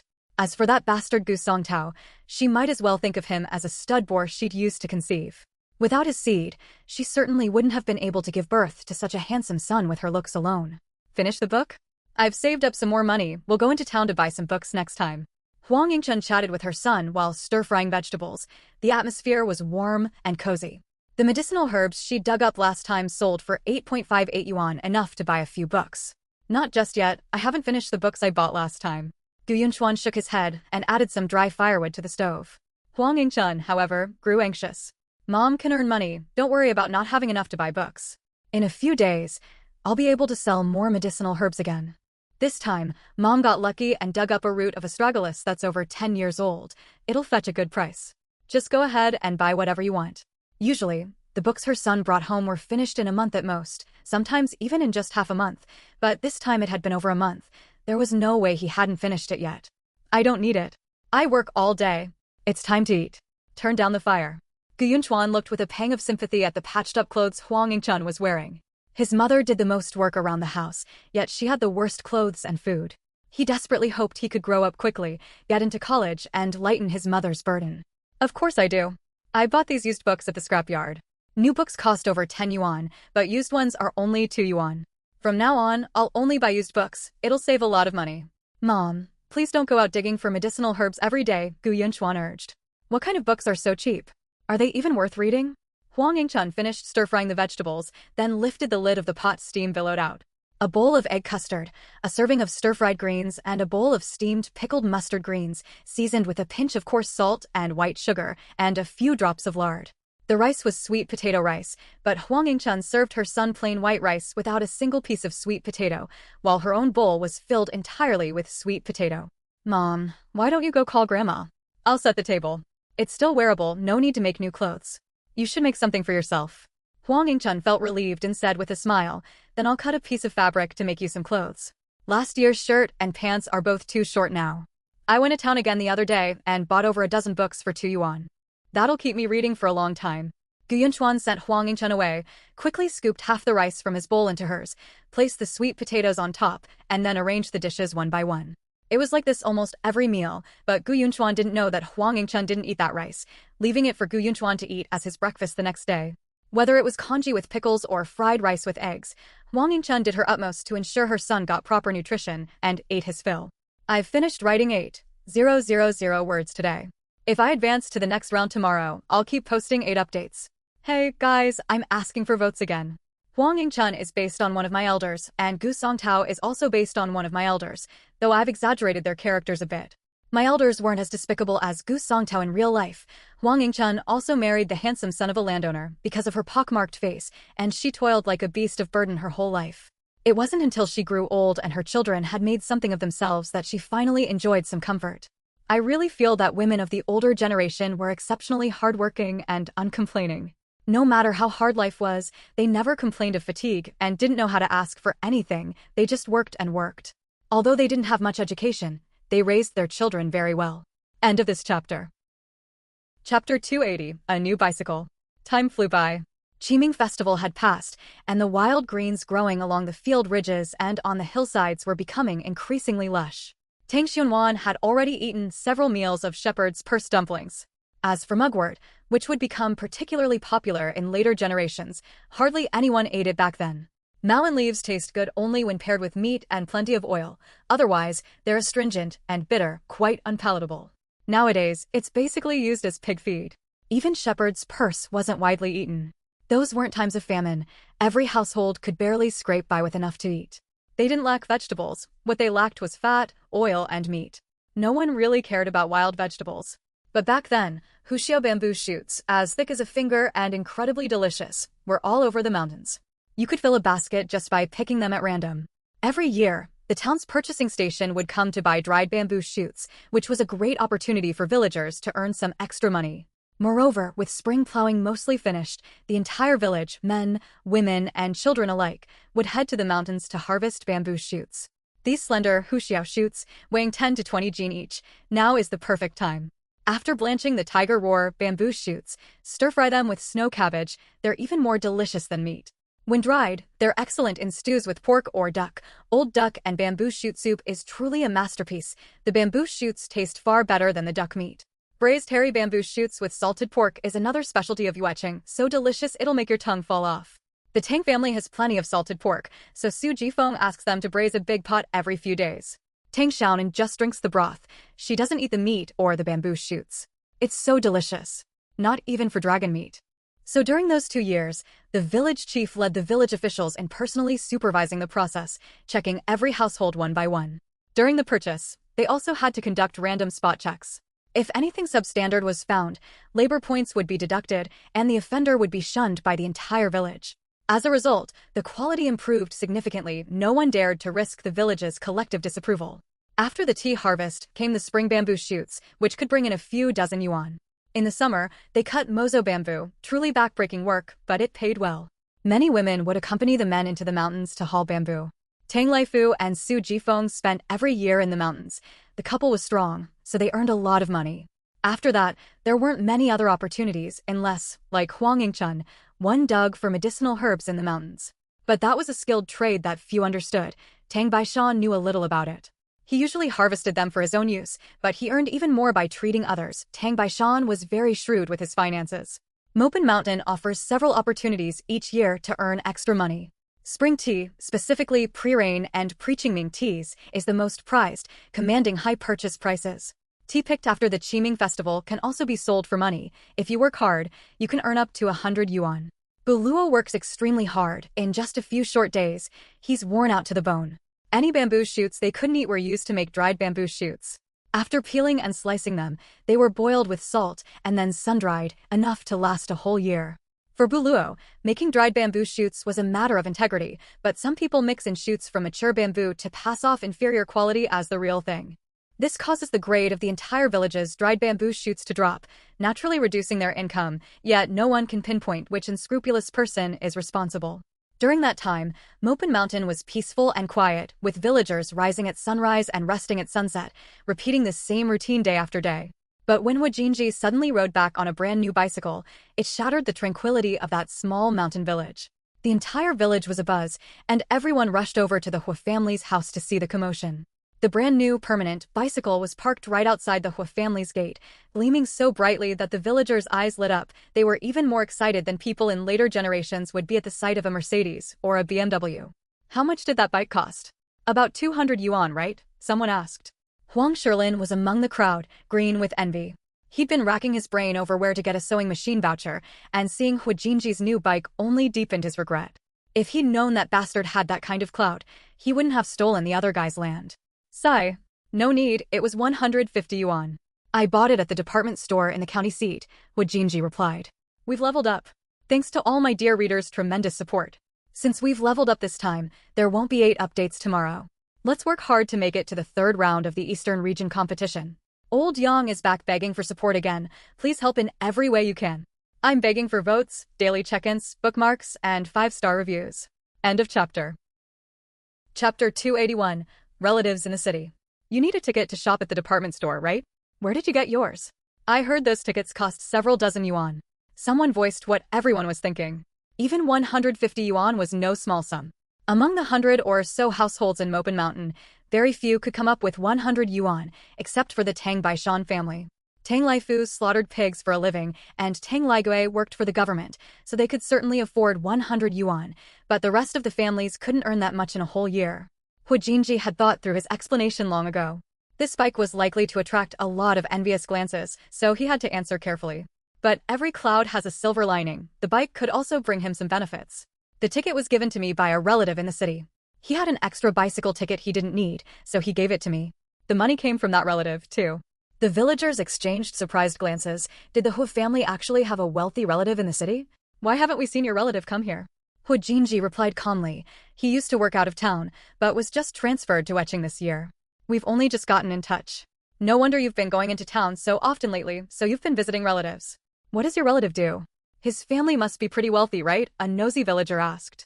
He just works at the Armed Forces Department. He's not exactly wealthy. A few days earlier, Jinji had caught a few chickens and asked Uncle Wu to deliver them to a comrade in arms. Only then did he learn that this comrade was actually a leader in the Armed Forces Department. On the spot, he came up with a plan. He passed off Uncle Wu's comrade as his own relative. After all, the villagers wouldn't go to the city to investigate, and it would serve to intimidate these people. Little Hua, can your relative get us some sewing machine coupons? I'll pay for them. I won't let your relative lose out, someone asked loudly. At least 80 yuan. Over at Taiping Bridge, they're already being scalped for 100 yuan each. My relative's coworker doesn't make a living off this, so they'll sell it to me for less. Jinji quoted the price. If you ever need anything in the future, just let me know, don't be shy. Little Hua's grown a bit taller, hasn't he? City folks are just different, they're all so handsome. Your mom raises her chickens well and grows great vegetables, too. Sure enough, the villagers let out a collective gasp when they heard Armed Forces Department. That department was in charge of conscription, after all. These days, if a family could produce a soldier, it was a tremendous honor, and their status in the village would soar accordingly. Jinji glanced at Huang Shilin, who was shyly ducking in and out of the crowd, and smiled slightly. I'm sure I can get some, but my relative doesn't have any on hand. I'll have to buy it from his colleague, and it won't be cheap. Tang Xianwan picked at her ear, making sure she hadn't misheard. Had these people lost their minds? When Tang Xiaonan arrived, she saw a crowd gathered at the Hua family's doorstep. Startled, she thought someone in the village was causing trouble again. She ran over on her short little legs, only to feel a gentle spring breeze brush against her face. How much? A distant relative is no match for a close neighbor. We've lived in the same village for so many years, it's only natural to help each other out. The Hua family's relative must be quite a big shot. They used to bully the Hua mother and son. Would this relative make life difficult for the people of Mopin Mountain? What's Taiping Bridge for? Why is it so expensive? Many people didn't understand. Most of the villagers in Mopin Mountain had never been to Wecheng. They went to the market in Wuching for the Lunar New Year and knew little about Wecheng. It's just a bridge. A lot of people go there to resell all kinds of ration tickets. You can get whatever kind you want, though they're a bit pricey, Jinji explained. Taiping Bridge was a hub for ticket scalpers in Wecheng. Grain coupons, meat coupons, bicycle coupons, sewing machine coupons, radio coupons, oil coupons, foreign exchange coupons, all kinds of coupons flooded the area. As long as you had money, you could buy any coupon you wanted at Taiping Bridge. End of chapter. Chapter 282, Expanding his Network. By that time, Jinji's business selling stills from TV dramas had stabilized. He handled the photo development himself, while sales were outsourced to a group of ne'er-do-wells. Their leader was Li Qingsong, a 17-year-old unemployed youth whose family worked at the machine tool factory in the county seat. The other young hoodlums were also children of factory workers in the city. Bu Luo and the others came from poor families. Most were from single-income households with many children and heavy financial burdens. They didn't do well in school and had dropped out before finishing high school, ending up hanging out with Li Qingsong. Now they're all hanging out with Hwajinji, and they're doing quite well for themselves, earning 60 or 70 yuan a month, which is more than even the breadwinners in their own families make. Economic status determines social standing. Those few small-time hoodlums who were usually looked down upon have now become the role models that factory workers use to scold their own wayward children. I should really take a cue from Lee Ching-song. Look how successful he is buying this and that for his family. Meanwhile, I have to beg my mom on my hands and knees for money. And Lee Ching-song is 2 years younger than me. Such remarks had been popping up frequently at the machine tool factory lately. Lee Ching-song had clearly become a role model for the unemployed youths there, and they flocked to him for advice. After discussing it with Hwajinji, Lee Ching-song recruited 6 more partners to sell movie stills. They all sourced their merchandise from Hwajinji, forming a supply chain with Hwajinji naturally at the top, earning the most. The villagers dispersed before long. They couldn't afford an 80 yuan ticket. However, some had their eyes set on Hwajinji's ticket, planning to wait a few days before asking about it again. Perhaps the price would drop. He had Lee Ching-song and the others go around asking around, and they actually managed to get quite a few. Hwajinji didn't deal in grain or cooking oil ration tickets. He focused on major items like bicycle, sewing machine, and television ration tickets. His involvement in these wasn't purely about making money, it was about expanding his network of contacts. Even if it meant losing a little money, he was willing to buy up those tickets. That's what they call sacrificing the small to gain the big. They're selling for 100 yuan over at Taiping Bridge. His price is already 20 yuan cheaper, Hwajinji said casually, looking as if he couldn't care less. Recently, Hwajinji had managed to get his hands on a sewing machine voucher. Lee Ching-song had bought it for 70 yuan, but Hwa paid 80, letting Lee make 10 yuan on the deal. He'd originally acquired that voucher on behalf of Director Hu, but where there's one, there's bound to be another. Director Hu wasn't in a hurry, so Hwajinji could use it for Mopin Mountain first. That way, the villagers would be even more convinced he had a relative in the Armed Forces Department. But Lee Ching-song and the others were quite satisfied. They could earn several dozen yuan a month, which was better than working in the labor brigade. Plus, now that Hwajinji had tapped into a new source of income, they were making even more than before. 80 yuan is way too expensive. Can you make it a little cheaper? Hwajinji got the idea from Taiping Bridge. Since they could act as ticket scalpers, he figured he could do the same. Besides, he knew many people had extra tickets stashed away but no way to sell them, especially workers at state-owned factories, many of whom had plenty of tickets. He knew it was Huang Shirlin who was looking to buy a sewing machine, but he had no intention of selling it to him. Huang Shirlin's family wasn't the only one in the village seeking that ration ticket. There were plenty of others clamoring for it, so he had no trouble offloading his ticket. Brother Hua, I bought a new bike. Tang Xiaonan exclaimed with delight. No wonder so many people had gathered around. What puzzled her most was that the book hadn't mentioned Hwajinji having a relative in the Armed Forces Department. Where on earth had that relative come from? Have some candy.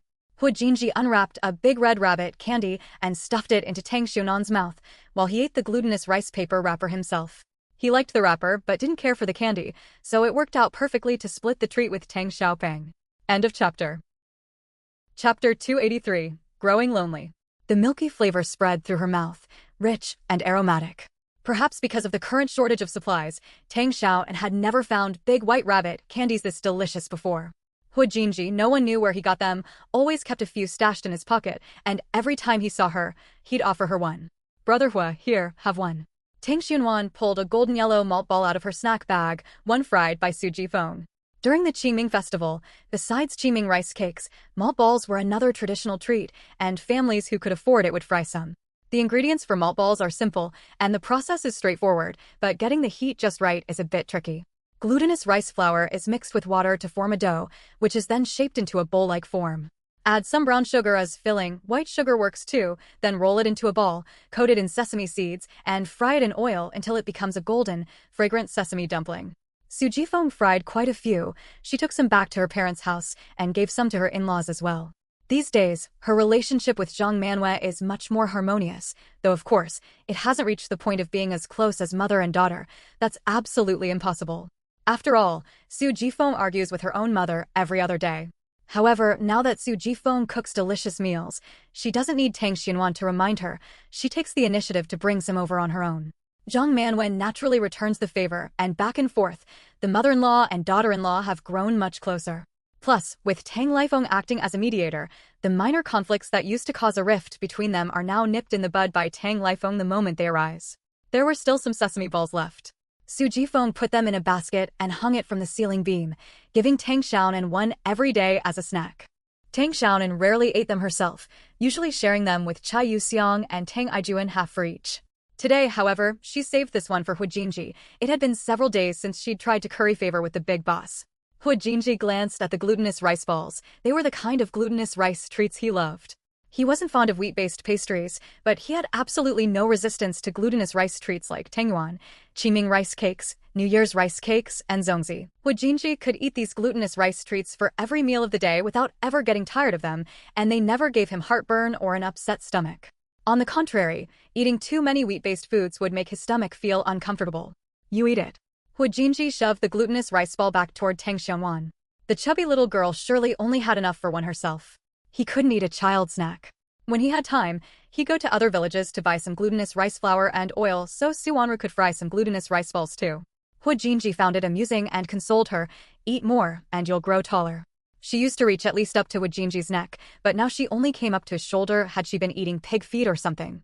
Deeply dejected, Tang Xianwan cast a mournful glance at her own stubby legs.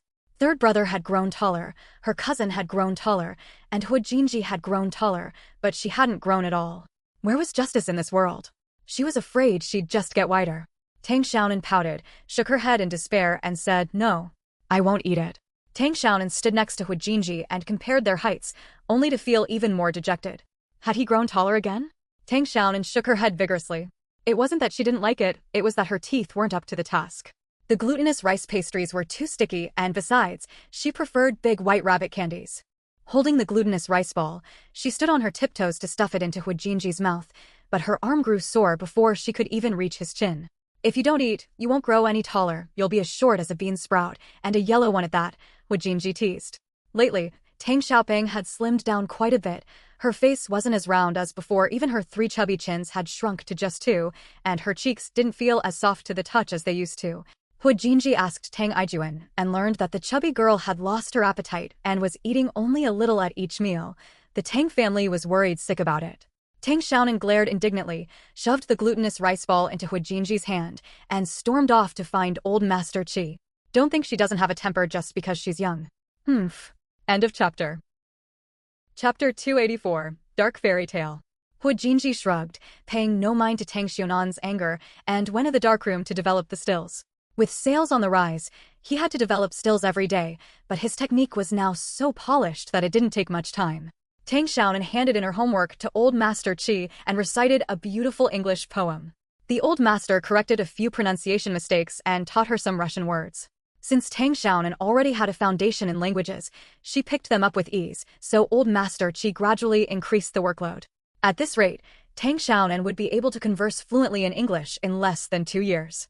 "Not bad, Xiaonan, you're truly amazing." Old Master Qi was overjoyed and felt even more fortunate to have come to Mopen Mountain. Otherwise, where else would he have encountered 2 such gifted students? Hu Jinji was a financial genius and Tang Xiaonan was a linguistic genius. It seemed his arrival at Mopen Mountain had been predestined by some higher power. Although he hadn't been able to contribute much to the country over the years, nurturing these 2 outstanding students was, after all, a contribution in its own right. Tang Xiaonan felt a bit embarrassed. Every time she met the old man's gaze, that look of delight at having found such talented students, she felt a pang of guilt. Hu Jinji was a genuine genius, but she was a counterfeit. She truly feared that her limited intelligence would let the old man down. "Xiaonan, would you like to hear a story?" "The story of Snow White and the 7 dwarfs. Grandpa will tell it to you." The old man was in high spirits. After all, one needs to relax between study sessions. Tang Xiaonan instinctively wanted to refuse. She'd once watched the dark adaptation of the Brothers Grimm fairy tales, and ever since then, she hadn't been able to look at the original stories the same way. Besides, the earliest Brothers Grimm tales weren't actually meant for children. They were violent, taboo, and dark stories intended for adults. Take Sleeping Beauty, for example. The prince didn't wake the princess with a kiss, she remained asleep. Eventually, the king had his way with her, and they had 2 children. Later, the children sucked the thorn, the very one that had caused her to fall into a deep sleep, out of her body, and she awoke. Then the family of 4 lived happily ever after, without a shred of shame. But since the old man was so enthusiastic, she didn't have the heart to dampen his spirits, so she asked, "What else?" "There's also Sleeping Beauty, Cinderella, and Little Red Riding Hood." "Which one would you like to hear, little one?" Snow White and Cinderella weren't exactly kind and virtuous either. After they turned the tables, they both took revenge on their stepmothers and their families using extremely cruel methods. Among them, Little Red Riding Hood carries the deepest symbolism. The big bad wolf represents a scumbag man, serving as a warning to girls not to trust men's sweet talk. Otherwise, they'll be cheated out of their money and exploited, and even end up causing the death of their loved ones. Cinderella. Tang Xiaonan really didn't want to hear the happy ending versions of fairy tales. They were too fake. The adult world wasn't that beautiful. The worst thing in the world is human nature, and the best thing is also human nature. The human heart is the most complex thing in the world. She really didn't want to hear Snow White. In that dark, grim series of movies, Snow White was a twisted woman madly in love with the king. It grossed her out. Tang Xiaonan decisively chose Cinderella. That one was still relatively normal, whereas the others were shameless and unsuitable for children. Old Man Chi cleared his throat and began recounting the wonderful story of Cinderella with dramatic intonation. And in the end, Cinderella and the prince lived happily ever after. Tang Xiaonan fought back the urge to yawn, clapped her hands to show her support, and praised him enthusiastically. That was so lovely. Cinderella is so happy. Old Man Chi's enthusiasm grew even stronger and imparted some earnest wisdom. Cinderella was loved by the prince because of her kindness, hard work, and her indomitable spirit in the face of adversity. You should learn from Cinderella's fine qualities too, Xiangwan. End of chapter. Chapter 285. Cruel Rationality. Tang Xiaonan yawned widely again and shook her head listlessly. No, prince? Then I don't want to learn. The old man's smile froze on his face. This answer took him completely by surprise. Shouldn't she have been batting her eyes, clapping her hands, and cheerfully exclaiming, "Wow, I want to marry a prince just like Cinderella"? That's exactly how his daughter had reacted whenever she heard the story of Cinderella as a child. The same went for the neighbor's kids and his friends' kids. Their responses were all exactly the same. Wasn't there a single little girl who didn't want to marry a prince? How could this chubby girl's thoughts be so unconventional? Xiaonan, prince, is just a code word. It refers to a boy from a wealthy family who's also exceptionally talented himself. Do you understand? The old man explained patiently. His student absolutely could not waste her life like the other girls on Millstone Mountain. She had to leave Millstone Mountain, perhaps even go abroad, meet outstanding people, and naturally, the man she married would have to be exceptional as well. Just like the prince in a fairy tale, he must have a distinguished family background, be capable, and be handsome. Only then would he be worthy of his little Xiaonan. Tang Xiaonan nodded. She understood. It couldn't be clearer. It's good that you know this, Xiaonan. You're still young and don't understand now, but you must remember, when you grow up, you absolutely must marry a prince. Never, ever marry a man who's mediocre and unattractive. Remember that. The old man spoke earnestly, without even considering that Tang Xiaonan was only 6 years old. Not even a bud had bloomed yet, and he was already worrying about her future marriage. Tang Xiaonan twitched the corner of her mouth, feeling a bit amused. She hadn't expected this old man to be so superficial. Of course she wanted to marry a prince, but the problem was, Grandpa Chi, what does Cinderella's dad do for a living? Why did the children around him seem to have a much clearer grasp of reality than he did? One was 6, the other 12, yet both were so mature they didn't seem like children at all. Was this how rational a genius's childhood was supposed to be? Of course, she's an earl's daughter. Otherwise, how could she have received an invitation to the prince's ball? So Cinderella is nobility too? The old man blurted out the answer, then suddenly paused, sensing something wasn't quite right. Tang Xianwan looked at him with utter sincerity, saying nothing. It was all implied, leaving the old gentleman to ponder it on his own. Grandpa Chi, I'm heading home. It felt like a blow to the chest for Old Man Chi. He felt a lump in his throat. Tang Xiaonan skipped away, while Old Man Chi remained deep in thought. That little girl's gaze just now had been so meaningful. What exactly had he said wrong? When Hu Jinji walked in, the old man was still deep in thought. Unable to figure it out, he recounted his conversation with Tang Xiaonan and asked in confusion, "Why do you think this girl's reaction is different from everyone else's? What did she mean by those questions she asked me?" Hu Jinji had always looked down on fairy tales. He'd never read them since childhood and didn't believe in them, only a fool would. It seemed Tang Xiaonan's IQ wasn't in the negative range after all. She was a teachable child. Fairy tales are meant for children, the old man explained. Naturally, they're written to be a bit more idyllic. We can't let children become aware of the darkness of the real world too early. Cinderella's father was a count. She was the count's daughter, which is why she was eligible to attend the prince's ball. So she and the prince were a match made in heaven. She wasn't a real Cinderella at all. Grandpa Chi, how can you believe in fairy tales too? They're all lies. Yes, a count, that's a noble title from Europe, and it's quite a high rank. Hu Jinji's expression grew even more dismissive. We'll have to face reality sooner or later. Why waste time weaving a false, bubble-like world? Grandpa, that actually makes a lot of sense. But with both of them being so brutally realistic, he felt so unfulfilled. End of chapter. Chapter 286. Almost no heirs left. That morning, Tang Ligai returned home, but Sherlon hadn't come back yet. After dinner, Tang Lijin came over to call for Tang Lifu, asking him to come over to discuss something. He didn't look too happy. Tang Xianan's heart skipped a beat. Could it be that they'd found out about Lu Xiangu? He asked to go too. Tang Xianwan clung to Tang Lifu's arm, acting coy. She wanted to know the truth of the matter, and she also wanted to know whether Sherlon was actually pregnant. Tang Lifu picked up his daughter and went over with Tang Lijin. Su Jifeng was clearing the dishes. Once she was done, she went over as well. Tang Ijuan had gone out to play right after dinner, joining his village friends along the field ridges to catch eels and loaches. The family already had a large bag of dried loaches hanging out to dry. Sherlon is pregnant. She's already more than 2 months along. Thanks to the little one, let grandma give her a kiss. Then Huailin's wife surely doesn't know either. That's wonderful news. Why aren't Dad and Ligai happy? Tang Ligai was quite pleased as well. Tang Lijin gave a cold laugh. That's not necessarily true. Huang Huailin's whole family has dark hearts. He went to Lu Xia village to ask around. Among the women who'd taken Lu Xiangu's medicine in the past, several who were pregnant did indeed suffer misfortunes. The babies they gave birth to were either stillborn or deformed. One was born without eyes or a nose, which scared the midwife half to death. Those families didn't say a word. They had the midwife secretly dispose of the babies, so not many people know about it. It took him several days of asking around to find out. They're just being paranoid, saying that Mother Huailin didn't have good intentions when she introduced Lu Xiangu to him back then. Come on, even though Mother Huailin is a bit cunning, we all live in the same village. No matter how scheming she is, she wouldn't go so far as to harm her own villagers. Zheng Manwei wasn't convinced. She thought her husband and son's suspicions were completely unfounded. Tang Xianwan held her breath as Zheng Manwei splattered saliva all over her face, but she felt quite pleased inside. Since Sherlon hadn't taken Lu Xiangu's medicine that time, surely nothing would happen to the baby in her womb, right? The fate of second uncle and second aunt probably wouldn't be as tragic as it was in the book, would it?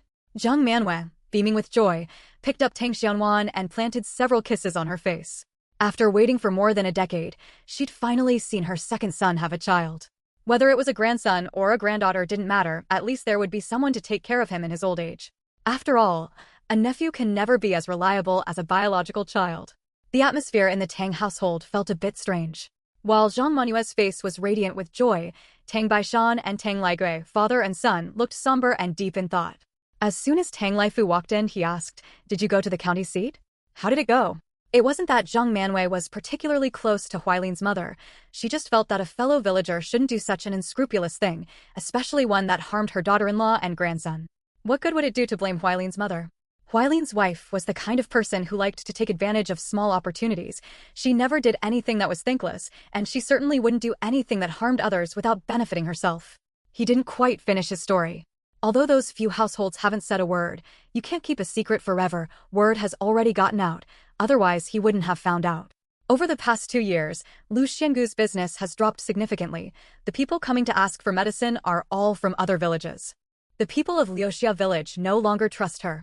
Huang Huailin often visits her parents' home. Surely she must know. Tang Lijin retorted through gritted teeth, his eyes flashing with ferocity. She nearly caused his second older brother to be cut off from his lineage. He wasn't done with that yet. He wouldn't rest until he destroyed the entire Huang Huailin family. Tang Xiunan's heart sank to the pit of her stomach. Sure enough, it had something to do with Huang Fengxian. She just didn't know if it was Huang Fengxian's mother's idea or if Huang Fengxian herself was pulling the strings behind the scenes. If it was Huang Fengxian, then that woman was truly terrifying. Besides, what deep-seated grudge could Huang Fengxian possibly have against her second aunt to go to such extreme lengths? Since ancient times, cursing someone's descendants has been considered an extremely underhanded act. Unless there's a blood feud, no one would commit such a despicable deed. What exactly was the feud between Huang Fengxian and her second aunt? End of chapter. Chapter 287. It really is poison. Zhang Manua's expression changed. So that Huailin really did it on purpose? 9 times out of 10, she did it on purpose, using you to harm my second older brother and his wife. Damn it, I'm going to kill that old hag. Tang Lijin cursed furiously. Zhang Manwei flew into a rage, rolled up her sleeves, and was about to go settle the score.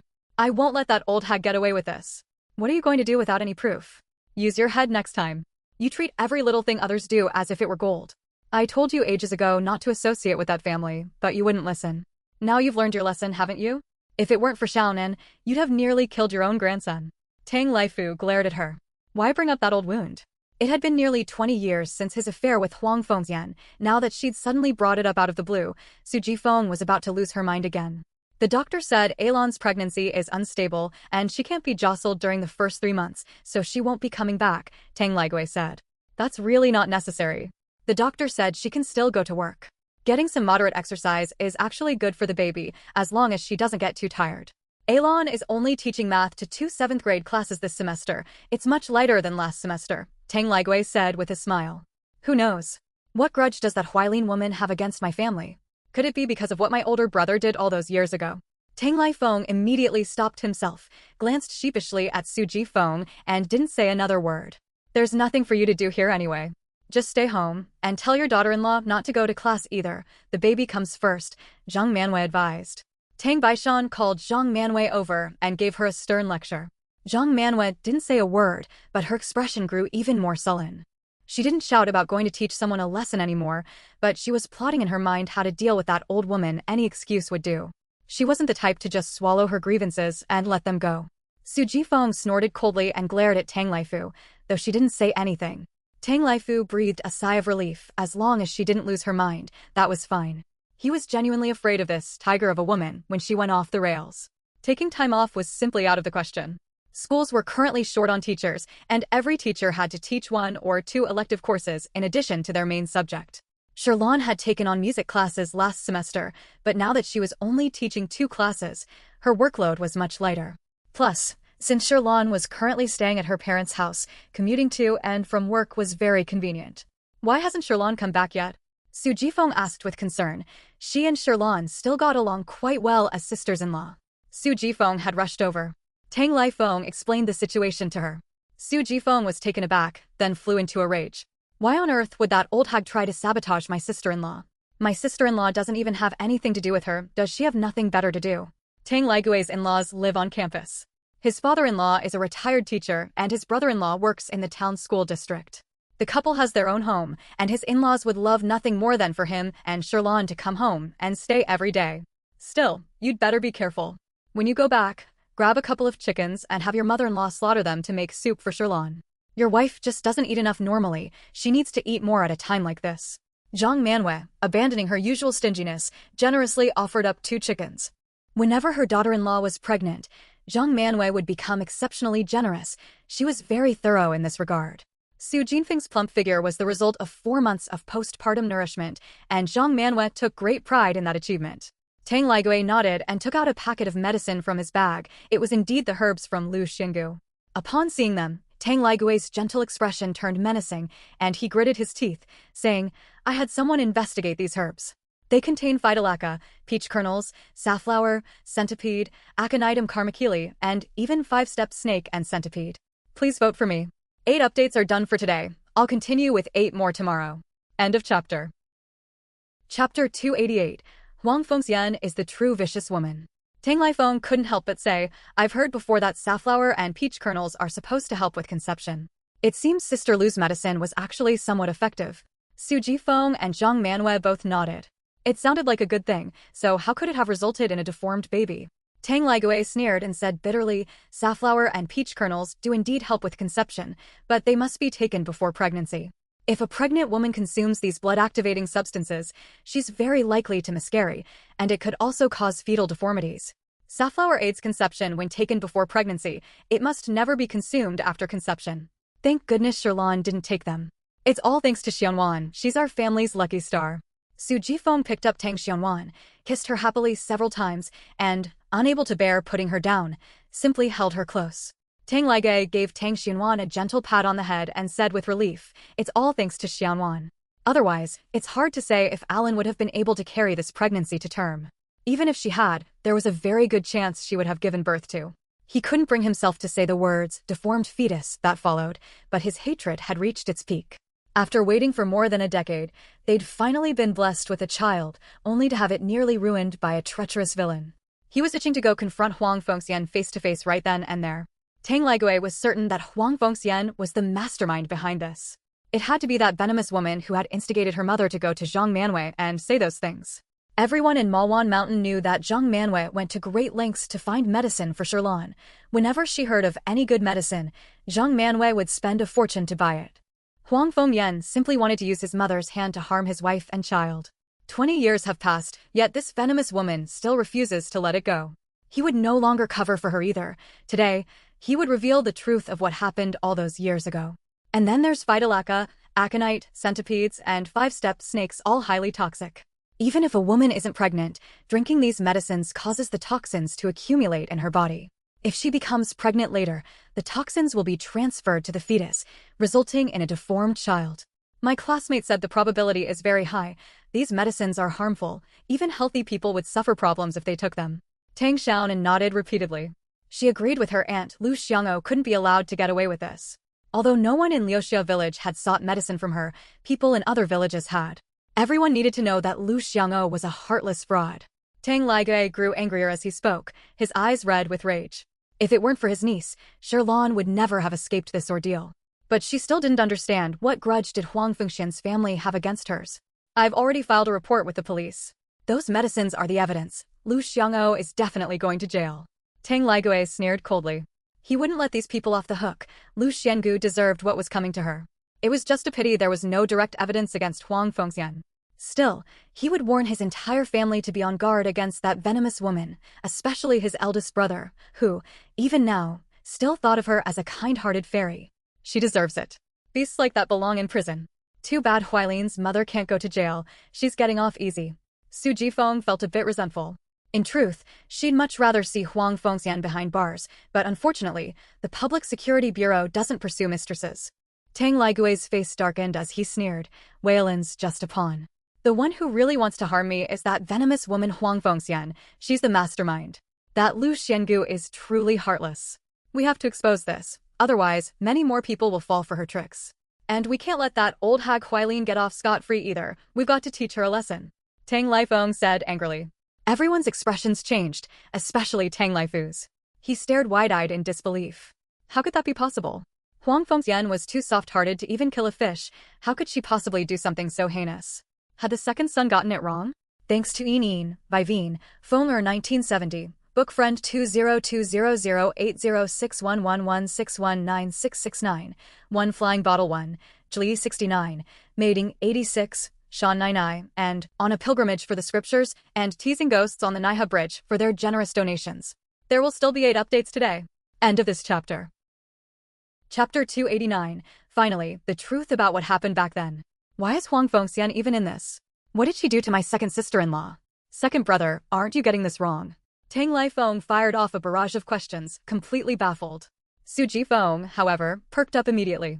She slapped her thigh hard and exclaimed excitedly, that slut has a heart of stone. She'd even lay a hand on my little girl. I think she's nothing but a mad dog. She'll bite anyone she sees. Cut it out, let Ligui speak. Tang Lifu couldn't help but interject. Whore, this mad dog that, hearing this made him feel uneasy. Couldn't they just talk like normal people? Does it hurt to hear about your old flame? You better watch out, that mad dog might bite you in the head any day now. Su Jifeng snapped, her eyes brimming with scorn. Men are all the same, they've got one foot in the door while eyeing the next. Even if Tang Lifu had been up to something with other women, Su Jifeng wouldn't have been this angry. But Huang Fengxian was out of the question. She and that slut were sworn enemies. You. Tang Lifu's face darkened as he glared furiously at Su Jifeng, growing more and more worked up as he spoke. Cut it out. Second brother, go on with your story. Tang Baishan spoke up, and Tang Lifu turned his head away in a huff. Tang Ligui continued, after graduating from high school, I got a job at the distillery, and Alan went to teach at a middle school. Huang Fengxian came looking for me at the distillery a few times, but I ignored her. She got so angry that she left a parting shot, saying she'd make me regret it for the rest of my life. What happened? Spit it out already, don't keep us in suspense. Tang Ligui looked at his eldest brother with a complex expression. Finally, he made up his mind and said, Big brother, I've kept this a secret for over 20 years, but I have to tell you today. Otherwise, that venomous woman will continue to harm our family. Tang Lifu's face turned grim, and his eyes grew terrifyingly dark. No one else dared to utter a word. The room felt as if it were filled with gas. The slightest spark could cause an explosion, and no one dared to light a match. Tang Ligui's expression grew dark and somber as he finally spoke. Huang Fengxian, Alan, and I were classmates back then. We got along pretty well at the time, but one day Huang Fengxian wrote me a letter, asking me to go to the county seat to browse bookstores. I didn't agree.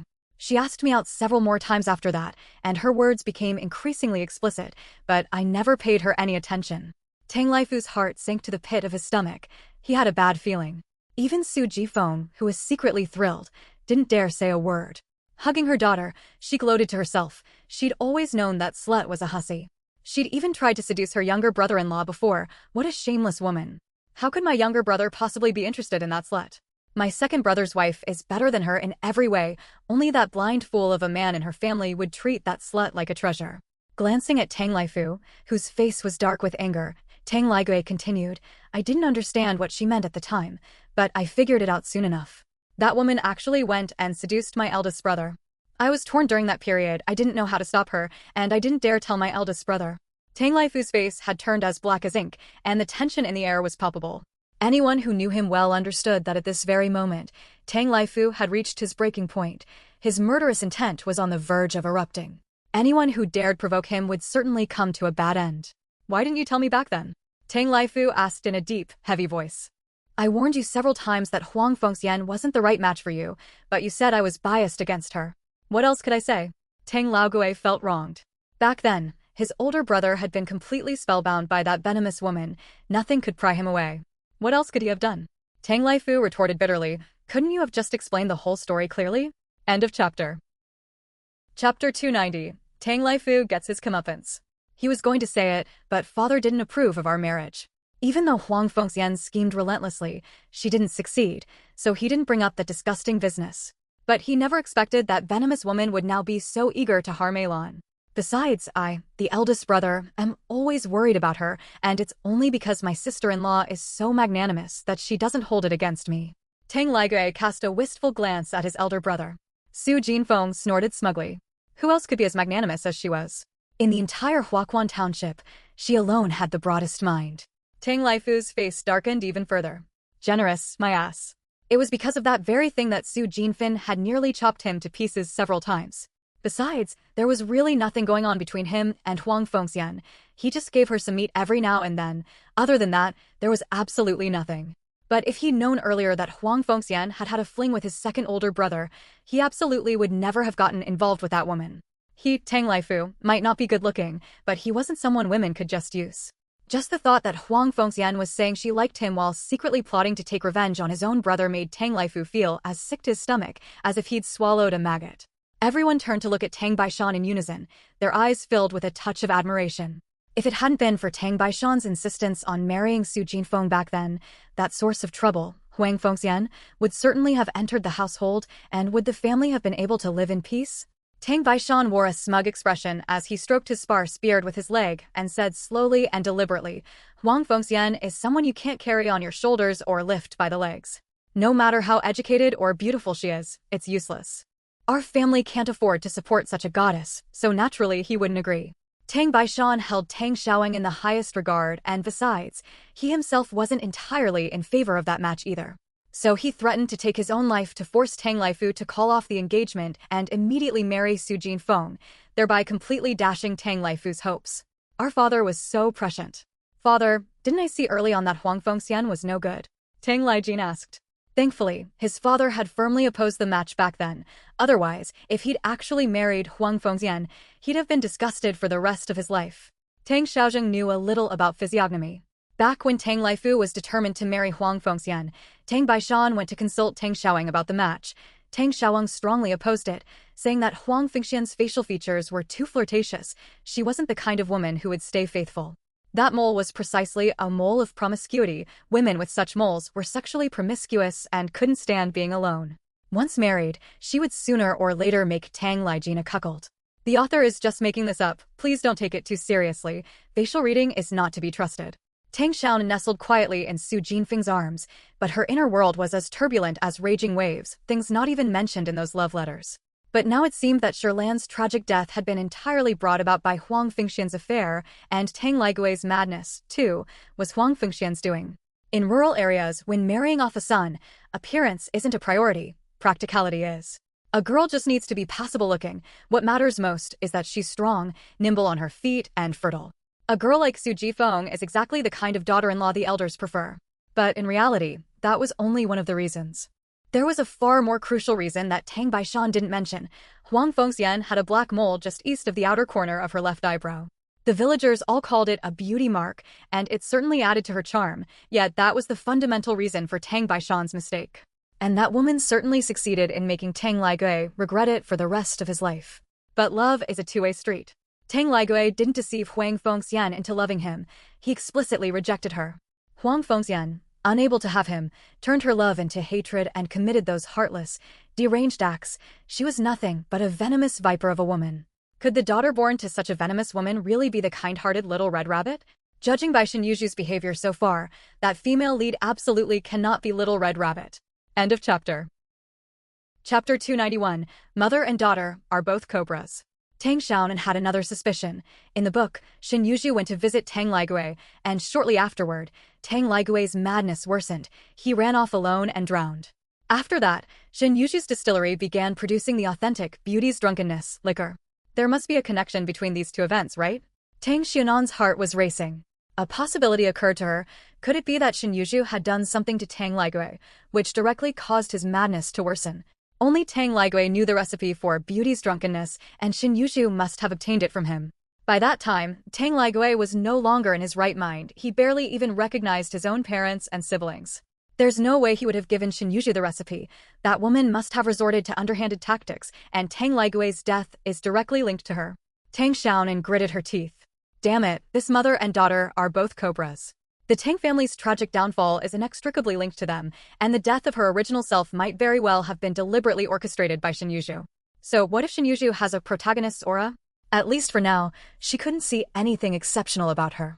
Perhaps once she arrived, Shin Yuju's aura would gradually fade. Tang Laifu, growing angrier the more he thought about it, glared at Tang Ligui several times. Thank goodness heaven is watching over our Tang family and didn't let that venomous woman get her way.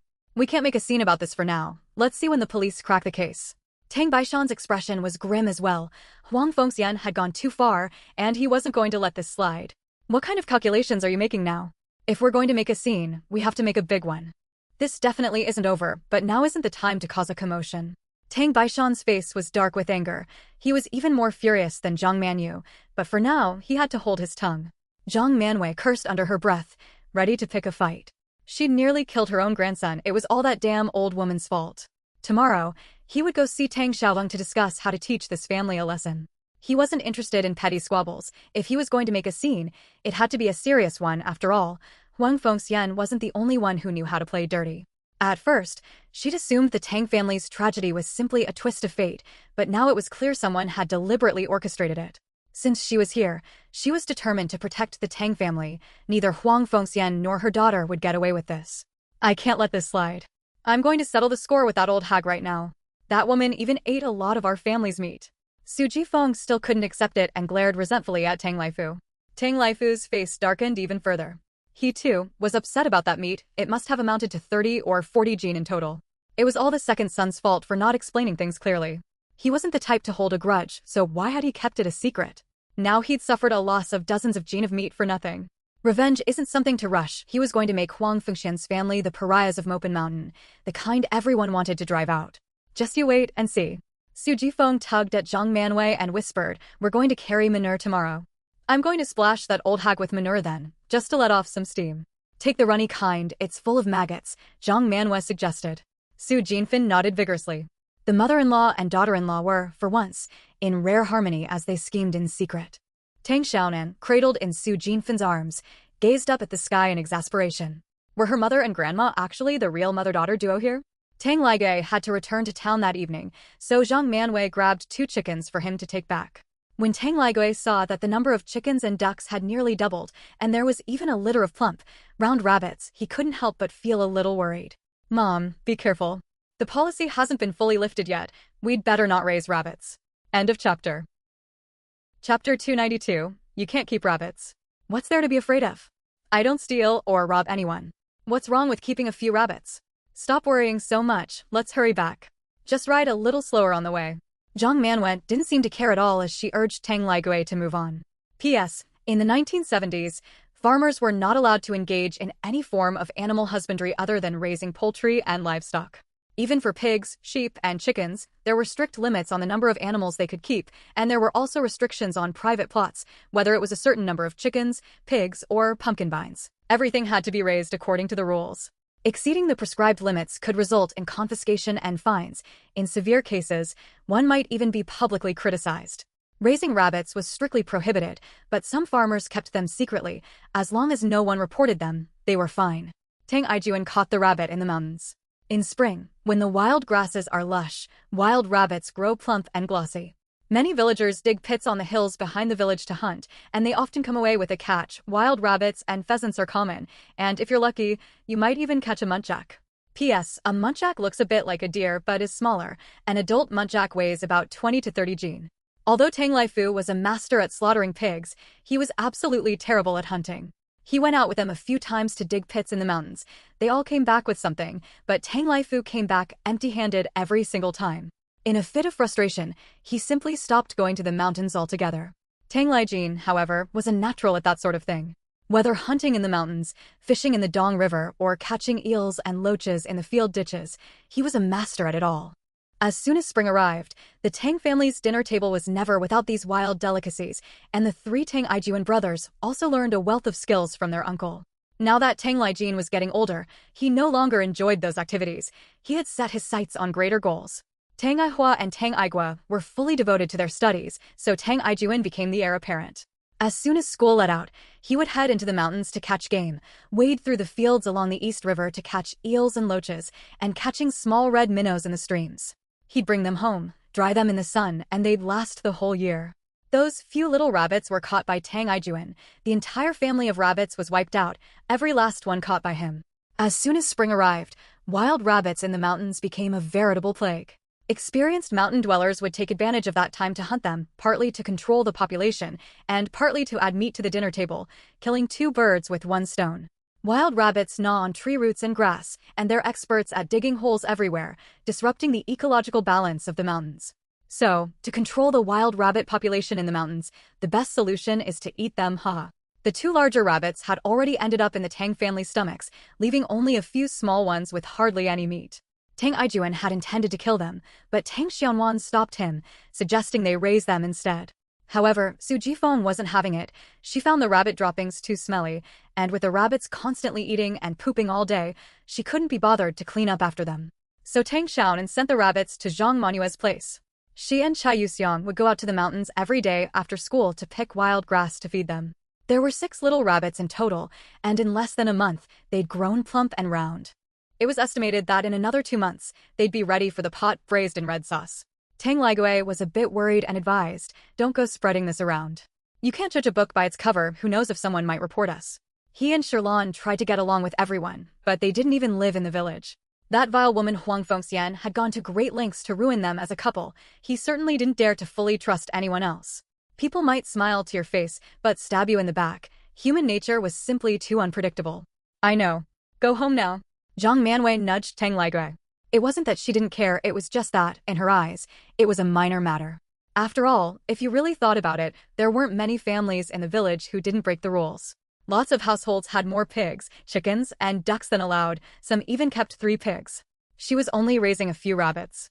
If we're all going to be unlucky, let's just be unlucky together. What's there to be afraid of? Tang Xunan's heart skipped a beat. Was it not allowed to raise rabbits? Mom, why can't we raise rabbits? End of chapter. Chapter 293, The Jealous Zhang Manwei. Kids, don't worry about this. Su Jifeng didn't take it to heart.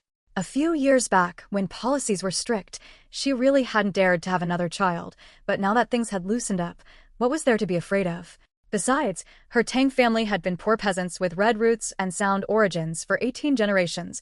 What the hell was there to be afraid of? Tang Baishan and Tang Laifu didn't seem to care about it either, so Tang Xiaonan felt reassured.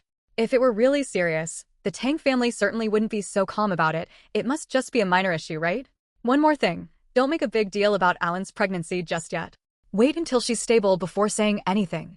Tang Laigui rode a few steps away before turning back, nagging and giving endless reminders just like a meddlesome old lady.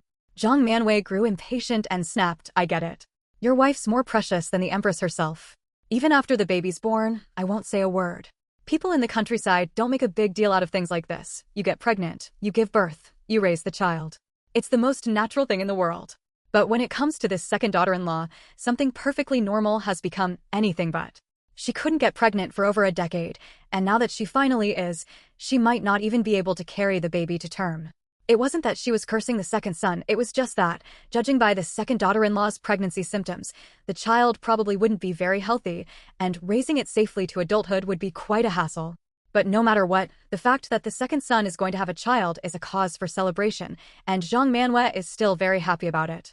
She's just a little bitter that Tang Ligui pays more attention to his wife than to her, his own mother. She's feeling a bit jealous and resentful. Tang Ligui got on his bike and rode off, slowly fading into the distance. The light from his flashlight flickered back and forth, as if waltzing across the night sky. Zhang Manhwa let out a sigh of relief, and a hint of joy crept into the corners of her eyes and brows.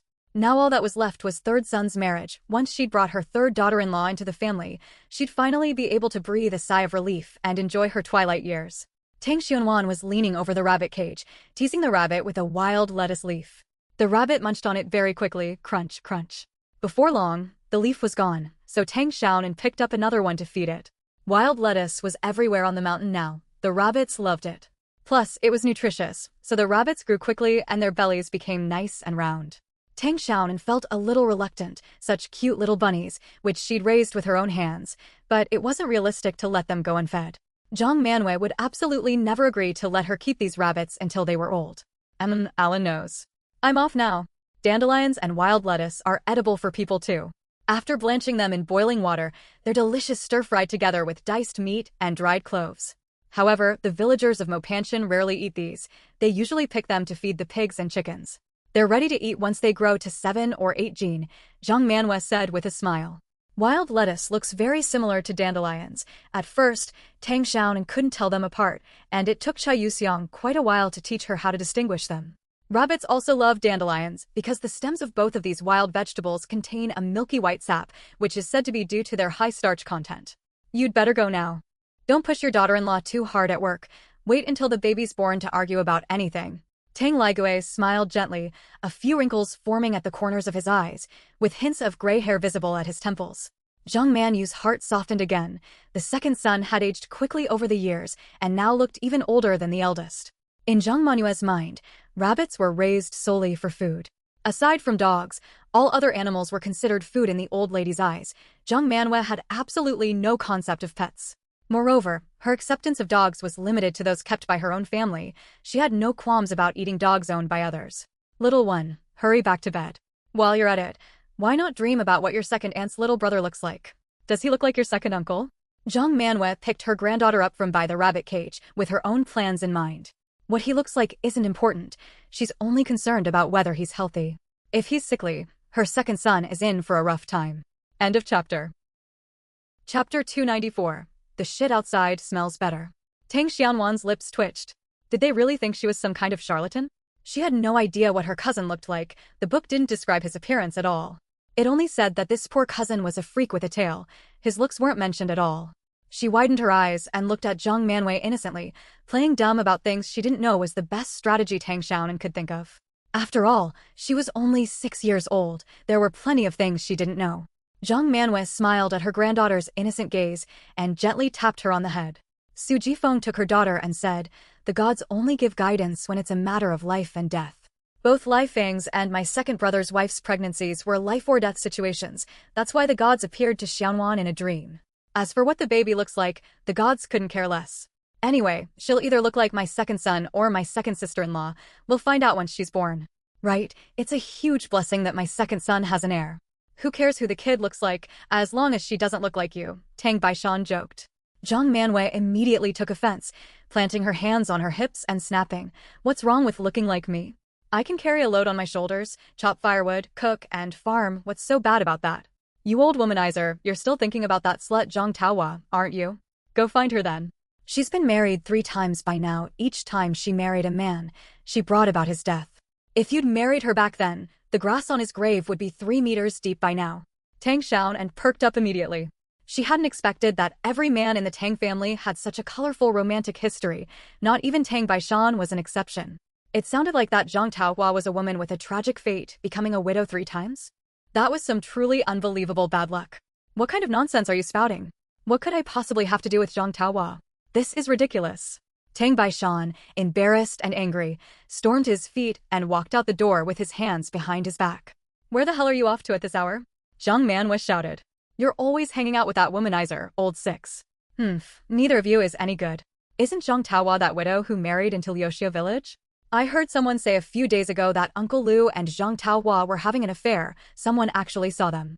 Su Jifeng lowered her voice and spoke enthusiastically about the gossip. Lots of people say so. Everyone in Liuxia village knows about it. But that was years ago. I don't know if they're still seeing each other now. Zhang Manue's eyes lit up. Who told you that? Tang Baishan's voice gradually faded into the distance. Whenever Zhang Taohua's name came up, Zhang Manhwa would be impossible to calm down for at least an hour. Tang Baishan knew this from experience. He decided to head over to Tang Xiaojing's house to lie low for a while before returning, and while he was there, he discussed how to deal with Huang Fengxian's family. Zhang Manhwa let out a cold laugh and sneered. That scoundrel Lao Lu really isn't picky. He'll gnaw on anything, good or bad, and doesn't even mind if it's dirty. Let's go to Old Six Place. Zhang Manhwa muttered a few curses under her breath. The Tang brothers were all womanizers, with Tang Xiaozhong definitely taking the cake. He'd only settled down now that he was getting older. In the past, he was always chasing women around, and the others were no different. If she hadn't kept a tight rein on Tang Baishan, he would have rekindled his old flame with Zhang Taohua long ago. That's just how men are. The shit outside smells better than the food at home. Su Jifeng shot Tang Laifu a sidelong glance, taking a dig at him indirectly. Zhang Manhwa nodded. You're right. Men are just that way. Let's go home. The little one's getting sleepy. Tang Laifu was a bit annoyed. Why drag him into this? He hadn't been messing around outside. But he was genuinely afraid of Su Jifeng now. Last time, that knife had nearly killed the little girl, so he certainly didn't dare provoke that shrew again. End of chapter. Chapter 295, The Wicked Men of the Tang Family. Tang Xianwan listened with wide eyes, completely engrossed. She just loved hearing that kind of juicy gossip, the love triangle between Zhang Taohua, sixth grandfather, and her own grandfather. Wow, this was way more exciting than any novel. But Xianwan's eyes are about to pop out. Tang Laifu chimed in again. Tang Xiaonan finally heard him. She turned to see Tang Laifu looking rather awkward and couldn't help but chuckle inwardly. Pretending to be tired, she yawned, wrapped her legs around Su Jinfeng's neck, lazing back. She'd help her poor old dad just this once. Su Jifeng looked down and saw that her daughter's eyes were indeed heavy with sleep, so she had to stop. She'd only just gotten to the details of the affair between Tang Xiaojing and the widow Wang. Widow Wang was from Gu village. Tang Xiaojing's romantic escapades centered on Malwan Mountain, and his romantic entanglements had spread to several villages within a radius of that area. Let the eldest son carry the little one back to bed. Why should I go to sleep so early? What's going on with widow Wang and sixth brother? Are they still in close contact? Zhang Manhwa was annoyed. She'd been getting right into the story, and cutting it short like that was clearly meant to keep her awake. Tang Baishan was playing Go at Tang Xiaojing's house. Tang Xiaojing's home consisted of 3 rooms built of blue bricks and tiled roofs, oriented north to south. The surroundings were wide open, and the structure was square and neat. With several camphor trees planted in front of the door, pomegranate and osmanthus trees in the courtyard, and quite a few dozen pots of orchids, all wild orchids dug up from the mountains. Thanks to Tang Xiaojing's meticulous care, he had propagated them into dozens of pots, all in excellent condition. Tang Laifu sighed and held Tang Xiaonan closer. Wasn't this a peaceful life with a tiger of a wife? Tang Xiaojing's way of life didn't suit him, and he couldn't pull it off anyway. He needed to earn more money to save up a dowry for his daughter. As the opera scripts say, in the old days, a wealthy young lady's wedding procession stretched for 10 li. He couldn't manage 10 li, but a truckload would certainly do the trick. Third Grandma Zhou sipping brewed some tea and then went back to her room to do some needlework. She was about 10 years younger than Zhang Manhwa, though in her 50s, she looked no older than her 40s. With jet black hair and a slender figure, her demeanor was distinctly different from that of the other women in the village, graceful and gentle, though not as breathtakingly beautiful as Su Wanru. One could still glimpse the radiance of her youthful beauty. But he wasn't up to the task. Sixth uncle was handsome, eloquent, and well-read. He certainly had a way with women. He thought Huang Fengxian genuinely loved him, but now even that one true love had been buried. Tang Laifu sulkily walked away, cradling Tang Xiaonan in his arms. He dared not cross any of the 3 women. It was best to just go back to bed. Deep down, he was quite envious of sixth uncle. That was what he called living life to the fullest. Su Jinfen, equally unsatisfied, shoved Tang Xianwan into Tang Laifu's arms. With a mother-in-law, daughter-in-law, and younger sister-in-law, 3 women making quite a spectacle. They gathered together and continued their lively gossip session. The main character, of course, was Tang Xiaojing. His romantic history was so rich. It would take 3 days and 3 nights just to tell it all. Tang Lifeng joined in the fun as well. Big brother, I'll take Xiaonan to bed. Third brother, I'm going to bed too. Let's hold off on this for now. Wait until the police arrest Lu Xiang'o, then have third sister-in-law go cause a scene. As for Huang Fengxian, we'll have to crack down on her, make sure she can't teach or farm, and that she can't even set foot on Mopen Mountain. Tang Xiaozheng placed a cannon on the eastern side of the board. His calm tone carried a hint of ruthlessness. Anyone who dared to harm the descendants of the Tang family could forget about living in peace. He would never let that family off lightly. That's exactly what he's thinking. Huang Fengxian has gone too far. It's not just about the little girl. Second brother's wife might not even be able to carry her pregnancy to term. Who knows what could happen? Tang Baishan was still shaken by the ordeal. He no longer hid his fear from his brothers, his expression filled with dread and anxiety. Please vote for me. 8th update complete. I'll continue tomorrow. End of this chapter. Chapter 296. Goose, Goose, Goose. Wasn't that written by Li Bai? If Sherlan took those drugs, she'd very likely give birth to a freak of nature. Tang Baishan didn't even dare to imagine what such a creature might look like. Would it be missing an arm, or have an extra tail, or perhaps be born without eyes or a nose?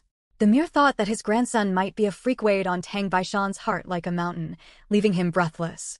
As the old saying goes, heaven only punishes a family by causing them to give birth to a freak when someone in the family has committed evil deeds, as if their spine were being snapped in two. That vile woman Huang Fengxian was far too cruel. Tang Baishan clenched his teeth, his eyes flashing with a hint of ferocity. He had always been cautious and circumspect in his dealings, adhering to the principle of, if others do not provoke me, I will not provoke them. But Huang Fengxian had dared to target the Tang family, and in the most insidious way possible, by bringing disaster upon their descendants. It was as heinous as desecrating the Tang family's ancestral graves. If he endured this any longer, he would have no face to meet his ancestors. Our little girl is our family's good luck charm. The Tang family will surely turn misfortune into fortune, ward off calamity, and bring honor to our ancestors, Tang Xiaolong said with a faint smile, brimming with confidence. Tang Baishan smiled as well. I don't dare to dream of anything else. I just hope our family can produce a college graduate. When that happens, I'll throw a banquet to celebrate and set off the loudest firecrackers. That's a given. It would be wonderful if she could get into Imperial Capital University. I'll accompany her to register for classes when the semester starts. Tang Xiaolong looked pensive, with a touch of regret. Not getting into Imperial Capital University was the regret of his life. If it hadn't been for the war, he probably could have gotten into college, right?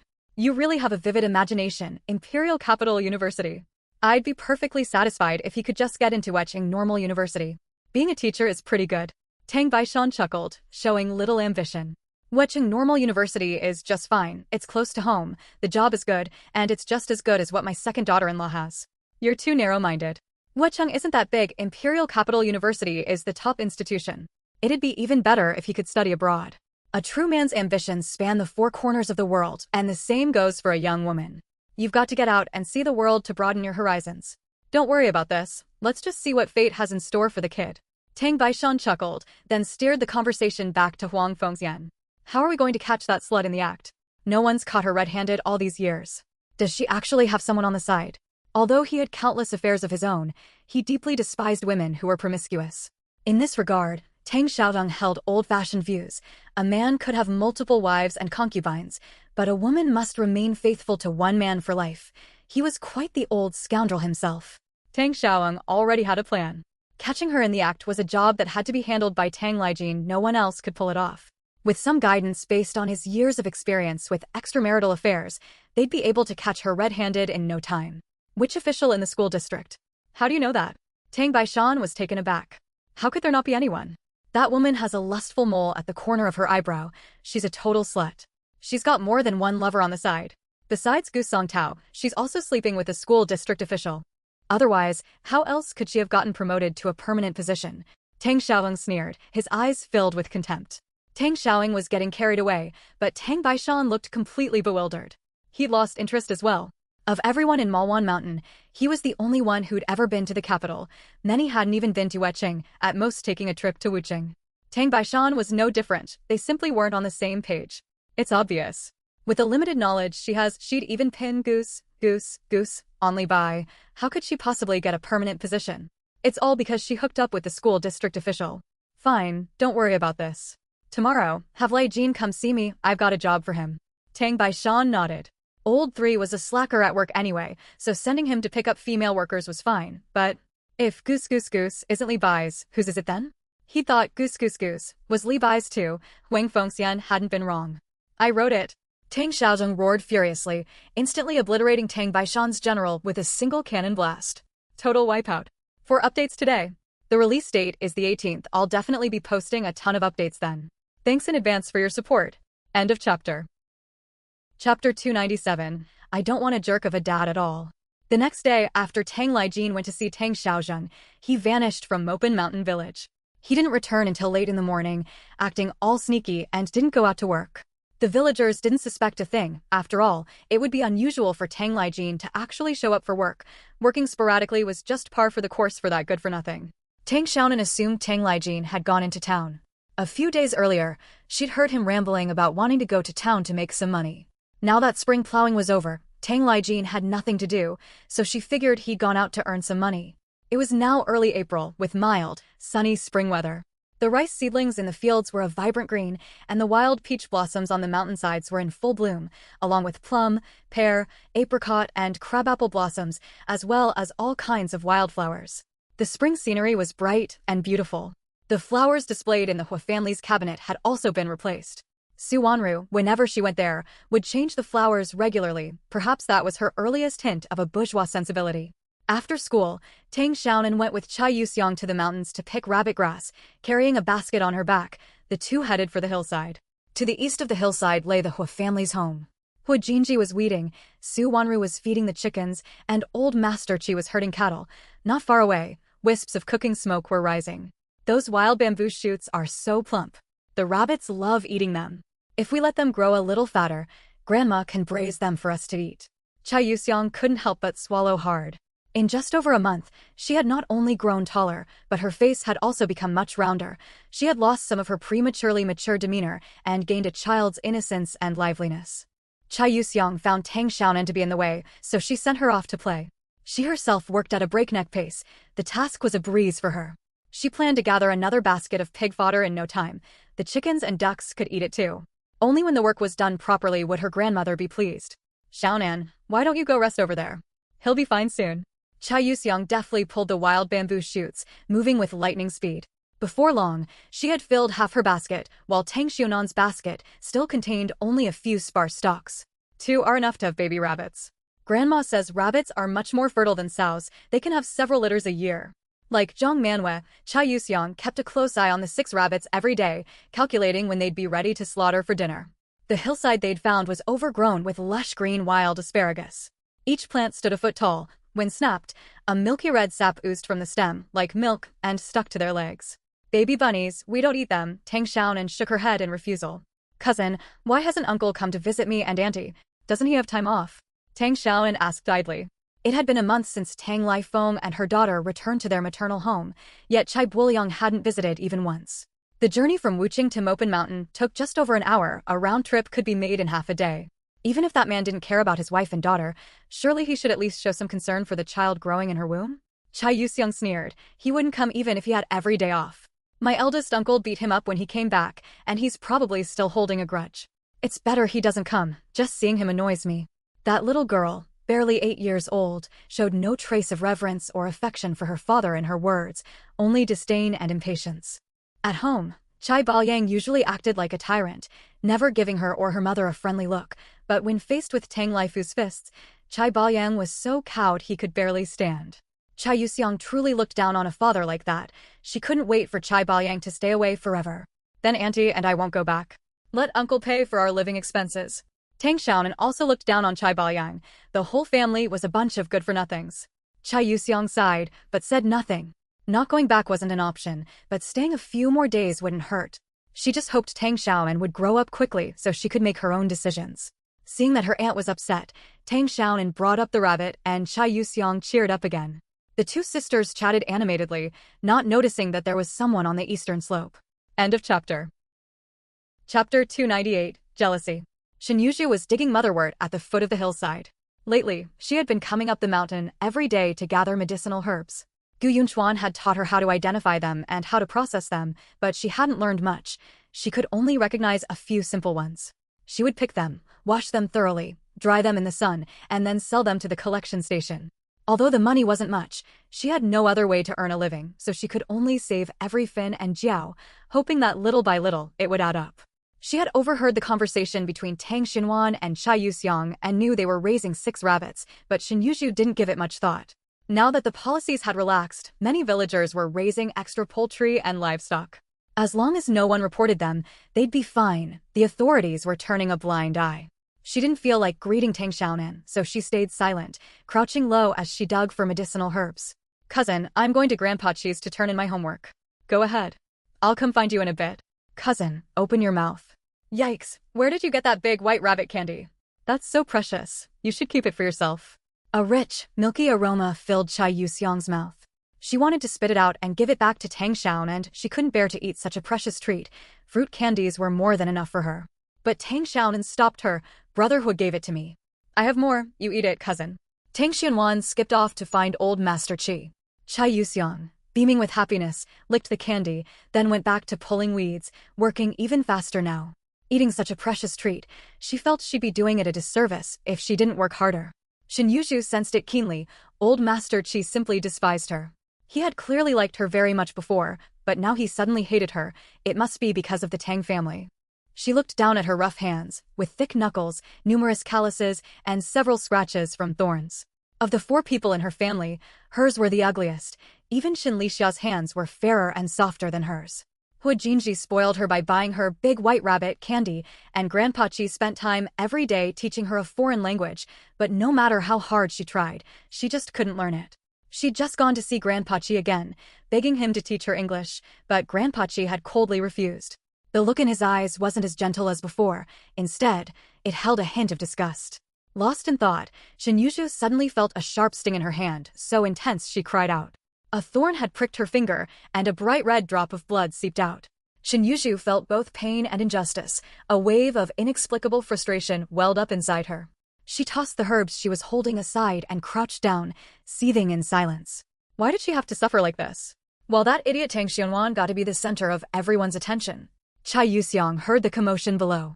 She walked to the edge of the slope, spotted her, and said unhappily, "What are you sneaking around for?"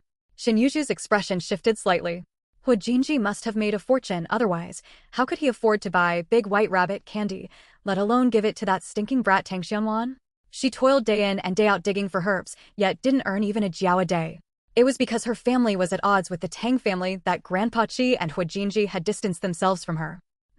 They were all opportunistic sycophants. She used to think they were different. She'd misjudged them. This mountain isn't your property. If you can come here, so can I, and I was here before any of you. Shen Yuzhu snapped back irritably. Then why didn't you say anything? You were eavesdropping on my conversation with Xianwan on purpose. You're up to no good. Chai Yuxiang wasn't about to back down. She was quick with her tongue. Her grandmother had told her that this whole family was no good. Are you out of your mind? Whether I speak up or not is none of your business. Shen Yuzhu rolled her eyes, grabbed her sickle, and walked away. She didn't want to argue with Chai Yuxiang. Chai Yuxiang puffed out her cheeks, spat at Shen Yuzhu's back, and continued weeding. End of chapter. Chapter 299. I want to sell stills too. Feeling wronged, Shen Yuzhu had no heart to gather medicinal herbs. Besides, she no longer cared about the few jiao she'd earned from selling them. It would take ages to save up enough for tuition. She had to come up with another plan. Standing on the hillside, Shen Yuzhu looked down and saw Tang Xiaonan chatting cheerfully with old Master Qi, as well as Hua Jinji weeding in the field. Her heart felt even heavier. None of the beauty before her eyes belonged to her. She felt as if she had been abandoned by the world. It certainly hadn't been like this before. She'd once felt her future was bright, with everything going smoothly. She'd laid out a detailed plan: study academic subjects with Grandpa Qi, find a way to earn money, get into college, leave Mopin Mountain, and become a successful woman in the spotlight. This was her ideal future. She was confident she would make it happen. But now, her confidence was wavering. Grandpa Qi refused to teach her. She had no idea where to earn money. She didn't know if she could even get into college, or if she'd even be able to finish junior high. Huang Fengxian had said long ago that after completing 5 years of elementary school, she was to return home to work and in a few years, get married and have children. Shin Yuzhou shuddered violently, her heart sinking to the pit of her stomach. She didn't want to marry some rough-and-tumble country bumpkin. She liked Gu Yinchuan, but Huang Fengxian would certainly never agree to her marrying Gu Yinchuan, who was classified as a landlord. Only by getting into college could she take control of her own destiny. Jinji. Glancing at the basket on Shin Yuzhu's back, filled with motherwort, what Jinji understood. Shin Yuzhu wanted to earn money by selling medicinal herbs, but motherwort wasn't worth much. Even if she worked herself to the bone, she wouldn't make more than a few jiao. Digging up medicinal herbs definitely wouldn't work, the pay was too meager. She had to come up with another plan. Shin Yuzhu looked over at Hujinji, who was working hard at weeding, and, having made up her mind, set off down the mountain with her basket on her back. As long as she had money, even if she didn't get into college, she could still take control of her own destiny. Receiving no response from Hujinji, Shin Yuzhu felt a twinge of panic. She was tempted to turn around and leave, but she didn't want to go yet, she hadn't achieved her goal. Hujinji paused briefly, then continued weeding with his usual composure. So, what if she knew? He and Grandpachi had already discussed it. In half a year at most, the government would surely introduce new policies, and then he'd be able to run his small business openly and legally. I know you're selling movie stills in the city. It's quite profitable, isn't it? Shin Yuzhu approached silently. Hujinji furrowed his brow slightly, but when he looked up, his expression had softened. He gazed at her calmly, his back straight as a board, having automatically gone on high alert. Is there something you need? Hujinji wiped the sweat from his brow. Thanks to Tang Aijuan's guidance, the potatoes were growing vigorously, better than in any previous year, and should yield a bountiful harvest. The soybeans were also thriving. Everything had gone smoothly this year. Though Hujinji was physically exhausted, he was in high spirits. He wiped his brow again and prepared to continue weeding. Shin Yuzhu clenched her teeth, gripping the sickle tightly. She couldn't just sit back and wait for disaster. She had to find a way to make money. Shin Yuzhu bit her lip and remained silent for a long time. Hujinji grew impatient waiting for her to speak, so he went back to weeding, too lazy to pay her any mind. Could you sell me some movie stills wholesale? I won't tell anyone. I don't have any movie stills. You've got the wrong person. Hujinji replied coldly and walked over to another spot to continue weeding. Shin Yuzhu followed closely behind him, saying anxiously, "Don't lie to me. If you weren't selling movie stills, where did you get the money to buy Aunt Sue's sandalwood soap? Where did you get the money to buy a bicycle? Besides, someone saw with their own eyes that when you fell, you dropped hundreds of photos all over the ground. If you weren't selling stills, why would you have developed so many? P.S. In the 1970s, elementary school was a 5-year program. It wasn't until later that it was changed to a 6-year program." End of chapter. Chapter 300. Exposed. EGS Tip Plus.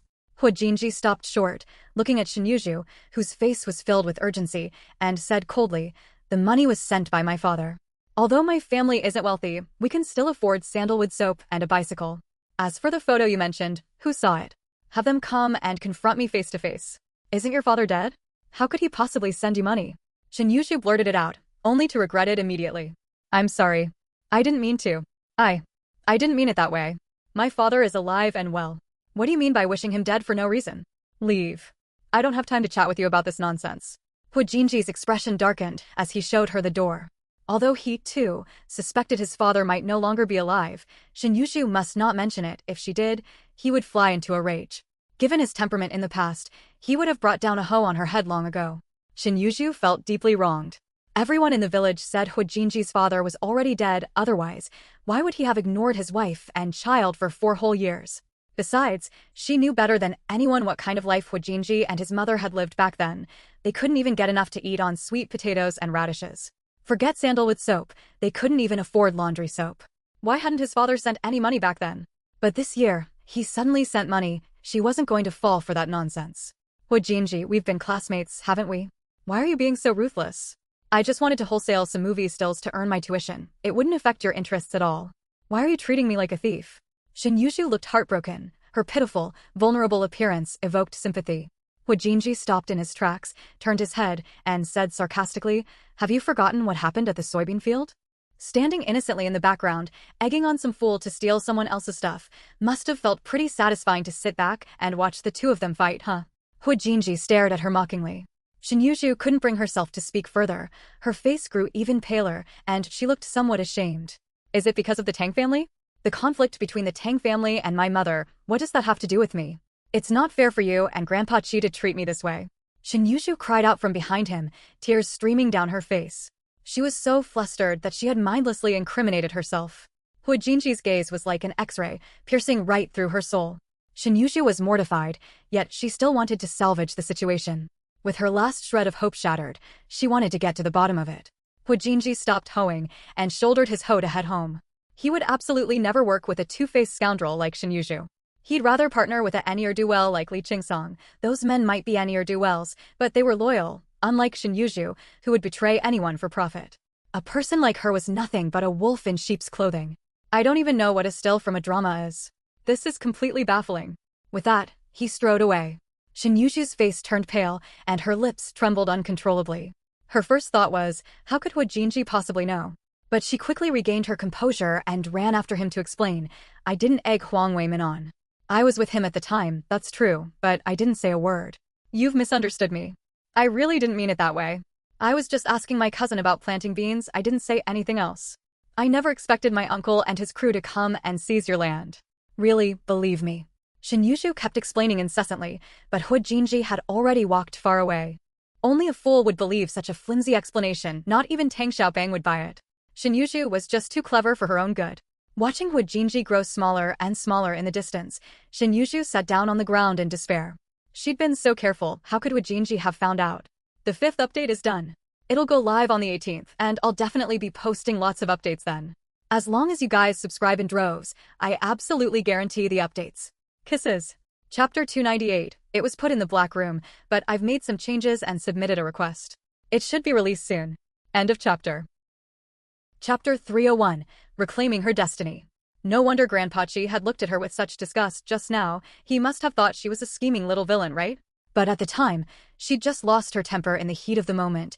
She'd only wanted her cousin to teach Huijinji a lesson. She hadn't meant anything else by it. After all, Huijinji had sold those movie stills behind her back and clearly didn't treat her as a friend at all. The mountain breeze carried the sound of someone reciting poetry. It was Tang Xiaonan reading an English poem, accompanied by Old Master Chi's words of praise. Shinyuju clenched her teeth tightly, her eyes blazing with hatred. It was all that stinking brat's fault. Ever since Tang Xiaonan and Huijinji had become close, nothing had gone right for her. That stinking brat must have stolen her good fortune. She had to get it back. Shinyuju let out a cold laugh and headed toward the mountain. She didn't want to dig for motherwort anymore. It simply didn't make any money. She had to come up with another plan. Right now, her top priority was to reclaim her luck. She was convinced that Tang Xiaonan had stolen it from her. Otherwise, why had everything gone wrong for her during that period? If the Tang family were to fall on hard times, that little brat would surely suffer along with them. Then her luck would surely return, wouldn't it? A certain thought began to stir within Shinyuju's heart, and her eyes flickered with hesitation. She was far from making up her mind. Right now, she was just a 10-year-old girl, lacking the ruthlessness and decisiveness of the powerful businesswoman described in the book. Her limited capacity for kindness and hatred was locked in a difficult struggle. The old man's voice was deep as he recited with emotion. With every line he read, Tang Xiaonan repeated it after him. Both teacher and student were so absorbed in the lesson, he teaching with dedication, she learning with earnestness, that they didn't even notice Shinyuju gradually approaching. The old man corrected Tang Xiaonan's pronunciation errors. Russian was much harder to learn than English. The pronunciation was awkward, and it had more syllables than English. Fortunately, Tang Xiaonan had a foundation from her past life. Otherwise, learning it would have been no easy task.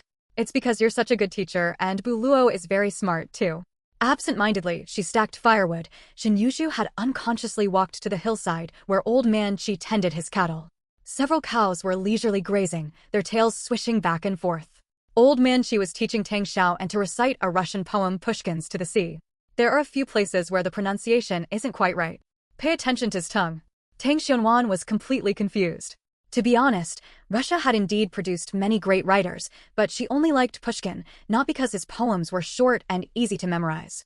When she finally mispronounced a line, the old gentleman was delighted and didn't hesitate to praise her. Xiaonan, you're wonderful, you're learning this better than Grandpa ever did.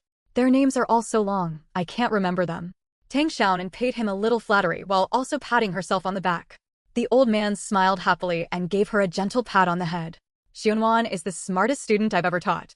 Don't see. Ask Jinji to see if we can find the original Russian texts. Russian literature holds a pivotal place in the history of world literature, with many great literary giants like Tolstoy, Chekhov, Turgenev, Dostoevsky, and so on. They are all epic-making literary figures. When Xianwan is a little older, she can read their works. If Pushkin had written novels as long as Tolstoy's, she might not have liked them. War and Peace is just as classic as Anna Karenina. It's practically a must-read for sophisticated, bourgeois young women. But while Tang Xiaonan was willing to spend time reading all the other books, so she could show off at get-togethers with friends, but those two masterpieces were the only ones she simply couldn't get into. Those names, dozens of characters long, were a real headache for her. After persevering for a few dozen pages, she gave up completely. British and American literature should be more than enough for her to pull off that pseudo-bourgeois act. There's no need to torture herself by memorizing such long names. It's just too much to handle. P.S. The author has no intention of disparaging Russian literature. It's just that she probably has a reading disability. Seeing such long strings of names makes her dizzy. To this day, she has never read a complete work by Tolstoy, which is her greatest regret. End of chapter. Chapter 302, Revenge. The old man couldn't help but laugh as he explained. Russian names consist of 3 parts. The first part is the given name, the second part is the father's name, and the last part is the surname. For example, Tolstoy's full name is Lev Nikolaevich Tolstoy. Lev is his given name, and Tolstoy is his surname. People always use the surname as a term of respect. It's impolite to call someone by their given name directly. Tang Xiaonan nodded from time to time, learning something new. She had always thought Tolstoy was a given name, but it turned out to be a surname. Russian kids are so pitiful, it takes them forever just to write their names. Tang Xiaonan pouted. In Russia, names with 20 or 30 characters were a dime a dozen. Even if Russian was easier to write than Chinese, it still took a long time to write them out. Old Master Qi chuckled to himself. This girl's focus was always so unique. Perhaps that's just how geniuses are, so different from everyone else? Shen Yuzhu walked away quietly, her expression growing even gloomier. So it was Russian, no wonder she couldn't understand it. Grandpa Qi had never taught her Russian before. She'd even asked to learn English on her own.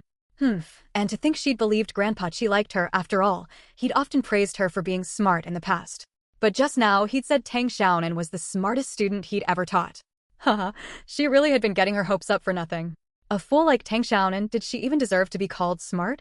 Grandpa Qi had become so hypocritical and sycophantic just for the Tang family's petty favors, Shen Yuzhu thought with a self-deprecating smile. It was probably because she hadn't sent gifts like the Tang family did, that's why he was unwilling to teach her anymore, preferring instead to teach that fool Tang Xiaonan. Money really is all-powerful. It can even buy off someone like Grandpa Qi. Shen Yuzhu let out a cold laugh. Her respect for old Master Qi had faded considerably. She felt that everyone had wronged her. Old Master Qi, Hu Jinji, Su Wanru, Tang Xiaonan, and the entire Tang family, all of them had wronged her. Having finished today's lesson, Tang Xianwan prepared to find Chai Yuxiang and head home. She waved at the old man. Goodbye, Grandpa Qi. She was going to take revenge on the Tang family and reclaim her destiny. The old master waved back, his face beaming with a smile. Compared to his gaunt and haggard appearance from a short while ago, he now looked more like an old man on vacation in the countryside, vigorous and in high spirits. Tang Xiaonan gave a crisp reply and skipped off to find Chai Yuxiang. Halfway there, she ran into Shen Yuzhu, who was gathering firewood. She hesitated for a moment, but didn't stop to say hello. However, Shen Yuzhu called out to her. She would definitely make a lot and lots of money, and make all these people regret everything they'd done today. Shen Yuzhu's expression returned to calm as she continued gathering firewood, a plan already forming in her mind. Shen Yuzhu clenched her fists tightly, her fingernails digging into her flesh. The excruciating pain made her even more alert. She had never been as clear-headed as she was at that moment. Be careful on your way. That way, she'd be able to earn a great deal of money, and Tang Xiaonan would once again be despised by everyone. Just as before, everything would go back to the way it was. Xiaonan, are you learning a foreign language with Grandpa Qi? Shen Yuzhu's voice was flat and her expression calm, but her deep, piercing gaze made Tang Xianwan feel uneasy all over, as if someone were watching her from the shadows. None of your business. Tang Xianwan turned and walked away. If she didn't like it, she wouldn't engage. There was no need to put herself through that. After taking a few steps, Tang Xiaonan still felt uneasy. She glanced back. Shen Yuzhu was still standing there, her gaze even more profound now, tinged with a hint of chill. Tang Xiaonan couldn't help but shiver, a sense of foreboding settling in her heart. Shen Yuzhu suddenly smiled, turned, and began walking down the mountain with a basket of firewood on her back, never looking back. A mountain breeze blew past, sending a shiver down Tang Xianan's spine. Only then did she realize Shen Yuzhu had already gone far away. End of chapter. Chapter 303, Moving the Rabbit's Nest. Tang Xianwan shook out her arms. She felt a little warmer. She reassured herself. Shin was only 10 years old now, at most. She'd just be causing a little trouble. She'd deal with whatever came her way. Why the hell should she be afraid? What's wrong? Cha Yuseong came down carrying a large basket of pig fodder. Seeing Tang Xiaonan standing there alone, lost in thought, she walked over and touched her forehead. Her temperature was normal, so she felt reassured. Nothing. I just ran into Shin a moment ago. She called out to me, but I ignored her. Tang Xianwan reached out to take her own basket, but Cha Yuseong stopped her. I've already carried the rabbit feed home. Then I'll carry it. Tang Xianwan felt a bit embarrassed. After all, she was an adult and shouldn't take advantage of a young girl. You can't possibly carry that. Come on, let's go, my aunt has already cooked dinner. Cha Yuseong lifted the back basket slightly, refusing to let Tang Xiaonan carry it, and led her along. After a few steps, she added, don't pay any attention to Shin Yuju, she's really mean. She was eavesdropping on our conversation just now. Tang Xiaonan was startled. Just now, while we were pulling weeds. Where was she? No one's going to investigate. So many families in the village are over the quota who'd be so bored they'd go report it. Tang Ijuan shrugged it off, thinking Tang Xiaonan was worrying needlessly. She was lurking secretly at the bottom of the slope. I spotted her after you left. She even said the mountain is public property and anyone can come up here.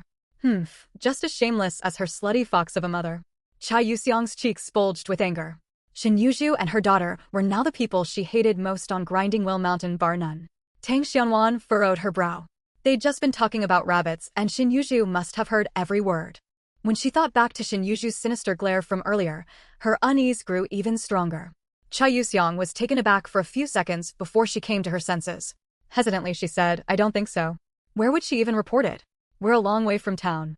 Cousin, do you think Shin Yuju might report us for raising rabbits?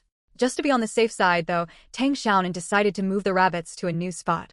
Keeping them in the chicken coop was too conspicuous. After dinner, she called Tang Ijuan over, and together they moved the rabbits to the back of the house, behind the house, where the pigsty and outhouse were located. They built a rabbit hutch out of bricks and stones and covered it with some material so it wouldn't be noticeable at first glance. Plus, there was a small path behind the house leading to the back mountain. If anything went wrong, they could run up the mountain. Besides, no one's going to care anyway. Isn't keeping chickens banned in the city? My mom and the neighbors all keep them, and nothing's happened to them. Cha Yuseong wasn't too worried. It was just a few rabbits. Who would be so bored as to meddle in such trivial matters? Tang Xianwan also felt a little more at ease. She must have been overthinking it. No matter how bad Shin Yuju was, she surely wouldn't be so bored as to do something like this. The Shin Yuju in the book was a powerful, influential woman who ruled the roost. Would she really stoop to such underhanded deeds? Still, even as she grumbled under her breath, her hands never stopped working. She did exactly what Tang Xiaonan told her to do, and the new nest for the rabbits turned out quite nice. All 6 rabbits were very pleased with their new home. The kitchen was right behind the house. Zhang Manwei was washing dishes and cooking pig feed when she poked her head out and shouted, Ijuan, take this bucket of pig feed over there and feed the pigs. It was a huge bucket full of steaming hot pig feed. This year, Zhang Manwei had raised an extra piglet, bringing the total to 2. Tang Lijin was about to get married, her 4 grandsons were starting school, and if by some stroke of luck they got into college, she'd have to throw a banquet to celebrate. Money was needed for everything. Zhang Manwei wanted to save as much money as she could while she was still able to work. Aside from raising an extra pig, the elderly rural woman couldn't think of any other ways to make money. She also raised a few more chickens and ducks, figuring that extra eggs could be sold for cash. End of chapter. Chapter 304, The Petty-Minded Grandma. Here I am. Tang Ijuan clapped his hands as he walked over, effortlessly lifting a large bucket full of pig feed. Before he even reached the pig pen, the 2 plump, white pigs began grunting and happily nudging the gate. They looked forward to their daily feeding. What's the rush? You'll get your share. Tang Ijuan tapped the bucket a few times with his ladle. The 2 pigs stepped aside, clearing a path to the trough. Tang Ijuan scooped the feed into the trough, and the pigs happily began to eat, munching away with great relish. Before long, they'd polished off half of it. One of the pigs was particularly aggressive, constantly nudging its companion in an attempt to hog the food. Tang Ijuan, furious, tapped the trough a few times with his spoon. You stupid pig. The more you eat, the faster you'll die. There's plenty of food here for you. If you keep fighting over it, I'll beat you to death. Tang Xiaonan was perched on the edge of the pig pen, watching with great interest. The plump, big-eared pigs were actually quite cute, though the pig pen stank to high heaven. It's fine now that the weather's cool, but in the summer, the flies and mosquitoes are a nightmare, and the stench becomes even more overpowering. They have to clean out the pen every other day. Otherwise, the smell would be enough to choke someone to death. Tang Aijuan dumped the remaining pig feed into the trough, then herded the pigs that ate the most to one side. He watched as the weaker piglets ate their fill before letting the other pig eat. Just like a general commanding a battle, he carried himself with great authority. Third brother, why are the pigs grandma and mom raised so plump, while Aunt Sue's pigs are so skinny? Tang Xiaonan asked, thoroughly puzzled. Su Wanro raised one pig, while Su Jifeng and Zhang Manwei each raised two, all caught on the same day. But in just the past 10 days or so, the difference between them had become apparent. The pigs raised by Zhang Manwei and Su Jifeng were plump and white, while the one raised by Su Wanru seemed virtually unchanged and remained quite slender. She only cooks such a tiny bit of food every day, not even enough for people to eat. She feeds it when she remembers, and lets it go hungry when she forgets. It's a miracle she hasn't starved it to death, Tang Aijuan said with a look of contempt. She's definitely out there hanging out with her good-for-nothing friends again. When she gets back, I'm going to break his damn legs. He never does anything worthwhile all day. That woman isn't just ugly, she's lazy too. She can't handle the housework and doesn't know how to work the fields. All she knows how to do is cry. She's good for nothing else. How could a woman like that ever get married? Hua Jinji's father must be completely blind. No wonder those few chickens at the Hua household were so skinny, though at least they'd grown up. Su Wanra let them roam completely free, letting the chickens and ducks forage for food on their own in the mountains and ponds. In a little while, they'd probably turn into wild chickens and ducks. Once the rabbits were settled, Tang Xiaonan clung to Zhang Manwei and acted cute for a while, charming the old lady into a beaming smile. She generously gave Tang Xiaonan and Tang Aijuan 2 cookies each, and even shared one with Chai Yuxiang, an unprecedented first. Chai Yuxiang was so excited her hands were trembling. She couldn't bear to eat it all at once, so she licked and nibbled at it slowly, figuring this single cookie would last her the whole night. Does this count as animal cruelty? They hadn't seen Tang Lijian in days, and he didn't even come home for dinner. Tang Xiaonan really missed her third uncle. Grandma, where did Uncle San go? Tang Xiaonan asked curiously. As soon as Zhang Manwei heard her youngest son's name, she flew into a rage, cursing loudly. Tang Xiaonan stuck out her tongue but didn't dare ask any more questions. She tiptoed out, still hearing Zhang Manua's curses from a distance. Tang Xiaonan. Tang Xiaonan shared the cookies with Tang Aijuan and Chai Yuxiang, giving each of them one. She had no interest in such plain cookies. Once she had money, she intended to buy more luxurious treats. Zhang Manwei came out and yelled at them, Aijuan, go ask your mom when it's time to carry manure. Tell her not to forget. Got it. Tang Aijuan called back, though he didn't understand why Grandma cared about his mother hauling manure. Anyway, all he had to do was pass on the message. Tang Xianwan's lips twitched. Grandma really was petty, she still remembered that. It seemed Huang Fengxian's mother was doomed to end up as food for maggots after all. End of chapter. Chapter 305, Don't Look While Eating, EGS Tip Plus. After returning home, Tang Aijuan relayed the message exactly as it was. Su Jifeng was washing clothes in the courtyard. Since she had to work during the day, she could only do housework at night. Of course, she could also choose not to work. Many married women in the village didn't work outside the home. They stayed home to care for the elderly and children, tend to their family plots, and raise pigs, chickens, and ducks. They were too busy to catch their breath every day. Tang Laifu didn't want her to work either, but Su Jifeng was proud and eager to make the family better off. She earned over 200 work points a year, while Tang Laifu, even working full-time, only made about 350 a year, so Su Jinfeng's earnings weren't exactly small. However, things had become much easier for Su Jifeng lately. Zhang Manwei would come over to do some of her work, and Tang Laifeng would pitch in as well, so Su Jifeng only had to handle a small portion of the chores. It was much more comfortable than before. Su Jifeng was vigorously scrubbing the clothes. Upon hearing the message, she said nothing. When she looked up, her expression darkened instantly, and she slapped him across the face. You've dirted the clothes you just put on again. Can't you spare me some trouble? Going out there to fool around and leaving me with nothing to wear, you're no longer a child, yet you're so inconsiderate. 200 characters omitted. Tang Aijuan nonchalantly let Su Jifeng hit him. He'd been used to it since childhood, and with his thick skin and tough build, he even grinned cheekily, not even mentioning that he'd been helping his little sister build a rabbit hutch. Su Jinfeng's slaps rang out loud and clear, and Tang Xiaonan was genuinely worried her third brother would end up half paralyzed from their mother's beatings. Mom, third brother got dirty, helping me build a rabbit hutch. I'll wash them for you. Tang Xianwan rolled up her sleeves, feeling ashamed. Su Jifeng was running around nonstop. It was truly hard work, and as the eldest, she hadn't helped share the burden at all. She was being so inconsiderate. Xianwan, you're such a good girl. You don't need to wash them, the water's cold and will freeze your hands. Su Jifeng let Tang Aijuan off the hook and hugged Tang Xiaonan close, looking deeply pleased. Her daughter was so thoughtful. Her son, on the other hand, never once thought to help her with the laundry. All he ever did was roll around in the fields like a dog. The next day after school, Tang Xiaonan tugged at Chai Yuxiang's arm and hurried home, eager to find out if Su Jifeng had finally taught Huang's mother a lesson. Just thinking about the image of being splattered with feces, along with all those wriggling maggots. Tang Xiaonan eagerly patted Su Jifeng on the shoulders. She used to get shoulder and neck massages often, so she knew exactly where the pressure points were. Su Jifeng didn't think much of it at first, but after her daughter patted her a few times, she actually felt much better. Her heart felt as sweet as honey. Su Jifeng was full of praise. Her daughter truly lived up to her reputation as a divine child. Even her shoulder taps felt better than those of an ordinary person. A day's worth of fatigue instantly vanished, and she felt she could now carry another 200 jin of manure for over 10 li. Then, let me tap your shoulders. Lately, Xiaonan's appetite had been dwindling. She'd eat only a small bowl of rice and had lost her taste for meat. Her face had grown noticeably thinner, and the only thing she'd still drink was malted milk. Su Jifeng made Tang Xiaonan prepare a cup of it every day. Once she finished it, she'd send Tang Ligui to buy more. No matter how expensive it was, she wouldn't skimp on her child. Tang Xianwan pounded even harder, but unfortunately, being small and weak, her hands soon grew sore. Su Jifeng told her to stop and had Tang Aijuan take his younger sister to wash up and go to bed. Su Jifeng continued scrubbing the clothes, her mind on other things. Tomorrow she'd have to fertilize the fields, and she'd have to pick the load with the most maggots and dump it all on that old hag. It was just a shame that Huang Fengxian, that slut, wasn't working. Otherwise, she'd have thrown her straight into the manure pit.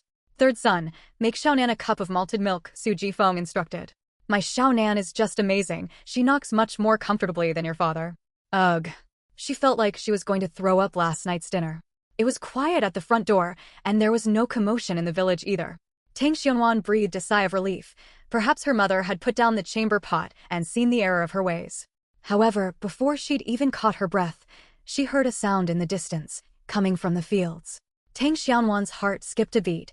She felt a little flustered, a little excited, and even more filled with anticipation. Don't read this while you're eating, haha. End of chapter. Chapter 306. When mother-in-law and daughter-in-law are of one mind, their strength can cut through metal. EGS Tip Plus. Zhang Manwei came running over in a flurry, still wearing her apron, her excitement plain for all to see. She rushed past Tang Xianwan like a whirlwind, so caught up in her surprise that she didn't even notice her granddaughter. Grandma, Tang Xianwan called out as she ran after her, eager to see what all the commotion was about. Only then did Zhang Manwei notice her granddaughter. Without slowing down, she stopped Tang Xianwan in her tracks. Don't go there, it's filthy. Her little granddaughter was extremely fastidious. She couldn't even stand hearing anyone mention anything filthy at mealtime, let alone seeing it. She might even throw up her food. If she saw that old woman looking so stinky, she probably wouldn't eat for 3 days. Zhang Manwei wouldn't let Tang Xiaonan follow, so she ran off as fast as she could. Tang Xiaonan pouted and quietly trailed behind her. Chai Yuxiang, carrying a basket on her back, caught up with them. She was on her way to gather pig fodder, but where there's a commotion, she's bound to go check it out. The two sisters ran together toward the source of the uproar, hearing shouts and curses from a distance. Su Jinfeng. Ugh. May you die a horrible death. Ugh. Ouch! I can't take it anymore. Maggots crawled into my mouth. Ugh. Even though she hadn't seen anyone yet, Tang Xiaonan couldn't stand it anymore and started to back out. If she actually saw what was going on, she wouldn't be able to eat dinner. She was already feeling waves of nausea. It wasn't on purpose, you know. My foot slipped and I fell. It's not my fault you happened to be standing right there at the bottom of the ridge. Besides, what's the big deal about splashing some manure? Manure is a treasure to us farmers. A bountiful harvest depends entirely on manure, and you dare to look down on it? Do you look down on farmers? No wonder, when the Tang family was down on their luck in the book, so many villagers stood by and watched, and some even kicked them while they were down. The Huang family was the harshest. I bet the Huang Fengxian family didn't hold back on bashing the Tang family in the book. Huh. You're doing this on purpose. Ugh. You could have taken that big road, but you had to come this way. If you like manure so much, why don't you eat it? What do you eat? Ugh. Now you're the one eating manure. Look, there are 2 more maggots crawling into your mouth. Does it taste good? Does it smell nice? Your family rarely gets to eat meat, but today, thanks to my gene foam, you're having a hearty meal. No need to thank me. Zhang Manuel's defiant voice rang out loud and clear, drowning out Huailin's mother's retching. Tang Xiaonan twitched the corner of her mouth. In all honesty, Her grandmother and mother were truly hateful people. Su Jinfeng's booming voice carried from afar, full of self-righteousness, and she'd even pinned a huge accusation on someone else. That was a truly masterful move. Tang Xiaonan was deeply impressed. It was the first time she'd ever seen her mother use her intelligence to do something so wicked. Huailian's mother cursed and retched as she rolled around in the field a few times. Though she wasn't quite as filthy as before, her appearance was still so repulsive that even the seasoned farmhands couldn't stand it. They silently kept their distance, watching the spectacle from afar. Ugh. Fuck. Your mother's a beat ch. Ugh. You, Zhang Manyu, are a living beast, born from your mother's adultery and prostitution. Your Tang Bai Shan is the grandson or granddaughter born from an affair. Your whole family are living beasts. Ugh. Huailian's mother vomited for a while, then unleashed a torrent of curses filthier than human excrement. A light breeze blew toward Tang Xianwan, carrying waves of a stench strong enough to kill. Tang Xianwan's stomach churned, and she gagged several times. Fortunately, she hadn't eaten dinner yet, otherwise, she would surely have thrown up what she'd eaten. Huailian's mother kept cursing, alternating between vomiting and cursing. Her words were nothing but inhuman rants. Tang Xianwan furrowed her brow, feeling not a shred of sympathy for the old woman. Even if Su Jifeng had splashed her with feces, it was only because the old woman had malicious intent. She wanted to harm Tang Ligui's child. It was just a little feces, after all. Compared to this family's venomous hearts, the Tang family was kind enough. Today's 6th update is done. It's a bit gross, haha, even the author can't eat now, so please don't read this while you're eating, everyone. End of chapter. Chapter 307, A Masterful Crime. The Tang family simply wasn't as skilled at putting on a facade as Huang Fuxian's family. Though they were usually rude and harsh and at first glance seemed like villains, in reality, Huang Fuxian's family, with their wolf in sheep's clothing nature, were the true villains of Malwan Mountain. Xiaonan, go over there. Cha Yuxiang clamped her hand over her nose and tugged Tang Xianwan toward the upwind side. Where they were standing was downwind, and the stench was overwhelming. A crowd had gathered on the upwind side, all villagers returning from work, who were now watching the commotion, giggling and laughing, completely unfazed by the stench. This section of the field ridge was relatively high, rising more than a meter above the field. Tang Xiaonan could picture how Su Jifeng had carried out the crime. Huailian's mother was working in the field, right next to the ridge, while Su Jifeng walked along the ridge carrying a load of manure on her shoulder, and then she slipped, and both large buckets of manure spilled all over Huailian's mother, drenching her from head to toe. Not a single drop was wasted. Su Jifeng stood on the ridge with her hands on her hips, looking down and berating Huailian's mother below, with 2 stinking buckets of manure lying on their sides beside her and some manure smeared on her pant legs. The 2 sisters, being small, easily squeezed their way to the back of the crowd, where they saw Huailian's mother standing alone in the field, her body. Well, it was hard to describe. Yellow, black, white. It was still dripping steadily. Tang Xiaonan had sharp eyes. She even spotted several white, suspicious, wriggling soft-bodied creatures on Huailian's head. One plump one was even right by her mouth. Amitabha Buddha, what a sin. Pfft. Everyone knows your family is the one full of slutty foxes who steal men and sell. The whole of Huaquan Township knows about the shameless shenanigans your Huang Fengxian gets up to out there, and now she wants to seduce my Laifu? Would my Laifu even look at that filthy slut? Pfft. Sleeping with that Huang Fengxian would be worse than sleeping with a sow. Tang Xiaonan closed her eyes and imagined the scene of the cum spurting out in her mind. A wave of nausea washed over her. She covered her mouth and retched uncontrollably. She tried hard to push the thought away, but her mind played the scene on repeat like an automatic loop, one image after another, all in slow motion. Just a hair's breadth away, from crawling right into her mouth. Ugh. With the perfect combination of timing, location, and support, not a single element missing, Su Jinfeng's scheme this time was truly masterful. Zhang Manhwa stood beside Su Jifeng. The mother-in-law and daughter-in-law stood shoulder to shoulder, united against the outside world, a sight that filled Tang Xiaonan with deep satisfaction. The girls of Mopin Mountain have always been pure and virtuous, with an excellent reputation. Every girl who's married out of here is praised. Among the dozens of villages in Huaquan Township, the girls from Mopin Mountain are the most sought after. But now look at this, your Huang Fengxian, that rotten apple, has ruined Mopin Mountain's reputation. How are the girls in our village ever going to marry good husbands now? You shameless bitch, so what if you eat some shit? If you don't rein in that slutty vixen in your house, I'll make sure your whole family eats shit every single day. A family is supposed to stick together, after all. And this time, her grandmother played it even smarter. What had originally been a private feud between the Tang and Huang families was, thanks to Zhang Manua's words, instantly elevated to a matter of marriage and reputation for the entire village. After all, every family has a daughter waiting to be married. The expressions of the onlookers, including the Huang family members, all changed at once. Their gazes toward Huailin's mother turned hostile. Reputation is of the utmost importance, especially for young women. Huang Fengyan might be having a field day, but she's dragging their daughter down with her, damn her. Our Tang family has nothing to worry about. Huang Fengyan is a member of the Huang family. She'll only tarnish the reputation of the Huang girls. She can't bring trouble to our Tang family. Besides, everyone knows that every single girl in our Tang family is capable and of good character. We have no trouble finding good husbands for them, Su Jifeng added. End of chapter. Chapter 308, Presenting the Plaque. Zhang Manwen nodded repeatedly. Right. It's none of the Tang family's business. Let that slutty vixen act however she wants. If you two really have what it takes, go out there together and seduce every man in Huaquan Township, and I'll personally present you with a plaque. Mom, why would you give them a plaque? With that money, we could buy meat to eat, Su Jifeng protested. What do you know? The plaque I'm giving them isn't just any plaque, it'll have 2 characters on it.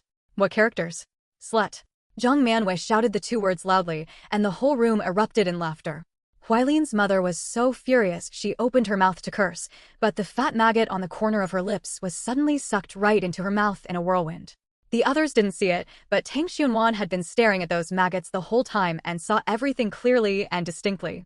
Huailin's mother didn't even realize what was happening. She remained oblivious from start to finish, letting the fat maggot burst in her mouth. The sight made Tang Xunwan feel utterly sick to her stomach, and her chest felt tight, but she couldn't bear to miss the commotion. It was even more thrilling than a movie. FCK you all. My Fengyan lives an upright life. She's a teacher respected by everyone. Have any of you seen her cheating on anyone? If you keep spouting this nonsense, I won't let you off the hook. Huailin's mother let loose with a torrent of curses, paying no heed to the filth on her clothes. She even jumped up, trying to climb onto the field ridge, but after several failed attempts, she was so enraged that she scooped up the muddy water from the field and splashed it upward.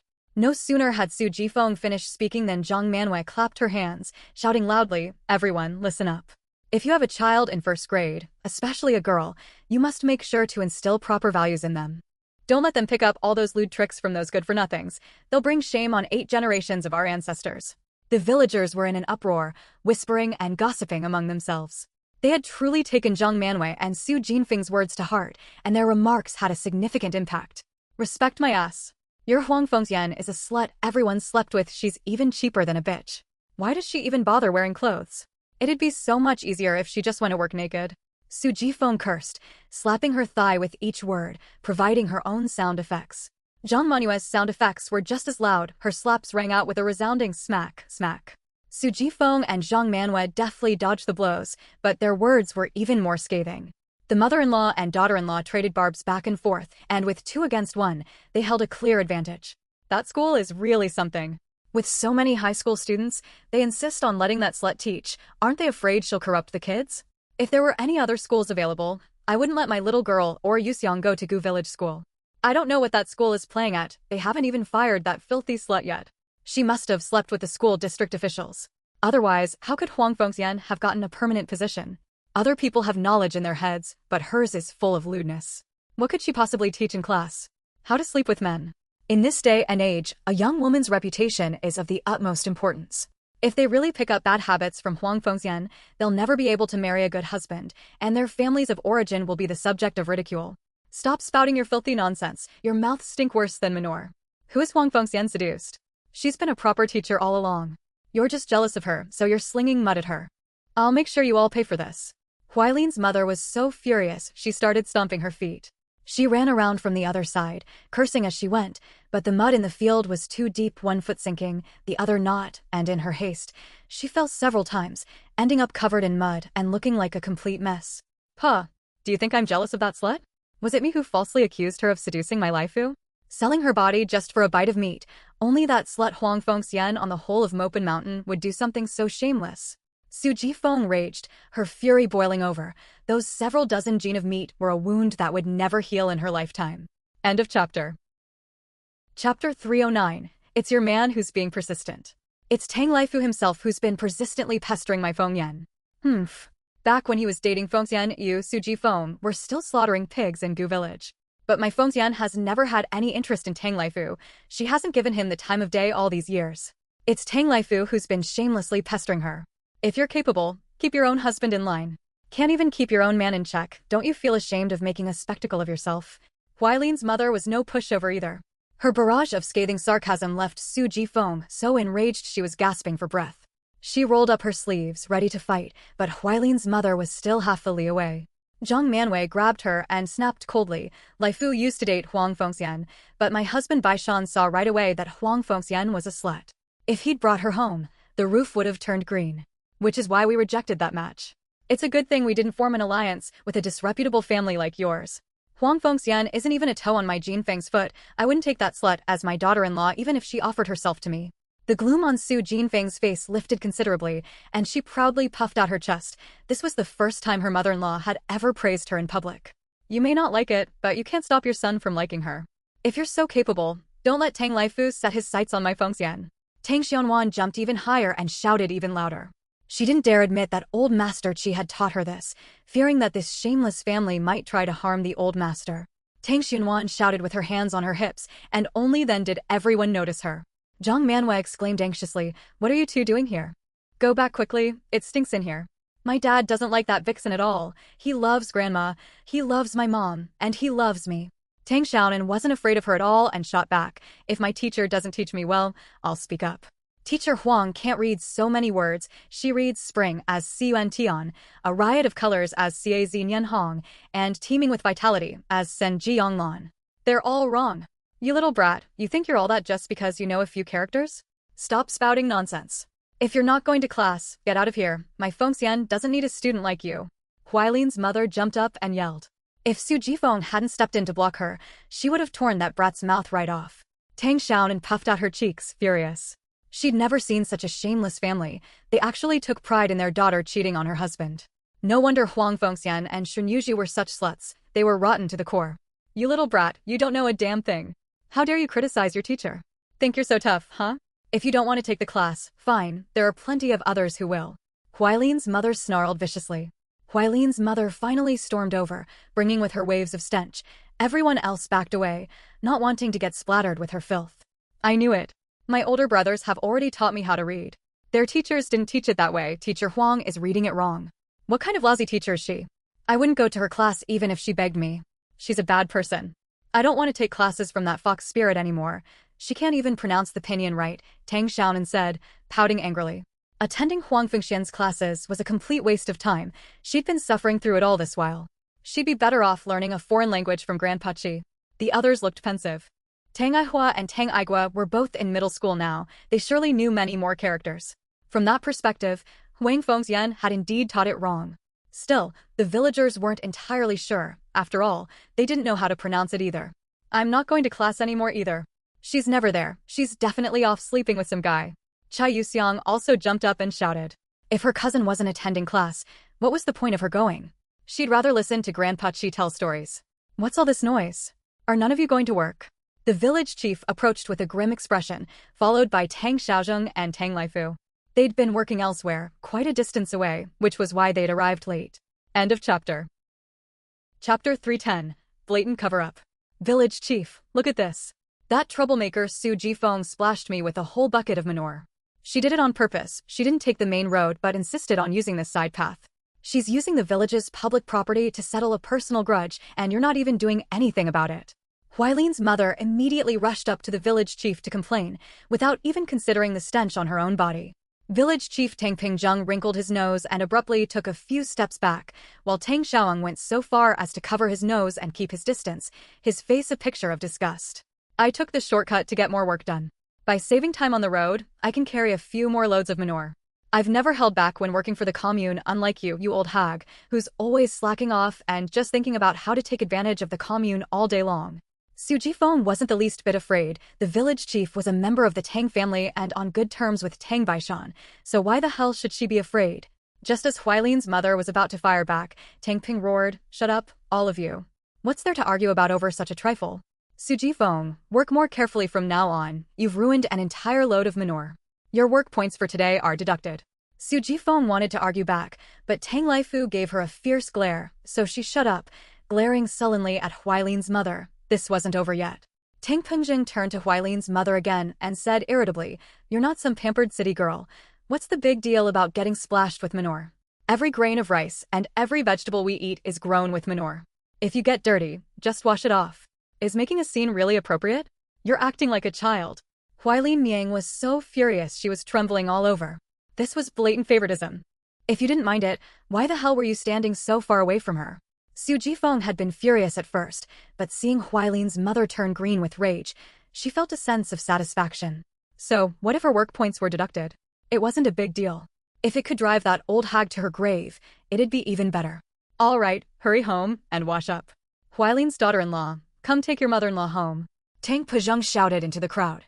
A woman in her 30s reluctantly stepped forward. She was Huailin's daughter-in-law. The relationship between mother-in-law and daughter-in-law was very strained, so she'd been hiding in the crowd watching the spectacle just now, hoping Su Jifeng would beat that old hag up again. She then shouted at the onlookers, "Get back to work, all of you, or I'll dock your work points." Huailin took out all her pent-up anger on her daughter-in-law and tried to hit her, but Huailin's daughter-in-law jumped out of the way, protesting, "I was working over there. I had no idea you'd had someone pour manure on you. Are you deaf or mute? You were clearly watching to make fun of me on purpose, you heartless wretch. Why are you hiding? Come here and help me up. Where the hell were you just now? You watched me get bullied, and you just stood there like a dead person." No sooner had she finished speaking than the villagers scattered, each returning to their work. Tang Ping couldn't stand it anymore and scolded her, "You're in your 80s? Do you need someone to hold you up just to take a few steps?" Huailin's mother cursed under her breath, her strength completely drained.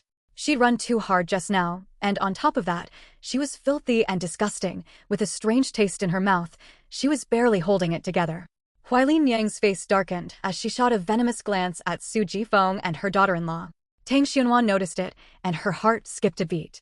That old woman must be up to no good again. I'd better be careful.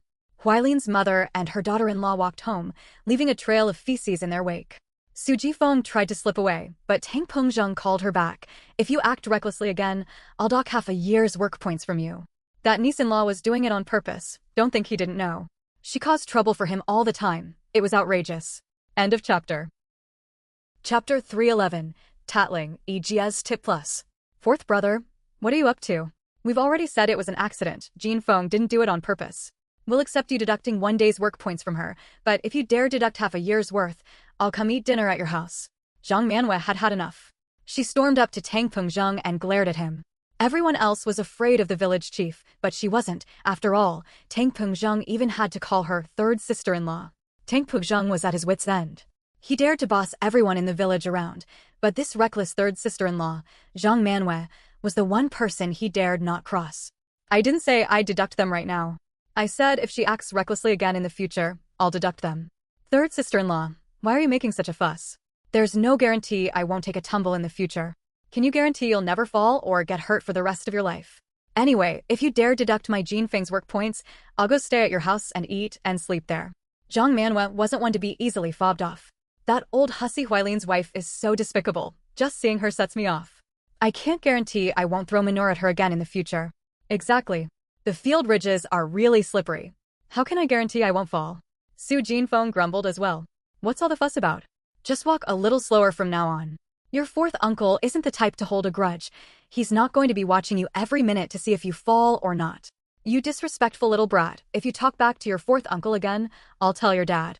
Tang Baishan rushed over with his medical bag on his back, giving Su Jifeng a stern scolding right off the bat. He then turned to Zhang Manwei and barked, "Is dinner ready? Cook a few extra dishes tonight. I'm going to drink with fourth uncle and sixth uncle." "Grandpa, what does scooping ashes mean?" Tang Xiaoan asked innocently.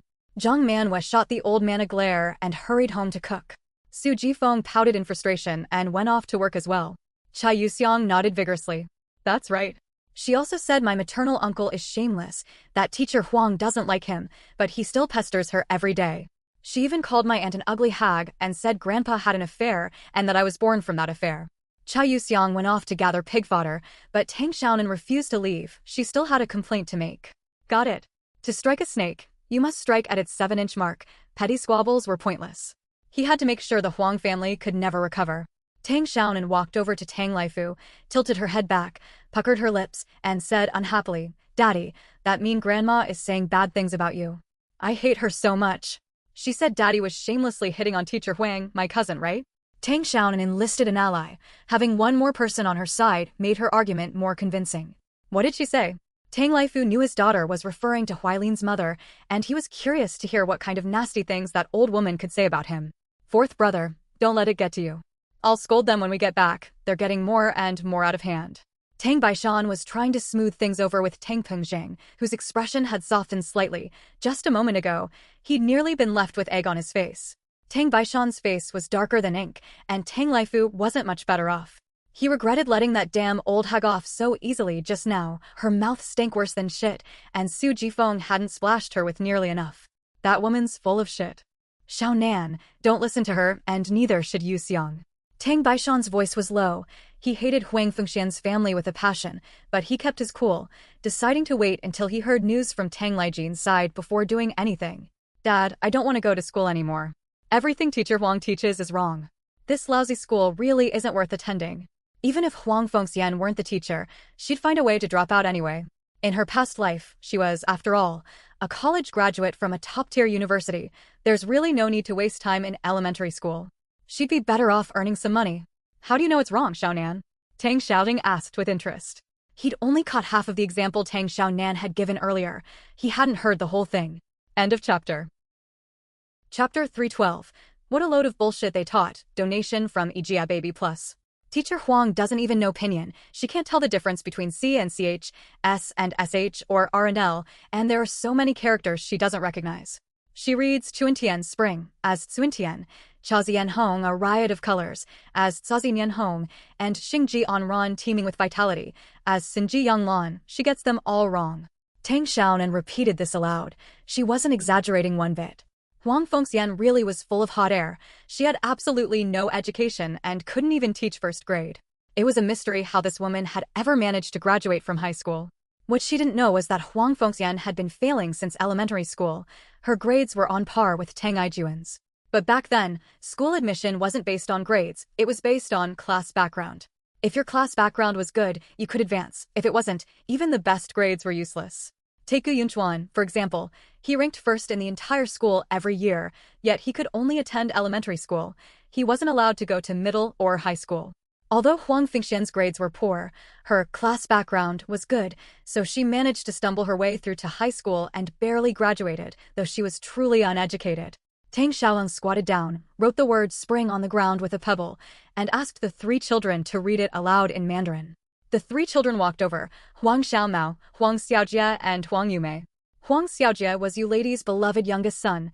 Huang Yume was the granddaughter of Huang, the village's second richest resident and the village accountant. She didn't get along very well with her predecessor, but she was actually a down-to-earth girl, though she did have a bit of a temper. Tang Xiaoyang whispered a few words to the village chief, who nodded.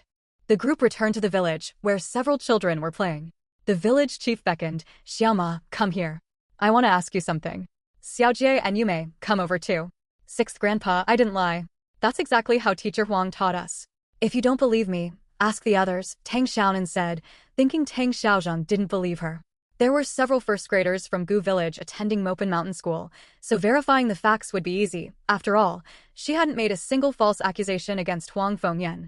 Besides, she was too busy chasing after men to even think about preparing lessons, let alone studying on her own to improve her skills. She just went through the motions in class every day. It's no wonder she couldn't teach well. So Huang Fengxian managed to coast through 2 years as a teacher without anyone noticing her serious professional shortcomings until she ran into Tang Xiaoyan this year. However, since she taught first grade, 7- or 8-year-old children had no way of knowing whether their teacher was right or wrong. When Huang Fengyan read something incorrectly, the children followed suit. Parents didn't check their children's homework every day like they do nowadays, and even if they did, they probably wouldn't have known the correct answers. Few had even barely graduated from rural elementary school. Village heaven. Tang Xiaojing frowned slightly. If what Tang Xiaonan said was true, this Huang Fengxian was utterly unacceptable. It would be a miracle if the students she taught turned out well. The 3 children spoke in unison, proudly puffing out their little chests. Tang Xiaozheng wrote a riot of colors and teeming with life, but the characters were too complex.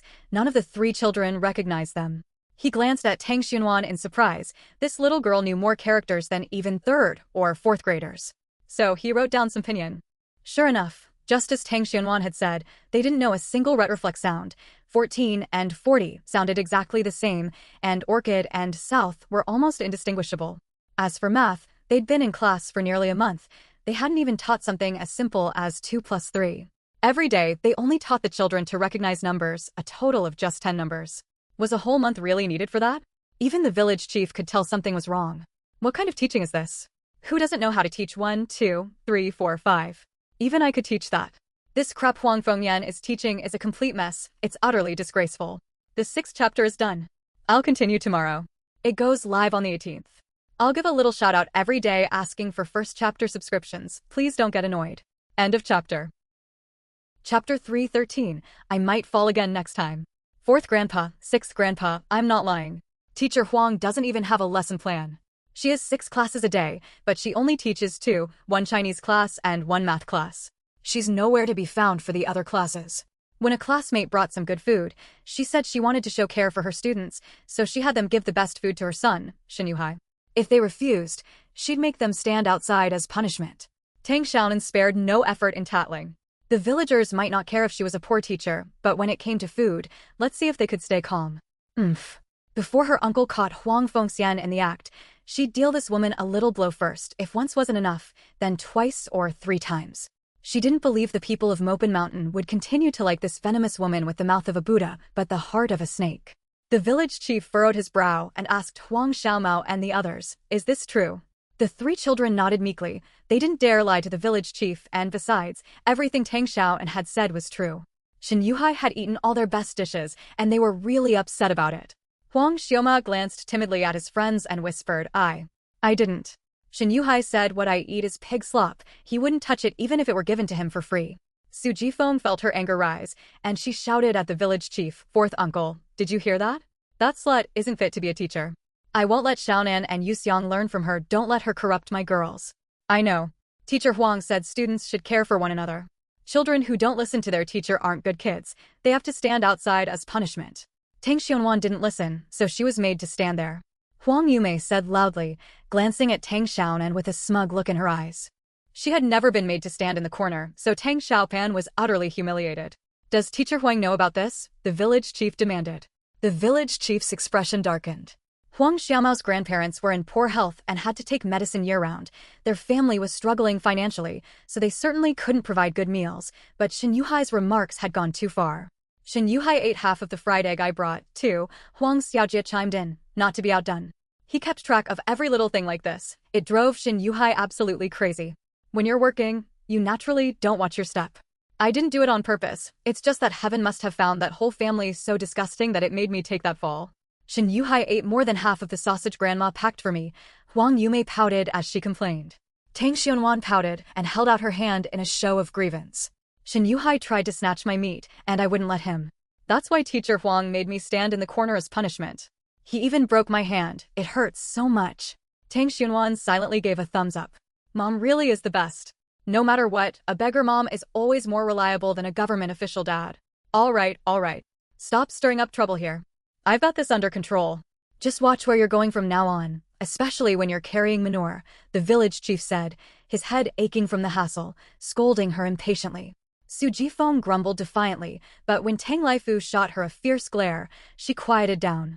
She walked home with Zhang Manhwa, looking quite smug. She'd finally gotten her revenge today, and that old hag probably wouldn't be able to eat for a week. 4th brother and 6th brother, come over to my place for dinner later. Ligui brought back some ham last time. Tonight, we'll steam bamboo shoots with the salted pork, and we'll have a couple of cups to celebrate, Tang Baishan said with a smile. The village chief and Tang Xiaojing's eyes lit up, and they nodded vigorously. Ham was a real treat, something money couldn't buy, so they were in for a real feast that evening. As dusk fell, the villagers finished their work and headed home, and the older school children returned from school as well. As soon as Shin Yuzhu got home, she slung a bamboo basket over her back and headed up the mountain to cut grass and gather firewood. As she passed her grandmother's house, a foul stench wafted out. There were several messy footprints covered in manure at the doorway, and her grandmother's shouts could be heard from inside. End of chapter. Chapter 314, Retribution is coming soon. All those whores the Tang family keeps, just you wait. Retribution is coming soon, even heaven will take them. Huailian's mother cursed furiously, her eyes flashing with malice. Although she had rinsed herself with water several times, she still reeked terribly, and a lot of fat maggots had been washed off. Just thinking about the fat maggots bursting in her mouth, Huailing's mother would be overcome by a fit of vomiting, even bringing up bile. Even if she were offered Tang Seng's flesh right now, she wouldn't be able to stomach it. Enough, stop rambling. Huang Yinxiao sat in the living room with a grim expression, smoking in silence. The humiliation he'd suffered today was too bitter and too revolting. The Tang family had gone too far, but since the village chief was a Tang, the Huang family had endured years of injustice without being able to speak up, so today, too, he had no choice but to swallow his anger. Are you even a man anymore? Your wife had manure thrown on her, and your daughter was cursed at so viciously, and you just sit there? Huang Yinxiao, you good-for-nothing coward, I must have been blind to marry you. So, what do you want me to do?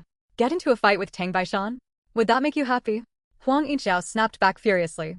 He already regretted marrying this woman. She dragged her feet at work and nagged from morning till night, driving him absolutely crazy. Go pick a fight with Tang Baishan right now.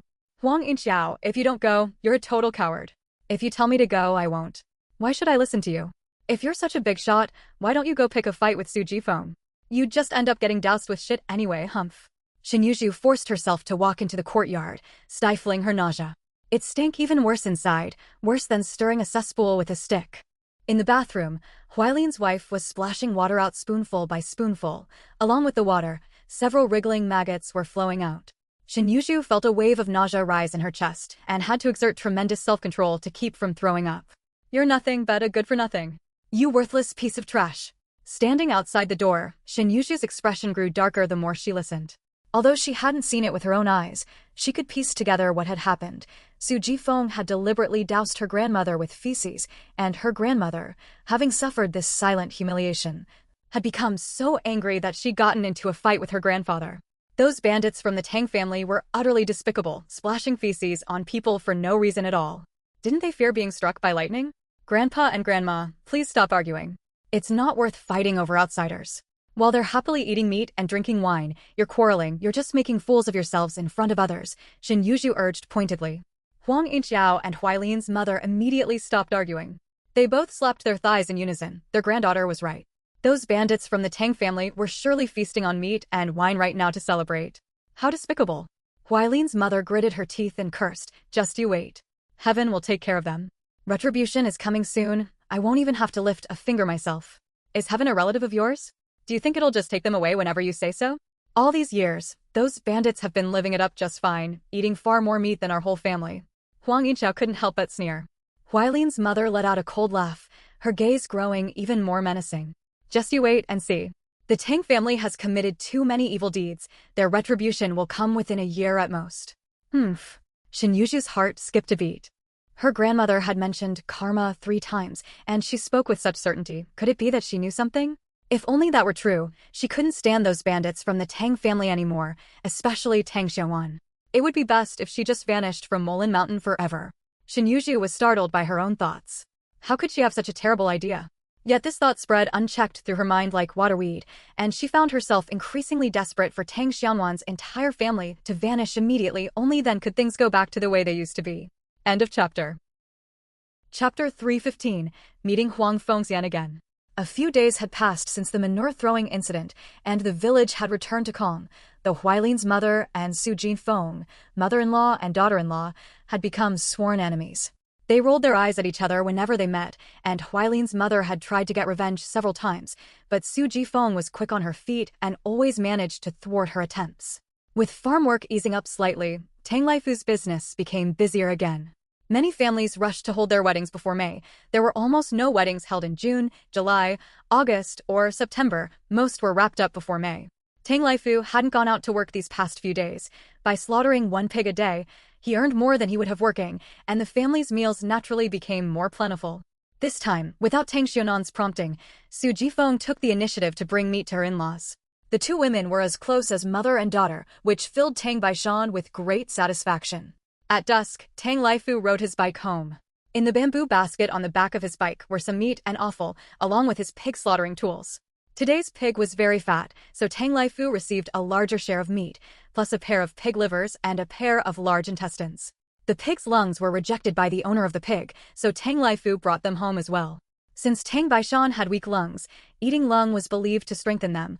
Washing the pig's lungs thoroughly and stewing them in soup would be good for Tang Baishan's health.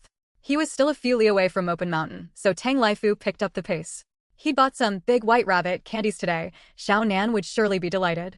But a shout from behind made Tang Laifu's expression change, and his eyes took on a complex look. Huang Fengxian rode up to catch up with him. There was no one on the back of her bike.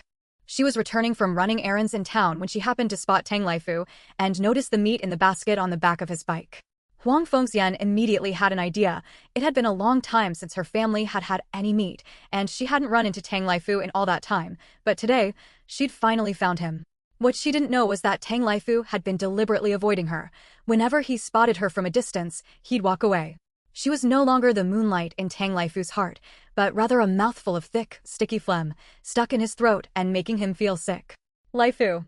Huang Fengxian called out with a cheerful smile, oblivious to Tang Laifu's change in demeanor, and still feeling quite pleased with herself. Her eyes fell on the meat in the basket behind the cart, and she couldn't help but swallow hard. With no one else around today, Tang Laifu would surely give her extra meat. Off to slaughter a pig, huh? Huang Fengxian furrowed her brow slightly, forcing a smile to hide her displeasure. Yuhai said yesterday he wanted fresh meat dumplings, and it just so happens I ran into you today. Meat prices have gone up lately. Without a meat ration ticket, it's 1.2 yuan per jean. 2 jean is 2.4 yuan, Tang Laifu said expressionlessly. After saying that, she looked at Tang Laifu. She'd already made it so obvious. Why hadn't this butcher made a move yet? He stood there like a block of wood. Huang Fengxian's brow furrowed even deeper, and her disgust for Tang Laifu grew. He wasn't the sharpest tool in the shed. He was no match for Tang Laifu. Are you buying meat? Tang Laifu finally spoke up. Huang Fengxian felt a surge of joy and even a touch of smugness. This fool wasn't quite as stupid as she'd thought. She nodded. Give me 2 jean, please. Huang Fengxian began to sense something off about Tang Laifu. Why wasn't this butcher saying anything? And the way he was looking at her was strange, too. Tang Laifu finally said, eyeing Huang Fengxian coldly. This woman, whom he had once genuinely loved, now filled him with utter disgust. Huang Fengxian's expression changed, and she blurted out, What do you mean, you want money? Of course I want money. You don't think you can get it for free, do you? Tang Laifu let out a cold laugh, shot her a disgusted glance, hopped on his bike, and rode off. He couldn't be bothered to waste words on this slut. He was going home to cheer up his little girl. Huang Fengyan hurried after him. You never paid before. Is Su Jifeng controlling you now? End of chapter. Chapter 316. Paying back the money. Tang Laifu stopped short, planting one foot firmly on the ground, and looked at her mockingly. It's only natural for my wife to keep tabs on me. I've kept track of all that meat you bought on credit, a total of 28 pieces. Settle your debt now. Huang Fengxian stormed up to him, seething with anger, and said through gritted teeth, Didn't you give me that meat? How is it that I'm the one who's in debt? Tang Laifu, have you lost your mind? What are you to me? Why should I give you meat for free? I think you're the one who's lost your mind. Have the 28 yuan ready within a month, or I'll send Jin Feng over to collect the debt. Tang Laifu shot her a contemptuous sideways glance, hopped on his bike, and rode off.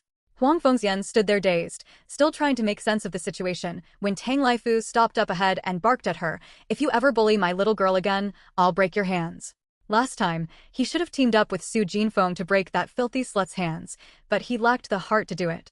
Little Nguyen hadn't spoken to him for days afterward, and Tang Laifu was kicking himself with regret. Huang Fengxian's face turned pale with rage, and she shrieked, Your daughter broke classroom rules. Was I wrong to discipline her as her teacher? Tang Laifu, be reasonable. Don't be as stubborn and unreasonable as Su Jifeng. Besides, Su Jifeng is keeping Tang Xianwan from coming to class. She's harming the child. Why are you joining her in this nonsense too? Go to school to learn a bunch of bullshit from you? You couldn't even pass your exams back when you were in school. What the hell do you know about teaching? Xunan's just fine at home. She doesn't need you meddling. Besides, even if my Jin Feng is unreasonable, she's still 100 times better than you whore. Get those 28 yuan ready now. Tang Laifu wasn't usually one for many words, but the sharp tongues of the Tang Ijuan brothers weren't just inherited from Su Jinfeng. Both parents must have had some pretty venomous genes to produce 3 sons who were as sharp-tongued as they were thuggish. You're crazy. I must have been blind to ever fall for you in the first place. Huang Fengxian shouted furiously. My eyes are just fine, I knew you were a whore. I just played around with you. When it comes to marrying a wife, it's got to be my Jin Feng. Tang Laifu sneered coldly, his face full of contempt. Deep down, he was immensely grateful to Tang Baishan for stopping him from marrying that slut back then. Otherwise, he'd be wearing a green hat right now. Huang Fengxian huffed and puffed, her shred of superiority crumbling under Tang Laifu's venomous tongue. So it turned out Tang Laifu had only been toying with her all along. She was nothing but a joke. I only let you buy it on credit out of consideration for our ties as neighbors, 28 yuan in total. Not a single fin less. But she still didn't believe him. If you didn't like me, why would you give me meat?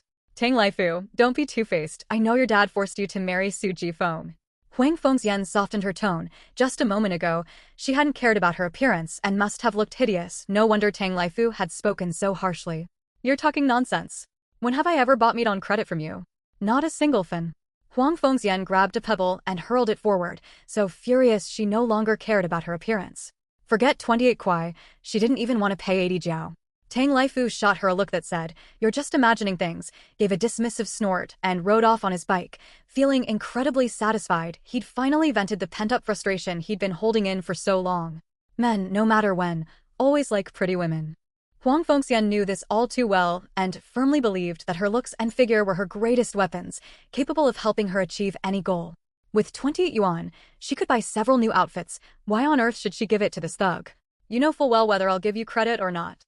In a month, I'll have Jin Feng come collect the money from you. Tang Laifu turned back and shot her a cold glance. Without the moonlight filter, this woman was incredibly ugly and shameless. Xiao Nan's insults were spot on. He really had been blind before, thankfully. He's seen the light now. Tang Laifu has come to his senses, so stop berating him, haha. End of chapter. Chapter 317, Tang Laifu, it's never too late to turn back. Tang Xunwan and Chai Yuxiang went up the mountain to cut 2 baskets of grass.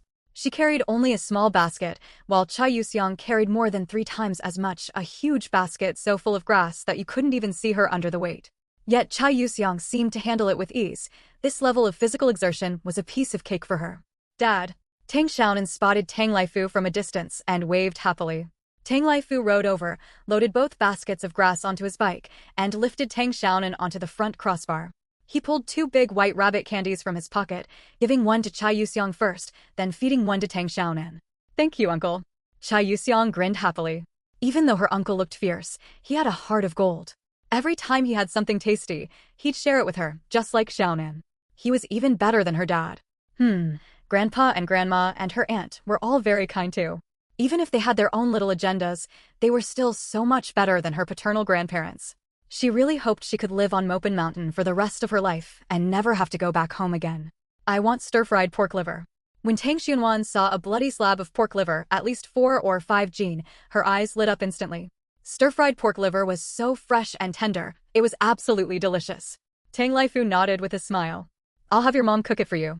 Chai Yuxiang looked at the father and daughter with envy. Chai Buliang had never treated her this way. He was always either scolding her or giving her the cold shoulder, and he wouldn't even let her go to school. Yet her eldest uncle wouldn't even bring himself to raise his voice at his cousin. But her cousin was both smart and pretty, and as kind as Snow White, she'd even save her own snacks to share with her. She felt so fond of her cousin too. Once she grew up and started earning money, she would definitely buy her cousin lots and lots of treats, and she'd also take good care of her maternal grandmother, maternal grandfather, and uncle. Tang Xunan's lips twitched slightly as she silently gave her third brother a thumbs up. That brat Shin Yuhai deserved a good beating, well done. My third brother wouldn't hit anyone for no reason. Shin Yuhai must have been acting like a jerk again. Tang Xiaonan said loudly, without a shred of remorse.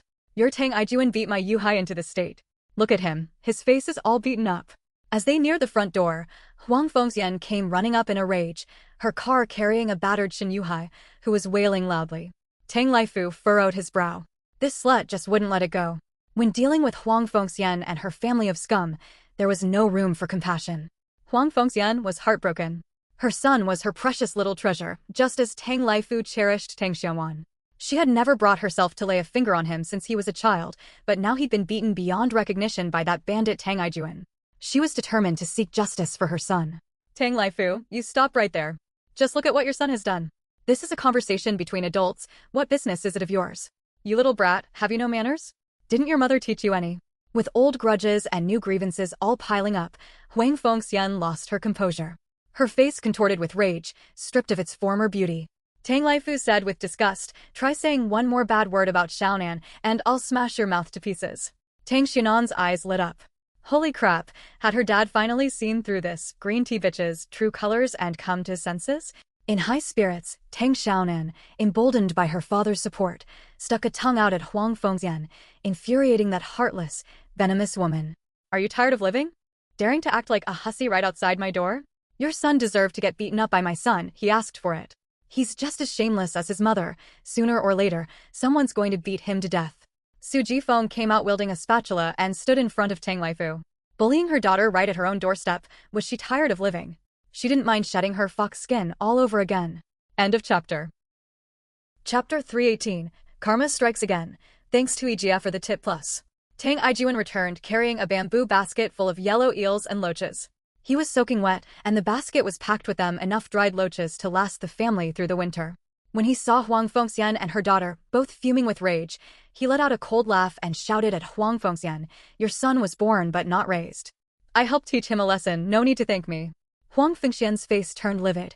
She completely lost her composure and screamed, "It's not your place, you little beast, to discipline my son." She tried to rush over and hit Tang Ijuan, but Su Jifeng grabbed her by the hair and subdued her with ease.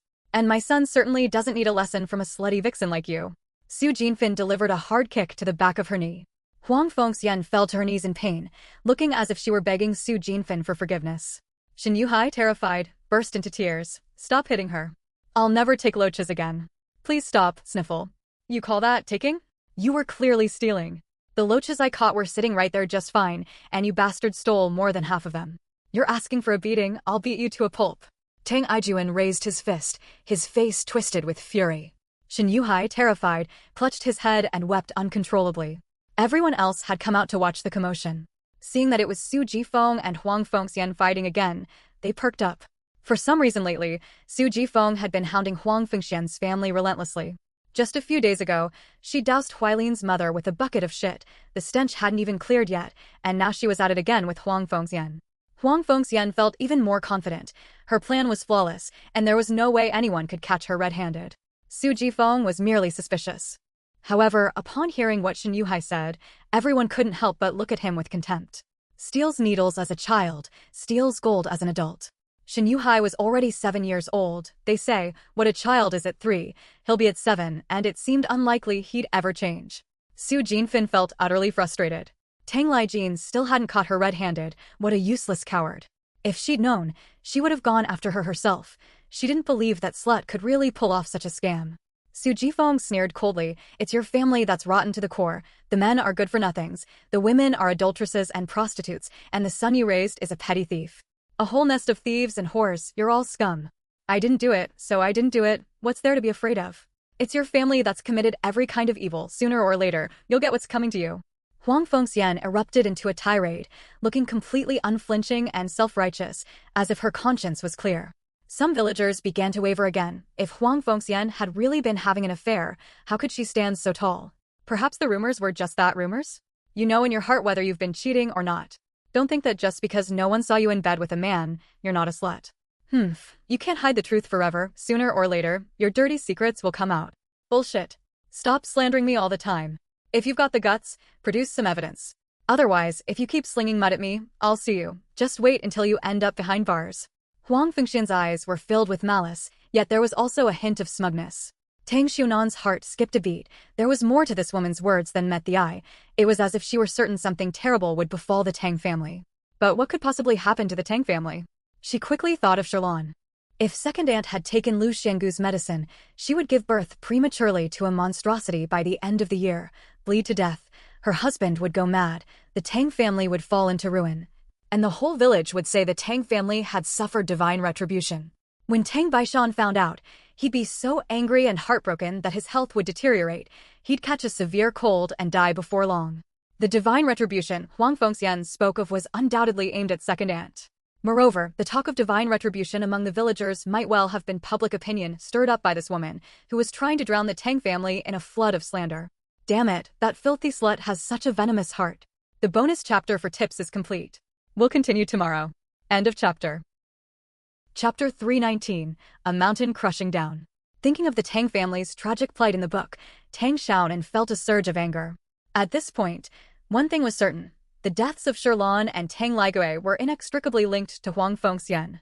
It was highly likely that the elderly couple, Tang Baishan and Zhang Manwei, though not directly killed by Huang Fengxian, had died prematurely due to excessive grief and exhaustion following the successive tragedies involving Tang Laigui and his wife.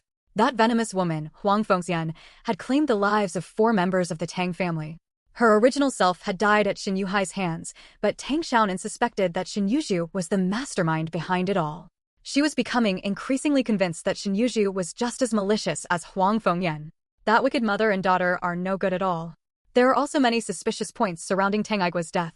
After all, when Tang Aigua met his end, Shen Yuhai and his sister Shen Yuzhu were the only eyewitnesses at the scene. Who knows if what they said was even true?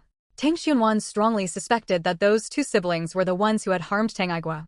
Damn it, that nest of venomous snakes deserves to die a horrible death.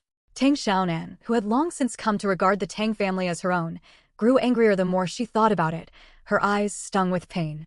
The Tang family had never done anything unconscionable, whereas Huang Fengxian and her daughter had committed every kind of evil, yet in the book, they enjoyed every luxury and lived perfectly well, while the Tang family was left shattered and destroyed. The author must have twisted values. She'd set that book's values straight, starting with that filthy slut Huang Fengxian. The villains, they'll get their comeuppance. Our whole family will get our comeuppance. Furious beyond belief, Tang Xiaonan leaped out of the cart and rolled once on the ground. Tang Laifu was startled, but before he could react, Tang Xiaonan had already scrambled to her feet and charged at Huang Fengxian like a little meat bullet. Huang Fengxian's back nearly snapped. That pesky brat was so heavy she couldn't even throw her off. Seeing Tang Laifu and Su Jifeng standing by watching the spectacle, she was filled with rage, shame, and hatred, and she let loose with a torrent of curses. With every curse, Tang Xiaonan threw a punch. When she grew tired of punching, she grabbed the woman's hair, and when she grew tired of that, she bit her. That woman was so despicable. Her second uncle and second aunt had done her no wrong. They'd never done a thing to her, yet they'd been treated so terribly. Beating that venomous woman to death wouldn't even be enough. Tang Xiaonan rubbed her dizzy head, then in one swift motion straddled Huang Fengxian, biting, scratching, and kicking. She used every tactic she could think of. Tang Xiaonan even regretted having her nails trimmed too short. Otherwise, she would surely have scratched that filthy slut's face to shreds. Tang Laifu's dark, tanned face flushed slightly with embarrassment, while Su Jifeng felt both smug and awkward. Was she really as wonderful as her daughter said? But being praised by her daughter in front of so many people made Su Jinfeng's heart swell with joy as if it had been filled with honey. The biggest mistake she'd ever made in her life was giving birth to her precious Xiaonan. She was more thoughtful and understanding than a cotton-padded coat. She wouldn't trade her for 10 sons. You little brat, just like my mother, a bandit. Get lost. Her mom is prettier than me, sexier than me, 100 times better than me. I'm a fox spirit who spends all day seducing men. I really wanted to seduce her dad, but he doesn't even notice me. He loves her mom the most. With all her might, she rammed into Huang Fengxian, knocking herself dizzy. Huang Fengxian was also knocked to the ground, landing on her back, her face turning pale with pain. Huang Fengxian lay there listlessly, her back felt as if it were about to snap. Although Tang Xianwan wasn't particularly strong, her weight was staggering. Just sitting on top of her was more than Huang Fengxian could bear. On top of that, Tang Xianwan was using her ultimate move, Mount Tai crushing down. Everyone watched as Tang Xiaonan climbed off Huang Fengxian's back, assuming the girl must be exhausted. Huang Fengxian thought so too and breathed a sigh of relief, but Tang Xiaonan took a deep breath and shook her arms vigorously. Everyone was baffled. What on earth was she up to? Crush this wicked woman. Tang Xiaonan leaped a foot into the air and slammed down hard onto Huang Fengxian. The combination of her momentum and gravity caused Huang Fengxian's eyes to roll back, and she passed out. End of chapter. Chapter 320. There's no debt that can't be collected. The villagers' eyes widened in a mix of shock and amusement. That chubby girl from the Tang family really did stand up for her mother. She was remarkably filial. Although fighting wasn't a good thing, the villagers watching the spectacle, especially the women, all envied Su Jifeng for having such a thoughtful daughter. Tang Xianwan sat on top of Huang Fengyan, panting heavily. Fighting was exhausting, but it had really let off some steam. She felt much calmer now. Huang Fengxian's malicious scheme had failed. As long as she was around, the Tang family would be just fine. It was Huang Fengxian's family that would face retribution. Xiaonan, you must be tired. Tang Aijuan came over to pick up his little sister, his eyes shining with concern. Her hands must surely be sore from all the fighting. Tang Xianwan shook her head, stood up, and looked at Huang Fengxian, who lay listless and unconscious. Her gaze was so cold that it puzzled Tang Aijuan. Why did his little sister seem to harbor such a deep-seated grudge against Huang Fengxian? After all, that filthy slut had merely eaten some of their family's meat and tried to seduce his father, though she didn't even succeed. All in all, these were just trifles. Tang Laifu picked up Tang Xianwan and felt her sweaty forehead, feeling both amused and concerned. It was the first time he'd realized his precious daughter was such a fighter. She truly lived up to being his daughter. Huang Fengxian lay on the ground as still as a corpse. Shen Yuhai was so terrified he was frozen in shock, his eyes staring blankly, unable to utter a word. Shen Lixia hurried over after being summoned, along with Huang Yinxiao's entire family. Seeing Huang Fengxian lying on the ground in such a pitiful state, the family was filled with anger and resentment. Huang Huailin, in particular, was shouting that he would seek justice for his sister. The other villagers nodded in agreement.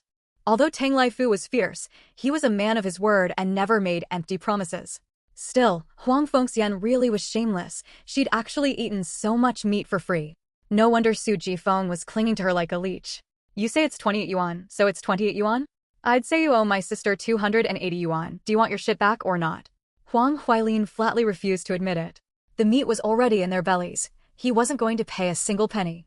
If they were so bold, they could go dig through the cesspool. Huailin's mother leapt to her feet, shouting that they hadn't even settled the score for the last time she'd been splashed with sewage, and now her daughter had been beaten like this. On top of that, they'd slapped her with this 28 yuan debt out of the blue. The Tang family had gone too far. Tang Laifu handed Tang Xianwan to Su Jifeng, then hoisted Huang Huailin up with one hand and said coldly, "Your sister, Wang Fengxian, owes me 28 yuan for meat on credit. I'm giving your family 1 month to pay it back, not a single fin less, or don't blame me for getting rough." Tang Laifu's face darkened slightly. Everyone in Mopin Mountain knows that I, Tang Laifu, never lie. When I say 28 yuan, it's 28 yuan, not a penny more, not a penny less. Who's going to believe your empty promises? Besides, your family beat Fengxian into this state. You owe me compensation. Do you want me to pay you with shit? Just now, Huang Fengxian stopped me on the road demanding meat. She wanted to eat without spending a single fin. I used to let her buy on credit out of consideration for our ties as neighbors, but your family has gotten way too big for your britches. Don't even think about buying meat on credit again until you settle your old debt. Tang Laifu's eyes flashed with disgust. Huang Fengxian, lying on the ground, was breathing heavily. Her eyelids twitched a few times, but remained tightly shut. She had already woken up. Hearing Tang Laifu's words, Huang Fengxian nearly fainted from anger all over again. It was obvious that Tang Laifu had given her that meat before, yet now he was claiming it was on credit. It must have been Su Jifeng who instigated this. Huang Fengxian continued to faint, but her acting was so poor that not only Tang Laifu, but the other villagers could tell she was faking it. They didn't bother to call her out on it, but they despised her even more in their hearts. Tang Laifu then said to Su Jifeng, if they don't pay off the debt within a month, go collect it in person, 28 yuan, not a fin less. Don't worry. There's no debt in this world I can't collect. If they don't have the money, I'll just sell my body to earn it. Su Jifeng sneered, though inside she was overjoyed. Her husband had finally come to his senses. Now she could torment her rival without restraint. End of chapter. Chapter 321. The Mighty Tang Laifu. Tang Laifu and Su Jifeng joined forces, each more ruthless than the other. The Huang family had absolutely no chance to resist, while the other villagers merely watched the spectacle. No one was willing to get involved, as no one wanted to cross the Tang family. Besides, it was a fact that Huang Fengxian had accepted bribes and seduced other men. Su Jinfeng's beating and verbal abuse were hardly out of line. If it had been their own husbands being seduced by that harlot, they would have beaten her even more mercilessly. Most of the onlookers were women, and their relationship with Huang Fengxian wasn't exactly cordial. In fact, they harbored quite a bit of distaste for her. After all, their husbands all spoke highly of Huang Fengxian, so they fully understood Su Jinfeng's feelings. Seeing Huang Fengxian's miserable plight, they felt a sense of schadenfreude and had no intention of coming to her rescue. Tang Laifu was holding Huang Huailin tightly between his legs kicking wildly in the air, a thoroughly pitiful sight. Trapped between Tang Laifu's legs, Huang Huailin was as helpless as a little red rabbit. Tang Laifu snorted coldly and gave him a gentle toss. Huang Huailin crashed to the ground, lying next to Huang Fengxian and her brother. Tang Laifu couldn't be bothered to waste words on that family. He rolled up his sleeves and got to work. Huang Huailin scrambled to his feet in panic, grabbed his mother, and tried to flee, paying no heed to Huang Fengxian, who was still lying on the ground pretending to be dead. A few days ago, they splashed him with a load of shit. Yesterday, they bullied his little brother Yuhai, and now they're bullying his sister Fengxian and Huailin. That whole family is nothing but bandits. They've committed every kind of evil deed. Heaven will bring them retribution. We'll just wait and see. The Tang family is bound to get what's coming to them. The moment Tang Xianwan heard the words retribution, she flew into a rage. That old hag was clearly in cahoots with Huang Fengxian to scheme against the Tang family. She just didn't know if Shen Yuzhu was aware of their misdeeds. Our Tang family is even worse than those old landlords and rich tycoons of the past. We're practically begging them to let us ride on their heads while they take a dump. Is there no law anymore? Isn't anyone going to do something about that family of bandits and bullies? Oh, heaven. I'd better open my eyes and take a good look. I don't know if I'll make it through this. Huailine's mother plopped down on the ground, wailing and wailing. She didn't know what kind of bad luck had befallen her lately, but those bandits from the Tang family were watching her family day and night. In the past, Tang Laifu used to call her Auntie respectfully, but now he was practically ready to make a move. But she probably didn't know about it. After all, Shen Yuzhu was only 10 years old. Still, that couldn't hide Shen Yuzhu's malice. With both her grandmother and mother being such venomous women, how could she possibly give birth to a kind-hearted saint? Tang Laifu's drastic change in attitude left Huailine's mother deeply distressed. Aside from the emotional hurt, what pained her most wasn't the material loss, it was the thought that she would never again be able to eat meat without having to ask for money. Since he's committed every evil deed imaginable and is begging for retribution, let him slaughter our entire family first, then we'll see if that retribution ever comes. Tang Laifu strode over, and his words made Huang Huailine's legs go weak. He silently blamed his mother for speaking without thinking. Why did she have to be so defiant right in front of that demon? Wouldn't it have been enough to just vent her frustration with a few choice words behind his back? Just like her older sister, Huang Fengxian, who spent all day thinking of herself as Shishir or Diaochan, truly believing that every man in Tiandong wanted to sleep with her. Going out of her way to provoke that shrewish demoness was a huge mistake. Not only did she bring misfortune upon herself, but she dragged his whole family down with her. From now on, he'd have nothing to do with his sister's nonsense. Huang Huailin finally came to his senses, but it was already too late. Before he could even take a few steps, his body was hoisted into the air again, this time even higher, along with his mother. The mother and son were both hoisted high by Tang Laifu, who grabbed one of each of their legs. With a forceful toss, they flew eastward with a whoosh, crashing into the haystack ahead. Half their bodies were buried in it, while Yudong's 4 legs kicked frantically in the air. End of chapter. Chapter 322, Internal Strife. We have to settle that 28 yuan debt, or he'll throw our whole family into a cesspool to be eaten by maggots. Tang Laifu issued his threat, then turned to Su Jifeng and said, cook a few extra dishes for breakfast. He planned to have a few drinks with his old man to make up for it. Tomorrow would finally be a good day. Su Jifeng was in high spirits and replied with a smile, I'll invite Dad and Mom over for breakfast. Let's make stir-fried pork liver, pickled cabbage with pork intestines, braised pork, dry-fried loaches, and steamed eel.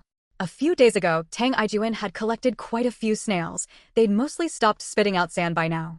Steaming them with some ginger, chili, and garlic, then tossing them with a bit of lard and sprinkling with chopped scallions would make a top-notch snack to go with the wine. Add a few stir-fried vegetables, and there'd be plenty for the whole family. Tang Laifu smiled, feeling very pleased with how close Su Jinfeng and his parents had become. And now that he'd had that disgusting experience with Huang Fengxian, he actually found Su Jifeng, that straight-talking tigress, quite appealing. The Tang family had all left, and the villagers had gone home as well. Huang Yichao pulled Huang Huailin and her son out from behind the haystack. Shen Lixia looked at Huang Fengxian with disgust and whispered, Stop pretending everyone's gone. Shen Lixia didn't even respond, instead looking at her son with a complex expression as she quickened her pace. Shen Yuhai pouted, and his tears flowed even more freely. Huang Fengxian, gritting her teeth against the pain, muttered under her breath, That Shen guy, I shouldn't have acted like a big shot in front of him.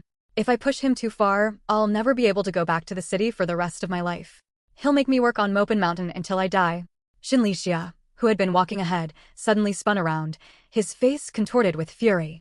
I might just try that. Only then did Huang Fengxian open her eyes. She shot her husband a look of equal disgust, scanned the area, and sure enough, he was gone. Yirulu scrambled to her feet, her back aching as if it were about to snap. She clenched her teeth tightly. She'd kept a careful record of every wrong done to her. When the Tang family's luck ran out, she'd make sure Su Jifeng knelt before her begging for mercy, just like that little brat Tang Xianwan, who'd never have anyone beg for her even if she threw herself at them. At least Su Jifeng let her anger out right then and there. She wouldn't hold a grudge overnight. Even if it came to drawing a knife, it wouldn't matter. After all, Su Jifeng wouldn't really go so far as to kill or maim anyone. That was far better than Huang Fengxian, who stabbed people in the back with a dagger. Xiaonan was absolutely right. Huang Fengxian, clutching her waist, limped along, glaring with hatred at Shinlixia ahead of her. She must have been blind to marry that good-for-nothing back then. Not only did he fail to provide for the family, but he was also sleeping around all over the place. If that bastard didn't have something on her, she would have kicked Shinlixia to the curb long ago. Shinlixia let out a cold laugh, didn't even bother to help her up, and just walked away. If he could go back to the city, he wouldn't have to put up with that slut. Sooner or later, he'd divorce her. Shin Yuhai came over, sniffling and teary-eyed, and timidly called out to Shinlixia, "Daddy." Huang Fengxian sneered, "I thought he wouldn't dare. She really takes after my daughter. In another 6 or 7 years, she'll be ready to marry. I'm not worried, he'll find her a good match. In villages like Dongqing and Zaiqing, there are plenty of bachelors, and she won't have to worry about food or clothing." Shinlixia's eyes reddened. "But Yushu is my flesh and blood too, does that make my heart black?" Although Mopin Mountain was in a mountainous area, the villagers lived quite comfortably because of its proximity to Wuqing. The East Pit and West Pit villages Huang Fengyan mentioned were truly deep in the mountains and dense forests. There wasn't even a decent road leading into them. Moreover, the villages were perched halfway up the mountainside, so tractors couldn't reach them. One could only drive to the eastern foot of the mountain and then walk nearly an hour to get there. Back when there were famines, quite a few young women were willing to marry there, because the deep mountains weren't greatly affected by famine. With such vast mountains to rely on, they could never starve to death no matter what. But now that times have improved, naturally no young woman is willing to marry there anymore. Even the girls from the mountains are finding ways to marry out of there, which is why the number of bachelors in the mountains is growing day by day. End of chapter. Chapter 323, Under Complete Control. Shinlixia never imagined that Huang Fengxian could be so heartless as to push her own daughter into the fire. That woman was more venomous than a cobra. If there was one thing Shinlixia was truly attached to at Malwan Mountain, it was her daughter, Shinyuju. Huang Fengxian looked at him mockingly. If she weren't his biological daughter, he'd marry her off right now. Those old bachelors wouldn't mind her being so young anyway. He's already done his duty by raising her until she was 17 or 18 and ready to marry. Shinlixia clenched his teeth, his expression shifting between light and shadow. Suddenly, he forced a smile, stepped forward to support Huang Fengxian, and became so attentive that he was like a completely different person from just moments ago. Huang Fengxian was utterly smug. She had that man wrapped around her little finger. Even if she gave him wings, he couldn't fly higher than the sky. What a good-for-nothing. That couple, who were united in appearance, but divided in heart, left, supporting each other intimately. Shin Yuhai followed behind with a tear-streaked face, slowly falling behind. He wasn't too eager to go home right now. His father had been upset by his mother, and would surely beat him, so he hoped to return a little later. Shinyushu suddenly appeared, carrying a basket of pig fodder on her back. Her gaze was icy, and there were tear streaks at the corners of her eyes, and deep teeth marks on her lips. She had actually arrived long ago but had been hiding so as not to be seen. Yet, she had unexpectedly overheard Huang Fengxian's words, which sent a chill through her entire body, as if she'd been thrown into an ice cellar, a coldness welling up from deep within her heart. Shinyushu felt a surge of energy. She had a new goal. She had to find out what steps were involved in returning to the city. Once in the city, she'd have more opportunities. With her intelligence and wit, she was sure to make a name for herself. Shinyushu gave a self-deprecating smile, but her gaze grew even colder, and her heart grew even harder. She had to find a way to leave Mopin Mountain as soon as possible. Only then could she break free from her mother's control and have a chance at college. But how could she leave Molin Mountain? She couldn't earn enough money right away, and she had no relatives in the city. A thought suddenly struck Shinyushu. Her father, Shinlixia, had been a knowledge youth. In other villages, knowledge youths were gradually returning to the city. If her father were allowed to return, she could go back with him. She was his biological daughter. After all, why was her mother being so heartless? Lost in her thoughts, Shinyushu didn't notice Shinyuhai, who was huddled east of the tree watching the ants. He had gone home alone. Shinyuhai didn't actually feel sad for very long. He was quickly captivated by the ants. He eagerly caught caterpillars to feed them, watching with great fascination. She worked so hard, without a single complaint, just to please her mother, but it was all for nothing. The way Huang Fengxian had spoken to her just now cut deeper than a knife, piercing her heart with pain. Tang Xiaonan and Tang Aijuan headed out with their baskets slung over their arms. Su Jifeng had only stir-fried half of the pork liver, and she offered the other half to Tang Xiaonan to take to the Hua family. Lately, Hu Jinji had been sending over little gifts, like pastries and candies, and they never came empty-handed. Su Jifeng was now absolutely smitten with Hu Jinji. She called him Little Hua, a term far gentler than the way she addressed Tang Aijuan. It wasn't quite dark yet, and mosquitoes were circling overhead, their buzzing particularly annoying. Tang Xiaonan held a bundle of lit dried mugwort in her hands. The billowing red smoke helped ward off the mosquitoes. Mosquito coils weren't widely used back then, and the villagers couldn't afford to buy them. Instead, they relied on a traditional method, mugwort leaves, the same kind used to make qiming rice cakes.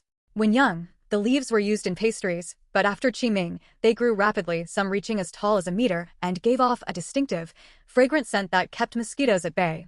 Villagers cut these leaves, take them home to dry, tie them into bundles, and light them. The thick smoke that rises is remarkably effective at killing mosquitoes, though it is quite acrid. People in Budu typically place the mugwort in their rooms for about 10 minutes, wait until the smoke has cleared before entering, then close the doors and windows tightly, ensuring a peaceful night's sleep the next morning. End of chapter. Chapter 324, The Bastard. Tang Xiaonan had fair, delicate skin that was particularly prone to mosquito bites. Even when she wore long sleeves and pants, the mosquitoes could still bite through her clothes and suck her blood. Although the mosquitoes in the mountains weren't very big, they were extremely venomous, so she had to be fully protected whenever she went out at night. Otherwise, she was sure to end up with a dozen or so bites that itched unbearably. Tang Aijuan carried Tang Xiaonan on his back, walking at a brisk pace. Tang Xiaonan kept waving mugwort leaves. It worked wonders. The swarm of mosquitoes that had been circling overhead was now gone. Third brother, wait a minute. Tang Xiaonan tapped Tang Aijuan on the head to get him to stop. She had spotted Shin Yuhai. He was standing sideways to her. When she'd glanced over unexpectedly just now, she'd felt that Shin Yuhai's profile resembled someone else. Very, very much so. It had to be someone she knew. Third brother, take a look. Who does Shin Yuhai look like? Tang Xiaonan asked in a low voice. Tang Aijuan didn't even glance over, dismissively replying, he either looks like Shin Lixia or that slutty vixen. What's there to look at? Tang Xiaonan slapped him hard on the arm, annoyed. Look before you speak. Tang Aijuan scratched the back of his head, took a serious look, and actually noticed something. Huh, that little bastard doesn't look like Shin Lixia, or that slutty vixen, or even Huang Huailin. He didn't look like his parents or his uncle. Shin Yuhai's features were indeed a bit odd, but Tang Aijuan didn't think much of it. Maybe he takes after Shin Lixia's side. I look just like grandma. This woman was truly brazen, blatantly cuckolding Shin Lixia and making him the father by default. But Shin Lixia wasn't exactly a saint either. This couple, a scumbag man and a slutty woman, were a perfect match for each other. Tang Xiaonan stared intently at Shin Yuhai, not hearing a word Tang Aijuan said. A moment ago, she'd had another flash of inspiration. If she thought about it a little more, she'd remember. Suddenly, a name flashed through her mind, and her eyes lit up. She knew who he looked like. Tang Aijuan looked over in confusion. How could she look like Gu Yinchuan? That was completely impossible. Had Xiaonan developed nearsightedness? On their way, the siblings ran into Huijinji, who was coming down the mountain carrying a hoe. He'd just returned from working. 2 plump wild rabbits were still hanging from the hoe, blood trickling from their mouths. He'd finished them off with a single swing of the hoe. Third brother, I know who she looks like now. She looks just like Brother Gu. Look at his nose and eyes. Aren't they exactly the same? Overcome with excitement, she gripped a little too tightly, forgetting she was still pulling Tang Aijuan's hair. Tang Aijuan hissed in pain, but couldn't bring himself to scold his sister. He just rubbed his scalp. Brother Hua. But as he stared at it for a few moments, his expression grew increasingly astonished. Now that he looked closely, it really did bear a striking resemblance, but Tang Aijuan muttered to himself, unable to figure it out. He was only 11 years old, with a simple mind. He couldn't possibly fathom all the intricacies of the situation. Tang Xiaonan, however, understood the moment she thought about it and was secretly startled. Actually, he looks more like Gu Yinchuan's father. Not just the eyes and nose, his mouth resembles Gu Songtao's too. That's strange. How could Shin Yuhai look like Gu Songtao? If things went as expected, Shin Yuhai was likely the illegitimate son of Huang Fengxian and Gu Songtao. No wonder Shin Lixia treated her son with such disdain, favoring only her daughter, while Huang Fengxian was exactly the opposite. She doted solely on her son. Tang Xiaonan called out from a distance. She had fully adapted to her role as a 6-year-old toddler and was happily playing the cute little girl. Tang Xiaonan was thrilled. Once she confirmed it was Gu Yinchuan, the resemblance became more and more apparent, especially from the side. His eyes and nose were strikingly similar to Gu Yinchuan's. Yet while those same features made Gu Yinchuan look like a jade-like gentleman, on Shin Yuhai they turned him into an obnoxious, good-for-nothing rascal. Huijinji smiled. I was just about to bring you some rabbits. Here's some pig liver for you, just slaughtered today. Tang Aijuan shoved the basket toward him and, without a moment's hesitation, grabbed the fattest rabbit from under the hoe. Update 6 is complete. 4 days left until release. The countdown begins. End of chapter. Chapter 325, Such a Spendthrift. Hood Jinji smiled. The dark, menacing aura he once carried was nowhere to be seen, replaced by a handsome, youthful appearance. Having been well-fed and well-rested these past few months, with no one picking on him, he had shot up in height and was now nearly as tall as Tang Aijuan. His face had filled out considerably. He was no longer the skin-and-bones figure he'd once been. However, Hood Jinji had a cold, stern demeanor. Even now, with his rosy lips, white teeth, and handsome features, he still gave off an air of being hard to get along with, a stark contrast to Gu Yinchuan's gentle, jade-like nature. Su Wanru's call rang out. It was time to eat. Hood Jinji smiled and said, "Let's eat together. We've got muntjac meat for dinner." Tang Aijuan's eyes lit up. "Did you hunt it?" "No, I bought it in town." With policies becoming increasingly lenient, many farmers living near urban areas would bring surplus vegetables and mountain produce into town to sell at reasonable prices. Hood Jinji only bought the meat, and thanks to this, they'd been able to eat meat every day lately. Old Master Qi and Su Wanru's health had both improved significantly. "It's been ages since I've had muntjac meat. Let's go." Tang Aijuan was intrigued. He hadn't had muntjac yet this year. Muntjac meat is mostly lean and a bit more tender than wild boar. Tang Aijuan really liked it and had eaten plenty of it growing up. But over the past couple of years, muntjac had become much scarcer, so he hadn't been able to enjoy it very often. Tang Xiaonan swallowed hard.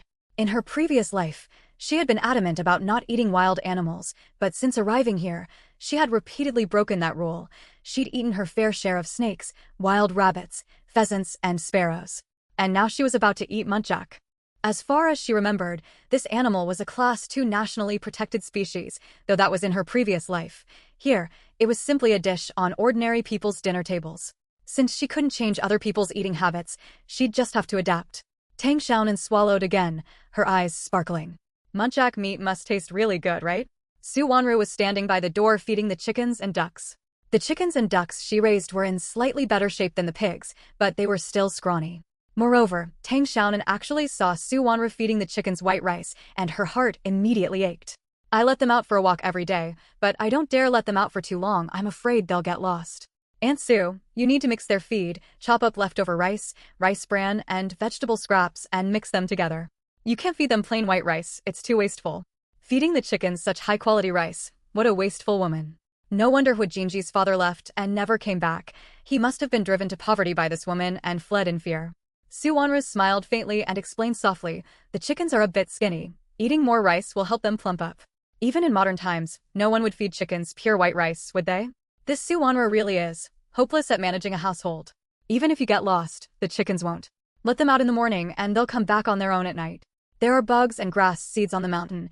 They don't need you to feed them at all," Tang Aijuan said, rolling his eyes in exasperation. Tang Aijuan snorted.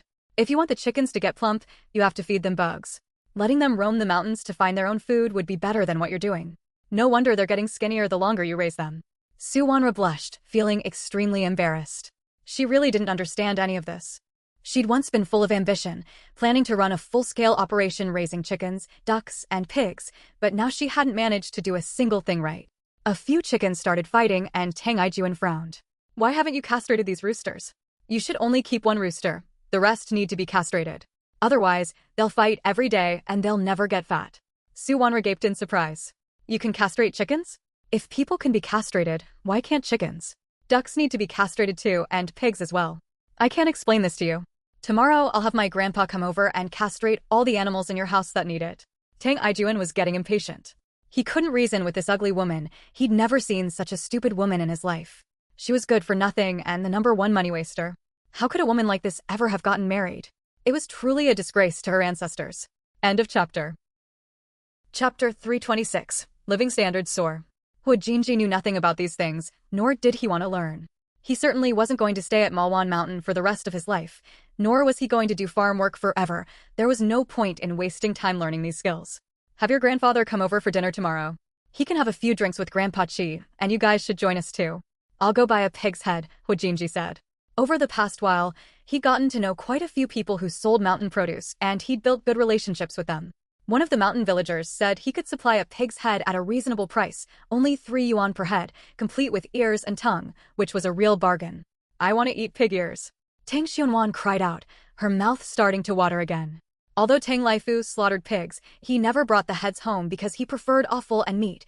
The pig's head was too much trouble to prepare, and he was too lazy to deal with it. But Tang Xiaonan's absolute favorite was pork head meat, braised in a big pot until it smelled absolutely delicious, then sliced up on a plate to go with drinks. Oh my, what a heavenly treat. We've got pig ears and pig snouts, but today we're having muntjac meat first. Hua Jinji pinched Tang Xiaonan's cheek, finally satisfied. He hadn't pinched this chubby little girl in days, and his hands had been itching to do so. For the sake of the pork head meat, Tang Xiaonan held back her anger. A pinch was just a pinch, it just meant she was loved by everyone after all. Suwanra brought out the dishes, a large bowl of braised muntjac meat and 2 bowls of stir-fried greens. Though the selection was simple, the portions were generous. Tang Ijuan didn't even need to be told. He went to the kitchen on his own to serve himself some rice. The pot held pure white rice, not a single sweet potato mixed in. Their standard of living had skyrocketed. Tang Ijuan didn't hold back, serving himself a large bowl and a small one for Tang Xiaonan. Eat less rice and more vegetables, finish all the vegetables. Tang Ijuan finished a piece of meat in just a few bites, then picked up another. Su Wanru and Old Master Qi were both chewing slowly and eating very politely. When it came to eating habits, the two of them were quite similar. They both loved sweets and only ate until they were about 70% full. Could Tang Xiaobang be sick? He's eating so little, does he have a sensitive stomach? Tang Ijuan let his actions speak for themselves, picking up a large piece of meat and eating it. If there was one area where Su Wanra had made the most progress recently, it was undoubtedly her cooking. Hua Jinji had bought quite a few seasonings, giving Su Wanru more room to experiment, and naturally, the food tasted even better. Delicious. Not eating anymore? I'm full. Tang Xiaonan gave the rice she'd only taken a few bites of to Tang Ijuan. Since her third brother didn't mind, and she was genuinely full, those 2 huge pieces of meat were more than enough. She knew she had to eat less tonight. Otherwise, if she stretched her stomach too much, she'd never be able to escape her fate of being clumsy, fat, and sluggish. Hua Jinji looked at Tang Xianwan and suddenly noticed that the chubby girl's chin had actually become a bit more pointed, unlike her usual roundness, and her triple chin had turned into a double chin. She had visibly lost weight, and Hua Jinji couldn't help but furrow his brow. Hua Jinji's brow furrowed even deeper. He reached out and touched Tang Xianan's forehead. Her temperature was normal, and she seemed in good spirits. She probably wasn't sick, it was likely just that her mother's cooking didn't taste very good. Tang Xiaonan also ate just 2 pieces of meat before stopping. The muntjac meat was somewhat like beef, mostly lean with little fat, but it had a gamey smell. Wild animals always have that gamey smell. No matter how thoroughly they're cleaned, it's still there. Su Wanru smiled and called out to them. She had served herself only a small bowl of rice. Now that she was well nourished, she'd returned to eating until she was only 70% full, a habit she'd cultivated since childhood. No matter how delicious the food, she could only eat until she was half full. One must not be greedy.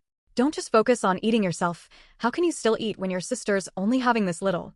Hua Jinji gave Tang Ijuan, who was stuffing his face with meat, a hard nudge. The guy was just too thoughtless. Xiaonan always eats this little. A cup of malted milk at night is enough for her. Tang Ijuan shrugged it off. He was used to it, and continued eating his meat. End of chapter. Chapter 327, Preparing to Go South. Hua Jinji looked pensive. So Tang Xiaobang liked to drink malted milk? He'd go to the department store tomorrow to buy a can. He remembered it cost 3 yuan and 2 jiao per can, certainly expensive for an ordinary family, but not for him. He'd earned nearly 2,000 yuan selling movie stills over the past 2 months, and he was no longer content with just selling those. He wanted to expand his product line. Brother Hua, can I go into town with you tomorrow? Tang Xiaonan looked at Hua Jinji with pleading eyes. She wanted to start making money right away. In 4 years, she'd buy a stall and live the happy life of a landlady. Just thinking about it made her feel wonderful. What are you going to do in town? Hua Jinji teased her on purpose. I want to sell stills to make money. Tang Xianwan spoke honestly. Her first batch of earnings had been confiscated by Su Jifeng last time, and now she was penniless. Sigh, even a single coin can drive a hero to despair. Old Master Qi and Su Wanru couldn't help but laugh. At such a young age, she was already thinking about making money. This little girl was as worried as a grown-up. Xiaonan, what are you going to use the money for? Old Master Qi teased her as well. Tang Xiaonan thought for a moment and decided to drop a hint. After all, she was a reincarnated divine child. She had to put on a show every now and then. To buy a stall and collect rent, that's how you make a lot of money. Tang Xiaonan silently rolled her eyes at third brother for 3 seconds. All he ever thought about was eating meat. But then again, he was only 11. It was perfectly normal for his life goal to be eating meat. In a couple of years, she'd guide him towards setting more ambitious life goals, like becoming a billionaire entrepreneur. After all, that was definitely achievable. If she bought 100 or 80 of them and kept them on hand, she could eat meat every day from then on, and even buy malted milk and big white rabbit candy for Xiaonan. Tang Xiaonan shook her head. She couldn't go on a business run too often at once. Otherwise, with the limited resources in her belly, she'd run dry after just a few rounds. As Tang Xianwan spoke and gestured, Tang Aijuan was drawn in and couldn't help but ask, "Can you make a lot of money? Enough to eat meat?" Hu Jinji snapped irritably, "Use your meat to buy it? You have to earn the money first." "What else did Xiaonan dream about?" the old man asked excitedly. "Lots and lots of money, enough to eat plenty of meat." Hu Jinji grew even more excited. He'd originally planned to go south during summer break, but now he'd have to act sooner. Still, it would be best to find an adult to go with him, otherwise, he wouldn't be able to hold his own. Tang Aijuan's eyes lit up instantly. He slammed his fist on the table, brimming with confidence. "Let's do it." Tang Aijuan's grand ambitions deflated instantly. He only had a little over 20 yuan on him, money he'd earned on the side selling movie posters in town over the weekend. He didn't know if it would be enough to buy a stall, but he figured it probably wouldn't be. Old Master Qi and Hu Jinji were stunned, but Su Wanru and Tang Aijuan showed no reaction at all. Su Wanru finished her meal and went back to her room to do some needlework, while Tang Aijuan focused solely on eating meat. Half of the large bowl of meat ended up in his stomach. Old Master Qi and Hu Jinji exchanged excited glances. Their predictions had indeed been correct. The country would soon open up to trade. The foreigners of various skin tones that Xiaonan had mentioned proved that Wuqing would become a global trade hub in the future, so the stalls would naturally be valuable. There are lots of foreigners in Wuqing, black, white, and brown ones, and they look really strange. The buildings are this tall, and there are lots of stalls inside. I heard them say that the most profitable job is collecting rent. I want to collect rent too. How does Xiaonan know that? As soon as old Master Qi asked the question, he realized what she meant and followed up. "Xiaonan, did you see this in a dream? Where has your uncle been these past few days?" Hu Jinji asked. Tang Aijuan shook his head. "I don't know. He's probably gone into town to mess around again." A thought struck Tang Xianwan, and she said, "I know where my uncle is." "What do you want with him, Brother Hua?" "I want to go down south with him," Hu Jinji replied frankly. End of chapter. Chapter 328, Contraband. Tang Xianwan's eyes lit up instantly. The boss really was a business genius. He'd already thought of sourcing goods from the south. She remembered that in the book, Hu Jinji had made his fortune by reselling contraband goods sourced from the south. At first, it was just small items like fashion and electronics, but later he grew bolder and began dealing in contraband like cars and gasoline, raking in a fortune so vast that even the author didn't know the exact amount. The author only mentioned that Hu Jinji's wealth was a complete mystery, all stashed away in Swiss banks. Although Gu Yunchuan and Xin Yuzhu made it onto the Forbes list, their combined wealth as a couple still couldn't match that of Hu Jinji alone. But aside from being mentally unstable, Hu Jinji wasn't in the best of health either, so he acted with utter recklessness, completely disregarding the consequences. In the end, he went to Africa and met his demise, and who knows who ended up benefiting from all that money. "Brother Hua, can I come along?" Tang Xiaonan volunteered, since she was familiar with the south. "No." Hu Jinji refused flatly, showing no mercy. Tang Xiaonan pouted dejectedly. She wished she could grow up to 16 in an instant so she could run off on her own. "I'll bring you a doll and some pretty clothes," Hu Jinji consoled her. "No, I just want to earn money." Tang Xiaonan clung to Hu Jinji's arm, acting all cute. She had to beat Xin Yuzhu to buying a stall and steal all of Xin Yuzhu's glory. It was the first time she'd ever felt this much resentment toward someone.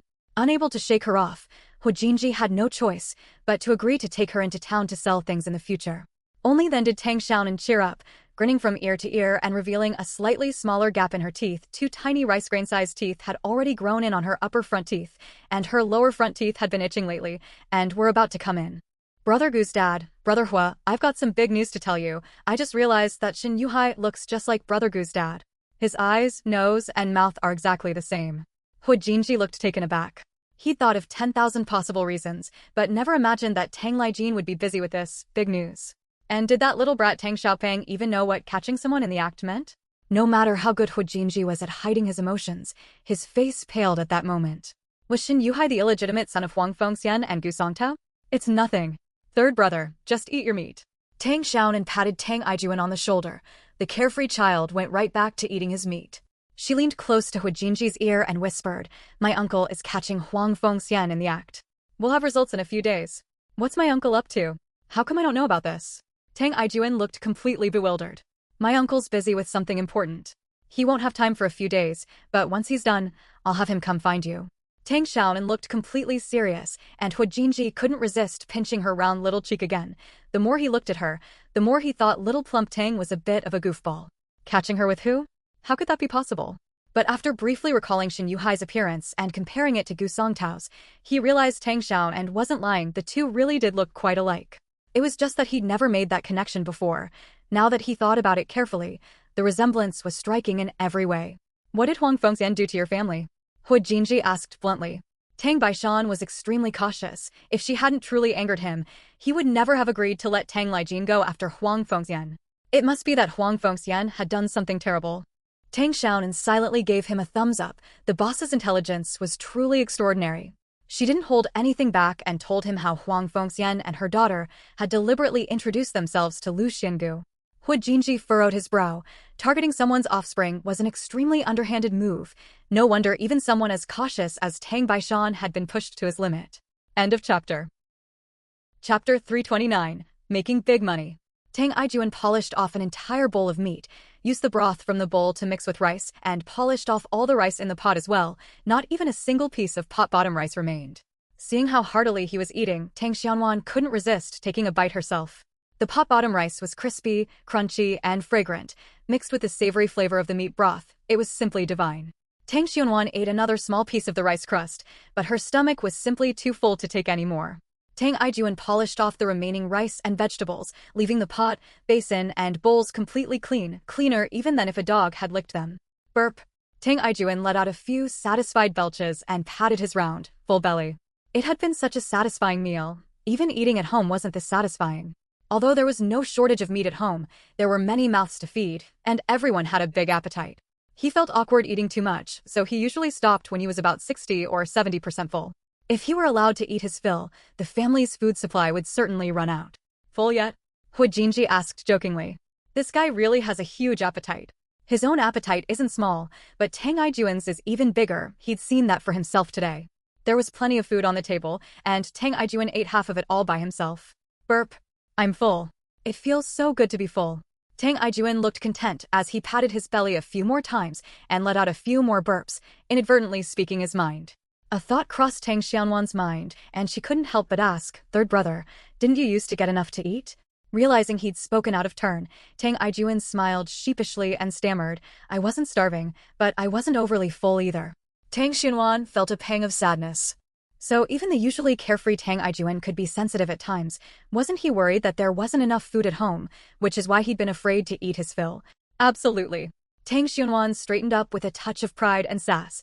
Her confident little demeanor made everyone laugh. Old Master Qi chuckled.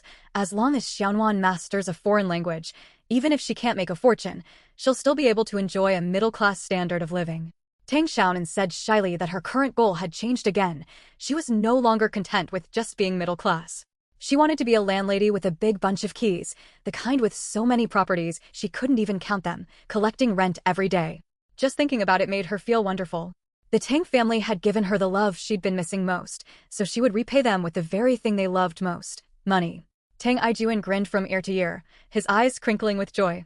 Though he didn't take the little girl's words too seriously, he didn't want to dampen his sister's enthusiasm, so he nodded solemnly as well.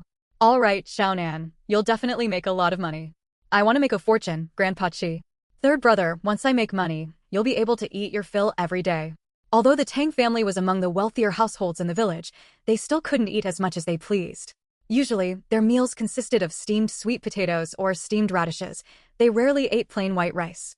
But tonight's dinner at Hu Jin's house was plain white rice. No wonder Tang Aijuan couldn't stop eating. Tang Xianwan spoke with great solemnity. This was a vow she had made to herself. She was determined to earn lots and lots of money so that the Tang family could live a life of prosperity, eating whatever they wanted whenever they wanted. A journey of 1,000 miles begins with a single step. Making big money starts with small amounts. You may be young, but you've got quite the appetite. Hu Jinji tugged at her little braid, teasing Tang Xiaonan about her grand ambitions, a 6-year-old toddler already dreaming of making a fortune. Tang Xianwan rolled her eyes in exasperation and shook her head. He was always tugging at her braid. It was so annoying. The future big shot was nothing but a pesky little brat right now. Tang Aijuan sat for a while to let his food settle, then hoisted Tang Xiaonan onto his back to head home. Hu Jinji instructed, "Don't make a big deal out of Shin Yuhai looking like Gu Songta for now." End of chapter. Chapter 330. Good and evil cannot be judged by appearances. Why didn't you say anything? Tang Aijuan was annoyed. He had planned to bring it up later. Hu Jinji patiently advised, "It's just a resemblance. There's no concrete evidence." Huang Fengyan could easily deny it. "It's not impossible for people with no blood relation to look alike. Wait until we catch her and Gu Songtao in the act before bringing this up. By then, even if Huang Fengyan denies it outright, no one will believe her." "What's the difference then?" Tang Aijuan muttered defiantly. Tang Xunwan gave him a light tap on the head. Tang Aijuan didn't dare say another word, but he shot her a sidelong glance. Hu Jinji didn't bother to take it to heart. He'd figured it out by now. Among the 4 Tang siblings, it was the youngest, Tang Xiaoping, who was the most level-headed, and she was the one who called the shots. Third brother, and I definitely won't say a word. We'll wait for news from Uncle, Tang Xiaon, and promised. Hu Jinji smiled. He had to take back what he'd said earlier about Tang Xiaoping being stupid. This chubby girl was hundreds of times smarter than Tang Aijuan. She caught on instantly and was incredibly quick-witted. "Don't forget the rabbit." Hu Jinji handed the plump rabbit to Tang Aijuan and gave the siblings a flashlight. The mountain path was steep and slippery after dark. While Tang Aijuan was tough as nails and would be fine, Tang Xiaoping was as delicate as tofu. He certainly didn't want her to get hurt in a fall. After the siblings left, Su Wanmer came out to clear the dishes, while Hu Jinji took his book over to Old Master Chi's place to study, an hour of lessons every day, without fail. Tang Xiaoping, in particular, had truly given him so many pleasant surprises overnight. He had become sensible and even clever. Respected elders might lead dissolute lives, be selfish and malicious, and the friends they make might speak sweetly but harbor daggers in their hearts, stabbing them in the back. In contrast, although the Tang family acted somewhat domineeringly, they were simple and straightforward in their thinking. Good was good, and bad was bad. A family like that was actually much easier to get along with. The old master was very curious, and had been meaning to ask about it just a moment ago. Hu Jinji recounted Tang Xunan's discovery, as well as the despicable things Huang Fengxian had done to the Tang family. The old man shook his head repeatedly, his brow furrowed. That must have been Huang Fengxian's idea. Huailian's mother has always listened to her. That mother and daughter are far too malicious. Thankfully, Tang Xiaoping can foresee the future through her dreams. She dreamed that teacher Shi gave birth to a boy with a long tail. It was because of those medicines. Uncle Lai Gue went to the county hospital to have them tested, and those medicines contain many highly toxic substances.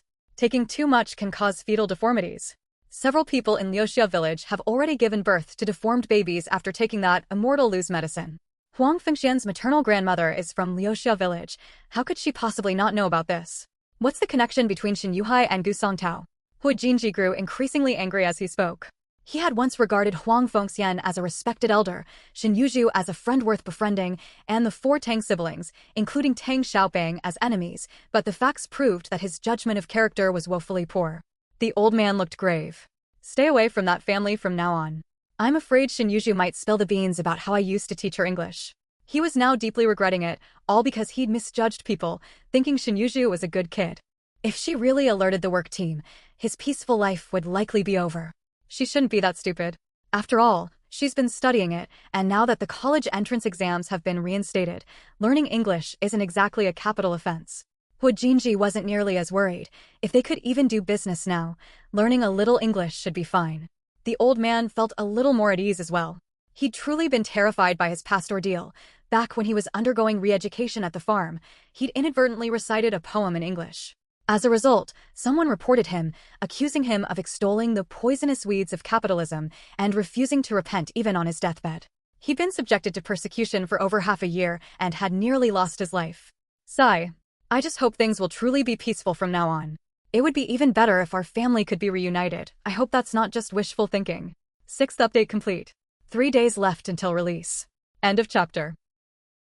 Chapter 331. The rabbit ate until its mouth split open.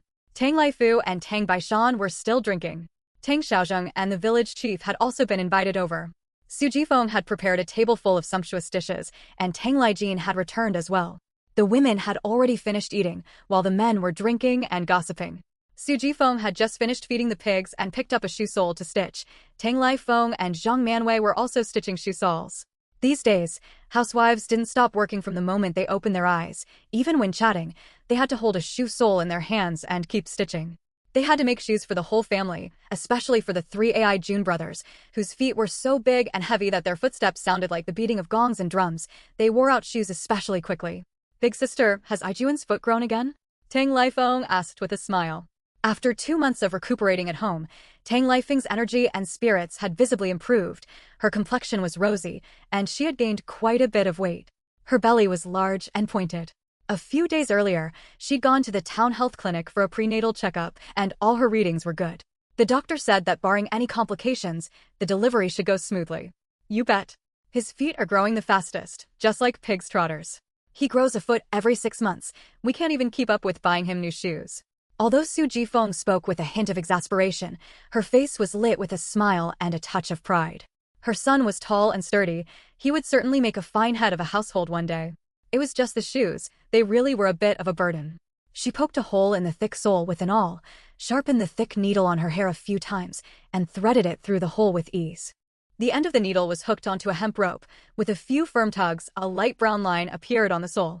She laced the entire sole with hemp rope, weaving it densely to make it sturdy. This was the simplest form of a layered sole. The sole was pasted together with scraps of cloth, and the hemp rope was twisted from ramie bark. And the shoe patterns were cut out by hand. The rural women had little formal education. They were incredibly dexterous. They didn't need to refer to size charts. A simple gesture with their hands was enough to gauge the size of a foot. The shoes they made were always a perfect fit, neither too big nor too small. The mother-in-law, daughter-in-law, and sister-in-law worked methodically on the soles, chatting about their children, while the men drank and bragged. Under the dim lamplight, this was the simple, warm daily life of ordinary people at that moment. Su Jifeng looked at the plump rabbit with satisfaction. It must have weighed 7 or 8 jin. That Hua Jinji really was a capable boy. Tang Xiaonan ran in, followed by Tang Ijuan. Su Jifeng teased, I told you to deliver the pork liver, but you've already given it all away. Go eat your dinner now. Tang Xiaonan crawled onto Su Jinfeng's lap. Su Jifeng set down her shoe sole and needle, afraid they might prick her daughter, and wrapped one arm around Tang Xiaonan, gazing at her tenderly. Noticing a smear of grease on her daughter's lips, she wiped it away with her hand. She then looked at Tang Lifeng and said with a smile, Auntie, save the 2 hind legs for my little brother. This rabbit is really plump. Did the boy from the Hua family catch it? Zhang Manwei was equally pleased. A rabbit this plump would last them half a month. Tang Xiaonan nodded. Brother Hua caught 2, and he gave me the bigger one. Grandma, Mom, Auntie. All right, we'll cook the rabbit for you tomorrow. I've already eaten at Brother Hua's house. He even gave me another rabbit. Mom, let's eat rabbit tomorrow. You can't eat that, it'll give you a cleft lip. Zhang Manwei and Su Jifeng spoke up in unison to stop her. Pregnant women can't eat so many things, and while little kids don't understand, the women certainly did. Tang Xiaonan chuckled to herself and asked deliberately, why would it cause a cleft lip? Rabbits have cleft lips, don't they? If you eat it, your little brother will end up with a cleft lip too. Zhang Manwei patiently explained that this was a rule passed down by the elders, and she believed in it without a doubt. Tang Xiaonan struggled to hold back her laughter and asked with a straight face, then, since Auntie has eaten so many chickens, will my little brother end up with a pointed beak? End of chapter. Chapter 332, Beware of Huang Fengxian. Zhang Manua's expression turned blank. She thought for a long time but couldn't figure out how to answer her granddaughter's question. If eating rabbit causes a cleft lip, then by that logic, eating chicken would surely result in a pointed beak. But the old man hadn't said she couldn't eat chicken, he'd only said she couldn't eat rabbit. This made Zhang Manwei even more torn. Her head was aching from all the thinking. How was she supposed to explain this to her granddaughter? Tang Xianwan's childlike curiosity got the better of her, and she asked again, if I eat pork, will I grow pig ears? If I eat duck, will I start quacking? If I eat... Cut it out. If you keep talking nonsense, I'll spank you. Zhang Manwei was both amused and exasperated. She gave Tang Xiaonan a light pat on the back. What a mischievous little thing, who knew what was going on in that head of hers. Tang Xiaonan couldn't help but burrow into Su Jinfeng's lap and giggle. Grandma was so funny. Zhang Manwei had started out with a stern face, but soon found herself laughing too. Tang Lifeng said with a smile, the doctor said that eating rabbit causes a cleft lip, eating beef causes psoriasis, and eating mutton causes epilepsy. Those are all just superstitions. You can eat any kind of meat. Zhang Manwei muttered grudgingly, well, you still have to be careful. Still, she didn't insist any further that they shouldn't eat rabbit. She did listen to the doctor after all. Tang Xiaonan played on Su Jinfeng's lap for a while, then went to find Tang Lifeng. She curled up in his lap to listen to the grown men gossip. Tang Lijin brought up Huang Fengxian. That slut and Gu Songtao are being really careful. They don't even speak when they see each other, acting like they don't know one another. I haven't seen Huang Fengxian go out at night either. Where on earth is she sneaking around with him? Tang Lijin was at his wit's end. He'd been staking her out for half a month, but hadn't managed to catch Huang Fengxian in the act. The slut actually seemed quite well behaved. Tang Xiaoying furrowed his brow slightly and asked in a low voice, "Hasn't Huang Fengxian shown any suspicious behavior these past few days? She's basically been sleeping in her room every day. I went to check, she really was asleep. Gu Songtao can't exactly run over to the school to have an affair with her, can he?" Tang Xianwan curled up in Tang Laifu's arms, lost in thought, as he kept stuffing her mouth with vegetables, dried loaches, peanuts, pork liver. Tang Laifu would take a bite himself, then feed his daughter a bite. Before he knew it, Tang Xiaonan was stuffed again and had to clamp her mouth shut to escape Tang Laifu's loving feeding. Tang Lijin's eyes lit up, and he nodded vigorously. "I get it, sixth uncle. You're really something, you even thought of the back door. You're definitely the most experienced when it comes to this." Tang Xiaozheng sneered. "That's not necessarily true. Next time you do this, while Huang Fengxian is asleep, go to the village and see if Gu Songtao is there. If he isn't, have someone knock on the door, and you stand by the back window to see if anyone runs out." "Does she sleep every day?" Tang Xiaozheng asked. A smug look crossed Tang Xiaozheng's face. He took a dignified sip of wine, then picked up a peanut and chewed it thoughtfully. But as he chewed, his expression darkened. What kind of nonsense was this kid spouting? What did he mean by saying he was seasoned in that regard? What a load of bullshit. Fuming, Tang Xiaozheng glared at Tang Lijin, but Tang Lijin didn't notice a thing, continuing to eat and drink with complete obliviousness. "Actually, nothing, wait, there is one thing, though I'm not sure if it's suspicious or not." Tang Lijin seemed a bit unsure. "Huang Fengxian always sleeps in her room during the day. She doesn't even go to class, she can sleep through 2 consecutive periods. After work, Huang Fengxian always goes into town to run errands. She's busier than the principal." Tang Lijin brought up another strange detail. Tang Xiaoying quickly asked, "Does she go to the town government?" "She goes to the school district. A couple of days ago, I followed her into town. She parked her car downstairs at the school district building and didn't come out for quite a while." Tang Xiaoying looked pensive and instructed, "Next time you go to the school district, follow Huang Fengxian and see who she's visiting." End of chapter. Chapter 333, Little Schemes. All right, I'm guessing she'll have to go again tomorrow or the day after. That slut has to go once every 2 or 3 days. She's really busy. Tang Lijin had already figured out Huang Fengxian's routine. His half-month of stakeout hadn't been in vain. Tang Baishan sneered. That slut must have hooked up with the school district official. No wonder she managed to get a permanent position even though she's full of shit. Third brother, keep a close eye on that slut and see what kind of shenanigans she's up to with the school district official. That slut wanted to make sure his son never had any children. Well, he'd make sure she was infamous far and wide. Dinner at the Tang household was lavish and lively, but at the Shin household, it was bleak and desolate.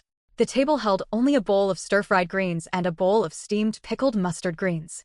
Huang Fengxian's back ached terribly. She lay in bed groaning. Shin Yuzhu brought her the meal, and even fried an egg just for her. Otherwise, Huang Fengxian would surely have flown into a rage again. "Fry an egg for you, Hai too." Huang Fengxian had taken a few bites before remembering her precious son. Without the free meat supplied by Tang Laifu, the family's meals had taken a nosedive. The only thing left to satisfy their cravings was eggs. Shin Yuzhu lowered her gaze to hide the hatred in her eyes and replied softly, "I've already fried them. You and Yuhai will each get one." Only then was Huang Fengxian satisfied, and she continued eating. But one egg simply wasn't enough, especially with the dried mustard greens, which, lacking any meat, were so coarse they scratched her throat. Huang Fengxian managed to force down a few bites before she could eat no more. Her lower back twinged with pain. The injury she'd sustained from Su Jinfeng last time hadn't fully healed, and now that brat had hurt her again. What infuriated her even more was Tang Laifu's heartlessness. He'd also said so many hurtful things, words that stung even more than the beating Su Jifeng had given her. Of course, Huang Fengxian didn't care about Tang Laifu. He was an ugly man who wasn't even worth keeping as a backup. She'd only enjoyed the way he'd fawned over her, groveling and acting all subservient in her presence, and, of course, the meat. Now that everything was gone, Huang Fengxian felt a hollow emptiness inside, a mix of bitterness and hatred. No matter what happened, Huang Fengxian would always shift the blame onto Shin Yuzhu. Without a second thought, she'd beat her first to vent her anger. Thinking about these upsetting matters made her lose her appetite even more. Huang Fengxian ate only the egg before flinging her chopsticks aside, venting her rage on Shin Yuzhu. "All you do all day is cook this pig slop, even pigs wouldn't eat it." What good are you to me? You good for nothing. After taking a few more blows, Shin Yushu's hatred grew even stronger, but she still maintained a meek and submissive expression on her face, which only made Huang Fengxian despise her even more. That damn girl was the spitting image of Shin Lixia. No wonder the two of them were so much alike. Both were ungrateful wretches who could never be tamed. Shin Yushu dodged Huang Fengxian's chopsticks as she was struck several times. She whispered in her defense, "That's all the vegetables we have at home." She was 100 times better than that bandit's wife, Su Jifeng. And Tang Laifu actually said she wasn't as good as Su Jifeng? That blind, good-for-nothing man. He'll regret it someday. This is disgusting. I'm not eating it. Then why don't you cook something tasty? You've been cooking for so long, yet all you can do is make pig slop. You're a total waste of space. Tired of hitting her, Huang Fengxian waved her hand in annoyance, telling Shin Yushu to get out. Shin Yushu gritted her teeth and asked in a low voice, "How about I catch a few rabbits to raise? That way we'll have meat to eat." I saw that Tang Xiaonan and her cousin are raising several rabbits. They're pretty easy to take care of. Huang Fengxian perked up. They keep rabbits? Did you see that with your own eyes? Yeah, they keep them in third grandma's backyard. There are quite a few. I'll ask my uncle to catch a few rabbits from the mountains for us to raise too. Shin Yushu asked cautiously, her hands clenched into fists so tightly that her fingernails dug into her flesh. End of chapter. Chapter 334. The work team arrives. Why are you raising it? It's against policy. You're not allowed to raise it, Huang Fengxian snapped. But Tang Xianwan's family raised one and nothing happened to them. That's because the task force doesn't know about it. If they found out, her family would be in big trouble. Huang Fengxian's eyes lit up suddenly. She had been hoping for the Tang family's downfall, and now this opportunity had fallen right into her lap. It was as if heaven itself could no longer tolerate the Tang family. You're not allowed to keep rabbits. Get out. Huang Fengxian's mood had improved. She now looked at Shin Yushu more favorably. A smile spread across her face as she waved her hand cheerfully, secretly plotting how to bring the Tang family to heel. Group leader Lu from the work team and Deputy District Chief Zhou were close friends. She'd have old Zhou put in a word with Group leader Lu. First, she'd give the Tang family a little punishment. In a few months, their real misfortune would begin. Huang Fengyan smiled smugly, her eyes glinting with a terrifying malice. Tang Ligui. When he rejected her back then, did he ever imagine he'd face this retribution today? Another day passed. Tang Xianwan didn't have to go to school, so she slept until the sun was high in the sky. Tang Laifu had gone to slaughter a pig again, Su Jifeng had gone to work, and Tang Aijuan had gone to school, leaving her all alone at home. After eating some egg-fried rice that had been simmering in the pot, Tang Xianwan went to find Chai Yuxiang to cut grass together. The rabbit was growing by the day. It already weighed 4 or 5 jin. In another 2 months, it would be ready to eat. Tang Xiaonan and Chai Yuxiang set off down the mountain with bundles of grass on their backs. At the foot of the mountain, they saw the village chief's wife digging potatoes in the field. The potatoes were very small right now, about the size of pigeon eggs, and the farmers couldn't bear to dig them up to eat. Chai Yuxiang was cutting pig fodder in the courtyard, while Tang Laifeng sat basking in the sun, sewing shoe soles. Zhang Manhwa, of course, wasn't resting either. She'd brought a table outside to paste the shoe uppers, using a paste made from boiled flour. With scraps of fabric scattered across the table, she'd brush on a layer of paste and attach a piece of fabric, just like putting together a jigsaw puzzle. Tang Xiaonan went to the backyard to check on the rabbits, 6 in all, each plump and well-fed, thanks largely to Chai Yuxiang. Tang Xiaonan teased the rabbits with some vegetable leaves, but a sense of unease welled up inside her. She had a feeling something was about to happen. But what could it be? Chai Yuxiang had finished cutting the pig grass and was hoisting a large basket onto her shoulder, ready to head up the mountain.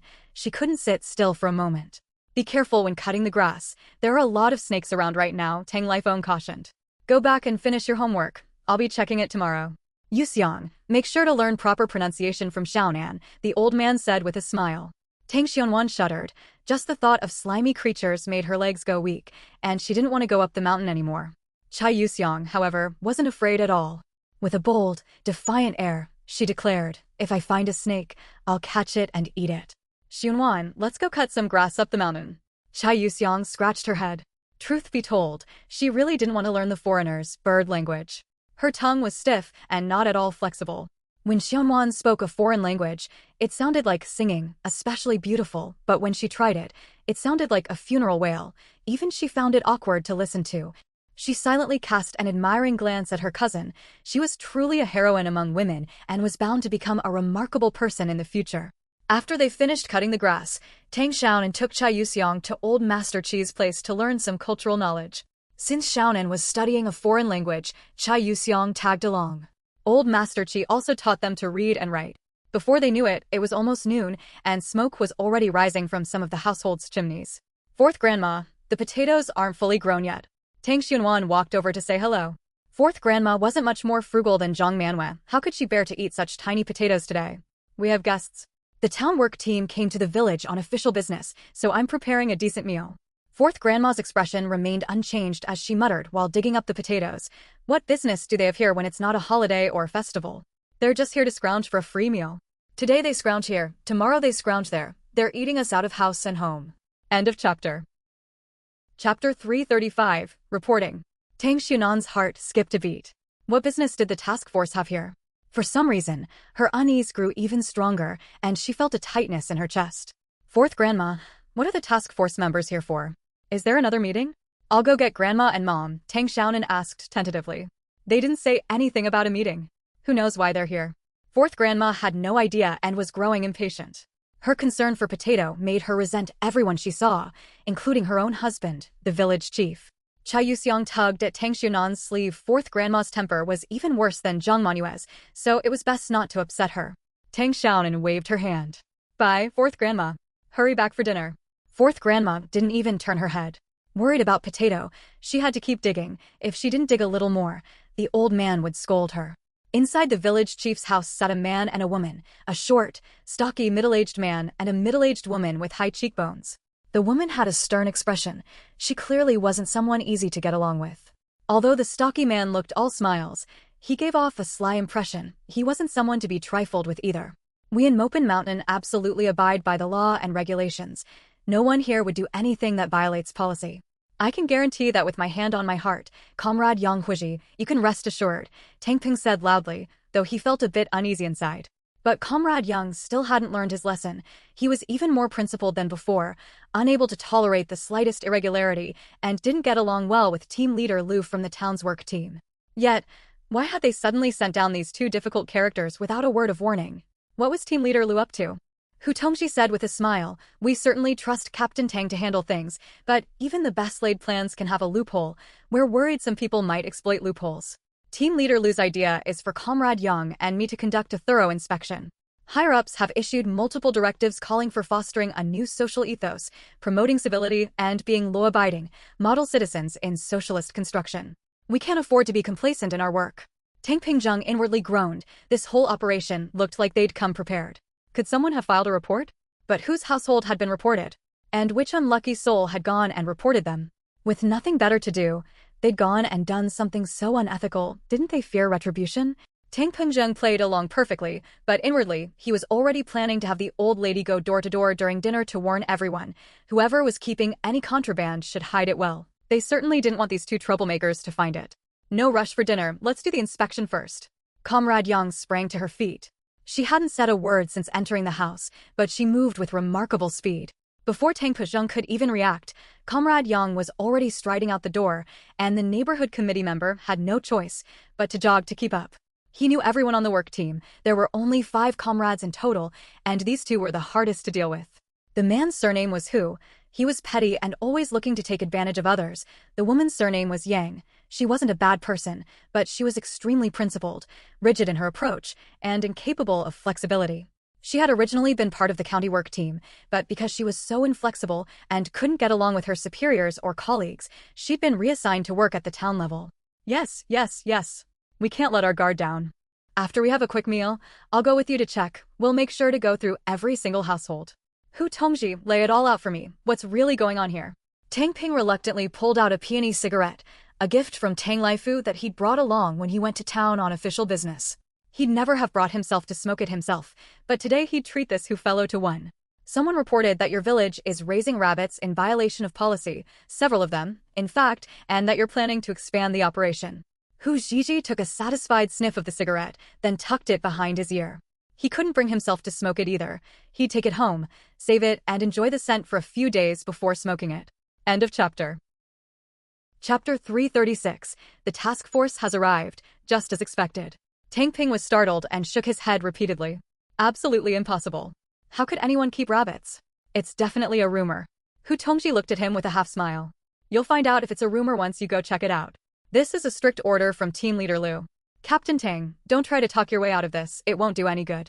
Team Leader Liu has sent Comrade Yang down here. He nodded toward Comrade Yang, who was striding ahead at a brisk pace.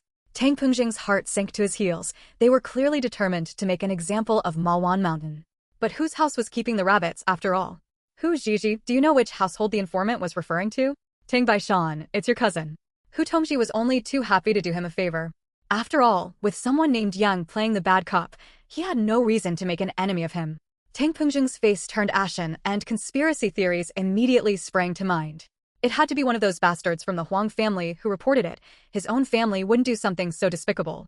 Damn it, once he tracked down that scumbag, he'd make him pay. My third older brother has always abided by the law. There's no way he'd violate policy. Someone must have falsely reported this. Tang Pungjing was actually unsure deep down, but he had to speak up loud and clear. What annoyed him the most was that he didn't even have time to tip anyone off. On the surface, Tang Pungjing remained relatively calm, but inside he was seething with anxiety, silently praying that there were no traitors in the Tang family. Xiaonan, what are you doing? Zhang Manwei was also baffled. What on earth was her granddaughter up to, acting so strangely? Chai Yuxiang smiled as she scattered the hay. To her, the 6 rabbits were 6 pots of fragrant meat, and they could have baby rabbits, which would grow into adult rabbits, which would have more baby rabbits, and so on in an endless cycle. That way, the family could have meat to eat every day. Eat up, I'll braise them for you later. Chai Yuxiang poured the fresh grass into the rabbit hutch. The 6 rabbits ate with great gusto, making a scratch, scratch, scratch, scratch sound like rain falling, which was particularly pleasant to hear. She went outside and fetched a large basket, filled it with a handful of grass, and reached in to grab the rabbits. Cousin, take the rabbits up the mountain and hide them. Hurry. If you run into anyone, just say you're going to cut grass. Chai Yuxiang, still half asleep, headed out the door with the basket on her back. Tang Xiaonan threw all the hay from her nest into the chicken coop, then used a shovel to scoop the droppings from the nest into the vegetable patch. But the shovel was too long, and she almost shoveled herself. She had no choice but to ask Zhang Manwei for help. Tang Xiaonan suddenly slapped her forehead and shouted to Chai Yuxiang, Cousin, put the rabbits in the basket. Hurry up. Where are the rabbits? Cousin, just hurry up, I'll explain later. Tang Xiaonan frantically grabbed 2 rabbits, while Chai Yuxiang moved with nimble precision, catching the remaining 4 in no time. She stuffed them all into the basket and closed the lid. Tang Xiaonan was on edge the whole way, worrying about the work team. Their sudden visit to the village couldn't possibly be a good sign. Grandma, the work team from town is here. I had my cousin take the rabbits up to the mountains. You'd better shovel out the manure quickly. So they're here, what's there to be afraid of? The work team comes down to the village every other day just to scrounge for a free meal. You're making a big deal out of nothing, you little girl. Zhang Manwei shrugged it off, showing no fear of the work team.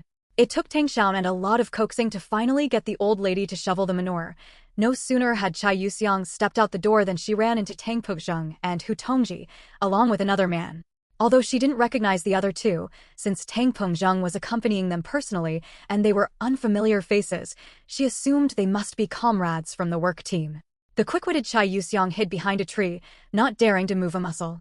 She secretly admired her cousin's foresight. If she'd been a moment too late, there would have been no rabbit meat to eat, and her grandparents would have faced a fine and a reprimand. Chapter 6 is complete. 2 more days until it goes live. End of chapter.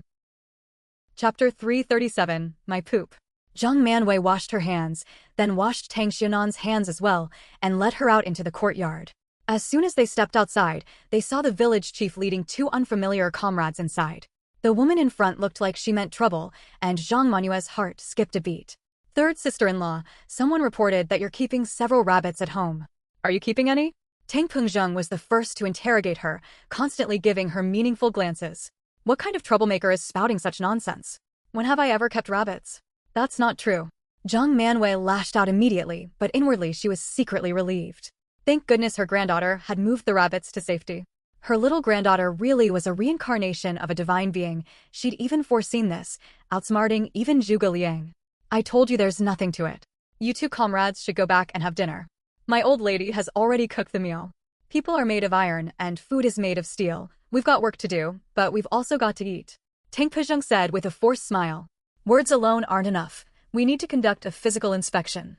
Comrade Yang's face was expressionless as his stern gaze swept across the courtyard, scanning every nook and cranny like an X-ray. Tang Lai Feng, unaware that the rabbit had already been moved, looked frantically at Zhang Manhwa, who gave her a reassuring glance. Comrade Yang had checked the front yard and found nothing, so she moved on to the backyard. Tang Xianwan's heart was in her throat. Rabbit droppings are pungent and foul-smelling. Even if they'd been cleaned up, the odor lingered. She hoped everything would be all right. This hutch is for raising rabbits, isn't it? It reeks of rabbit. Captain Tang, did you have them move the rabbits? Comrade Yang asked coldly. The hutch was clearly meant for rabbits. She'd kept rabbits as a child and could recognize the smell of rabbit droppings instantly. Comrade Yang, that's not very nice of you to say. I didn't even know you were coming. I've been with you the whole time. Am I supposed to be Sun Wukong, creating a clone to go notify someone? Tang Pungjing's tone wasn't very pleasant either. This woman was really a pain. No wonder she'd been demoted to the countryside. It really wasn't easy just to get a little meat. Now she had to take the blame even for a pot full of rabbit droppings. Sigh. Comrade Yang went back to the vegetable patch, dug up a few round rabbit droppings, and her expression turned cold. Her commanding tone was enough to make anyone furious. Zhang Manwei remained unfazed, pointing at Tang Xinwan and saying, "My granddaughter's been suffering from heatiness these past few days. She's been passing pellets of feces. If you can't even tell the difference between human and rabbit droppings, what kind of work are you doing?" "I'm the one who did it, Auntie." Comrade Yang dug up the rabbit droppings from the vegetable patch, a mocking look on her face. "Hand over the rabbit." Tang Xinwan, called out by name, wanted nothing more than to sink into a crack in the ground. Her grandmother, what a character. Comrade Yang looked furious. This whole family was lying through their teeth, as if she couldn't tell the difference between human and rabbit droppings. "Do you take me for a fool? This is clearly rabbit droppings. Hand over the rabbit right now." Tang Xiaonan looked earnestly at Comrade Yang and admitted it without hesitation, feeling a flush of heat on her face. "If there's no rabbit, what am I supposed to hand over? Our house is this small. You've already searched it. What more do you want?" Zhang Manwei wasn't afraid of the work team. She was a poor peasant with a pure revolutionary background. She wasn't afraid of a damn thing. "If there's no rabbit, where did this rabbit droppings come from? If there's no rabbit, where am I supposed to find one? You officials can't just falsely accuse people like this. My family has been poor peasants for 3 generations. We're clean and honest. Why would I lie to you?" Zhang Manwei stood her ground, insisting there were no rabbits. To catch a thief, you need to find the stolen goods. If they couldn't find any rabbits, they had no right to bully her family. She wouldn't be intimidated even if the town mayor himself showed up. Comrade Yang was at a loss for the moment. She could intimidate landlords and middle peasants, but there was little she could do against a poor peasant. This family was far too cunning. She had no idea where the leak had come from. She shot a suspicious glance at Hu Zhihui, who was watching the commotion from the side. It was very likely that this good-for-nothing had tipped them off. She hadn't caught them this time, but she'd be back next time. End of chapter. Chapter 338, Coming Home Empty-Handed. Tang Peng was completely relieved. As long as they hadn't found any evidence, it was just like catching a woman in the act. Without catching her red-handed, nothing could be concluded for certain. It was just like how everyone in the village knew Huang Fengxian was fooling around, but they only dared to gossip about it behind her back. Aside from the Tang family, no one would say anything to her face. After all, Huang Fengyan hadn't been caught red-handed. She stubbornly denied everything, so naturally, no one else could do anything about it. Moreover, her husband, Xin Lixia, had already declared his wife's innocence. What else could anyone say? At most, it was just a topic of conversation over tea or after meals. "I told you so. How could my third older brother possibly do anything against the policy? I don't know which scoundrel made a baseless accusation, causing you 2 comrades to make a wasted trip. That's truly despicable," Tang Pengzheng said, his face brimming with righteous indignation. Hu Tongji smiled, a smile that was somewhat enigmatic, while Comrade Yang looked furious. Zhang Manwei, for her part, was sticking out her chin, glaring at Comrade Yang. She didn't even want to brew a cup of hot tea. She was too upset to waste the tea leaves, and she was furious at that wretched informant. If she ever found out who it was, she'd make them pay. Comrade Yang gritted her teeth in frustration and scanned the courtyard. She was 100% certain they kept rabbits, but without finding any, she had no way to pin a crime on this family.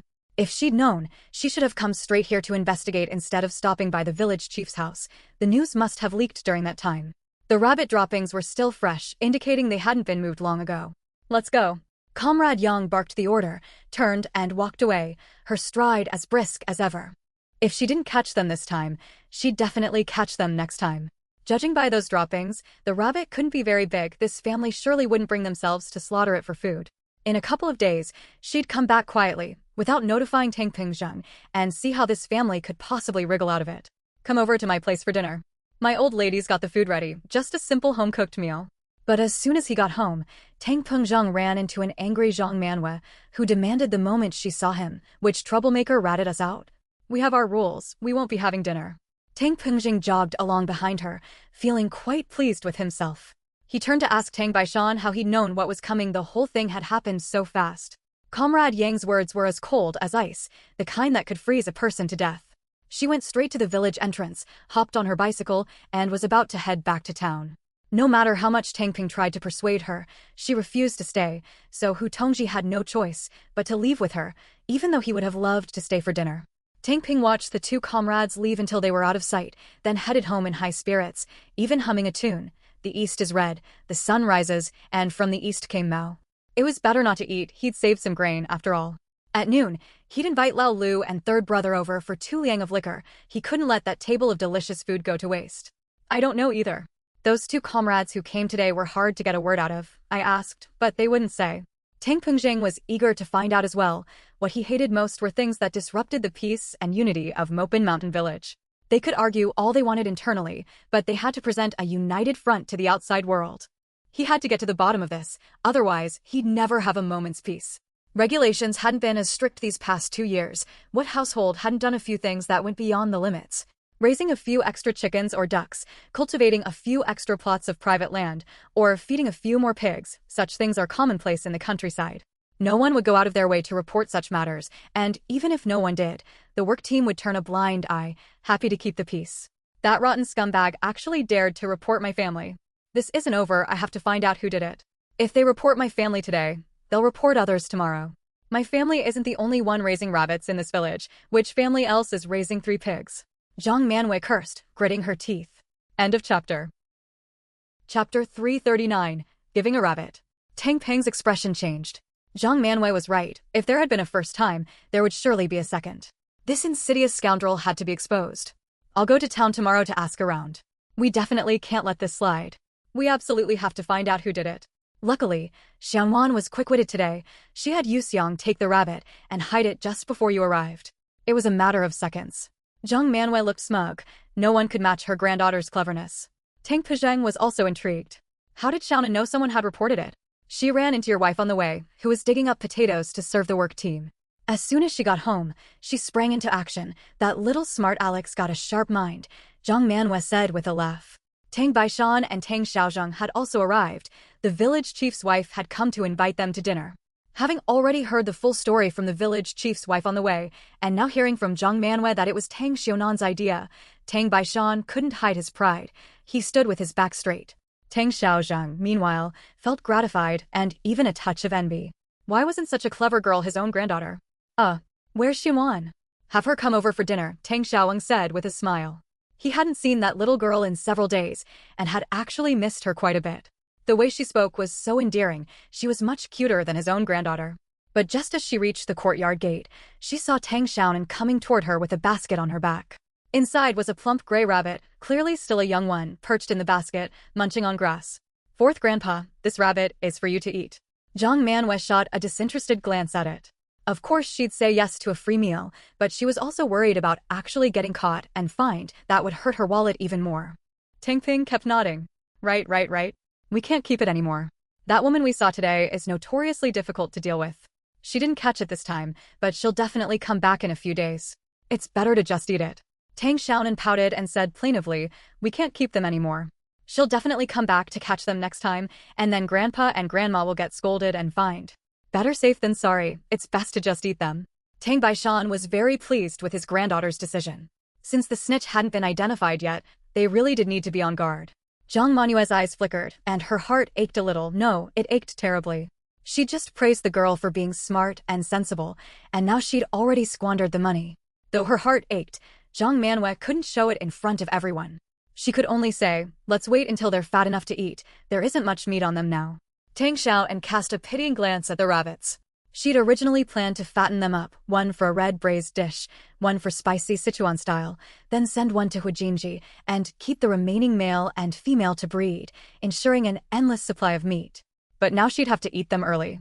That damn informant, she'd draw a circle and curse that bastard to a lifetime of misfortune. She's at home. I'll go get her, Zhang Manwei said, preparing to head home to fetch her granddaughter. Besides, giving one to Tang Pingjing was a perfectly sensible move. It was a favor, after all. She relied entirely on the village chief's support. I'm really reaping the benefits of Xiaonan getting to eat rabbit meat. Haha, the village chief joked. It was grandma and my cousin who raised them, I didn't, Tang Xianwan said, looking a little embarrassed. To be precise, it was mostly Chai Yuxiang's doing cutting grass, cleaning the rabbit hutches. Chai Yuxiang did all that work, while Tang Xianwan hadn't done much at all. Where's your cousin? Tang Baishan asked with concern.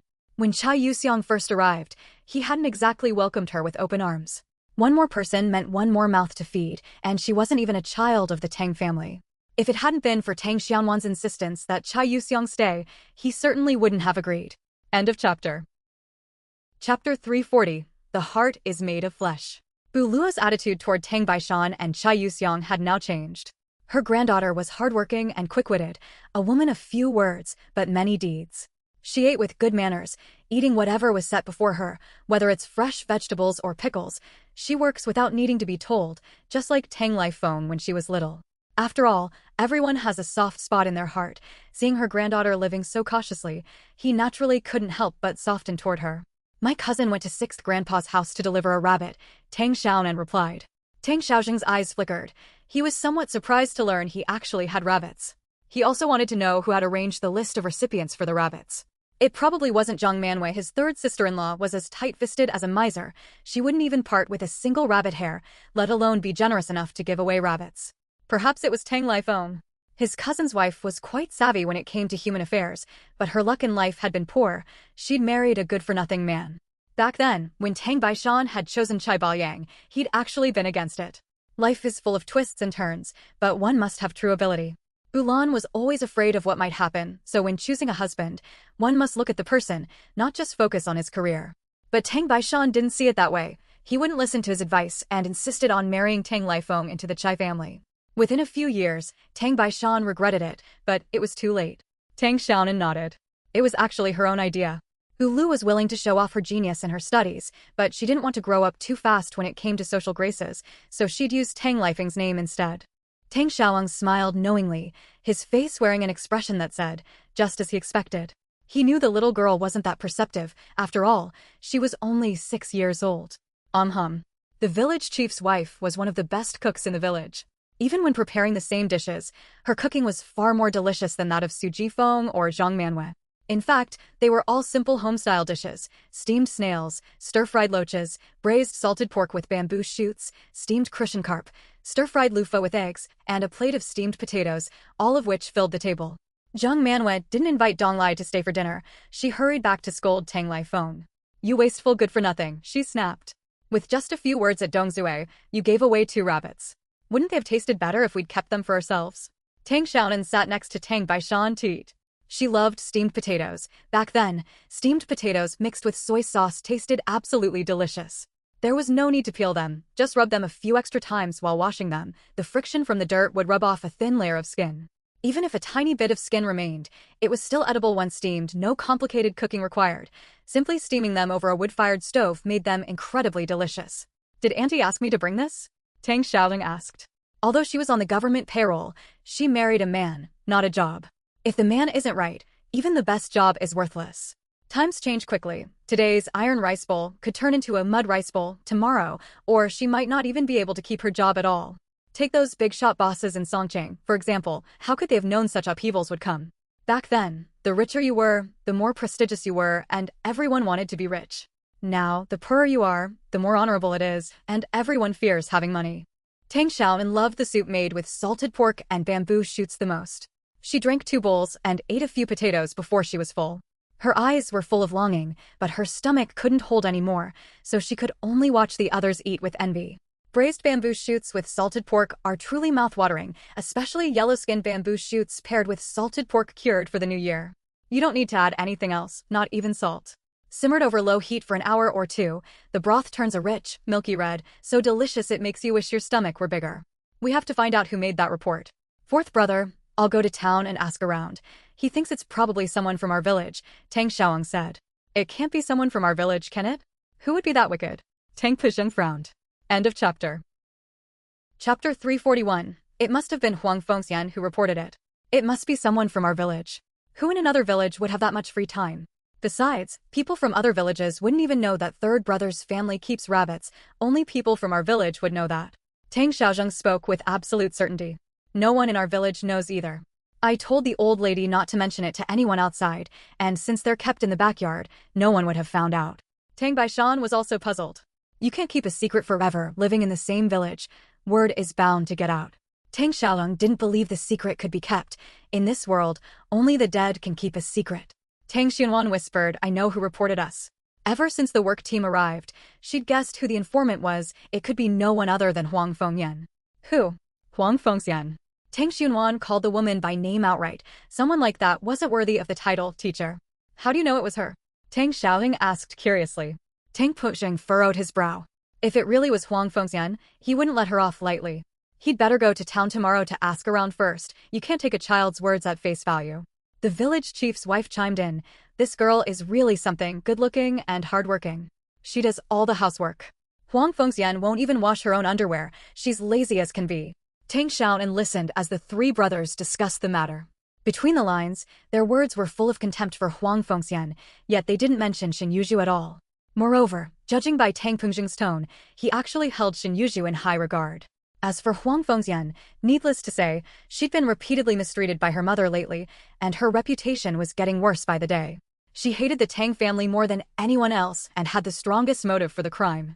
Only Shin Yuzhu and Huang Fengxian had a motive. The fact that Shin Yuzhu had the Huang Shilin family try to seize Huijinji's land showed she was petty and highly vengeful. Since the first attempt to seize the land failed, there would surely be a second. She added, apart from that one time, my cousin and I never let anyone know we were raising rabbits. Apart from this mother-daughter pair, Tang Xiaonan couldn't imagine there being anyone more despicable on Mopin Mountain. Even you lady, at most, would only gossip behind people's backs or engage in petty theft. She truly wouldn't be capable of such underhanded deeds. Even if others found out, they wouldn't go so far as to report them. After all, no one's hands were entirely clean. Only the Huang Fengxian family had never broken any laws or regulations. They kept just 1 pig and 6 chickens, and their private plot didn't exceed the quota by even a single fin, strictly adhering to the authorities' directives. Tang Xiaonan recounted what had happened when she went up the mountain to cut grass a while back and ran into Shin Yuzhu. When I was talking to my cousin about rabbits, she was right there at the bottom of the slope, not making a sound. She only got spotted by my cousin after she accidentally tripped. She was acting all sneaky. That girl Shin Yuzhu has really had a rough deal. With parents like that, a perfectly good child has been ruined, Tang Pengzheng sighed. That slut again. She's like a ghost that just won't go away. Her good days are numbered. Tang Baishan slammed his fist down on the table, his face contorted with rage. I'd actually been thinking of proposing to Jiangua in a few years. Yuzhu is 2 years younger than Jiangua. The age difference is just right, and they get along well.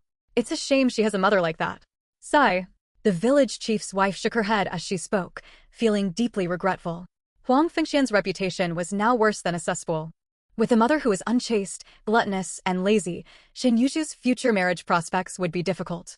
In any case, she wouldn't have her in her sights now, no matter how wonderful Shin Yuzhu might be. She certainly didn't want to be related by marriage to a harlot like Huang Fengxian.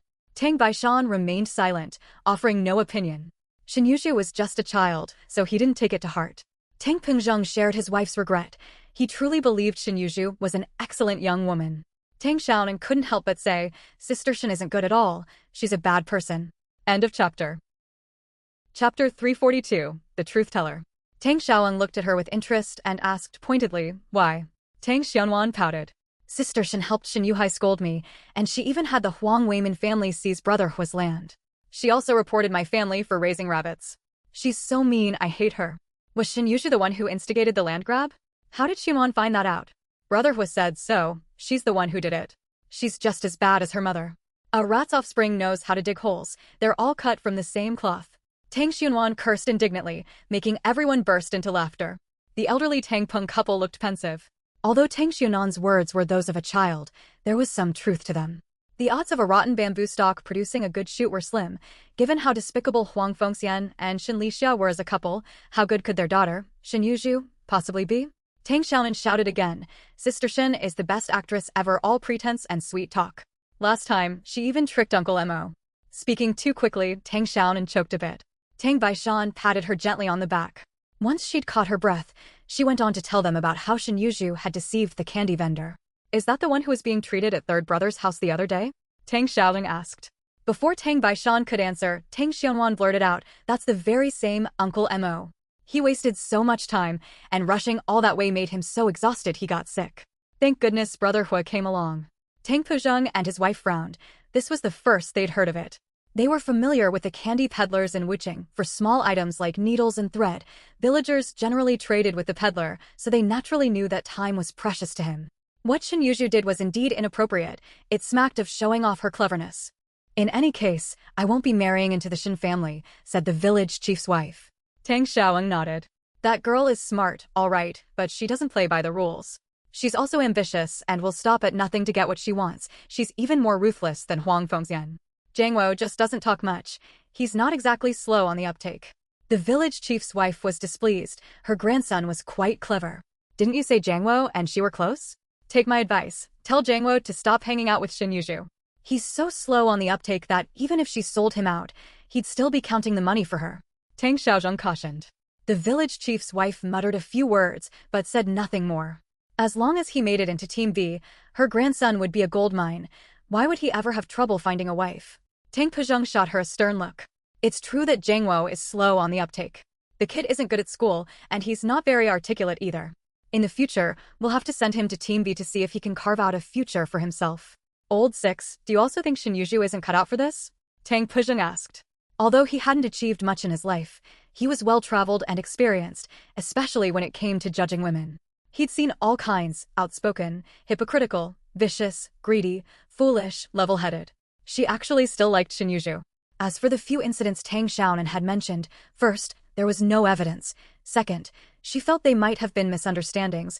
And third, Tang Xiaonan was only 6 years old. What could she possibly know about right and wrong? Naturally, her words couldn't be trusted. Although Shin Yuju was skilled at putting on a facade, her ambitious gaze couldn't be hidden from him. Moreover, he had witnessed on multiple occasions how quickly Shin Yuju's expression could change, one moment smiling warmly at someone, the next turning away with a cold face. He'd seen this happen several times. However, as long as Shin Yuju didn't provoke the Tang family, Tang Xiaoeng wouldn't speak ill of a child behind her back. But now that Shin Yuju was clearly getting restless, he certainly wouldn't stand idly by. Tang Pengxing's expression turned serious. Tang Xiaoeng rarely spoke ill of others, but when he did, he was almost always right. It seemed Shin Yuju really was of poor character. He would have to make sure his children stayed away from her in the future. It'll be posted in the early hours of the morning. I'll be doing a massive update of 50,000 words. First-time subscriptions are very important. I hope you all will show your support. The author really needs the motivation. The update will go live after midnight, around 12:10 or so. You can also subscribe during the day. Kisses. End of chapter. Chapter 343. Sure enough, here it comes again. Zhang Manhwa slaughtered all 4 remaining rabbits that afternoon. Tang Xiaonan sent one to the Hua family and kept 3 for her own family. The rabbits had more bones than meat. They hadn't been raised long enough. Zhang Manhwa had been so heartbroken these past 2 days that even the meat didn't taste good to her, because Comrade Yang hadn't come by again. In her bad mood, Zhang Manhwa scolded Tang Lifeng a few more times, and Tang Xiaonan felt a bit embarrassed that her aunt was taking the blame for her. Tang Lifeng, however, didn't care at all. Having grown up amid Zhang Manhua's beatings and scoldings since childhood, she'd long since developed a thick skin. The words went in one ear and out the other. She never stayed overnight anyway. Besides, just like Su Jifeng, Zhang Manhwa had a sharp tongue but a soft heart. She'd scold her in the morning. She'd still cook a delicious meal for Tang Lifeng by lunchtime. Tang Lifeng knew her biological mother's temperament well, so when Zhang Manhwa was angry, she never talked back. Zhang would eventually tire of scolding and stop. Tang Xiaonan also thought she might have misjudged the situation, but at noon on the 4th day, Comrade Yang slipped into the village unnoticed. She was alone, riding her bike stealthily. She hadn't even told the village chief. Every household was having lunch, including the Tang family. They were eating braised rabbit in red sauce, fragrant and perfect with rice, while a little mutt gleefully gnawed on a bone under the table. The dog had been brought from Su Jinfeng's parents' home a couple of days earlier. It had been nearly 2 months now. The plump, round little yellow dog was a genuine Tang dog, personally selected by Tang Xiaonan, who'd fallen in love with it at first sight. The puppy had a huge appetite and gnawed on bones with great gusto, never turning down a treat. Within just a few days of coming home, it had already plumped up considerably. Tang Xiaonan named the puppy Yuan Bao. After all, a dog brings wealth, so calling it Yuan Bao would attract more wealth. How wonderful. Woof, woof, woof. Little Yuan Bao's ears suddenly perked up, and he arched his back, barking at the front gate. Standing there was Comrade Yang, who had come on a surprise visit. Zhang Manwei went out holding her rice bowl to see who it was. When she saw it was her, she suddenly felt at ease, and the rabbit meat in her mouth tasted even better. It was good that she'd come, the rabbit hadn't been slaughtered in vain. Tang Ijuan said sarcastically, if we're not even allowed to eat the rabbits from the mountains, then we might as well just seal off the mountains. We won't even have firewood to burn, the whole village will be left out in the cold. Someone reported us again? Which scoundrel is constantly keeping an eye on my family? What did they report this time? Come on in. Everyone's home. Feel free to look around upstairs and downstairs. Comrade Yang frowned. Had they moved again? What kind of meat are you eating? Comrade Yang asked coldly. Comrade Yang clenched her teeth, her face a picture of frustration. She'd rounded up so many unruly villagers who'd violated discipline and the law, but this family was the most intractable of all, and to make matters worse, they were poor peasants. No matter how furious she got, there was nothing she could do about it. But no one knew she was coming this time, not even the group leader. Surely this family couldn't have X-ray vision? Then again, it could be a ruse. Comrade Yang searched the place thoroughly, but found nothing, only a large bowl of meat on the table. It didn't look like pork, it looked more like rabbit meat. This family had actually slaughtered a rabbit. Rabbit meat? It's not against the law to go up the mountain and catch rabbits, is it? Zhang Manwei retorted. Don't let me catch you doing this again. Comrade Yang stormed off. She'd rushed over today without even eating, only to come up empty-handed. It infuriated her. She'd put the Tang family on her blacklist and would drop by for inspections from time to time. As soon as she caught them doing anything wrong, that whole family wouldn't have an easy life. Have a good trip, no need to see you off. Next time, give us a heads up so my dog doesn't bite you. I can't afford the medical bills. Zhang Manwei ran after her and called out. Comrade Yang had just gotten on her bike when her anger caused her to lose her balance. She nearly fell but managed to steady herself with great difficulty before slowly riding away. End of chapter. Chapter 344. The General Meeting. The neighbor next door came out upon hearing the commotion and saw the back of Comrade Yang, with his hair cut to his ears and dressed in a Lenin-style suit. Curious, the neighbor asked about him, and Zhang Manwei deliberately replied, it's the town's work team. Some scoundrel reported that his family was raising rabbits, so they've come by twice already. Don't you know we're raising 3 pigs here? We'd better be careful, they might come to our house next. The neighbor's face turned pale, and he exclaimed angrily, which heartless, good-for-nothing snitch reported him? He's so scared his son will end up with a rotten eye. His son's getting married next year, how's he supposed to host the wedding without raising 3 pigs? That's exactly right. He's just raising a few rabbits so his kids can have some meat to eat, but some good-for-nothing had to report him. I don't even know how many families he's ratted out. That official from the town just asked him if anyone in the village was raising extra pigs, and he just kept saying no. Zhang Manwei embellished the story as she spoke. The neighbor was deeply grateful. Thanks to third grandma, otherwise his pigs wouldn't have been saved, they were already over 100 gene. If I hadn't been so careful and that scoundrel hadn't been caught, we'd never have had a moment's peace. They even slaughtered those few skinny rabbits they had. It broke my heart to eat the meat. There were nearly 100 households on Mopin Mountain, with several hundred people, crowding the village entrance into a dense, dark mass. Tang Xunwan, perched on Tang Laifu's shoulders, the tallest child in the village, could see everyone clearly. Huang Fengxian's family was conspicuously absent. By early morning, the people of Mopin Mountain were already in a panic. Some even wanted to drive their pigs up into the mountains to raise them there, but Tang Puzhang stopped them. Her neighbors, their faces full of worry and unable to eat a bite, went to discuss the matter with other families. After all, hers wasn't the only household in the village exceeding the quota. They'd been raising their livestock that way for years without incident. Who could have predicted the town would suddenly pull a stunt like this? The person who reported them was utterly heartless. Don't panic. They've almost finished investigating the matter. The person who filed the report is actually from our village. We'll hold a village meeting after dinner, and that outsider will be dragged out in front of everyone. The loudspeaker on Mopin Mountain, which hadn't been used in a long time, suddenly blared during dinner.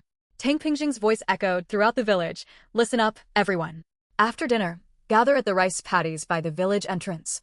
Not a single person is to be left behind, except for those in postpartum confinement or breastfeeding. Everyone who can walk must come. Tang Pingxing's expression was extremely grave. For the past few days, he'd been running back and forth to the town government office. With a carton of peony cigarettes sponsored by Tang Baishan, and after smoking half a carton, he'd finally managed to find out the truth. Tang Xianwan hadn't been wrong, it was indeed that filthy slut Huang Fengxian.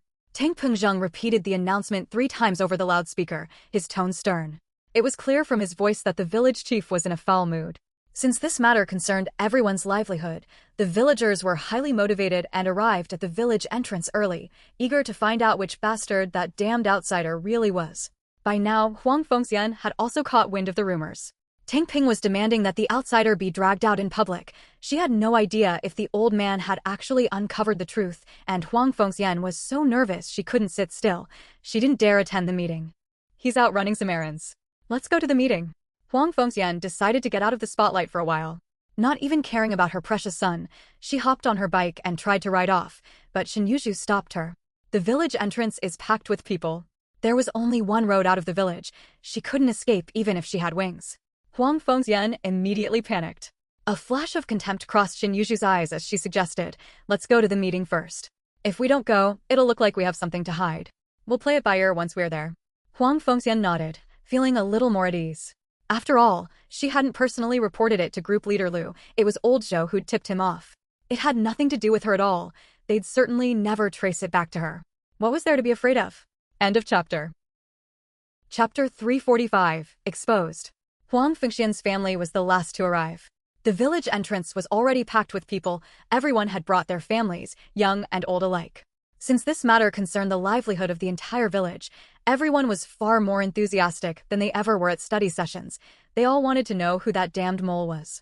The village chief said it was someone from our own village. Which wretched, good-for-nothing scoundrel did this despicable deed? People like that just can't stand to see others do well. These days, every family goes over the quota. Sons need to marry, daughters need to get married, and how else can you host a wedding banquet without raising a few extra pigs? Our village should just keep this to ourselves, but that rotten bastard had to go and report it. He's deliberately trying to stop us people of Malwan Mountain from living a good life. That heartless bastard. If I find out who it is, I'll skin him alive. The woman cursing through gritted teeth was none other than Zhang Manua's neighbor. She was raising 3 pigs because her son was getting married next year, and there were expenses everywhere. With no other way to make money, farmers had no choice but to raise a few extra pigs. She wasn't the only one in the village in this situation. There were plenty of households exceeding the quota. This time, Huang Fengxian truly fell victim to her own cleverness. Her affair and her poor teaching skills weren't really big deals. The villagers would at most gossip about them behind her back, but wouldn't meddle in such trivial matters. But her report had truly stirred up the whole village's interests and provoked the collective wrath of the villagers. The villagers were buzzing with discussion, each one furious, waiting for Tang Pengzheng to reveal the name of the mole. As soon as Huang Fengxian arrived, someone approached her. Naturally, it was someone from the Huang family's first branch. At every meeting, the lines between the Huang and Tang clans were clearly drawn, the Huang family on one side, the Tang family on the other, with no room for confusion. Fengxian, you're on good terms with the town leaders. Do you know who made the report? What report? I don't even know what's going on. Why are we having another meeting? Good for nothing but causing trouble. Using her real name to file a report was downright stupid. How could she have such a foolish mother? Shen Yuzhu gently tugged at Huang Fengxian's sleeve and shook her head slightly. Huang Fengxian took a deep breath and her expression calmed somewhat. Tell me, isn't that bastard heartless? What's wrong with raising a few rabbits? Rabbits don't eat grain. They eat the grass on the mountain. That grass grows naturally. Why can't we raise them? That bastard actually went and reported us. That heartless, rotten-eyed scum, doesn't he fear karma? Tang Ping was standing up there with a megaphone, shouting, "Is everyone here yet?" The woman, growing angrier by the second, didn't even notice that Huang Fengxian's smile was becoming increasingly forced and her expression increasingly grim. Shen Yuzhu looked even worse. She hadn't expected a simple report to spark such public outrage. She didn't know if the village chief had actually uncovered the truth, but what if? Huang Fengxian forced a smile and put on an innocent expression. The woman questioning her assumed she truly didn't know anything, so she explained the situation regarding Zhang Manua's rabbit farm being reported. Everyone's here. Shen Yuzhu's heart sank to her heels. She hoped the village chief was playing a empty fortress ploy, pretending to have uncovered the truth just to lure the culprit out. She had to stay calm and not give anything away. She glanced at Huang Fengyan, whose face was etched with panic, furrowed her brow slightly, and felt a wave of annoyance welling up inside her. The villagers roared in unison, their voices like thunder. Some urged the village chief to quickly name the mole. They couldn't wait any longer. Has Xin Lixia's family arrived yet? Tang Pezheng scanned the room but didn't spot Huang Fengxian hiding in the corner. They're here. Huang Fengxian instinctively tried to shrink back into the corner a little further, but someone next to her cried out, drawing everyone's attention this way. Tang Pingjing naturally saw her as well, though he remained outwardly impassive. He was sneering inwardly. End of chapter. Chapter 346, The Village's Public Enemy. Now that everyone's here, let's begin the meeting.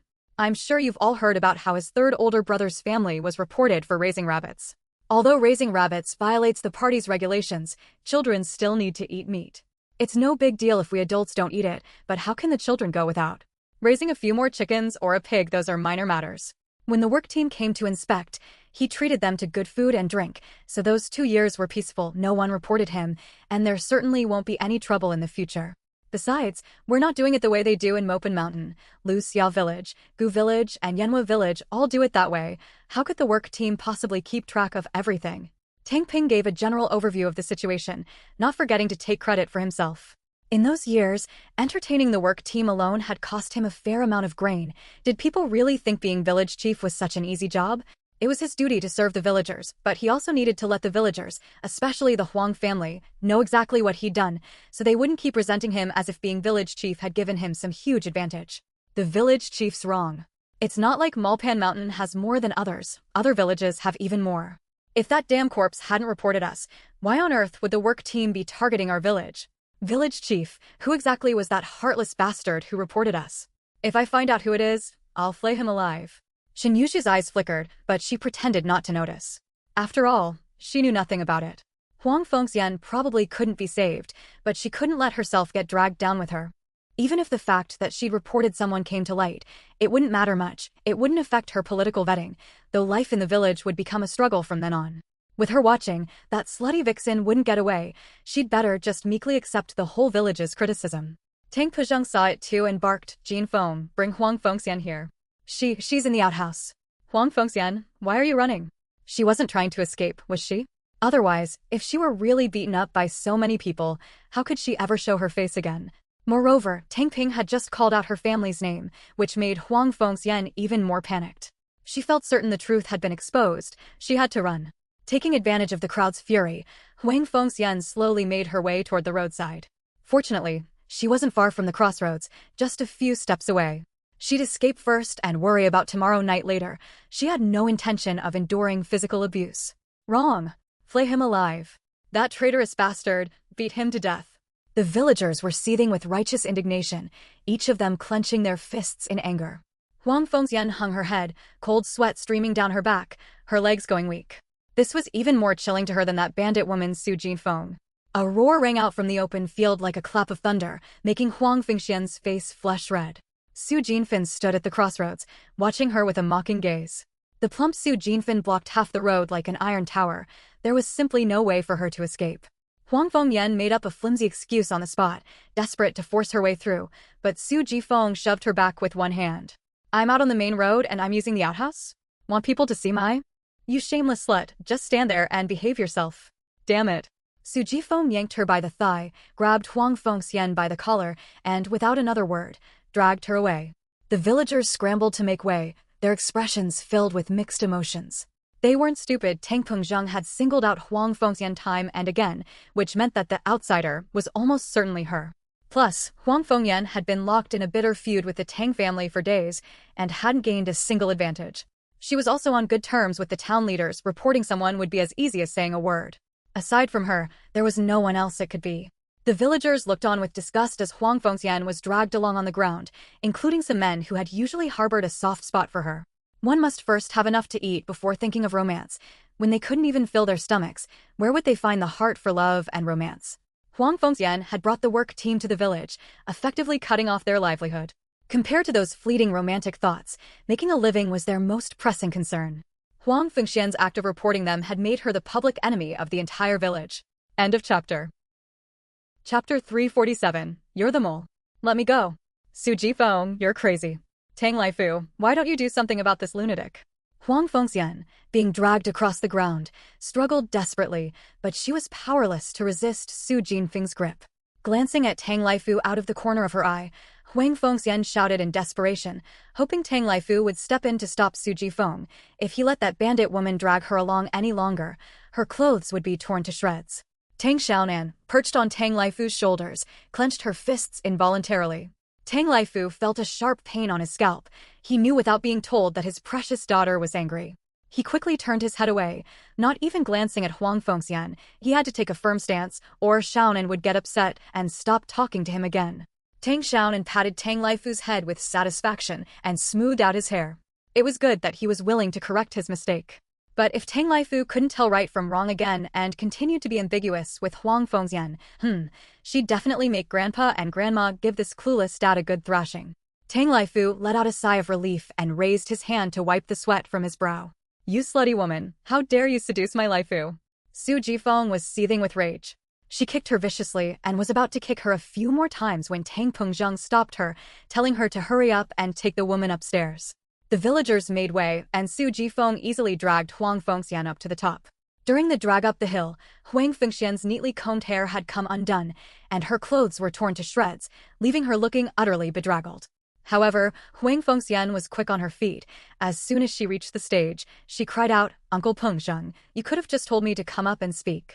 I have my own hands and feet, I can walk up here myself. Why did you have to let that madwoman drag me? Surely the Tang family can't bully us Huang family members like this, can they?" The Huang family members below wore expressions of mixed emotion.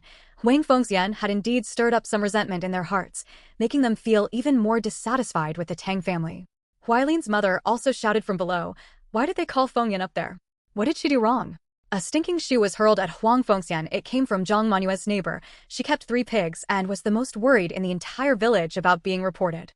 Moreover, since she lived next door to Zhang Manhwa, if the work team went to inspect Zhang Manua's home again, her family would inevitably be implicated. The villagers were furious and surged forward, intent on beating Huang Fengyan. Although this report targeted only Tang Baishan's family, who knew if they might be the next ones to be reported. Tang Pingzheng gave Huang Fengxian a piercing look, let out a cold laugh, and, holding the megaphone, said, "I certainly wouldn't have called Huang Fengxian up here for no reason. Listen up, everyone. I've been asking around town these past few days, and the mole who made the report is none other than Huang Fengxian. Do you think we should bring her up here? We should. Beat that traitor to death. That wretch deserves to die a horrible death." Smack. Each of the 3 pigs weighed only about 100 jin. By spring, they'd easily reach over 200 jin. Selling 2 of them and using the 3rd for the wedding banquet would cover most of the costs for her son's wedding, both the money and the meat, so she wouldn't need to borrow too much. My aunt's plan was perfect, but the work team was an unforeseen variable. If they actually found out, that extra pig would be confiscated. If she sold 1 pig to the live pig purchasing station, where they paid 6 jiao per gene for live pigs, 1 pig would fetch over 100 yuan. But if the work team confiscated it, that money would be gone for good, not a single fin to show for it.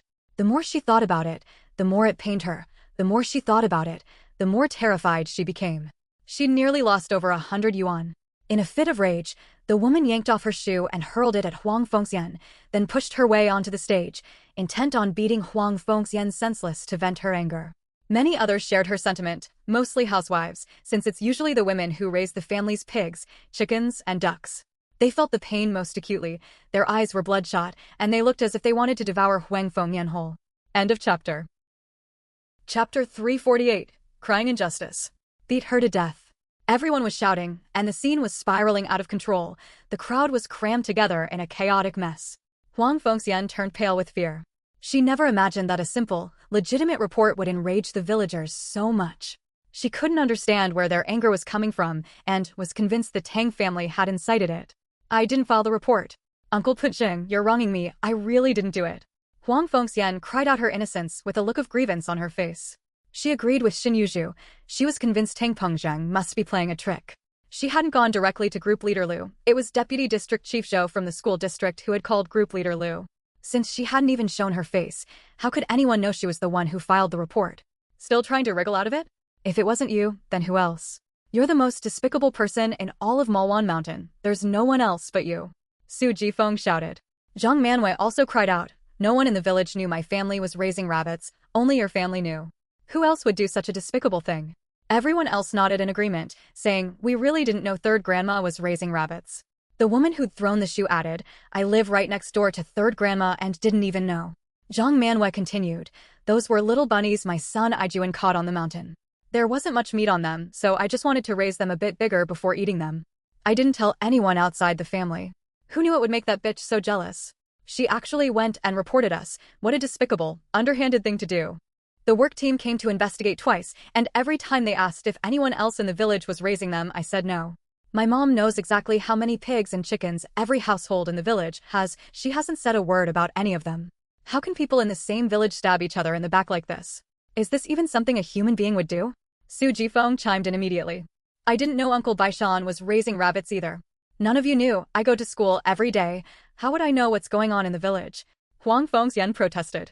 The mother-in-law and daughter-in-law played off each other perfectly, and the villagers all looked on with gratitude. Though the Tang family acted a bit high-handed, they were still honorable. Even after being stabbed in the back, they didn't betray their fellow villagers. Now, that's what you call loyalty as high as the sky. In comparison, a petty person like Huang Fengxian looked all the more despicable and shameless. Just looking at her made you want to punch her.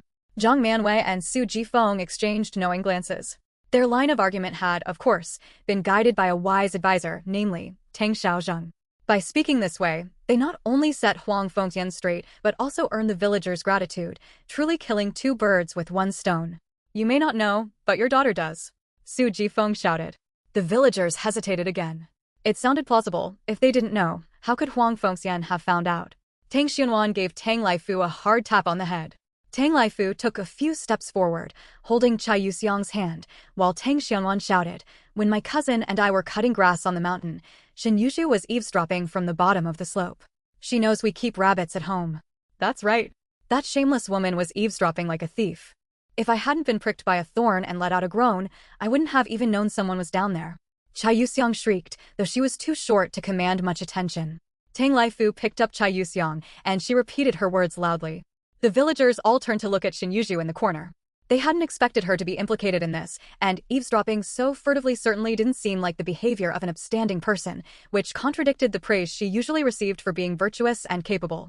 Shen Yuzhu's fair face flushed crimson with anger and shame. With tears welling in her eyes, she choked out a defense. I didn't hear what you were saying. I've been down on the slope gathering herbs the whole time. I had no idea you were up here. Don't make false accusations against me. End of chapter. Chapter 349. There's no such thing as a wall that doesn't let the wind through. Shenlixia also spoke up loudly. We, the Tang family, shouldn't bully others just because we're powerful. We shouldn't take what those two little girls said at face value. Besides, how were we supposed to know that no one else in the village knew we kept rabbits? Now, of course, everyone's saying they didn't know, and even if they really did know, they wouldn't say so. Shen Yuzhu hung her head and sobbed softly, looking utterly pitiful. The villagers looked sheepish. After all, Shen Yuzhu was only 10 years old, and they couldn't assume a child was that wicked. It's just like Shen Yuzhu said, this isn't the first time she's done something bad. She used to help Shen Yuhai steal his meat, too. She's just as bad as her mom. Tang Xianwan's chubby little face turned bright red with anger. The villagers couldn't help but laugh, but they didn't take the words of a 6-year-old like Tang Xianwan seriously. Children's squabbles were trivial matters. They couldn't be compared to something as serious as a formal accusation. Then Tang Pungjing's voice rang out again over the loudspeaker, drowning out the commotion. Quiet, everyone. He's already looked into that matter. It was Huang Fengxian who reported it. She knows a lot of people over there. He'll be naming names soon. In any case, he's investigated it thoroughly. I'd stake my reputation on it. It's because of Huang Fengxian that Comrade Yang, the most intractable of them all, finally came to Pengong. To the villagers' ears, those words praising Comrade Yang were automatically translated into Comrade Yang is as stubborn as a mule, petty and impossible to shut up, as annoying as a nightmare. Any village she sets her sights on is like a leech clinging to it. You can't shake her off. Neither wind nor rain can stop Comrade Yang. They must have been cursed for 18 lifetimes to have provoked that demon. Tang Pengzhang paused for a moment before continuing. Comrade Yang is exceptionally dedicated to her work. She once held the record for 15 consecutive field assignments. A few days ago, she quietly headed to East Village on her own. As for whether she'll continue to sneak off to East Village in the future, he couldn't guarantee it, but in any case, Comrade Yang is meticulous and by the book in his work. He fears neither hardship nor fatigue, and nothing, not even wind or rain, can stop him. He is a fine comrade who never gives up and never backs down. The villagers' gaze toward Huang Fengxian changed once more, their anger blazing fiercely. Open attacks are easy to dodge, but hidden threats are hard to guard against. Who would want to stand guard at the village entrance every day against that demon Yang? What if he came back one day for another surprise raid? What would become of their chickens, ducks, and pigs? It really wasn't him. He doesn't know the person in front of us. He didn't report it. Huang Fengxian looked panicked, her face covered in sweat. a clear sign of a guilty conscience. Her words came out hoarse and weak. Not even a child would believe her. But she still clung to a sliver of hope, since she hadn't gone to find the person herself. Tang Pengzheng couldn't possibly trace it back to her, so those words must have been meant to trick her. But Huang Fengxian had underestimated Tang Pengzheng's capabilities and the townspeople's penchant for gossip. Her little romantic escapades were actually already common knowledge in town, but no one in the town wanted to be the first to speak up and make an enemy, so they kept quiet. If Tang Pengzheng was determined to investigate, he would naturally uncover the truth. Huang Fengxian was convinced she'd covered her tracks perfectly, but she failed to realize that once a matter involves a third party, it's impossible to keep it under wraps unless you're dead. Tang Pengzheng laid out the details of his investigation from that period clearly and concisely. With his immense authority on Mopin Mountain, no one doubted him, and the villagers were filled with righteous indignation. Su Jifeng shouted, "No wonder even that sly vixen with not a shred of brains could get promoted. Turns out she's been hooking up with some big shot. Now that she's got a powerful backer, she doesn't give a damn about the folks here on Mopin Mountain anymore. She wants to make an example of us just to boost her own reputation." End of chapter. Chapter 350. Outrage runs high. The villagers' eyes burned with even greater fury. Their anger had been easily incited by Su Jifeng. Rocks of all sizes were hurled at Huang Fengxian. Tang Ping had long since dodged out of the way, not caring one bit about Huang Fengxian's fate. In fact, he was actually hoping the villagers would pelt her even harder. Huang Fengxian covered her head as she tried to dodge, but the stones came down as thick as rain. She couldn't avoid them at all. She was struck all over her body and head. Blood trickled down the side of her forehead and splattered all over her clothes. Yet the villagers' fury showed no sign of abating. Some even rushed forward to lay hands on her personally. Several enraged women grabbed Huang Fengxian, each landing a punch or a kick while hurling insults with every blow. Su Jifeng was, of course, among them, and she was the one striking the hardest. Tang Xiaonan watched the chaotic scene and secretly admired her own mother. Her performance tonight was truly spectacular. With just a few words, she'd shifted all the blame onto Huang Fengxian. At this rate, Huang Fengxian would be in for a world of pain, if not worse. In reality, Su Jifeng wasn't nearly that eloquent. It was all thanks to Tang Xiaozheng. Hu Jinji had also contributed quite a few ideas, and Tang Pengzheng had notified the Tang family in advance that a general meeting would be held today. So Tang Baishan had invited Tang Xiaoyang over to serve as an advisor. Coincidentally, Hu Jinji had come to bring candy to Tang Xiaonan and offered his suggestions while he was there. When it came to scheming, this old man and this youngster were truly kindred spirits. They shared the same vision and admired each other's wit. In terms of scholarly knowledge, Tang Xiaozheng couldn't hold a candle to old Master Qi, but when it came to strategic thinking, especially when it came to outmaneuvering others, Tang Xiaoyang was light years ahead of old Master Qi. If old Master Qi had been a bit more shrewd, he wouldn't have ended up in such a dire situation. Tang Xiaoyang thrived like a fish in water during those turbulent times precisely because he was adept at navigating all sides, was incredibly resourceful, and knew how to adapt to the situation. That's why he was able to enjoy a peaceful retirement on Malwan Mountain. Otherwise, he might have fared even worse than old Master Qi. He might not even have survived. Hu Jinji's life experience was, of course, far inferior to Tang Xiaozheng's, but he had real-world experience. These past 4 years were worth 10 for others. The harsh environment had honed Hu Jinji's keen intuition and tempered his mind to be ruthless and merciless. He and Tang Xiaozheng truly wished they'd met sooner. Last night, the old man and the young man spent the entire night coaching Zhang Manwei and Su Jinfeng, mother-in-law and daughter-in-law, on how to fan the flames of conflict while establishing their authority on Mopin Mountain. Their efforts paid off handsomely. Huang Fengxian was nearly beaten to death by the enraged villagers. Xin Lixia's only thought was to escape Huang Fengxian and live a carefree life. She didn't give Huang Fengxian a second thought. Without Huang Fengxian, relying solely on Xin Lixia's own abilities, she wouldn't have been able to survive on Mopin Mountain at all, and her maternal grandparents wouldn't have looked after her either. Stop hitting her. Stop it, you're going to beat my mom to death. It would be better if she were beaten to death. Being a widower was preferable to a divorce. Xin Yushu looked at her father with a cold gaze, feeling deeply disappointed. She had originally thought her father would be able to come up with a plan for her, but the series of events that had unfolded recently had left her increasingly disillusioned with Xin Lixia. Xin Lixia grabbed her daughter and whispered, "Don't pay any attention to her." Xin Yushu wailed loudly, but her voice was immediately drowned out. More people, all women, rushed forward to attack Huang Fengxian, surrounding her completely. The scene descended into utter chaos. Before she got into college, Huang Fengxian had to stay alive and keep her reputation intact. If you still want to live on Mopin Mountain, Go save Mom, otherwise, you won't even have enough to eat. Shin Yuzhu warned in a low voice. Shin Lixia's expression shifted slightly, and he felt a twinge of annoyance. It was one thing for Huang Fengxian to look down on him, but now even his own daughter did as well. I know these words upset you, but I have to say them. If something happens to Mom, with just your meager work points, are we supposed to starve? Shin Yuzhu's expression was calm, her gaze cold. End of chapter. Chapter 351, Worried Someone Might Die. Shin Lixia looked terrible. He felt embarrassed, because what Shin Yuzhu said was true. If he weren't so inept at manual labor, he wouldn't have ended up marrying a woman from the countryside. Dad, go up there and protect Mom. She'll be grateful to you, and Grandma and Grandpa will look at you in a whole new light. Shin Yuzhu gave Shin Lixia a hard shove. Time was running out. If they delayed any longer, Huang Fengxian would truly be beaten to death. Out here in the remote mountains, far from the authorities, no one would intervene even if someone were killed. In recent years, many villages had seen incidents where mobs beat people to death, only for the cases to be swept under the rug. Seeing the pleading look in her daughter's tear-filled eyes, Shin Lixia's heart softened slightly, and she walked toward the stage. Shin Yuzhu breathed a sigh of relief and followed her up.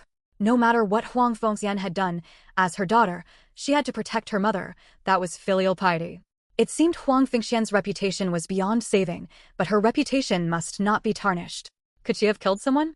Among those beating Huang Fengxian on stage alongside Su Jifeng was her arch-rival Yu Lady. The two worked in perfect sync. One would kick, the other would stomp, while Huang Fengxian lay there like a corpse, showing no reaction whatsoever. Not even a moan escaped her. People's emotions are easily stirred up, especially when their shared interests are threatened. Even those who usually have conflicts will join forces and stand united against an external threat. The villagers shouted excitedly, paying no heed to Huang Fengxian's pitiful state on the stage. Even Tang Laifu and Tang Baishan looked calm, as if this were just an ordinary, trivial matter. Tang Xiaonan felt an indescribable sensation welling up inside her. It certainly wasn't joy. She hadn't intended to cause a death. She held life in the highest regard. Even when it came to cats and dogs, she didn't believe humans had the right to take their lives arbitrarily. In her previous life, she had been a law-abiding citizen. She would even wait in line properly just to buy a bubble tea and never did anything to break the rules or the law. When faced with unreasonable people, her first instinct was to call the police and let the officers deal with these hooligans. She had never considered taking the law into her own hands, much less seeking private revenge. Tang Xiaonan was sitting high up and could see every move Shin Yuzhu made clearly. She was pushing her way through the crowd with all her might, apparently trying to get on stage. Shin Lixia was also having a hard time pushing through. There were just too many people, they couldn't move an inch. They'd been walking for ages, but hadn't gotten very far. On top of that, since they'd been the last to arrive, they were at the very back of the crowd, quite a distance from Huang Fengxian. At this snail's pace, it would probably take them over 10 minutes to get there. Tang Xiaonan muttered to herself anxiously. Although she hated Huang Fengxian with a passion, seeing her actually being beaten by the crowd made her feel uneasy, not out of sympathy for Huang Fengxian, but because she herself couldn't get past that mental barrier. Shin Yuzhu struggled to make her way through the crowd. No one made way for her, and no one even noticed the father and daughter. Everyone's attention was focused on the scene above, where people were shouting excitedly, "Beat her to death." Tang Laifu didn't hear her, it was too noisy, and Tang Xiaonan's voice was too soft for him to make out a word. In truth, his mind was far from at peace at that moment. Of course, it wasn't out of sympathy for Huang Fengxian. Rather, he was bidding farewell to the past 20 years. He considered the feelings he'd harbored over the past 20 years as good as thrown to the dogs. He must have been blind to ever have fallen for a vicious, promiscuous woman like Huang Fengxian. If he ever gave her another second of his time, he'd renounce the Tang surname. Tang Xiaonan patted Tang Laifu on the head, signaling for her to come down, because she had spotted Hu Jinji. As soon as Tang Laifu set her down, Tang Xiaonan ran toward Hu Jinji, with Chai Yuxiang close behind. She preferred spending time with her cousin and loved tagging along wherever she went. Hu Jinji was standing on a small earthen mound. Although he was a bit far away, he could see clearly that neither Old Master Qi nor Suwan'er had come. "Brother Hua, do you think they'll beat him to death?" Tang Xiaonan was still worried. End of chapter. Chapter 352, Seeing Through Shin Yuzhu's True Intentions. The village chief knows exactly what's going on. Hu Jinji's tone was very certain. Tang Pengzheng wasn't a fool, and Huang Fengxian wasn't just an ordinary villager. She was currently on the teaching staff. He couldn't possibly let the villagers beat someone to death. Otherwise, he wouldn't be able to explain himself to his superiors. But this time, Huang Fengxian had provoked the villagers' collective wrath. They were bound to vent their anger, and Tang Pengzheng also wanted to send a warning to the Huang family.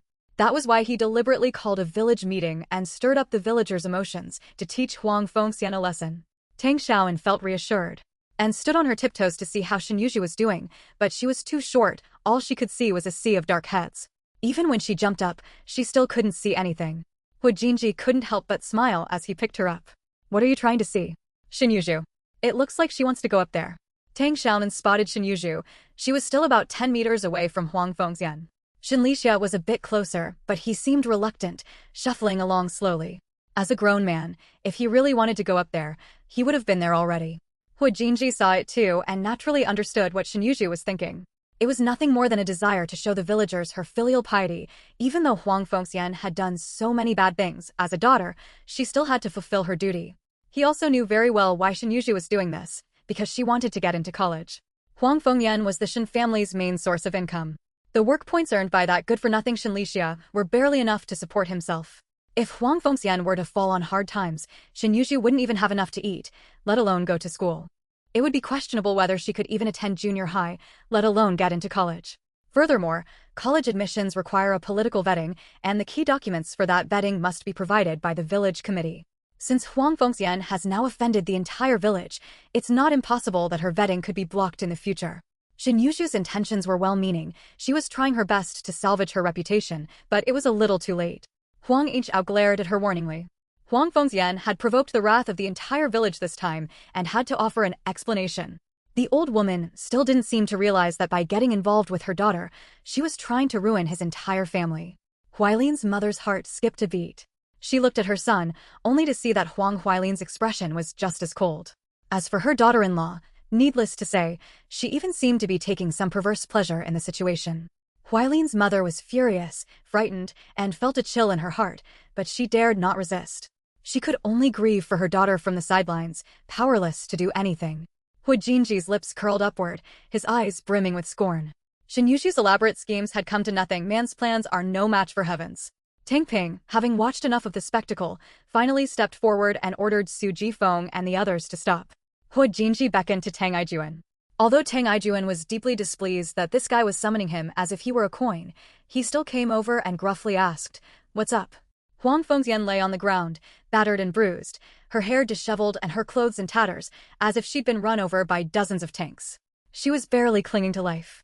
The Huang Huailin family had also pushed their way to the front. Seeing their daughter's pitiful state, Huailin's mother wailed and tried to rush forward, but was held back by her husband, Huang Yichao. "You go." Hu Jinji whispered a few words in his ear. Tang Aijuan was a bit confused. "Why do we have to block that little slut?" "Just go block her for now. I'll explain later." Tang Aijuan didn't ask any further questions. Lately, he'd been working with Hu Jinji selling movie stills, and he'd finally come to terms with the reality. This guy was sharper than him and had more devious ideas. Shen Yuzhu was almost at the front by now. She was only about 10 steps away. Her heart leapt with joy, and she forcefully pushed aside the people beside her, eager to get ahead quickly. She was worried that Huang Fengxian, that brainless fool, would give her away. End of chapter.